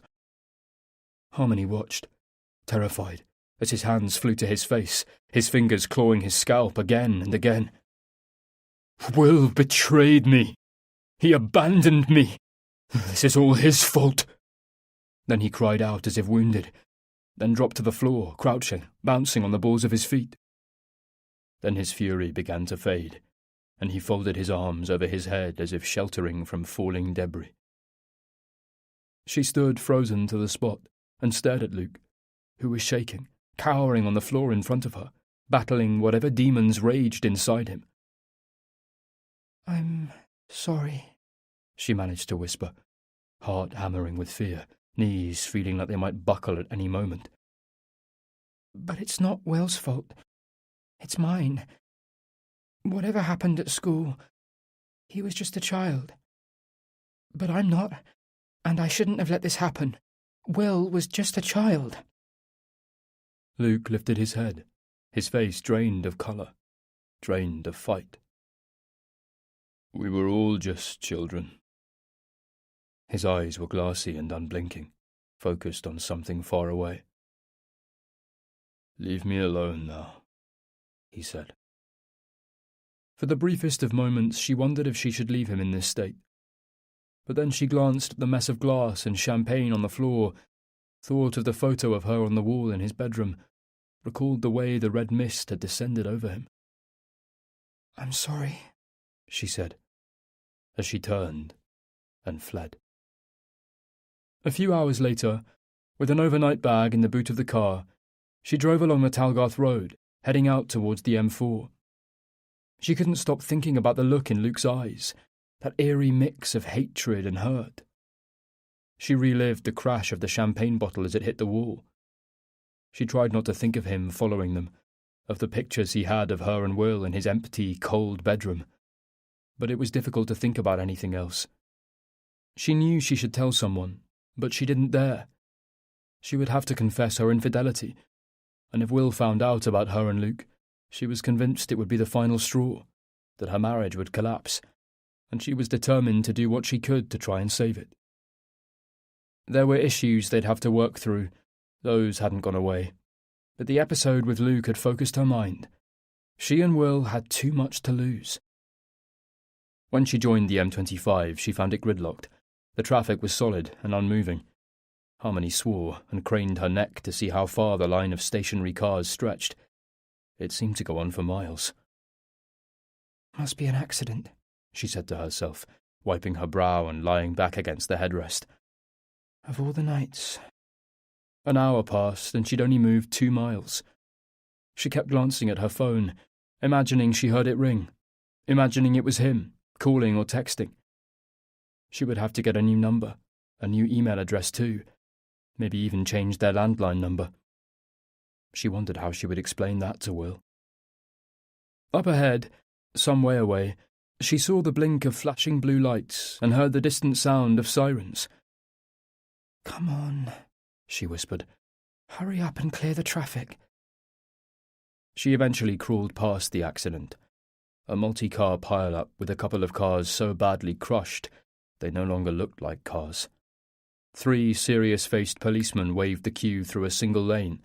Fire engines and ambulances lined the hard shoulder. She wondered how many people had been hurt, and how many families would be receiving horrific news that a loved one had died, their lives altered forever from this moment. She thought of Luke then, of his pregnant wife dying, imagined the look on his face when they told him, the news shattering him. Tears sprang in her eyes as she imagined how she would feel if she received a similar phone call about Will. The journey, which should have taken a little over an hour and a half, ended up taking over 4. By the time she pulled up outside Jill's house, it was well past midnight. Just being near the house, seeing it, knowing Will was inside, reassured her. She unclipped her seatbelt, then got her phone out of her bag to text Will.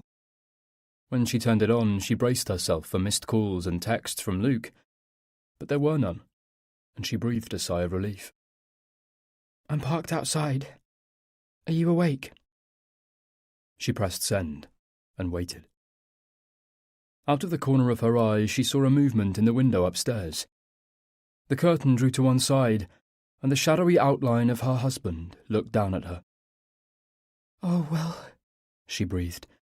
Thank God. Tears of relief welled in her eyes. He opened the door and she fell into him, throwing her arms around him and holding him tightly. His familiar shape immediately comforting, making her feel safe and secure. He kissed her on the top of her head, her shoulder, her neck. A weight lifted off her, and she breathed in deeply, drawing his scent into her. When she exhaled, it was as if she'd been holding that breath in for eternity. He pulled back from her and looked down into her face as she gazed up at him. He tucked a few strands of hair back from her face and brushed his fingers lightly down her cheek. You're coming back to me? Yes, she breathed. If you still want me. He smiled and gave a soft laugh. Are you serious? Still want you? Of course I want you. He paused, then held up his hand. Wait there, he whispered. Don't move, okay? She nodded and watched him run into the kitchen. When he reappeared, he was holding his camera, unclipping the lens as he returned. You can't take a photograph now. I look hideous. I've been in the car for hours, she protested gently, as he lifted the camera and began to fiddle with the focus. He smiled at her. All these years I've photographed you in the moments that matter, and they've been my favourites. Let me take a photo of you now. He pressed the button a few times. She laughed, and he pressed. That's the one, he said, looking at the viewing screen. That's the one, when you came back to me. He lowered the camera, face falling. I didn't take any photos of you when you were pregnant. That was wrong of me, I'm sorry. Her smile faded. She didn't know what to say. It would have meant so much to have a photograph of her with her baby inside her. He took her in his arms again. I didn't see how important that was to you. To us. But I do now. He pressed his lips against her hair. If you still want a child with me, I'd like to try. She tensed, and he leant back from her to look at her face. He smiled at her, and she knew that he meant it, that it wasn't some empty platitude. What's changed? He shrugged a little. Maybe talking to my mother. Maybe worrying I'd lost you and realising that was the worst thing that could happen. I did a lot of thinking, admitted that I wasn't my father and that I wasn't a terrified boy anymore, that I could be strong and look after people I care about. I know you don't want it, though, she said. And I understand that, I do. You wouldn't have done what you did if you weren't absolutely certain. He shook his head. I panicked. Convinced myself I wasn't able to look after anything, even you. You're always the one looking after me. But when you lost the baby, you became so vulnerable. The way you looked at me changed, like you needed me to do something, and I had no idea what it was, and that scared the shit out of me. He kissed her again, tightening his arms around her. I mean it, about trying for a baby. Harmony stepped back so their arms fell away from each other. Really? She said. He nodded. Yes. I want a child with you. I want a father-child relationship I can be proud of. I want to get it right, where my own father got it so wrong. But what about the vasectomy?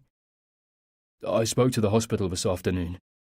They said a reversal is straightforward enough, and because it's such a short time since it was done, it's almost certain sperm production will come back.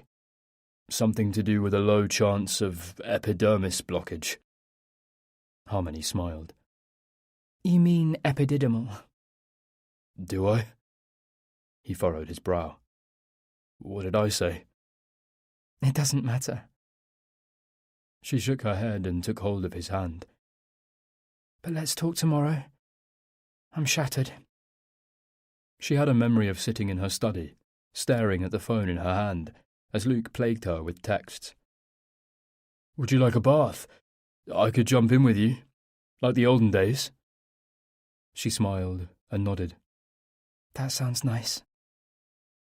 They walked up the stairs quietly, so as not to wake his mother. Then Will went into the bathroom. Harmony took her bag into the spare room and looked at the bed, the sheets and pillows ruffled where he'd been lying. She was looking forward to climbing into it with him, laying her head on his chest, absorbing everything that was safe and familiar about him. She went into the bathroom and found he'd run a bath. He closed the door behind her and slid the lock home. She undressed and slipped into the water. He turned the light off, leaving the room gently lit by the glow of the streetlights. Will undressed and got into the bathtub behind her, and she lay back against him. It was quiet and dark, and the warm water enveloped them. This is lovely, she murmured. He moved his hands back and forth through the water, so it made a gentle lapping sound. The feel of his skin against her was magical. He rubbed his hands down her arms from shoulder to fingertip, then pushed his fingers through hers to clasp her hands. He leant forward and reached for the flannel that hung on a hook on the wall, and submerged it in the water. He took the soap and rubbed it against the flannel, and began to rub her skin, carefully and softly, the light from outside the window glinting on her wet, smooth shoulders and chest. She turned her head and kissed him, touched the tip of her tongue lightly to his. Then she climbed wordlessly out of the bath and laid a towel on the floor. She took his hand, and he climbed out, and they kissed. He stepped back from her and took in her body, wondering, as he often did, at how beautiful she was. And it felt comforting to have his eyes on her, as if she'd truly come home. Afterwards, they lay with their limbs entwined like pieces in a jigsaw. I was shopping this afternoon, he said softly, so I could cook Mum some supper. And there was an elderly man in the queue in front of me. He was dressed in a suit with a green waistcoat and a tie, but it was pretty grubby and crumpled. In his basket was a single portion of reduced shepherd's pie, a Battenberg, and a can of cider. He stroked her shoulder lightly. It was sad. Really sad. Why? I don't know. I suppose the thought of this old man dressing himself smartly in a suit he doesn't clean, buying out-of-date food for only himself each day. It was one of the loneliest things I'd ever seen. I convinced myself I was going to end up like that. You won't end up like that. I was so scared you weren't coming back to me. She kissed his chest and stroked his hand. Well, I did come back. And I'm here, right where I want to be. And I'm not going anywhere. So you'll have to share your Battenberg. Chapter 24. Harmony was in the kitchen with Jill, having a cup of tea, while Will nipped out for some guttering to replace a section he'd noticed was cracked. It's lovely to see you both, Jill said, stroking the purring cat which was curled up on her lap. Will seems much happier, sunnier this morning. We both are, Harmony said. It's been a tough few months. She glanced again at her phone, which lay face up on the table, but there had been no phone calls or texts from Luke since she left his apartment. The relief was immense. and waking up beside her husband that morning had felt like waking up to a new life. You will make sure you eat properly, though, won't you? You're looking a little pale. A little later, Jill went upstairs and left Harmony in the kitchen. She stared out of the window at the rain, the wind driving droplets against it, which collected in rivulets that helter-skeltered down the glass. She went through to the living room and cast her eye over the bookshelves. She pulled out a copy of To Kill a Mockingbird, a favourite she'd read countless times, and sat on the sofa to read. Her phone rang, making her jump. Panic hit her instantly. She grabbed for it, ready to turn Luke's call off, but saw her sister's name instead. She smiled and shook her head and chided herself for being so jumpy. Hey, Soph, she said. I don't know what the hell is going on, but I've just had some man on the doorstep demanding to know where you are. He said you're having an affair with him? Harmony's heart stopped. Hello? Did you hear me? How dare he go to her sister's house? She crumpled her face up and swore. She got up and closed the door to the living room so Jill wouldn't overhear. What did he say? She asked. She walked to the window and peered out through the rain to check for Will's car. Oh my God, it's true. Harmony could hear her sister's disapproval beneath the shock. He said Will found out and turned violent. He's worried about your safety and wanted to know if I knew where you were and that you were okay. Did you tell him? No, I didn't tell him. I said I had no bloody idea where you are, which, as a matter of fact, I don't. But even if I did, I wouldn't have told him. There's something not right about him. He scared me. I'm sorry, Harmony whispered. A cold sweat crept over the back of her neck, and her head swam as if she were drunk. Sophie sighed. The man seems unstable, Harmony. The irritation in her voice had abated. How does he even know where I live? Harmony was bombarded by flashes of the photos he had of her and Will in his apartment. She wondered how long he'd been following them. Just the thought of it gave her the shivers. I have no idea. And who is he? She paused. Do you love him? No, God, no. It's over. It was nothing. I lost the plot. It was one afternoon. Not that that makes it any better. It should never have happened. Harmony dropped her head into her hand. She'd been naive to think this would just go away. Are you angry with me? I'm not angry. I'm surprised, that's all. I didn't think you'd ever do something like that. Harmony didn't reply. There was nothing she could say. If it's over, why did he tell me you want to leave Will? Sophie asked. Is he right? Do you? No, not at all, Harmony said. But I've got myself into a real mess and I'm not sure what to do. Do you want to tell me what's going on? Harmony told Sophie what had happened. Everything from meeting him at the party, through to the afternoon they spent at Will's studio, and the attempt she'd made to end it at the restaurant. She told her about the barrage of phone calls and texts, but not about going to his apartment and the rage he'd got into. It would only worry her more. You have to tell Will. No, Harmony said, shaking her head. I can't. He'll be so upset. I can't do that to him. It's not fair. And what would it achieve? If this situation has shown me one thing, it's that I want to make my marriage work. I know it sounds dishonest, but I don't want to hurt him. It will always be there between us.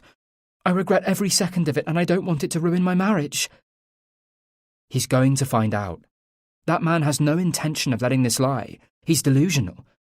He thinks the two of you belong together. Harmony heard Jill calling her. I've got to go, she said. I'll call you later. Jill opened the door and popped her head around it to offer her a cup of tea. No, thanks, she said, forcing a smile and trying to keep her voice level. Harmony sat on the edge of the sofa. She knew Sophie was right. She couldn't risk Luke telling Will, and he would. She knew that now.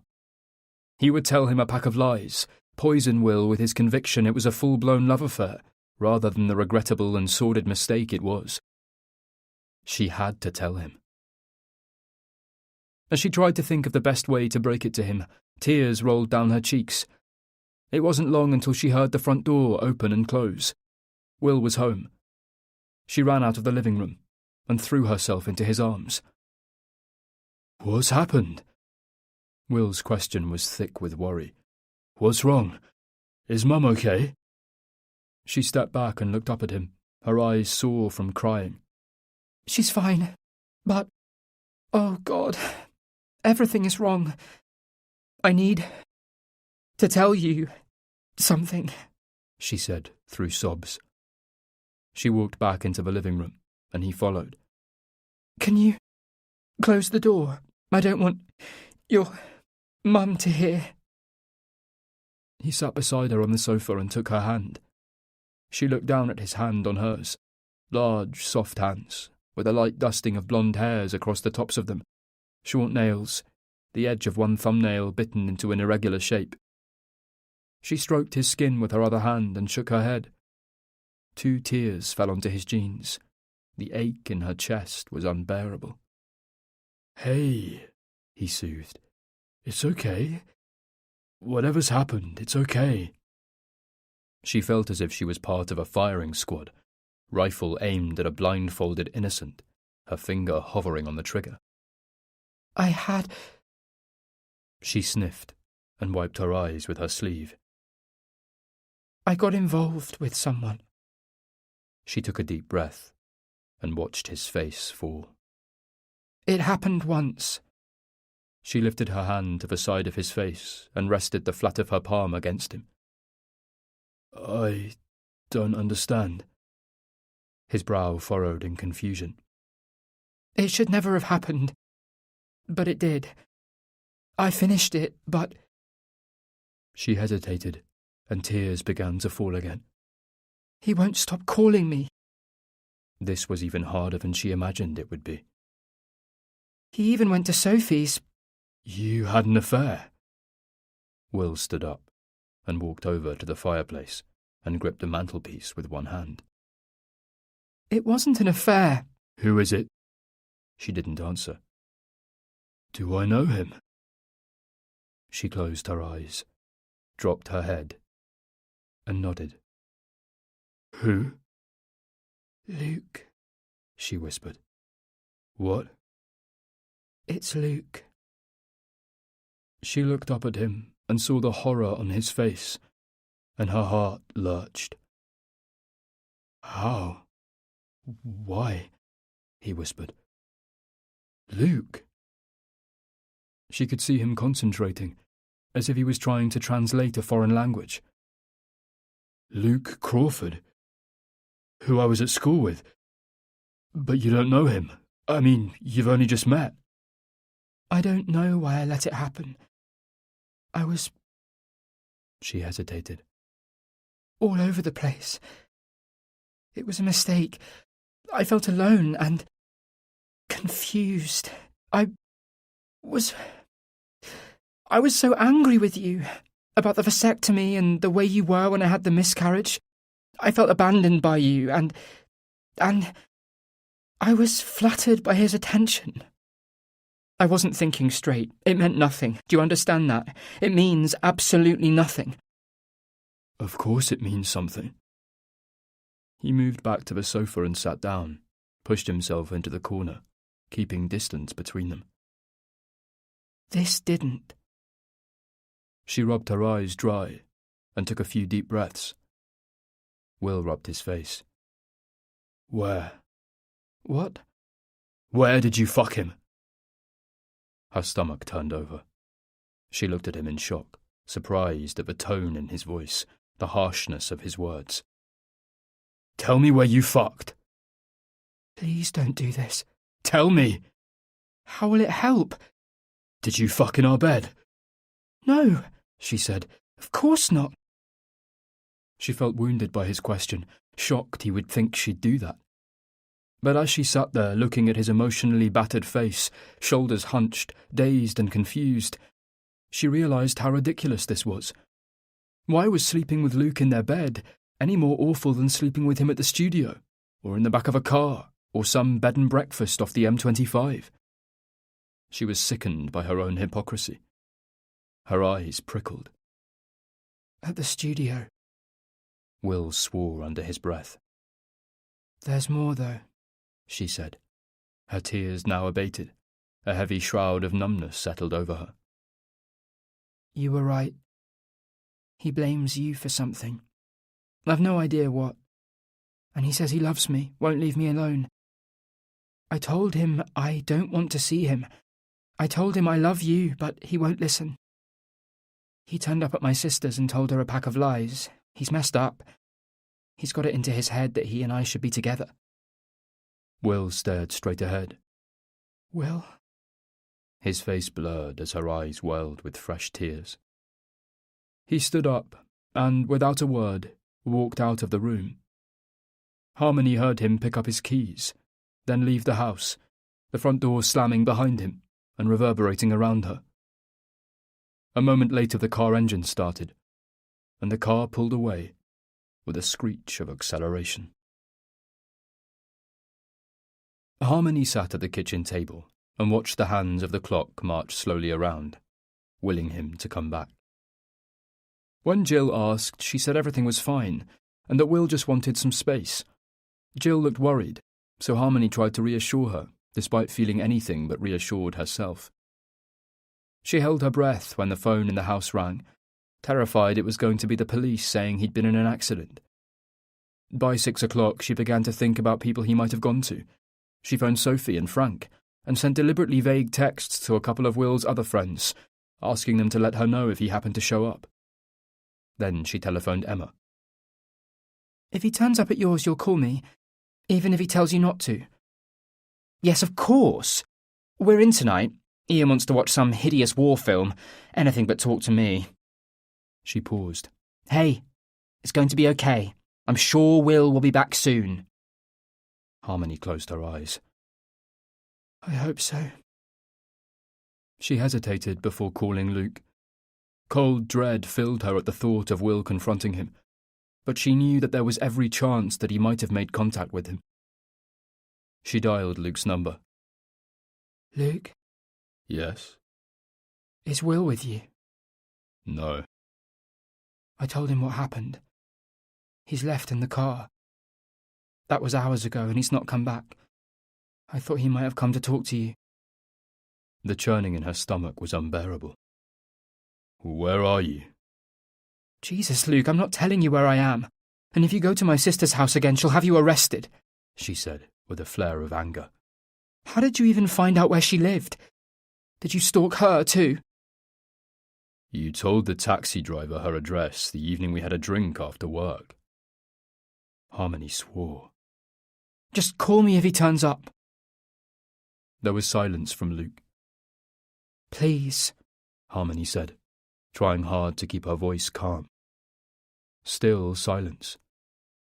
Luke, please tell me you'll call if you see him. Yes. And will you let me know when he shows up with you? What? I'm not a monster, Harmony. If something happens to him behind the wheel of a car because he's upset about what happened between us, whatever you think about me, I'd never forgive myself.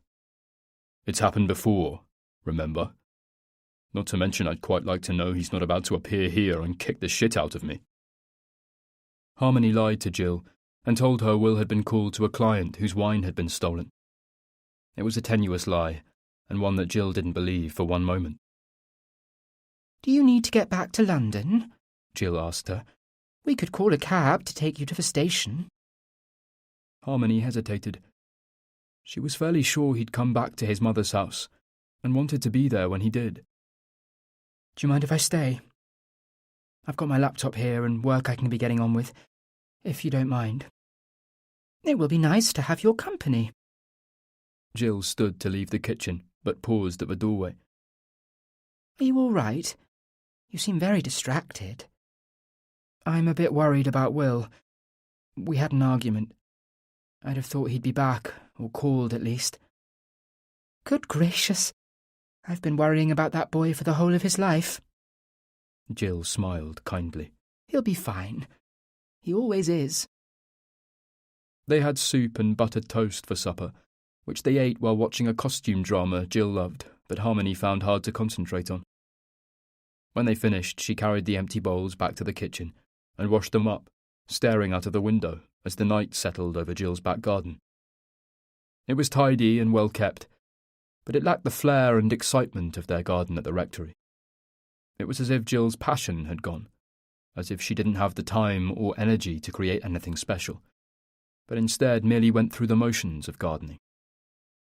It was easy to think their garden had been the place Jill escaped to on those occasions when her husband's behaviour was too much to bear. On the other hand, perhaps gardening was a hobby Will's parents had enjoyed together, and without him, it didn't hold the same allure. There were always several sides to a story.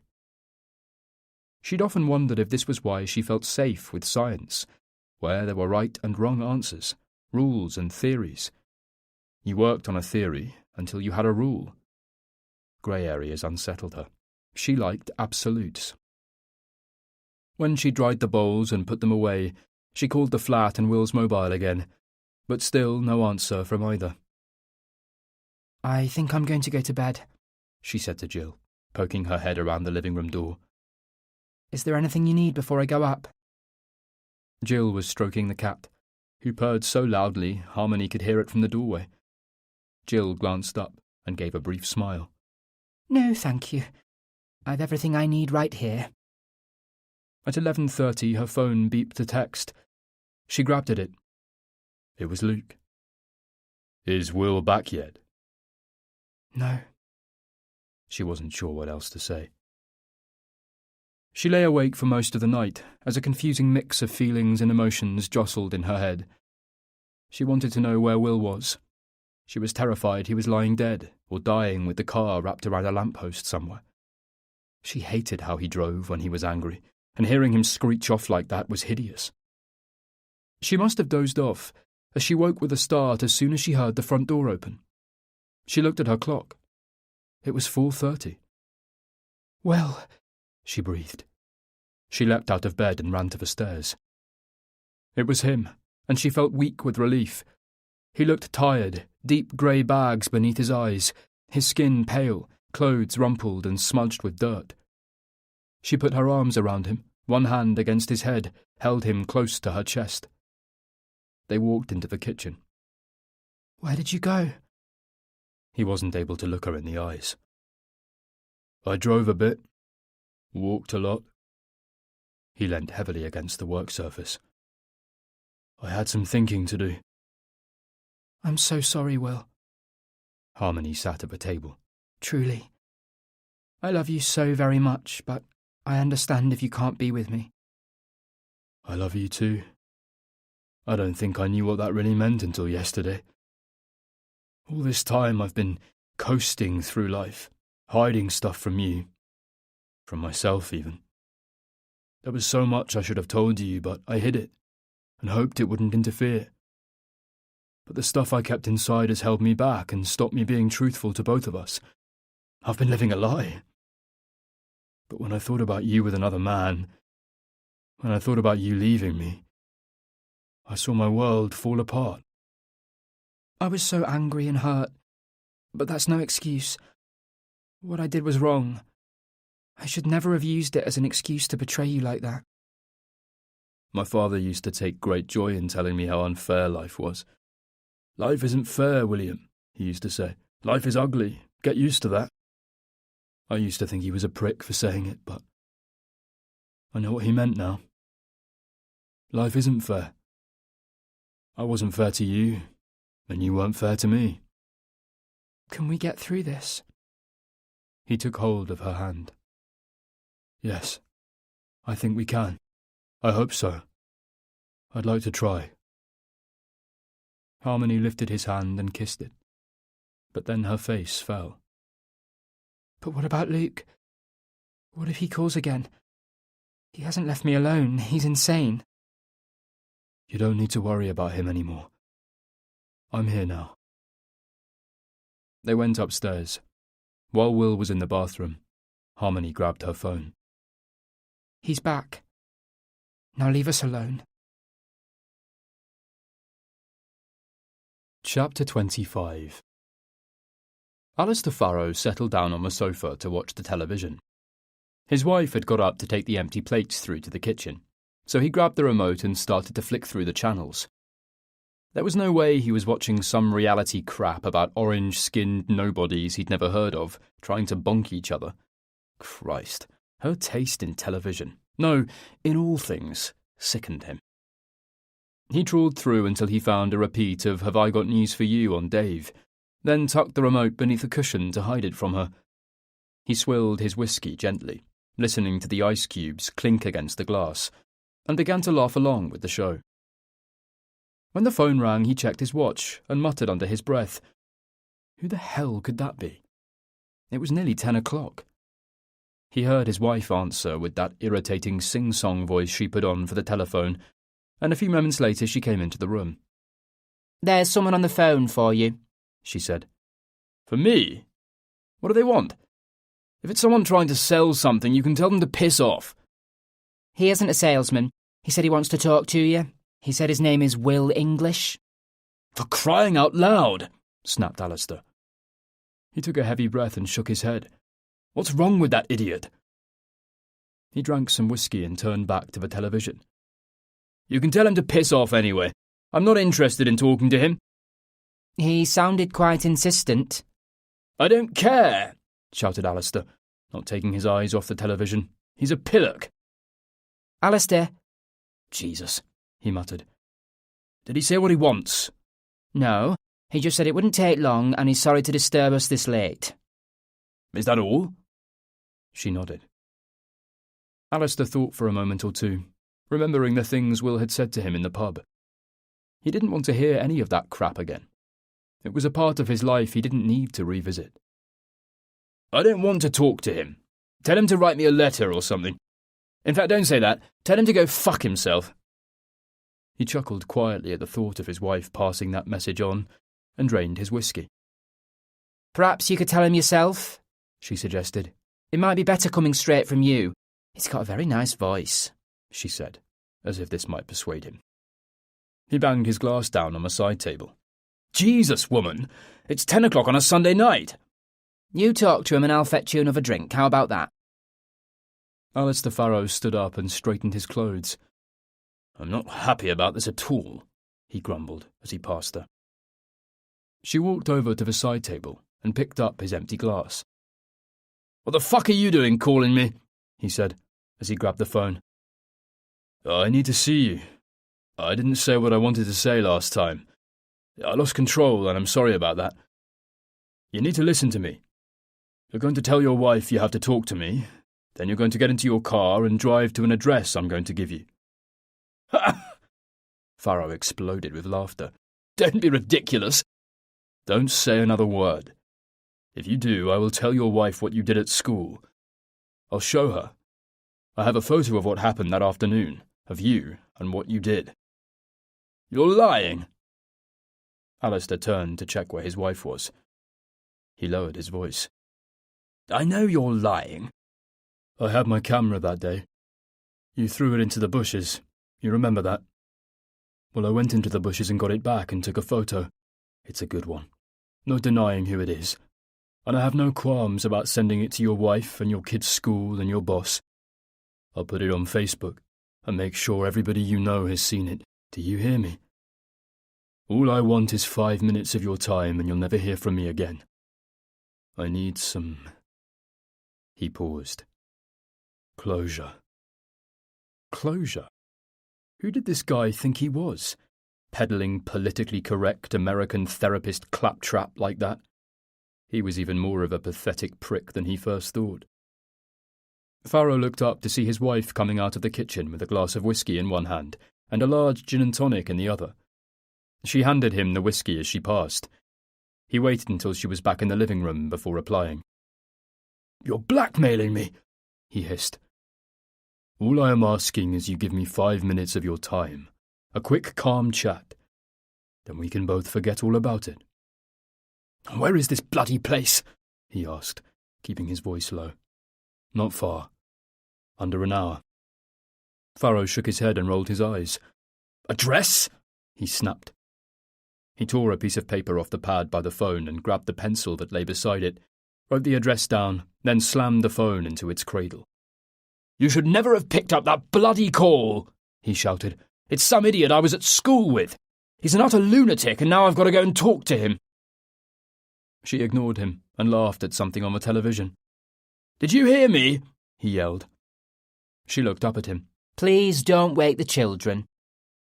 Then she turned back to the television and drank some of her gin. Don't wait up for me. She didn't look away from the screen. Alistair Farrow knocked his second whisky back in one, then took his car keys off the table in the hall. As he unlocked his car, he looked out over the cul-de-sac. He hated living here. Hated the dull tweeness of it. It was a dead-end street populated with dead-end people, and nothing like where he imagined he'd be at this age. He'd always imagined himself with a large pile somewhere, a couple of staff, an indoor swimming pool, and a holiday home in Spain. His neighbours to the left were clearly out for the evening, no car in their driveway, and all the lights off. Stupid idiots. Why not leave a sign on the door telling all and sundry there's nobody home? He made a mental note to speak to them about it in the morning. It wasn't good to encourage attention from burglars in the close. Burglaries always happened in clusters. Burglars were a lazy bunch. He climbed into his company car, which was just about the best bit of his excuse for a life, and clipped his seatbelt. It was a 4-year-old BMW, and he kept it immaculate. The children weren't allowed anywhere near it. They and their sticky fingers were only allowed in the rubbish-strewn galaxy. Just looking at the crisp crumbs, books, plastic toys, and accumulated child detritus in that heap turned his stomach. As he turned on the engine, he realised how utterly ludicrous this was. A gold-plated farce. Raking up the past like this was pathetic. Will English was a wimp. He always had been. He'd deal with him quickly. Get the photograph, burn it, and get on with his life. He pulled the piece of paper out and then tapped the address into his sat-nav. 52 minutes. If he put his foot down, he'd do it in 45. 3 minutes with the idiot, then 45 home. He checked the clock on the dash. 9 minutes past 10. He'd be back by 11:30 for a large whiskey and a bit of internet porn before bed. The monotone voice of the sat-nav told him he was nearly there. He put the indicator on and turned into a small business park. It was dark and set back from the road with a large pair of metal gates open against an overgrown hedge. There were a number of garage-type units. One of them, number 3, the number English had given him, had its door ajar, throwing a stripe of fluorescent light across the forecourt. He parked up and turned off the engine. Then he pulled down the visor and checked his appearance. He ran his hands over his head and straightened his shirt collar before getting out of the car. Hello? His voice echoed off the walls of the prefab building.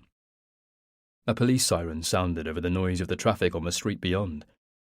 He walked towards Unit 3. Hello? He called again. English? In here.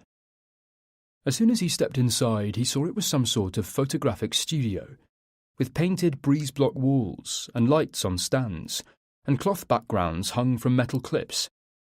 The door closed behind him with a thud. He turned and saw a man with his back to him, sliding closed the bolt on the door. You're not Will English? No, said the man, who was well dressed in an expensive suit, with a foppish haircut framing his pretty boy face. He smiled. I'm not. Who the hell are? The man walked over to Farrow, and the next thing he knew he'd taken a punch to the stomach. The pain shot around his body. Farrow bent double, too winded to call out. He tried to stand upright, tried to catch his breath, but then there was a kick to his head. When he came round, he was lying on the floor, and the left side of his head throbbed. He tried to get up, but found his hands were tied behind his back. Both his wrists and ankles hurt. He looked down and saw his feet were also tied with a couple of brightly coloured bungee cords. Where the hooks met, they pushed into his skin. His mouth ached, and he realised with horror that he'd been gagged. Fear took hold, and he began to panic. He kicked his legs in an attempt to free himself, wriggled back and forth. The man who'd locked him in, who'd punched him, and who, Alistair assumed, had tied him up like this, came into his sights. He crouched beside him and stared down at him. His eyes were dark and cold, but his clothes and the way he held himself were at odds with his menacing look. He looked more like a management consultant than a mugger. The man grabbed Alistair by his arm, hooking his hand through the crook of his elbow, and yanked him to his feet. He gestured to a chair a few feet from him. "Sit down." Alistair glared at him and shook his head as he retched at the stench of the rag stuffed in his mouth. "Sit." The man held up a Swiss Army knife, the blade open, glinting in the light. Farrow didn't move. The man lifted his hand and brought the knife down across Farrow's face, over the scar that ran down his cheek. The pain was excruciating, and Farrow tried to cry out, but the sound was muffled by the gag. "Did that hurt as much as last time?" hissed the man. "Does that turn you on?" He stepped closer until his mouth was next to his ear. "Does that make you want to fuck me?" And then Farrow knew who it was, and his legs buckled beneath him. Luke Crawford grabbed hold of his shoulders and sat him on the chair. Alistair's face stung, and he was aware he was bleeding profusely. Crawford spent a few moments tying him to the chair with more bungees that he got from a large holdall. He closed his eyes and thought back to that day. That little shit, that skinny runt, Bible boy, Puke Crawford, humiliating him in front of his friends. He'd seen their faces when he'd looked at them, his face sliced open. They hadn't known whether to laugh or scream. One of them, Toddy, was it, had clamped his hand over his face to cover a smirk. Rage had balled inside him as he'd looked back at that crazy scrap of a boy, with his mad eyes and lunatic temper, standing tall and strong, telling him to leave pathetic Will English alone. They'd all had so much fun with him, pressing his buttons, watching him fly off the handle, sending himself straight to the end of Drysdale's cane. But that cut. The river of blood that had flowed. His face, he knew even then, would be scarred forever. And there he was, that little shit, bony fists clenched at his sides, knife gripped tightly, facing him like David against Goliath. He'd grabbed him, knocked the knife out of his hand, and growled words he couldn't remember. A red mist descended, anger like he'd never felt. The boy needed to be taught a lesson. You didn't fuck with Alistair Farrow. The act itself had been quick. The others watched in a semicircle around them. Silence had fallen over them like a mantle. The only sound he could hear was a soft whimpering from Crawford. He'd hated himself, sickened, but at the same time filled with such rage, a rage he couldn't control. He couldn't explain it. Now it seemed heinous, toxic. But then his instinct overwhelmed him, this need to dominate, to punish, to show everybody who had the power. When he pushed himself away from Crawford, blood from his face covering both of them, the boy had slumped on the ground like a beaten puppy. He watched with contempt as Crawford struggled to pull his trousers up to cover his skin that looked ghostly white against the deep browns of the woodland floor. Farrow turned away. He still remembered the revulsion he felt, still remembered how he had used every piece of strength inside him to muster his bravado. He straightened his shoulders, faced the others. Out of the corner of his eye he saw a figure about 100 feet away. Will English. They locked eyes just before the boy fled. That look on his stricken face, a picture of disgust, horror and reproach, would stay with him forever. Crawford finished tying him to the chair and stood up, running his hand through his hair to neaten it. "I am going to take the gag off your mouth. If you yell or shout, even just one syllable, I will stick this through your throat without a second thought. Do you understand me?" Alistair stared at the penknife in his hand and nodded. Luke raised the knife and came closer to him. He held his breath, preparing for the pain that might come. He felt a sawing motion as Luke cut through the tape that held the rag in place, tugging his skin where it stuck to him. Luke pulled the gag from his mouth and Alistair flexed his jaw. He considered calling Luke's bluff and shouting for help, but there was a look in his captor's eye that kept him quiet. "You know," Luke said, voice flat and soft, "people who rape children are the lowest of the low." "Rape?" Alistair stuttered. "Jesus Christ! I didn't know such thing. I was teaching you a lesson. Teaching you some respect. That's how it was done back then, you know that." Luke laughed then, the type of laugh you might hear down the pub with the boys, an unbridled laugh of amusement. He lifted the blade. "This is the very same knife I cut you with that day. You left me at the foot of that tree, bleeding and sore, violated, alone, and petrified.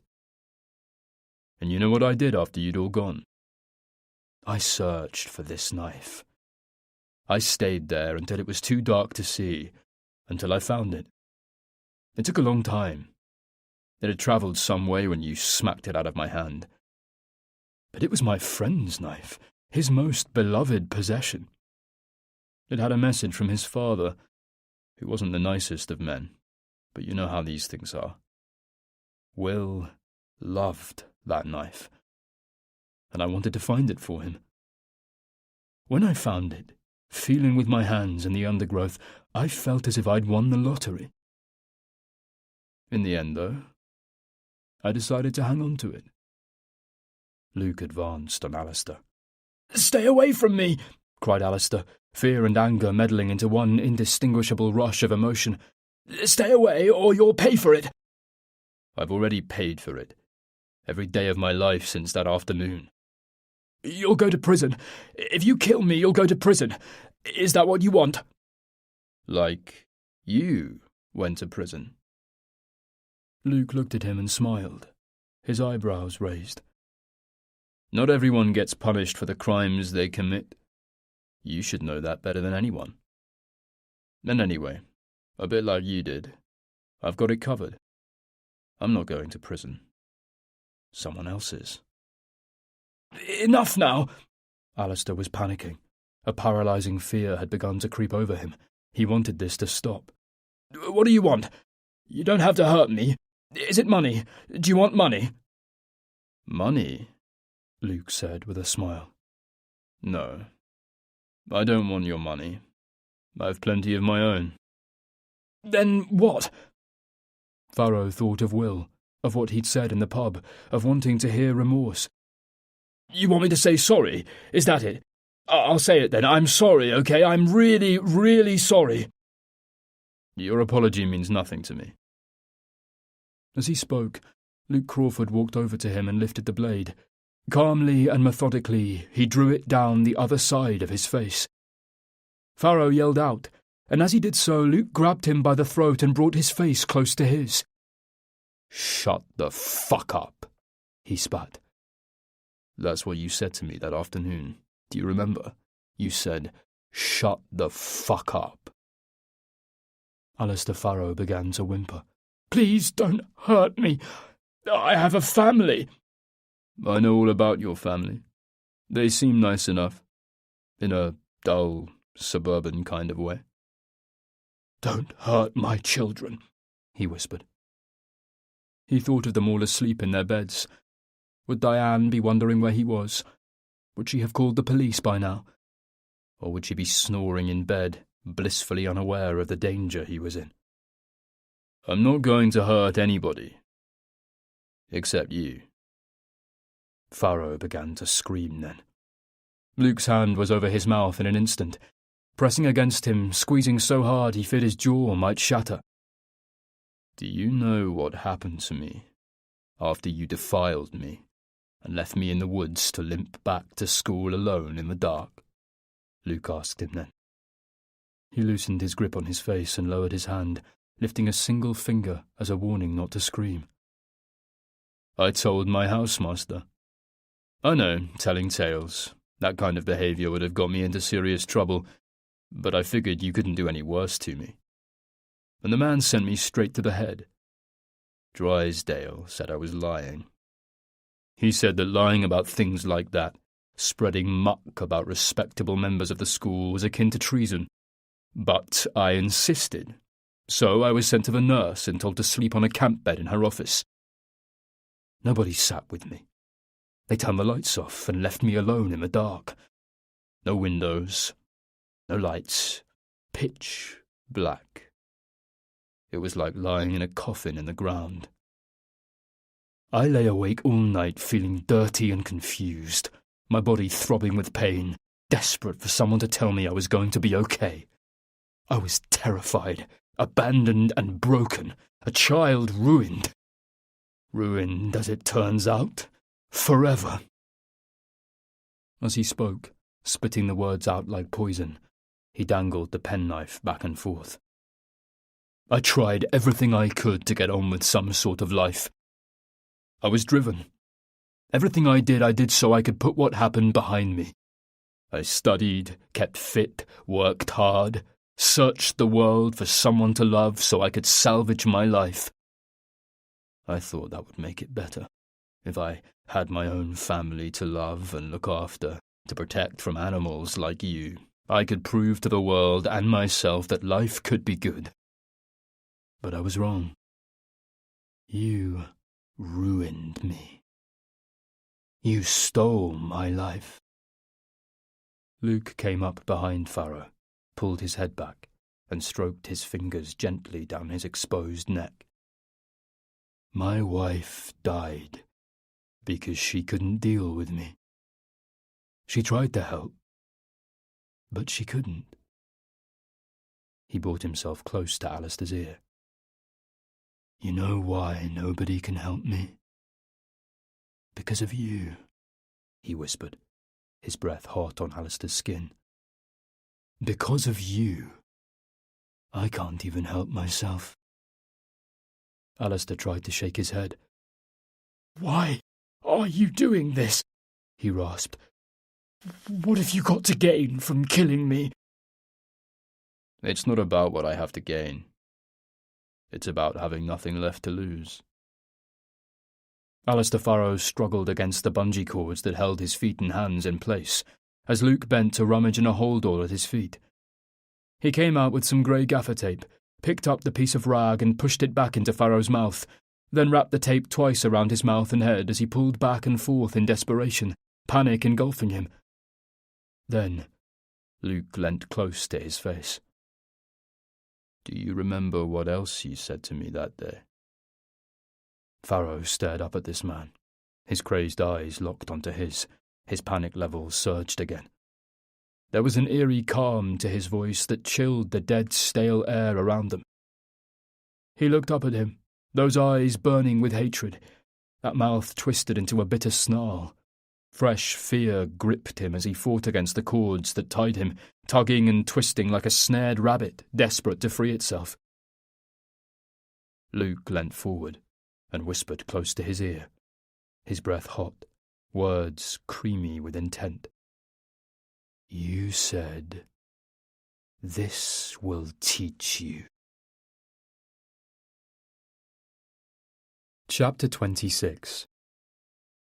Harmony was tidying the cushions on the sofa when she noticed the dark saloon pulling up and parking on the road outside the building. Two men got out of the car, both wearing sombre suits and serious expressions.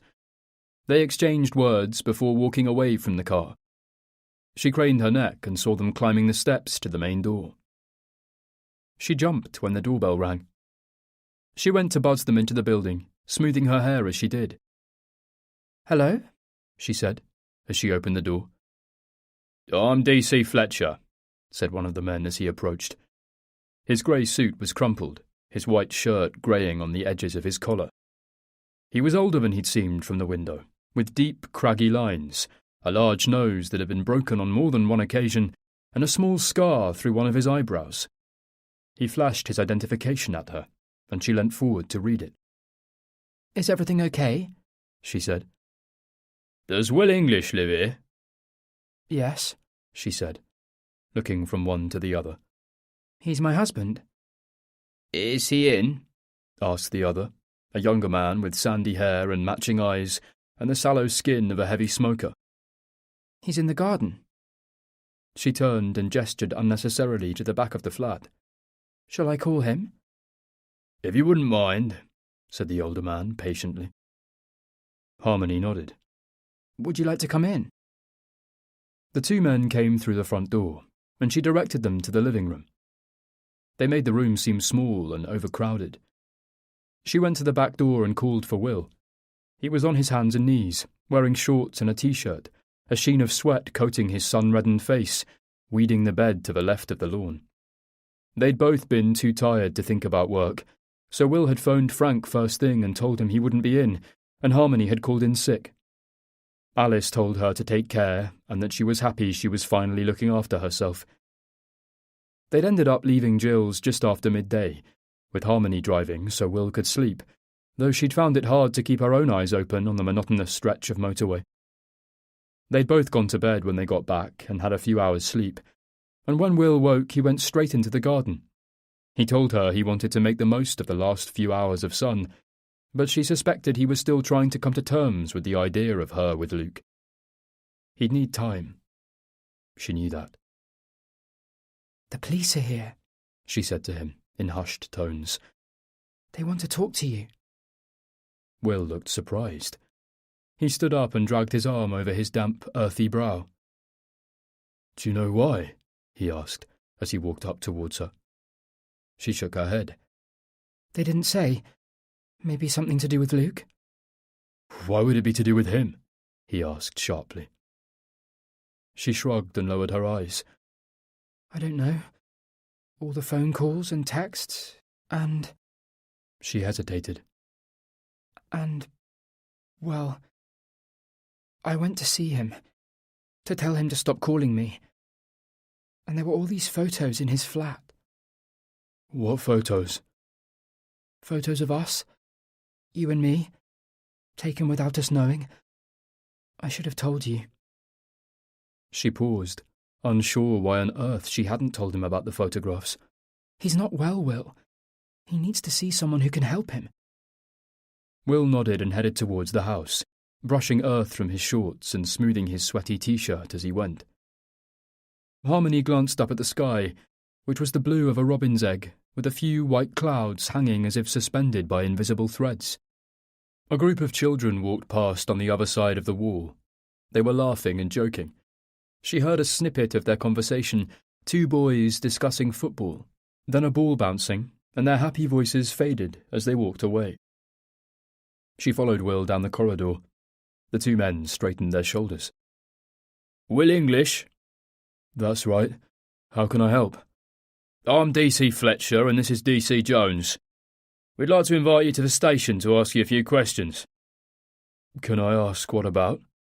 A man's been reported missing. His wife said a man called the house last night, around 10 p.m, and said his name was Will English. Her husband took the call, then left to meet him. He hasn't been seen since and hasn't turned up for work, and there's no answer from his phone. And this woman said it was me who called. That's definitely what she said. Yes, said the older man. But I didn't.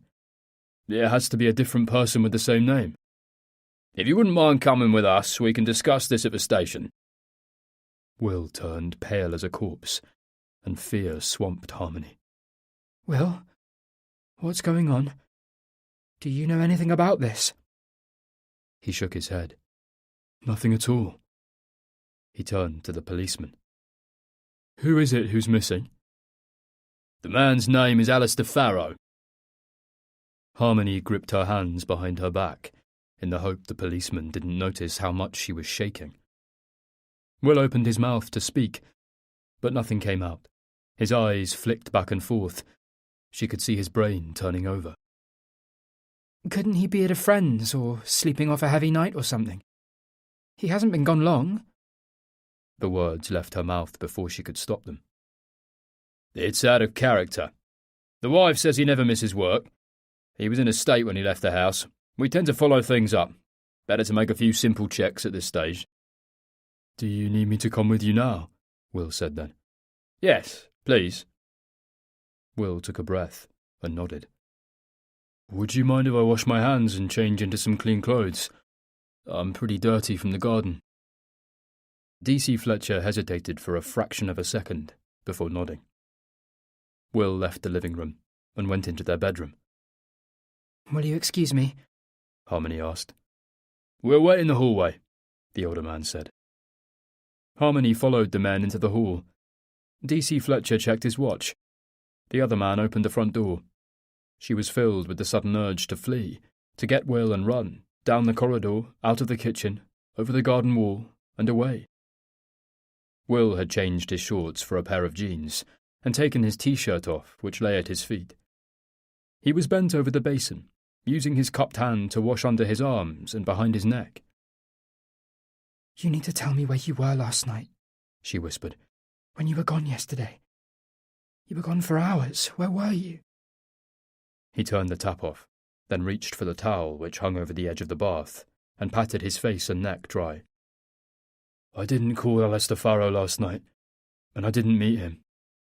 I called people, left messages. People know you were missing.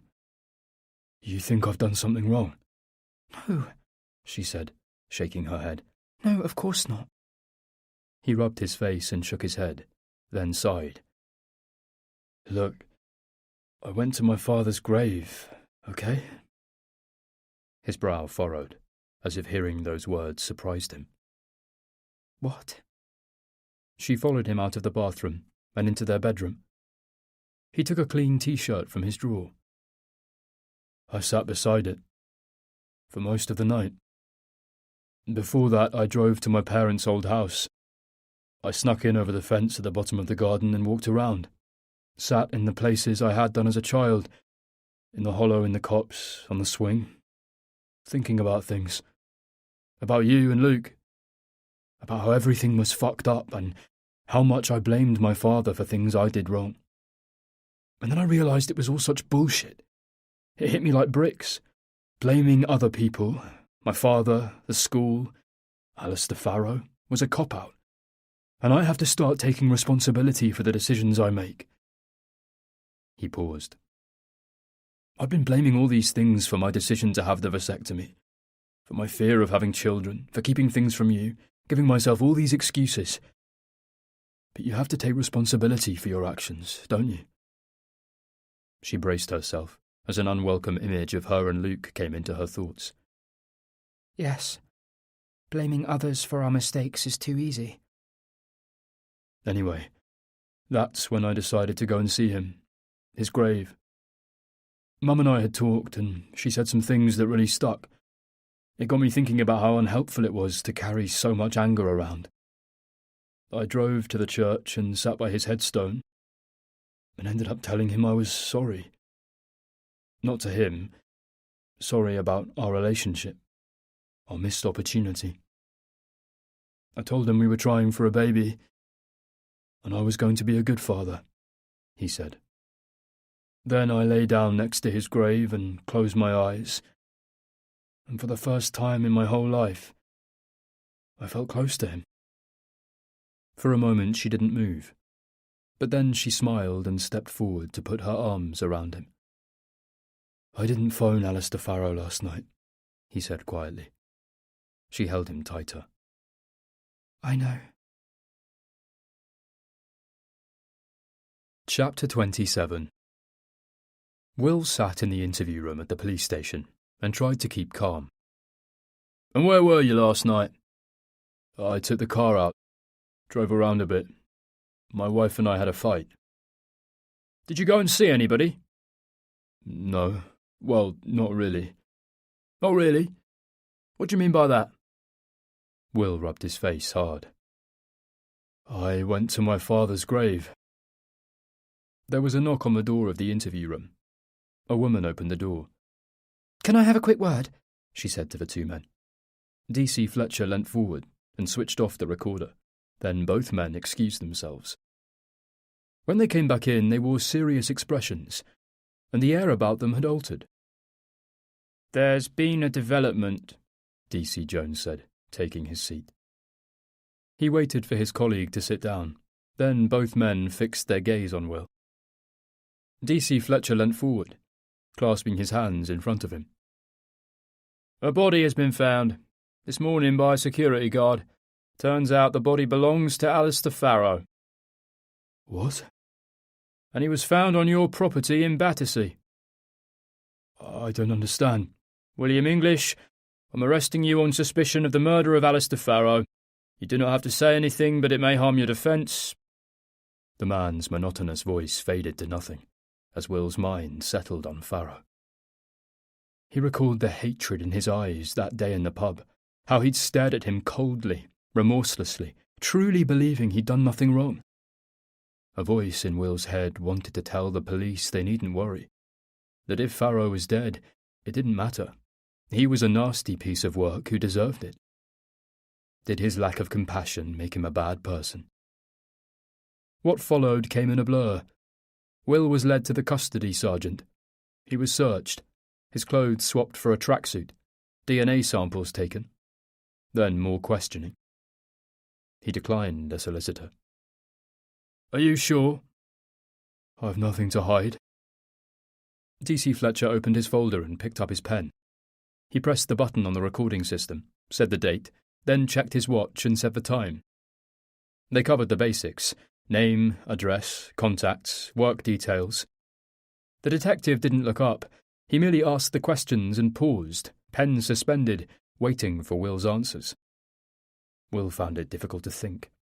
His mind was foggy, drifting away from the room, trying to understand how Farrow had ended up dead on the floor of his studio. Who had called Farrow's home and pretended to be him? It had to be Luke. But surely he wasn't a killer. Maybe it was someone in the pub, an enemy of Farrow. He had a vendetta and used Will's name as a disguise. It crossed his mind that perhaps he, Will, was psychotic and had killed Farrow but had no recollection of it, like a sleepwalker.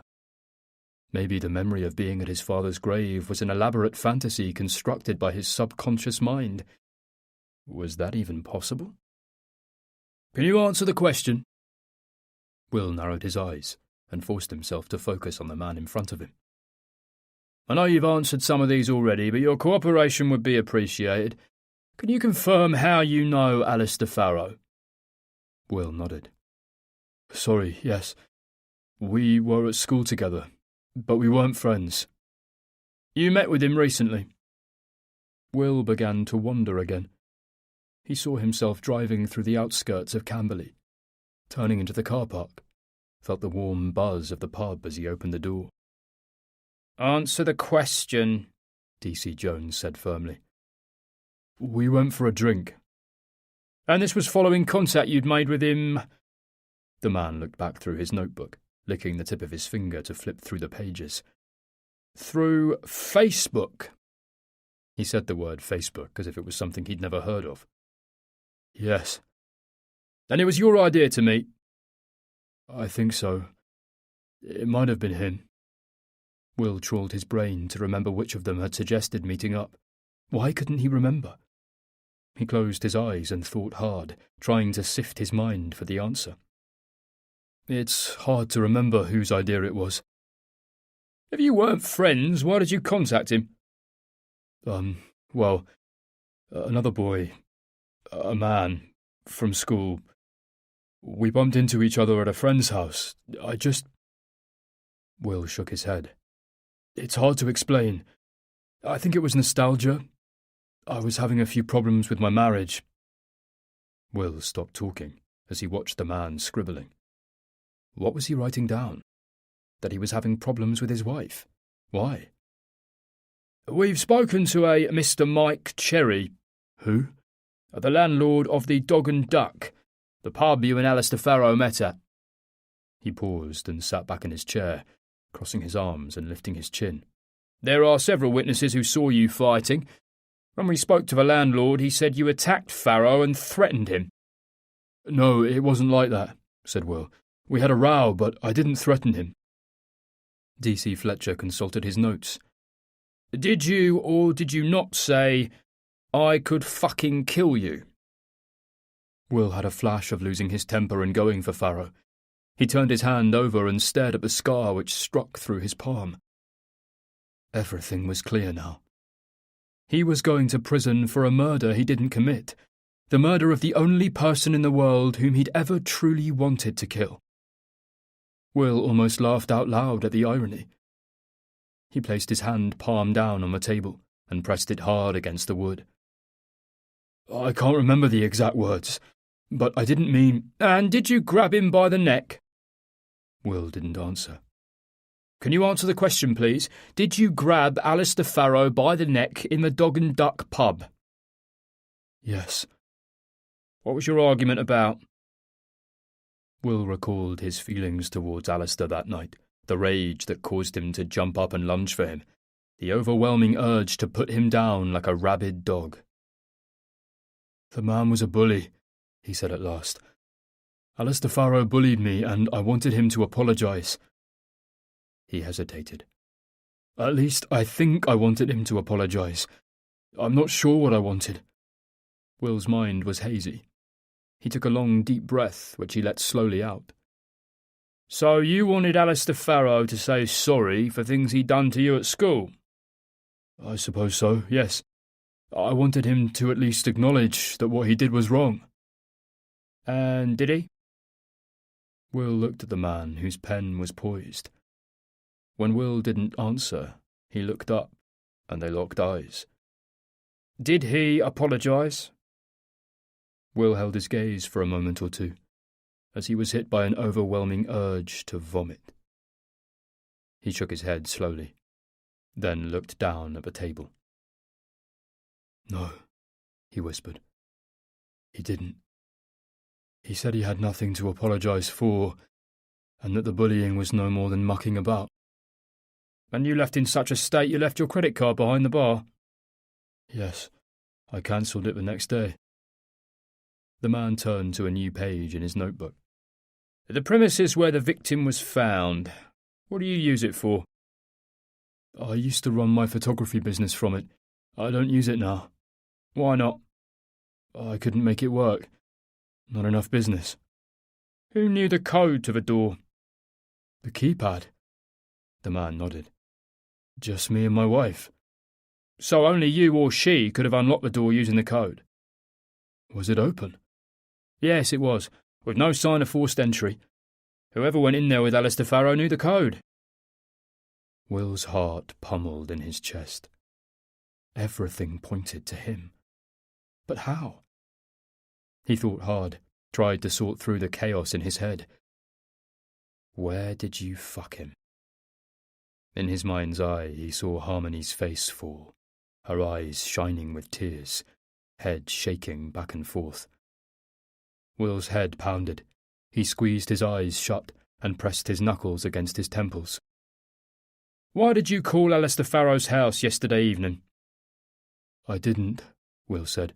His wife said she spoke to you. Then Alistair Farrow spoke to you. Records show the call was made from your studio. The man flicked through his notes.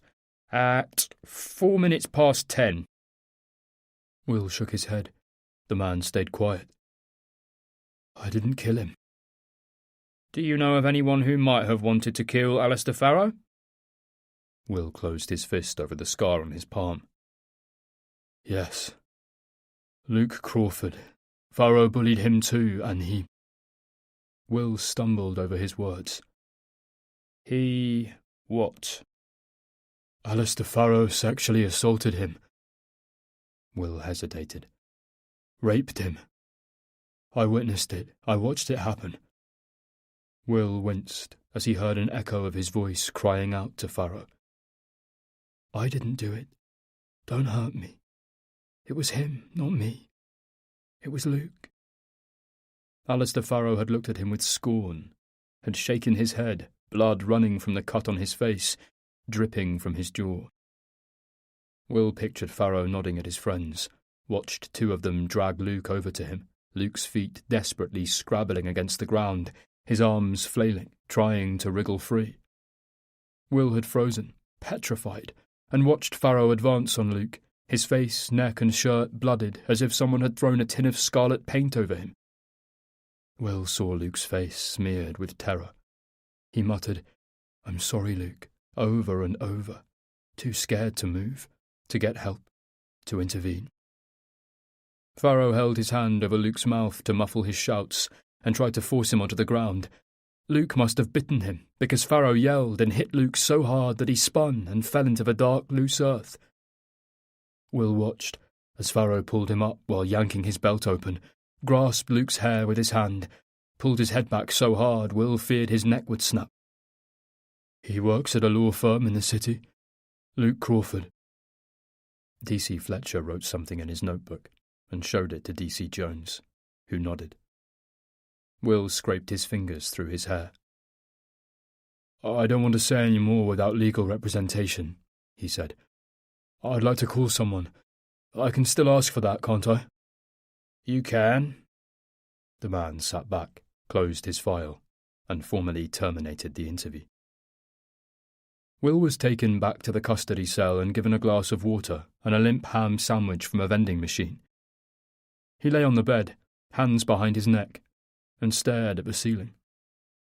He thought about Farrow again, about his wife and red-faced children, his balding head, the smug look he'd given Drysdale in his office that afternoon, and the colluding smile Drysdale had given in return. Will turned over and hid his face in the crook of his elbow. He'd tried for so long to forget the horrific details of that day and what followed. But lying there, alone in custody, those memories were crystal clear in his mind. He recalled waking the day after the attack on his friend. He'd sat bolt upright and looked across the room to Luke's bed.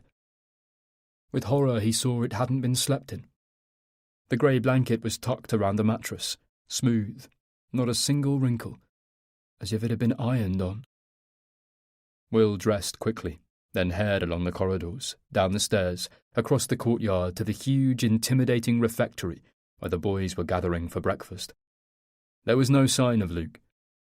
Will sat on the end of one of the long wooden tables and craned his head as each new group of boys came in, desperate to see Luke among them. Careful not to be spotted by any masters or kitchen staff, he pocketed 2 slices of bread and an apple to give Luke when he found him. All day he looked out for him. At lunchtime he snuck back to the woods, heart pounding, sweat creeping over his skin, in case Luke was still there, too injured to move. After supper, while he was sitting at his desk in prep, his housemaster, Mr. Fraser, came in with an apologetic look on his face. His voice was tinged with regret as he told Will to go immediately to Drysdale's office. Will still recalled the weight of his hand squeezing his shoulder, trying to reassure him. "Tell the truth, and you'll be fine, lad." When he'd opened the door to Drysdale's office, the man had looked terrifying, larger than a giant, his tortuous cane resting on the desk in front of him. "Sit down," he barked. Will sat on a chair opposite the desk. "There's been an incident," Drysdale said, "involving a boy. A friend of yours, I believe. Luke Crawford." Will's heart started racing. Please be okay, he thought. Please be okay. He'd crossed the fingers on his left hand and slid them under his thigh. "He's accusing one of the prefects of a very serious crime." Will stared at him. "Of course," Drysdale said. "We know he's lying." Will began to shake his head. "And we all know he's lying, because this type of thing doesn't happen at Pendower Hall. Farrow is one of our most respected members of school. He's a stellar pupil, on track to do great things. His father was at this school and is a valuable benefactor. Alistair Farrow is everything a Pendower boy should be, and he has assured me he hasn't laid a finger on the boy." Will began to protest. Drysdale rose to his feet and leant on his desk, glaring at Will with blazing eyes. He reached for his cane, picked it up, and came round to Will's side of the table. "Boys like Crawford are easily confused. He's a liar, and always has been. In this situation we know very well who's telling the truth, and who isn't." Drysdale leant close to Will's face, his breath sour with stale coffee and cigarettes. If Crawford was, for argument's sake, telling the truth, the reputation of this school would suffer. Now, I know you don't want that, any more than I do. Do you, English? Of course you don't. But Crawford insists you were there, so I am forced to ask you. Will stared at him, tongue-tied, unable to speak. If you were, as he says, there, you would have seen that nothing untoward happened, wouldn't you? If you do the right thing, if you tell the truth, then I'll spare you the caning for missing prep and playing silly buggers with the Crawford boy. If you lie, if you repeat this accusation, I will make your life a misery. Do you understand? You'll be outside my office every day for the rest of the year during afternoon break, and I'll suggest to Farrow that he might like your services for a bit of errand running. You and I know your father and his church would be most unimpressed to hear that his only son was involved in a scandal so sordid. Drysdale leant even closer to Will and laid his cane across Will's lap, tapping his thigh lightly a few times. You know what the right thing to say is, don't you? I know you know what really happened. Pendower Hall doesn't need any muck raking. It won't do any of us any good at all. You appreciate this, English? Will's eyes stung with tears. Drysdale flicked his cane against Will's legs again. Finally, weak with fear, Will nodded. Wonderful. I knew we'd get to the truth, said Drysdale calmly, turning to place his cane back on the desk. And I'm glad we have an understanding. He walked over to the door of his office and opened it. Farrow? Crawford? First Farrow came in, his face bandaged, his exposed eye piercing Will like a sharpened spear. Farrow positioned himself to the right of Drysdale's desk as Luke walked slowly in. When Luke saw Will, his face lit up. Will felt a surge of relief. Luke had been crying. His cheeks were even more sunken than usual, and his arms hung limply. But he was okay. He was alive. Luke started to mouth something at Will, but Will looked away, glancing first at Farrow, who glared daggers at him, then Drysdale, who'd sat down in his chair, hands on his chest, fingers drumming. He heard Drysdale's voice demanding Will tell his made-up truth. Will knew what he should do. He should tell the real truth, Luke's truth. He should tell Drysdale what happened beneath the Judas tree, what he saw with his own terrified eyes. He should stand up for his friend. But in Will's world, telling the truth never did any good. When he told the truth, bad things happened. Life isn't fair, William, he heard his father's voice say. Life is ugly. Luke is lying, Will said. I was there. Farrow was mucking around and Luke cut him with my penknife. That was what happened. Luke is lying about the rest. No, Will, you know that's not right. Please. Blood brothers, remember? I'll watch your back, you watch mine.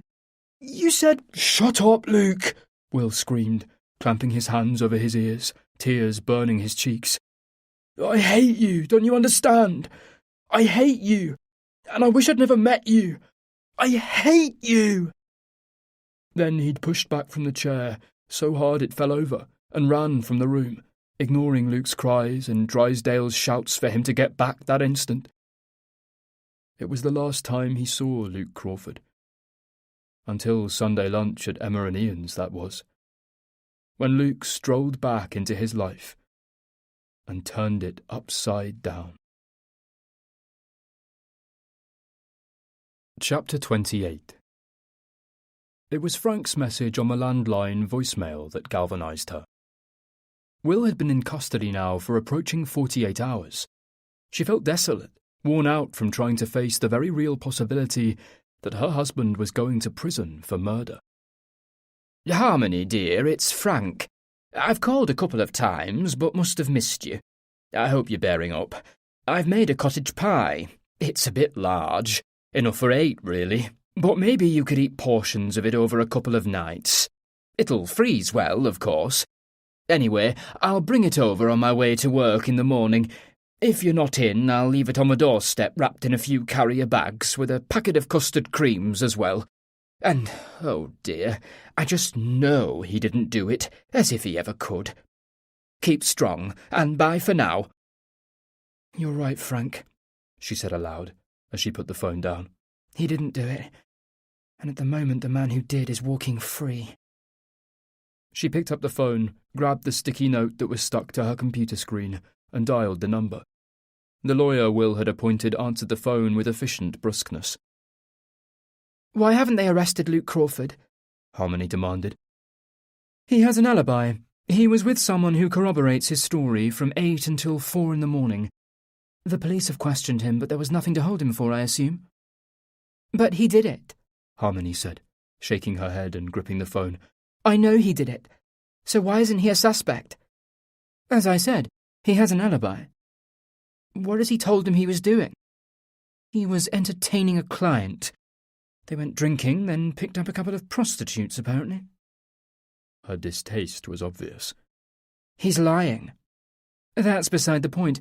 He has an alibi, and there's no evidence pointing to Mr. Crawford. Worryingly for us, however, there's an awful lot of evidence pointing to your husband, including," she said, with a loaded pause, "the fact he has no alibi whatsoever. This wandering around the countryside for 12 hours with no witnesses does not look good at all. Luke Crawford and this client—" She paused, and Harmony heard the rustling of papers from the other end of the phone line. "A Mr. Barrett Jones were—" "Who?" Harmony barked. Her heart started pounding. "Barrett Jones." "Ian?" she asked. "Ian Barrett Jones?" "Yes," said the lawyer. "Do you know him?" "Yes, I bloody do," said Harmony, suddenly incensed. "And he's bloody lying." As soon as she put the phone down, Harmony grabbed her keys from the hook and ran out of the flat to the car. As she drove, she drummed her fingers against the steering wheel. Ian was Luke's alibi. Why? Why would he lie to protect Luke? She turned off the M40 and took the road that led to the village where Emma and Ian lived, her mind seething. "Answer the door!" Harmony shouted, banging on the door of Oak Dean Hall with the flat of her hand. She knew they were in. She'd seen Emma cross in front of the kitchen window when she pulled up. Harmony banged again on the door. "Emma, let me in! I need to talk to you!" Emma hadn't returned any of her phone calls since the police arrested Will, and now she knew why. Harmony kicked at the gravel in frustration, then marched up to the kitchen window and peered in. She saw a flash of one of the children and swore under her breath. She went back to the front door and began to hammer on it again. "Emma, I'm not bloody leaving!" Harmony paused, but still her friend didn't come to the door. "I just want to talk to you," Harmony said, no longer shouting, resting her forehead against the door, suddenly feeling alone and desolate. Then she turned and sat down on the step, her head in her hands. As she did so, the door opened, and she jumped to her feet. "Harmony?" said Emma. "What are you doing here?" She was dressed in tracksuit bottoms and an old sweatshirt, with no makeup to cover the skin around her eyes, which was pink and puffy. Harmony couldn't ever remember seeing Emma without makeup. Even when they were younger, makeup was always done first thing in the morning. The two women stood either side of the doorframe, neither of them moving. "I need to speak to Ian," Harmony said. "He's not here. Can I come in?" Emma shook her head, but Harmony saw the hesitation in her eyes. "Please?" Emma wavered.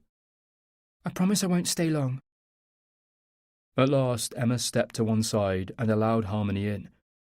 The house smelt of pledge and floor cleaner and freshly brewed coffee. In the kitchen, the surfaces shone.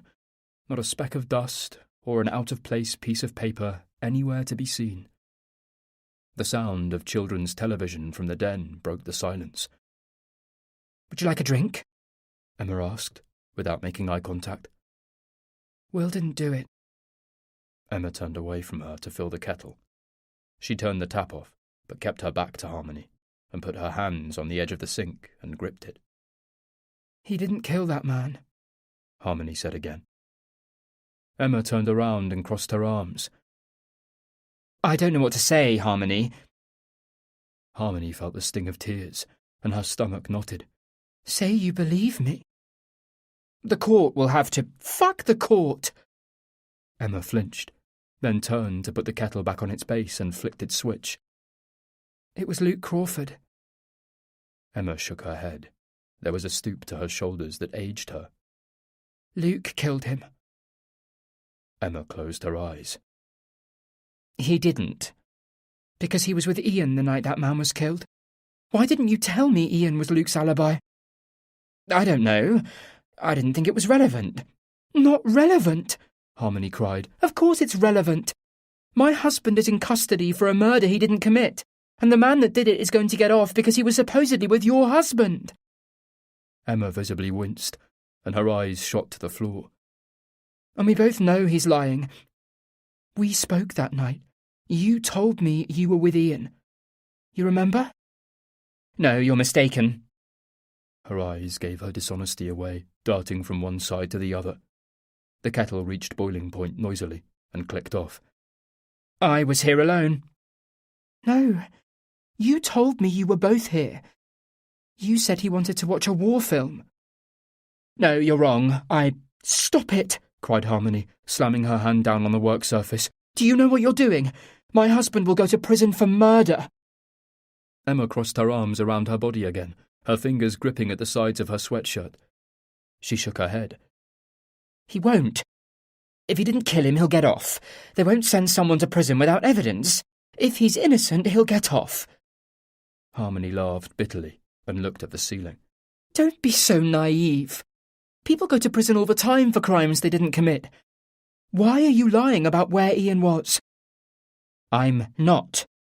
Ian was with Luke that night. Corporate entertaining. She said the word entertaining as if it caused her physical pain. Emma locked eyes with Harmony, her body tensed in challenge. Harmony didn't understand. Why was she lying? Why would Ian protect a work colleague, his lawyer, for God's sake, over one of his oldest friends? Then the mist cleared. Oh my God, she breathed. Luke has something on Ian. Harmony knew she was right when Emma's face fell in panic. Emma glanced through the kitchen door to the hallway, then squared her shoulders. Her voice came out well-rehearsed and monotone. Ian and Luke went out.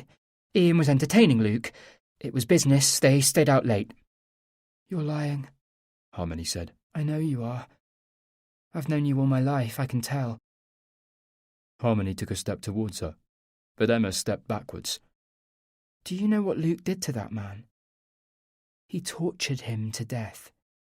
He beat him, and cut him, and kicked him in the stomach and head and genitals until he broke almost every bone in his body. Emma threw her hands up to cover her ears and squeezed her eyes shut like a child. Do you really think Will could do that? You've known him for 20 years. He can't even kill a bloody wasp. It was Luke! Harmony couldn't help her voice rising. Frustration and contempt erupted inside her. Why are you covering for him? My husband's sitting in a cell right this minute while yours is out gallivanting on some golf course, and that cold-blooded murderer is wandering about free. Emma tightened her arms around her quivering body. Please, she whispered. You need to leave now, or I'll call the police. And what? Harmony shouted. Tell them more lies.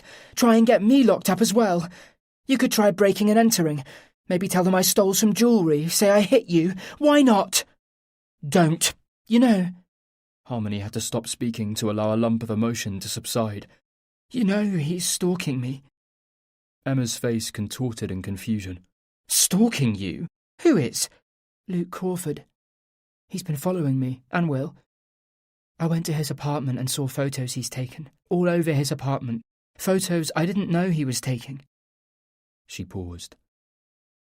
He and I had an affair. Emma stared at her in confusion. That's right. An affair. Christ, she said then, still unable to believe what was happening. I can't even call it that. We had sex one afternoon. But how? How did we have sex? Will and I had an argument. I was angry. Then Luke and I met up and we fucked. Harmony saw Emma flinch at her words. We fucked, and it was a massive fucking mistake which I regretted immediately because as soon as it happened, I realised I still loved my husband and that I'd been an utter idiot. I told Luke it was over. Will and I started to try and fix our relationship. Harmony took a deep breath and laughed bitterly. We were actually going to try for a baby. Can you believe that? She rubbed her face. But no, Luke didn't like that. He blames Will for something that happened when they were children. He wouldn't leave me alone, texts and calls all the time. He turned up at my sister's and fed her a load of bullshit. Emma, I am scared. I'm scared because I know Will didn't kill that man, and I know Ian was here with you that night. Which means I'm pretty sure Luke is a murderer, and I am scared for my own damn life. He's a murderer, Emma, and you're protecting him. Emma dropped her eyes to the floor. So that's it? You're happy to risk my life and let Will go to prison for something he didn't do? You don't understand. Emma spoke so quietly Harmony could barely hear her. No, you're right, Harmony said with angry frustration. I don't understand. Please, please explain it to me. There is nothing at all to understand. Both women jumped at the sound of Ian's voice. Harmony turned to see him looming in the doorway, and was immediately shocked by how exhausted and dishevelled he was. I thought you weren't here. Harmony stared pointedly at Emma. I wasn't. Now I am. Ian walked over to the large American fridge freezer and got out a bottle of beer. So did I hear you right? You and the dashing lawyer have been having a bit of fun? He said the word in a way that made Harmony's skin crawl. Why are you lying? Why are you protecting him? And don't say you're not, because I know you are. You know I am. He retrieved a bottle opener from the cutlery drawer and opened the beer. He drank straight from the bottle, chucking the bottle top onto the kitchen worktop. How do you know? Were you there? I rang Emma the night it happened, when you were supposedly out with him, and you were here. You were going to watch a film. It was a war film. Emma got the wrong end of the stick. She was confused. I probably said something like, I wish I was watching a film instead of going out, and she misheard. He sat down heavily at the table, his beer clasped in his hand, his gaze seeming to lose focus. I was with Luke, drinking champagne, enjoying some whores at a Holiday Inn. Harmony looked at Emma, but she turned her back on them and was looking out of the window that overlooked the driveway. Luke and I were together all night, and there's bugger all you can do about it. He lifted his head and looked at her. Do you understand? Harmony knew she was wasting her time. It was there, clear from the stoop of Emma's head and shoulders, the way she gripped the side of the worktop, and the unwavering conviction in Ian's dishonest words. You disgust me, she spat. Both of you. Then she turned and walked out of the kitchen and into the hallway, hoping she'd make it out of the house without collapsing. She fumbled with the latch on the front door, then pushed it open and stumbled down the steps. She stopped before she reached the car and stood still in the middle of the enormous expanse of new, clean gravel, and realised she had never been so scared in her life. Chapter 29. Harmony followed Sophie into the house. She was numb and riven with fear. She didn't know what to do or how to help Will, not to mention the thought she was terrified of Luke showing up. Every noise made her jumpy. Her brain was in overdrive and full of worst-case scenarios. And they weren't pretty. Her sister's kitchen was quiet and tidy, with Ella Fitzgerald playing softly in the background. Harmony had an image of her mother, as she used to be, before the illness had ravaged her beyond recognition. She remembered how the soothing tones of Ella would float through her bedroom wall, how she'd climb out of bed to creep along to the sitting room and peer around the doorframe, in the hope of catching her mother dancing, arms spread, twirling, lost in the music she loved. "Where are the boys?" Harmony asked. "George is at football, Matt's at a friend's, and Cal's at his girlfriend's house." "A girlfriend? Really? Is she nice?" Sophie nodded. "She's lovely, actually. Bright, pretty, strong opinions, and seems to really like him. God knows why. She even laughs at his jokes, including the dreadful ones. He's a great kid. He deserves someone lovely." "You look shattered." "I feel bulldozed, to be honest." Sophie put her arms around her and gave her a hug. "You know what we should do?" she said, with a soft smile. Harmony shook her head. "Come with me." Sophie opened the back door and took Harmony's hand. They wove their way through the assorted sports paraphernalia that littered the terrace and onto the lawn. Sophie sat down and patted the ground beside her. "How about a bit of cloud staring?" Harmony burst into tears and laughed at the same time. She and Sophie lay back, their legs out straight, holding hands. Harmony searched the sky for animals. They used to do this with their mum if they'd had a bad day, if someone had been mean to them, or they'd been upset by a teacher, or embarrassed themselves somehow. Or, towards the end of her illness, when one of them was feeling particularly sad or scared. She'd kiss them and give them a chocolate biscuit, then whisper, "How about a bit of cloud staring?" Then they'd lie on the grass holding hands, like a paper chain of people, and silently scan the sky until they found a creature lurking in the clouds. Maybe a running fox or a jumping hare. Then they'd point and cry out with such excitement that soon the bad thing was forgotten. "Luke Crawford reminded me of Dad," Harmony said. "How?" Harmony searched the clouds, but there were only large, amorphous shapes that offered her nothing. "The mystery, maybe? The excitement I felt reminded me of what Mum said to me about him, how she felt when she was with him. That shortness of breath, the thumping heart. And he had the same hands." "The same hands? You can't possibly remember Dad's hands." "No, I don't. But Mum said he had long, elegant fingers, like a concert pianist." Sophie snorted. "He was a waste of space, not a bloody concert pianist." Harmony turned her head to look at Sophie.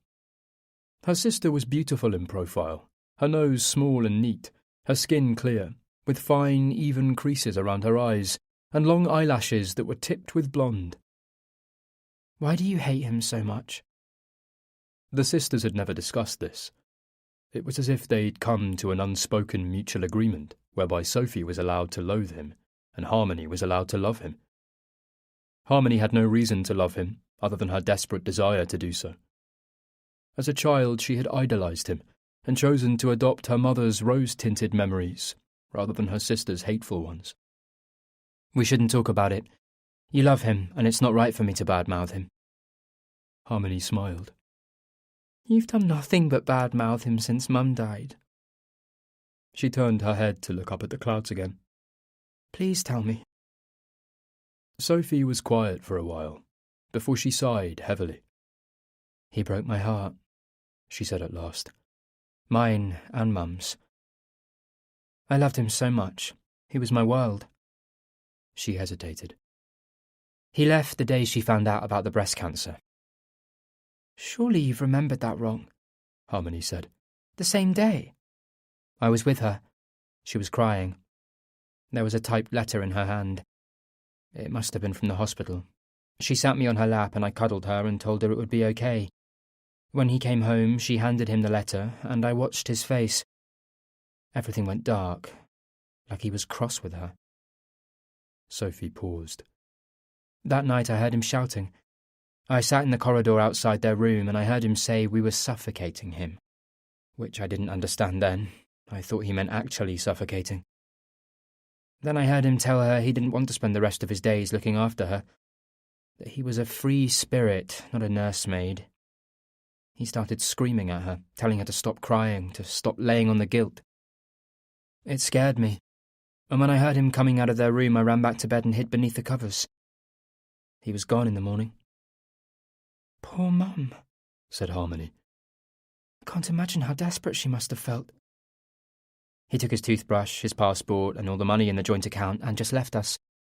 I used to sit there sometimes, watching her sleep, her face pale from vomiting, those drugs attacking her body along with the cancer, and think about how he'd broken her heart, how he'd left me to look after her, left me to try and be both a mother and father to you. I gave everything up when she died. My exams, my friends, my life. I wanted to be an architect. Did you know that? She turned her head to look at Harmony. I had no idea. I thought you weren't interested in exams. I thought that's why you left school. No, I left school to look after you. I'm sorry you had to do that. Don't be sorry. Sophie looked back at the sky. It's not your fault. And it was worth it. You did so well. I'm very, very proud of you. As proud of you as I am of my sons. Harmony squeezed her hand, and Sophie squeezed back. I called him the day after she died. Dad, I mean. Sophie's voice was soft and distant. I found an old number for him and talked to a woman who knew where he lived. I was terrified before I phoned. I remember shaking so hard I could hardly dial the number. The first time he answered, I put the phone down as if it had bitten me. Then I plucked up the courage and rang him back and told him that she was gone and that Nan didn't really want us to move in with her and could we come and stay with him. What did he say? Sophie didn't answer. Tell me. He said he wasn't interested in us, that as far as he was concerned, he wasn't our father. Harmony was quiet for a moment or two. Why didn't you tell me? Sophie looked at Harmony, her eyes glistening with a film of tears. I didn't want to hurt you. I knew how important it was for you to love him. It gave you strength, and I didn't want to take that away from you. A large white cloud crept across the sky, changing shape imperceptibly from one nothing to a different nothing. What do you think Mum would say to me now? She'd tell you Will didn't do it. She'd say you were a daft idiot for sleeping with that nutter. And then she'd tell you she loved you more than all the grains of sand in the world. Harmony smiled. I'd forgotten she used to say that. She thought of her mum sitting on the edge of her bed and stroking her forehead before she turned the bedside light off. I love you. How much? So much. How much is so much? More than all the grains of sand in the world. Is that lots? Gazillions. It's the biggest number you can think of, plus 1,000,000. Then she'd kiss the very tip of her nose and tuck the sheets snugly around her. I miss you, Mum, Harmony whispered at the clouds. They lay there until the grass grew damp and the sun set below the houses at the end of the garden. Do you want to stay here tonight? Her sister asked as they walked into the house. No, I'm okay. I want to get up early in the morning and do some gardening. I want it to look nice in case Will comes home. He will come home. I know he will. When Harmony finally fell into bed, after staring at rubbish on the television until her eyes grew sore, she shuffled over to Will's side and pulled his pillow into her. She loved the way it smelt so strongly of him, a musty manliness mixed with his deodorant and shampoo. She woke in the middle of the night with a start, thinking her phone had rung, that it was Will calling. But the phone registered no missed call. She'd imagined it, the ringing only a dream. Please come back to me, Harmony said, her voice loud against the dark. I miss you so much, it hurts. She slept heavily, and when she woke it took a few moments for her to work out where she was. The bedroom seemed alien, and it was only as the fog of sleep lifted that things began to appear familiar. She put her dressing gown on and went into the kitchen to make some tea. The doorbell rang, making her jump. She glanced at the clock on the wall. It was 7:30. It rang again, then again. Oh my God, she whispered under her breath, as a sudden fear gripped her. Luke. Her stomach knotted. She pulled her dressing gown tighter around her body. She wouldn't answer it. She'd pretend she wasn't here. But the ringing was incessant. She crept through the living room and peered carefully through the window. It wasn't Luke. It was Emma. Her heartbeat slowed as the panic left her. She went to the front door and buzzed her in, then opened the door to the flat. The two of them stood and stared at each other. Emma looked tired, as if she hadn't slept since she'd last seen her, and was dressed in the same tracksuit and sweatshirt. I'm sorry it's so early, she said. I wasn't sure what time you left for work. I'm working at home today. I can't face the office at the moment. Oh, right. Emma's fingers pulled at one of her sleeves, and her foot tapped nervously. Do you want to come in? Emma hesitated, then stepped into the flat. They sat at a table in the living room.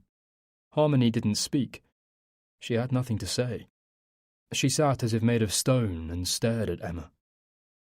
I told the police Ian was lying, Emma finally said, in a weak whisper. I told them he was at home with me that night. I told him to talk to the supermarket where he bought some beer and crisps. He was there around 8. They'll have him on their CCTV. She took a deep breath. He wasn't with Luke Crawford. He was with me. I lied for him. Harmony covered her face with her palms and let the words sink in. Relief crept over her, so that she found she was shaking uncontrollably. Just like that, she was going to get her husband home. She became aware of Emma on the other side of the table. As she looked at her, relief was replaced by anger. Why did he do it? She demanded. How could you do this to us? I can't even begin to understand what you did. You're supposed to be my best friend. Ian was involved in something at work. She broke off and sniffed loudly. He was stealing from the company, and not just petty cash. He was stealing hundreds of thousands of pounds. I had no idea.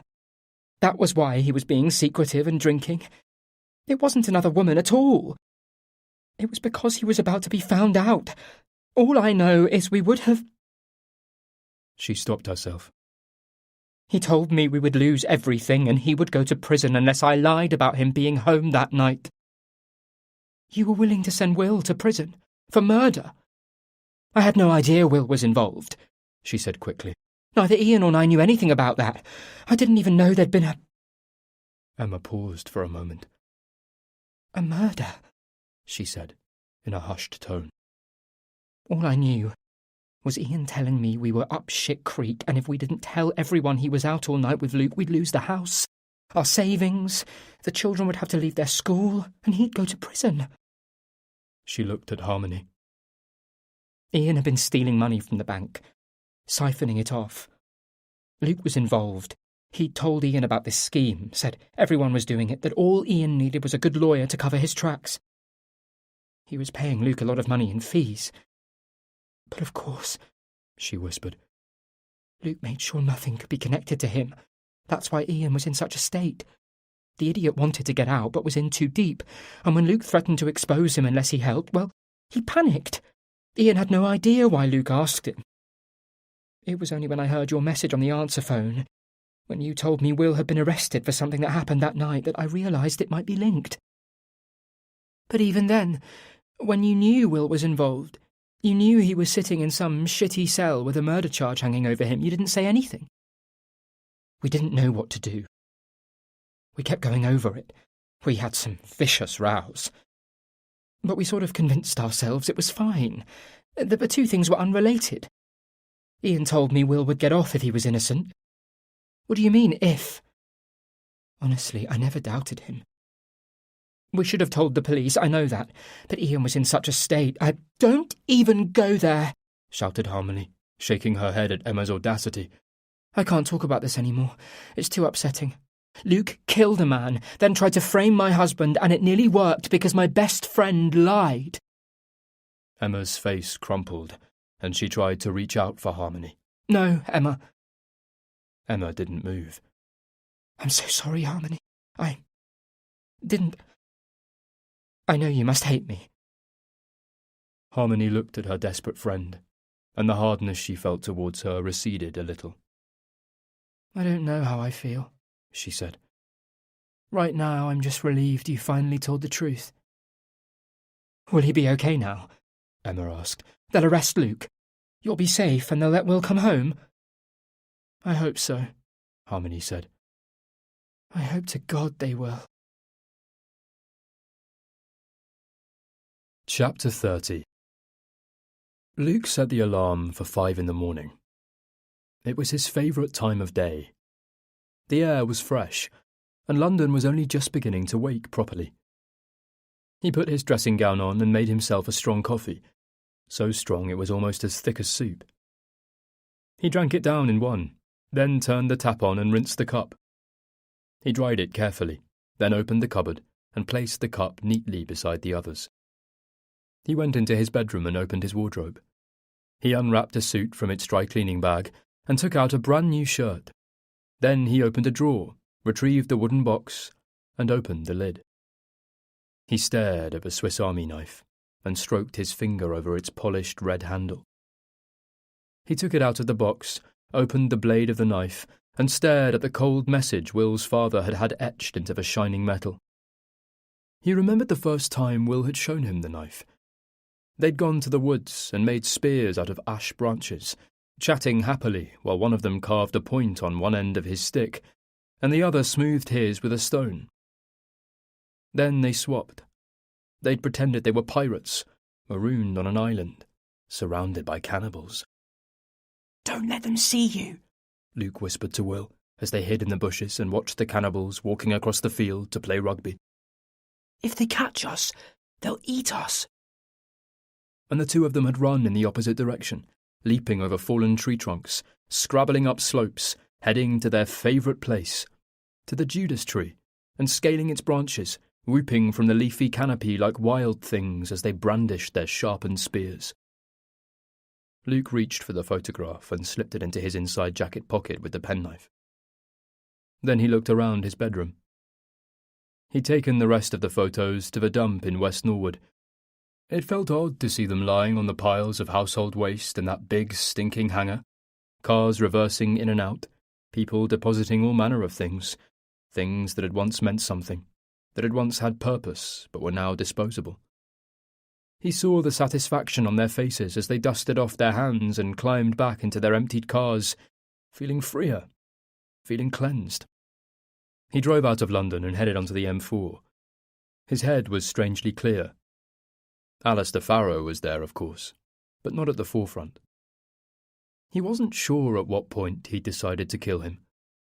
He thought back to the night his wife died, to the row they'd had, his temper flaring uncontrollably, the look of hurt on her face as he'd screamed at her to leave him alone, her begging him to stop shouting, telling him she couldn't take it anymore, that she couldn't help him. Tears scorched her face, her beautiful rounded belly, his precious child cosy within, stretching the fabric of her dress. Then, later, a knock on the door, 2 sombre-faced policemen, his world ceasing to turn. He'd sat on the floor of their kitchen, destroyed, memories of what happened at school stabbing him like sharpened spears. He remembered a few months later, sitting alone in silence on the sofa in his new apartment, tears falling unchecked down his cheeks, struggling to draw breath. He needed to know where they were and what they were doing. Alistair Farrow and Will English, those 2 boys responsible for this. Farrow, the monster who violated him, damaged him, defiled him, then left him in the woods alone. And Will, his best friend, the boy who'd untied him from that fence, the boy who pledged his loyalty in blood, then betrayed him like Judas Iscariot. Both men had been easy to track down. Will English had a photography business in southwest London. Luke had pored over its website until he'd memorised every word, every image, every detail on it. Trading had recently ceased. There was an apologetic voicemail message from Will, pathetic in its plaintive humour, making light of the difficulties creatives face, with a second-rate quip about the recession. Then there was a wine shop and a little used Facebook account with no privacy settings. A beautiful wife, pictures of whom filled the gallery on the photography website. There were other people in the photos too. And a wedding. Ian and Emma Barrett-Jones, July 2001. There was a picture of Will's wife in the lineup, beaming, arms linked with the bride. They were good friends.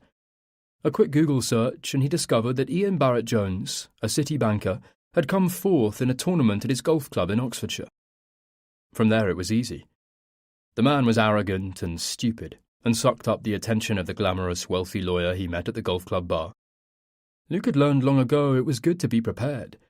Ian was ideal, naive as well as greedy, and more than willing to risk his family, their security, everything he should have protected, for a quick, illegal buck.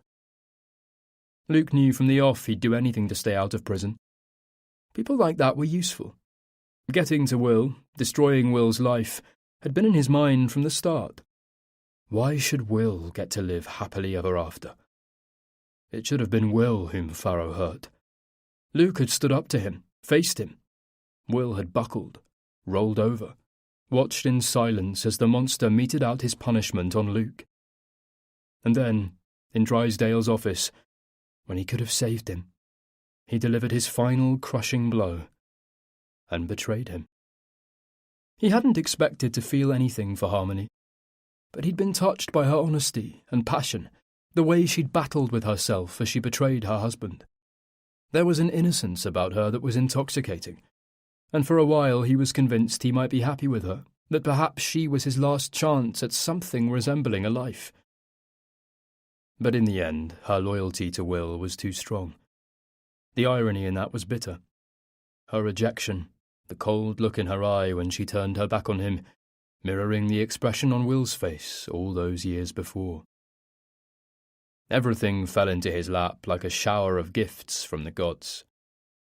In a way, it was too easy, discovering that Will had met up with Farrow and caused a scene and threatened him in front of witnesses in a pub. Being with Harmony as she put the code into the lock, then her calling to say Will had disappeared. Will and his stupid night walks. Rambles, didn't he call them, that lasted for hours. Of course, Luke had no idea how long he'd be gone, but it was worth the risk. That idiot Ian agreed to give him an alibi without batting an eyelid. What poetic justice that was. Will sent to prison for killing Farrow because a friend betrayed him. It was perfect. Luke checked in his rearview mirror and moved across into the slow lane in preparation for coming off the slip road. He drove carefully along the country roads. He slowed when he saw the signpost, then put his indicator on. Pendower Hall.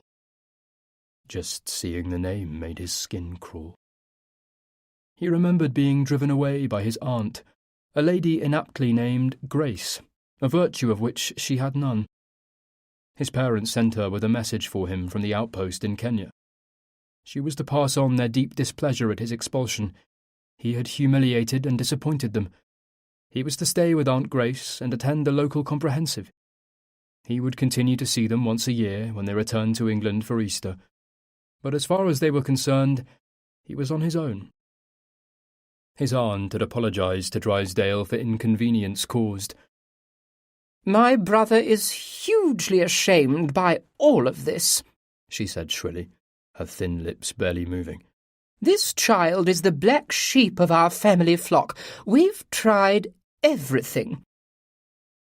Luke pulled up in the car park behind the main school. It was early. The boys and staff were still getting up, making beds, eating breakfast. He passed a couple of caretakers, who nodded their heads in respectful greeting. He nodded back and continued to walk. The school hadn't changed. Everything was the same, even the smell coming out of the kitchens, greasy, institutional, spewing from the ventilation pipes at the back of the building. He squeezed between the gap in the railings that used to be his and Will's route out, and walked into the woods. It was peaceful, with only the sounds of songbirds in the beech trees above his head, their branches thick with brilliant green leaves, last year's brown ones fallen at his feet, a carpet of softness slowly breaking down, throwing up that mulchy smell that brought memories rushing so vividly back to him. When Luke reached the Judas tree, the pride of Pendower Hall, he stood still. He looked up at it, studied it, every bit of bark, every twist in every branch, each leaf, each twig. The perfect tree to climb. Their favourite tree, where they would come to play, happy in its comforting boughs, hidden from the rest of the world. A mean world they didn't need when they had each other. He listened to the breeze blowing through the leaves, rustling above him, as if the tree were speaking to him. Apologising, understanding, waiting. There was nothing left for him. It was time for him to take control. His life never really got going. Cut down in childhood, never allowed to grow. He was tired, but he didn't feel sorry for himself. Self-pity was something he'd never succumbed to, and this gave him great satisfaction. Self-pity would have been easy.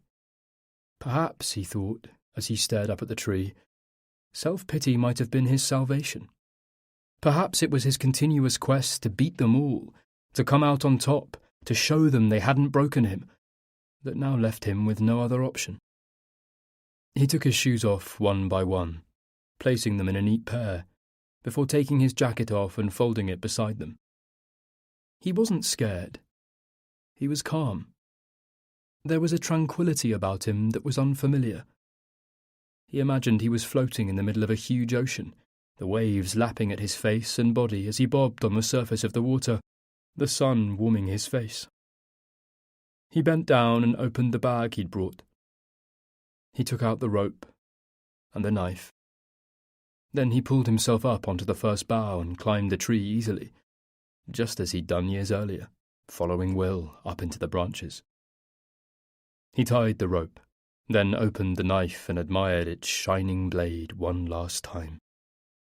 He held open his palm and drew the blade along the line of the scar that crossed it. Blood flowed like cherry juice, and he watched it, transfixed for a moment or two, as it fell in drops on the earth below. Then he threw the knife down into the undergrowth and closed his eyes, the bell for morning lessons ringing out across the courtyard, resounding in the branches and leaves of the tree that held him.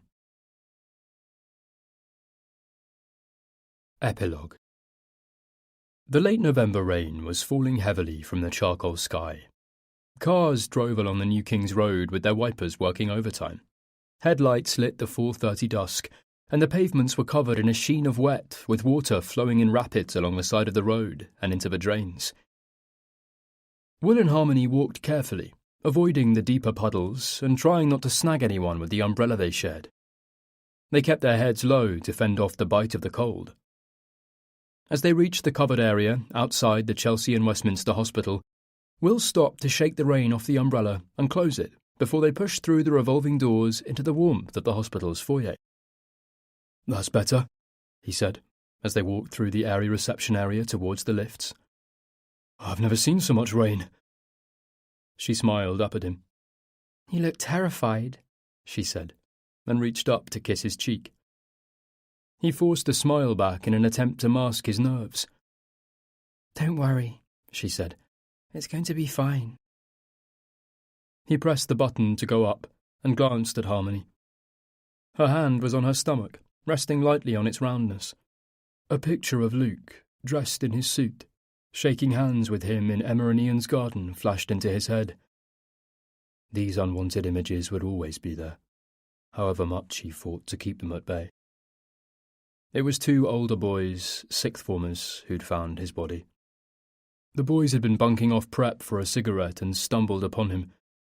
Will had heard enough detail for him to picture the scene. Luke hanging from the Judas tree, barefooted, hand cut across the palm. The image would haunt him forever. The story had made the national news and triggered a police investigation into abuse at the school when Luke and Will had been pupils. Will had found no satisfaction or release while raking over those days with the police, but there was an element of uneasy relief when Drysdale and a handful of ex-members of staff found themselves facing prosecution.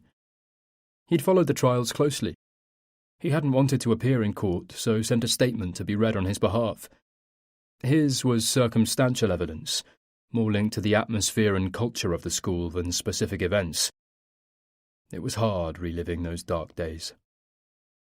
In the end, he was left feeling empty, as the full extent of the rot was revealed, and Will discovered there were numerous men whose lives had been torn apart as children. He knew he'd got off lightly. The policewoman who talked to him had shown him a photograph that was found inside Luke's jacket at the scene of his death. It was the Polaroid of the two of them, taken in the summer before it all went wrong. Luke had wanted to send it to his parents to show them who Will was. They'd asked one of the other boys to take it, then hooked arms around each other's shoulders and grinned. Luke had loved the photo so much, he'd decided to keep it. Knowing he'd had it on him when he took his life was heartbreaking. The receptionist called Harmony's name, and he followed his wife into a small, dimly lit room off the main waiting area. She removed her coat, and a nurse asked her to climb onto the bed and lift her sweater over her bump and unzip her trousers. The sonographer smiled and introduced herself, then pulled the top of Harmony's knickers well below the swell of her stomach and tucked green paper towel into them. This will feel cold to start with.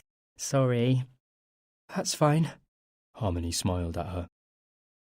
She squeezed a large dollop of gel onto Harmony's tummy.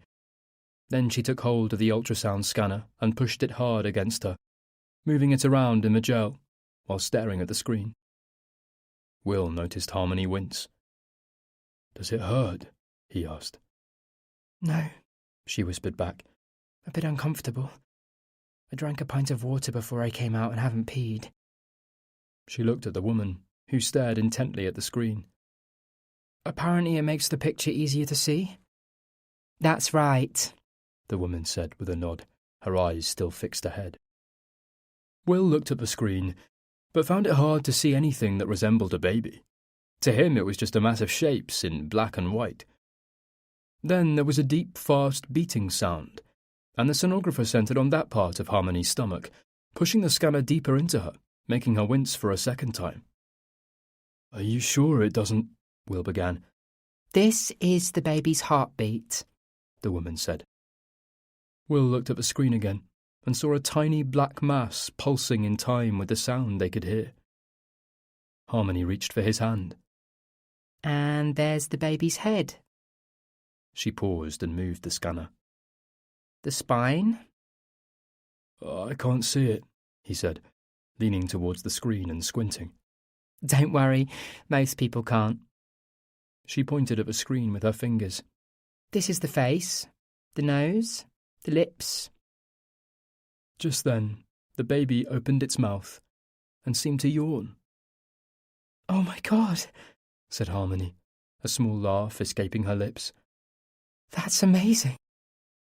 It was a peculiar feeling, one of dread and excitement. This is it, he thought, as he stared at the indistinct face of the child on the screen. His chance to make amends. Luke's child. He thought back to when she'd told him. She'd been devastated. He sat on the sofa and stayed quiet as she dropped to her knees at his feet, took his hands in hers and apologized over and over. If you want me to... She couldn't finish the sentence. I will, though. I will understand, if you want me to do that. I'm sorry, Will. I'm so sorry. He'd sat in the garden, at the wrought iron table, tracing his fingers over the filigree patterns in the rusting metal. Harmony was pregnant. The pain inside him was intense. He wanted her to be carrying his child. Could he ask her to get rid of it? He heard his mother's words in his head. You selfish, selfish boy. She was right. He knew that. He'd learned a lot about himself in the last 7 months. He thought back to Drysdale's office, of how he'd watched the light seep out of Luke's eyes when he'd failed to stand beside him. He was responsible, not alone, but in part, for the jigsaw puzzle of Luke's tragic life. He knew that if ever there was a chance for atonement, this was it. This was his opportunity to make amends for those things he'd done wrong, the selfish decisions he'd made again and again over the years.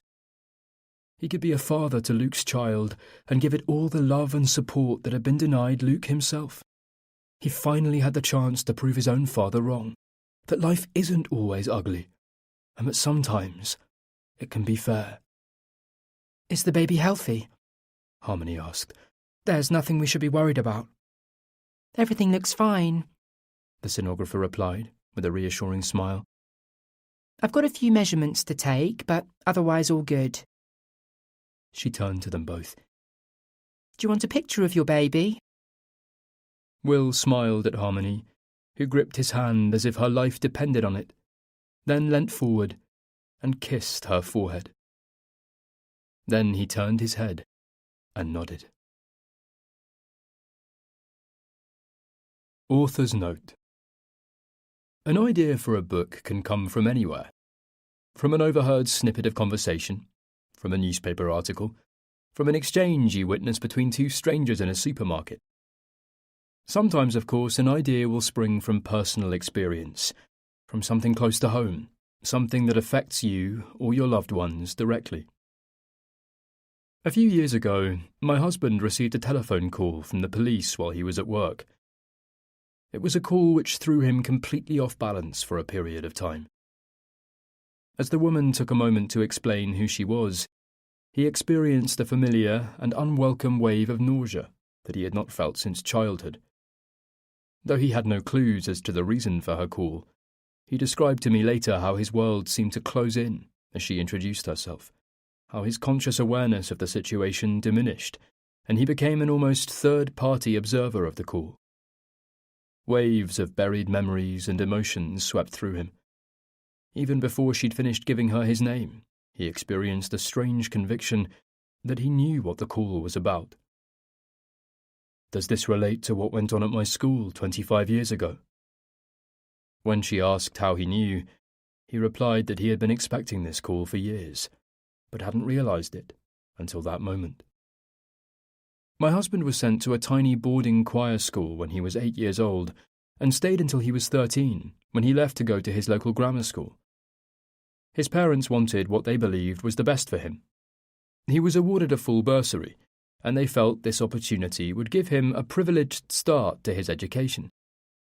Little did they know that the very fabric of their chosen school was infected by child abuse. Thankfully, my husband wasn't one of those sexually abused, but the violent and oppressive atmosphere of the school stayed with him for many years.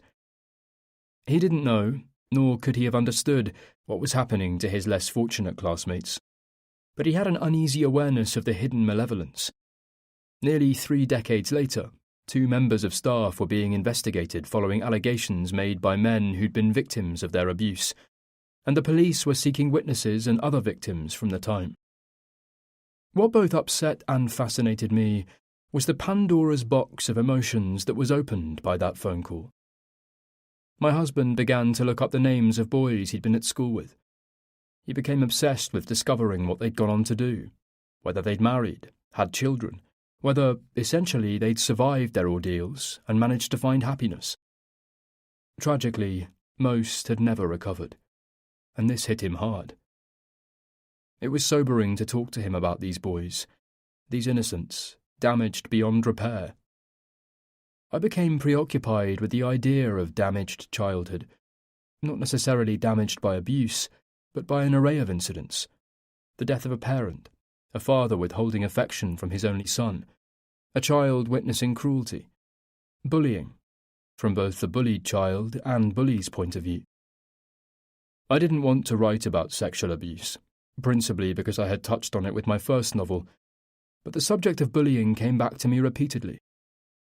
I started toying with the idea of 2 boys, one who actively denies his past, papering over his painful memories, focusing instead on his adult relationship as his salvation.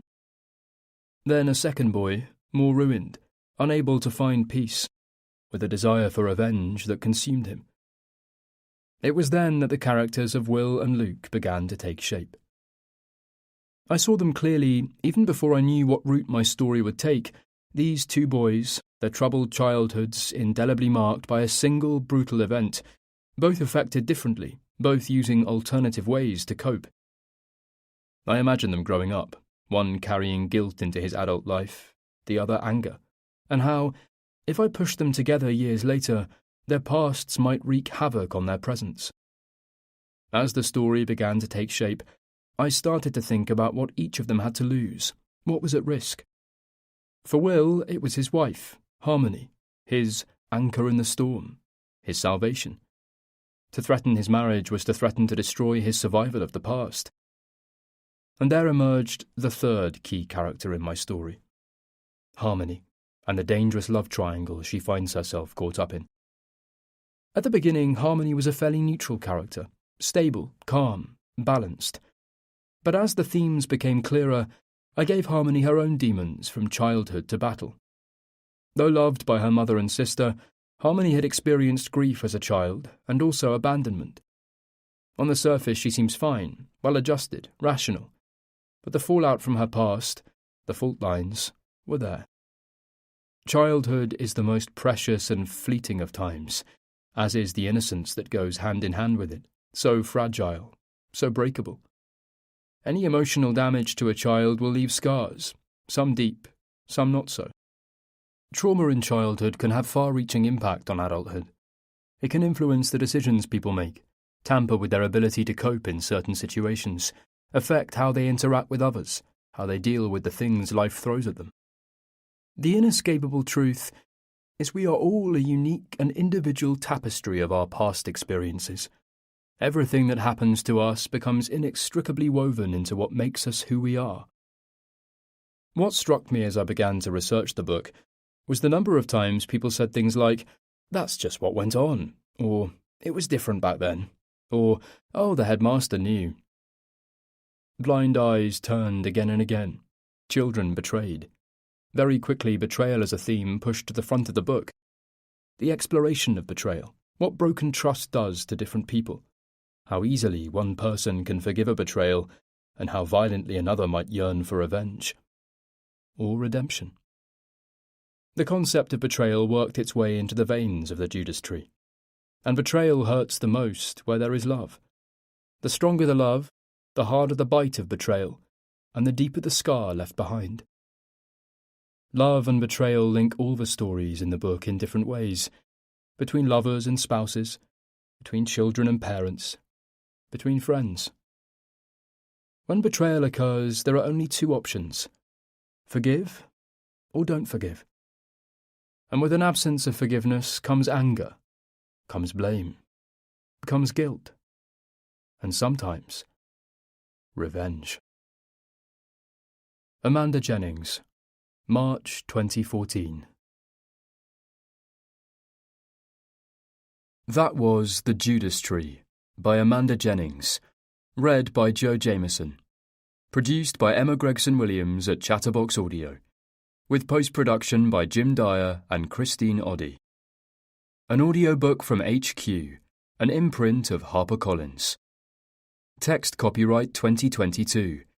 Production copyright 2022 by HarperCollins Publishers. All rights reserved. Amanda Jennings asserts the moral right to be identified as the author of this work. Thank you for listening.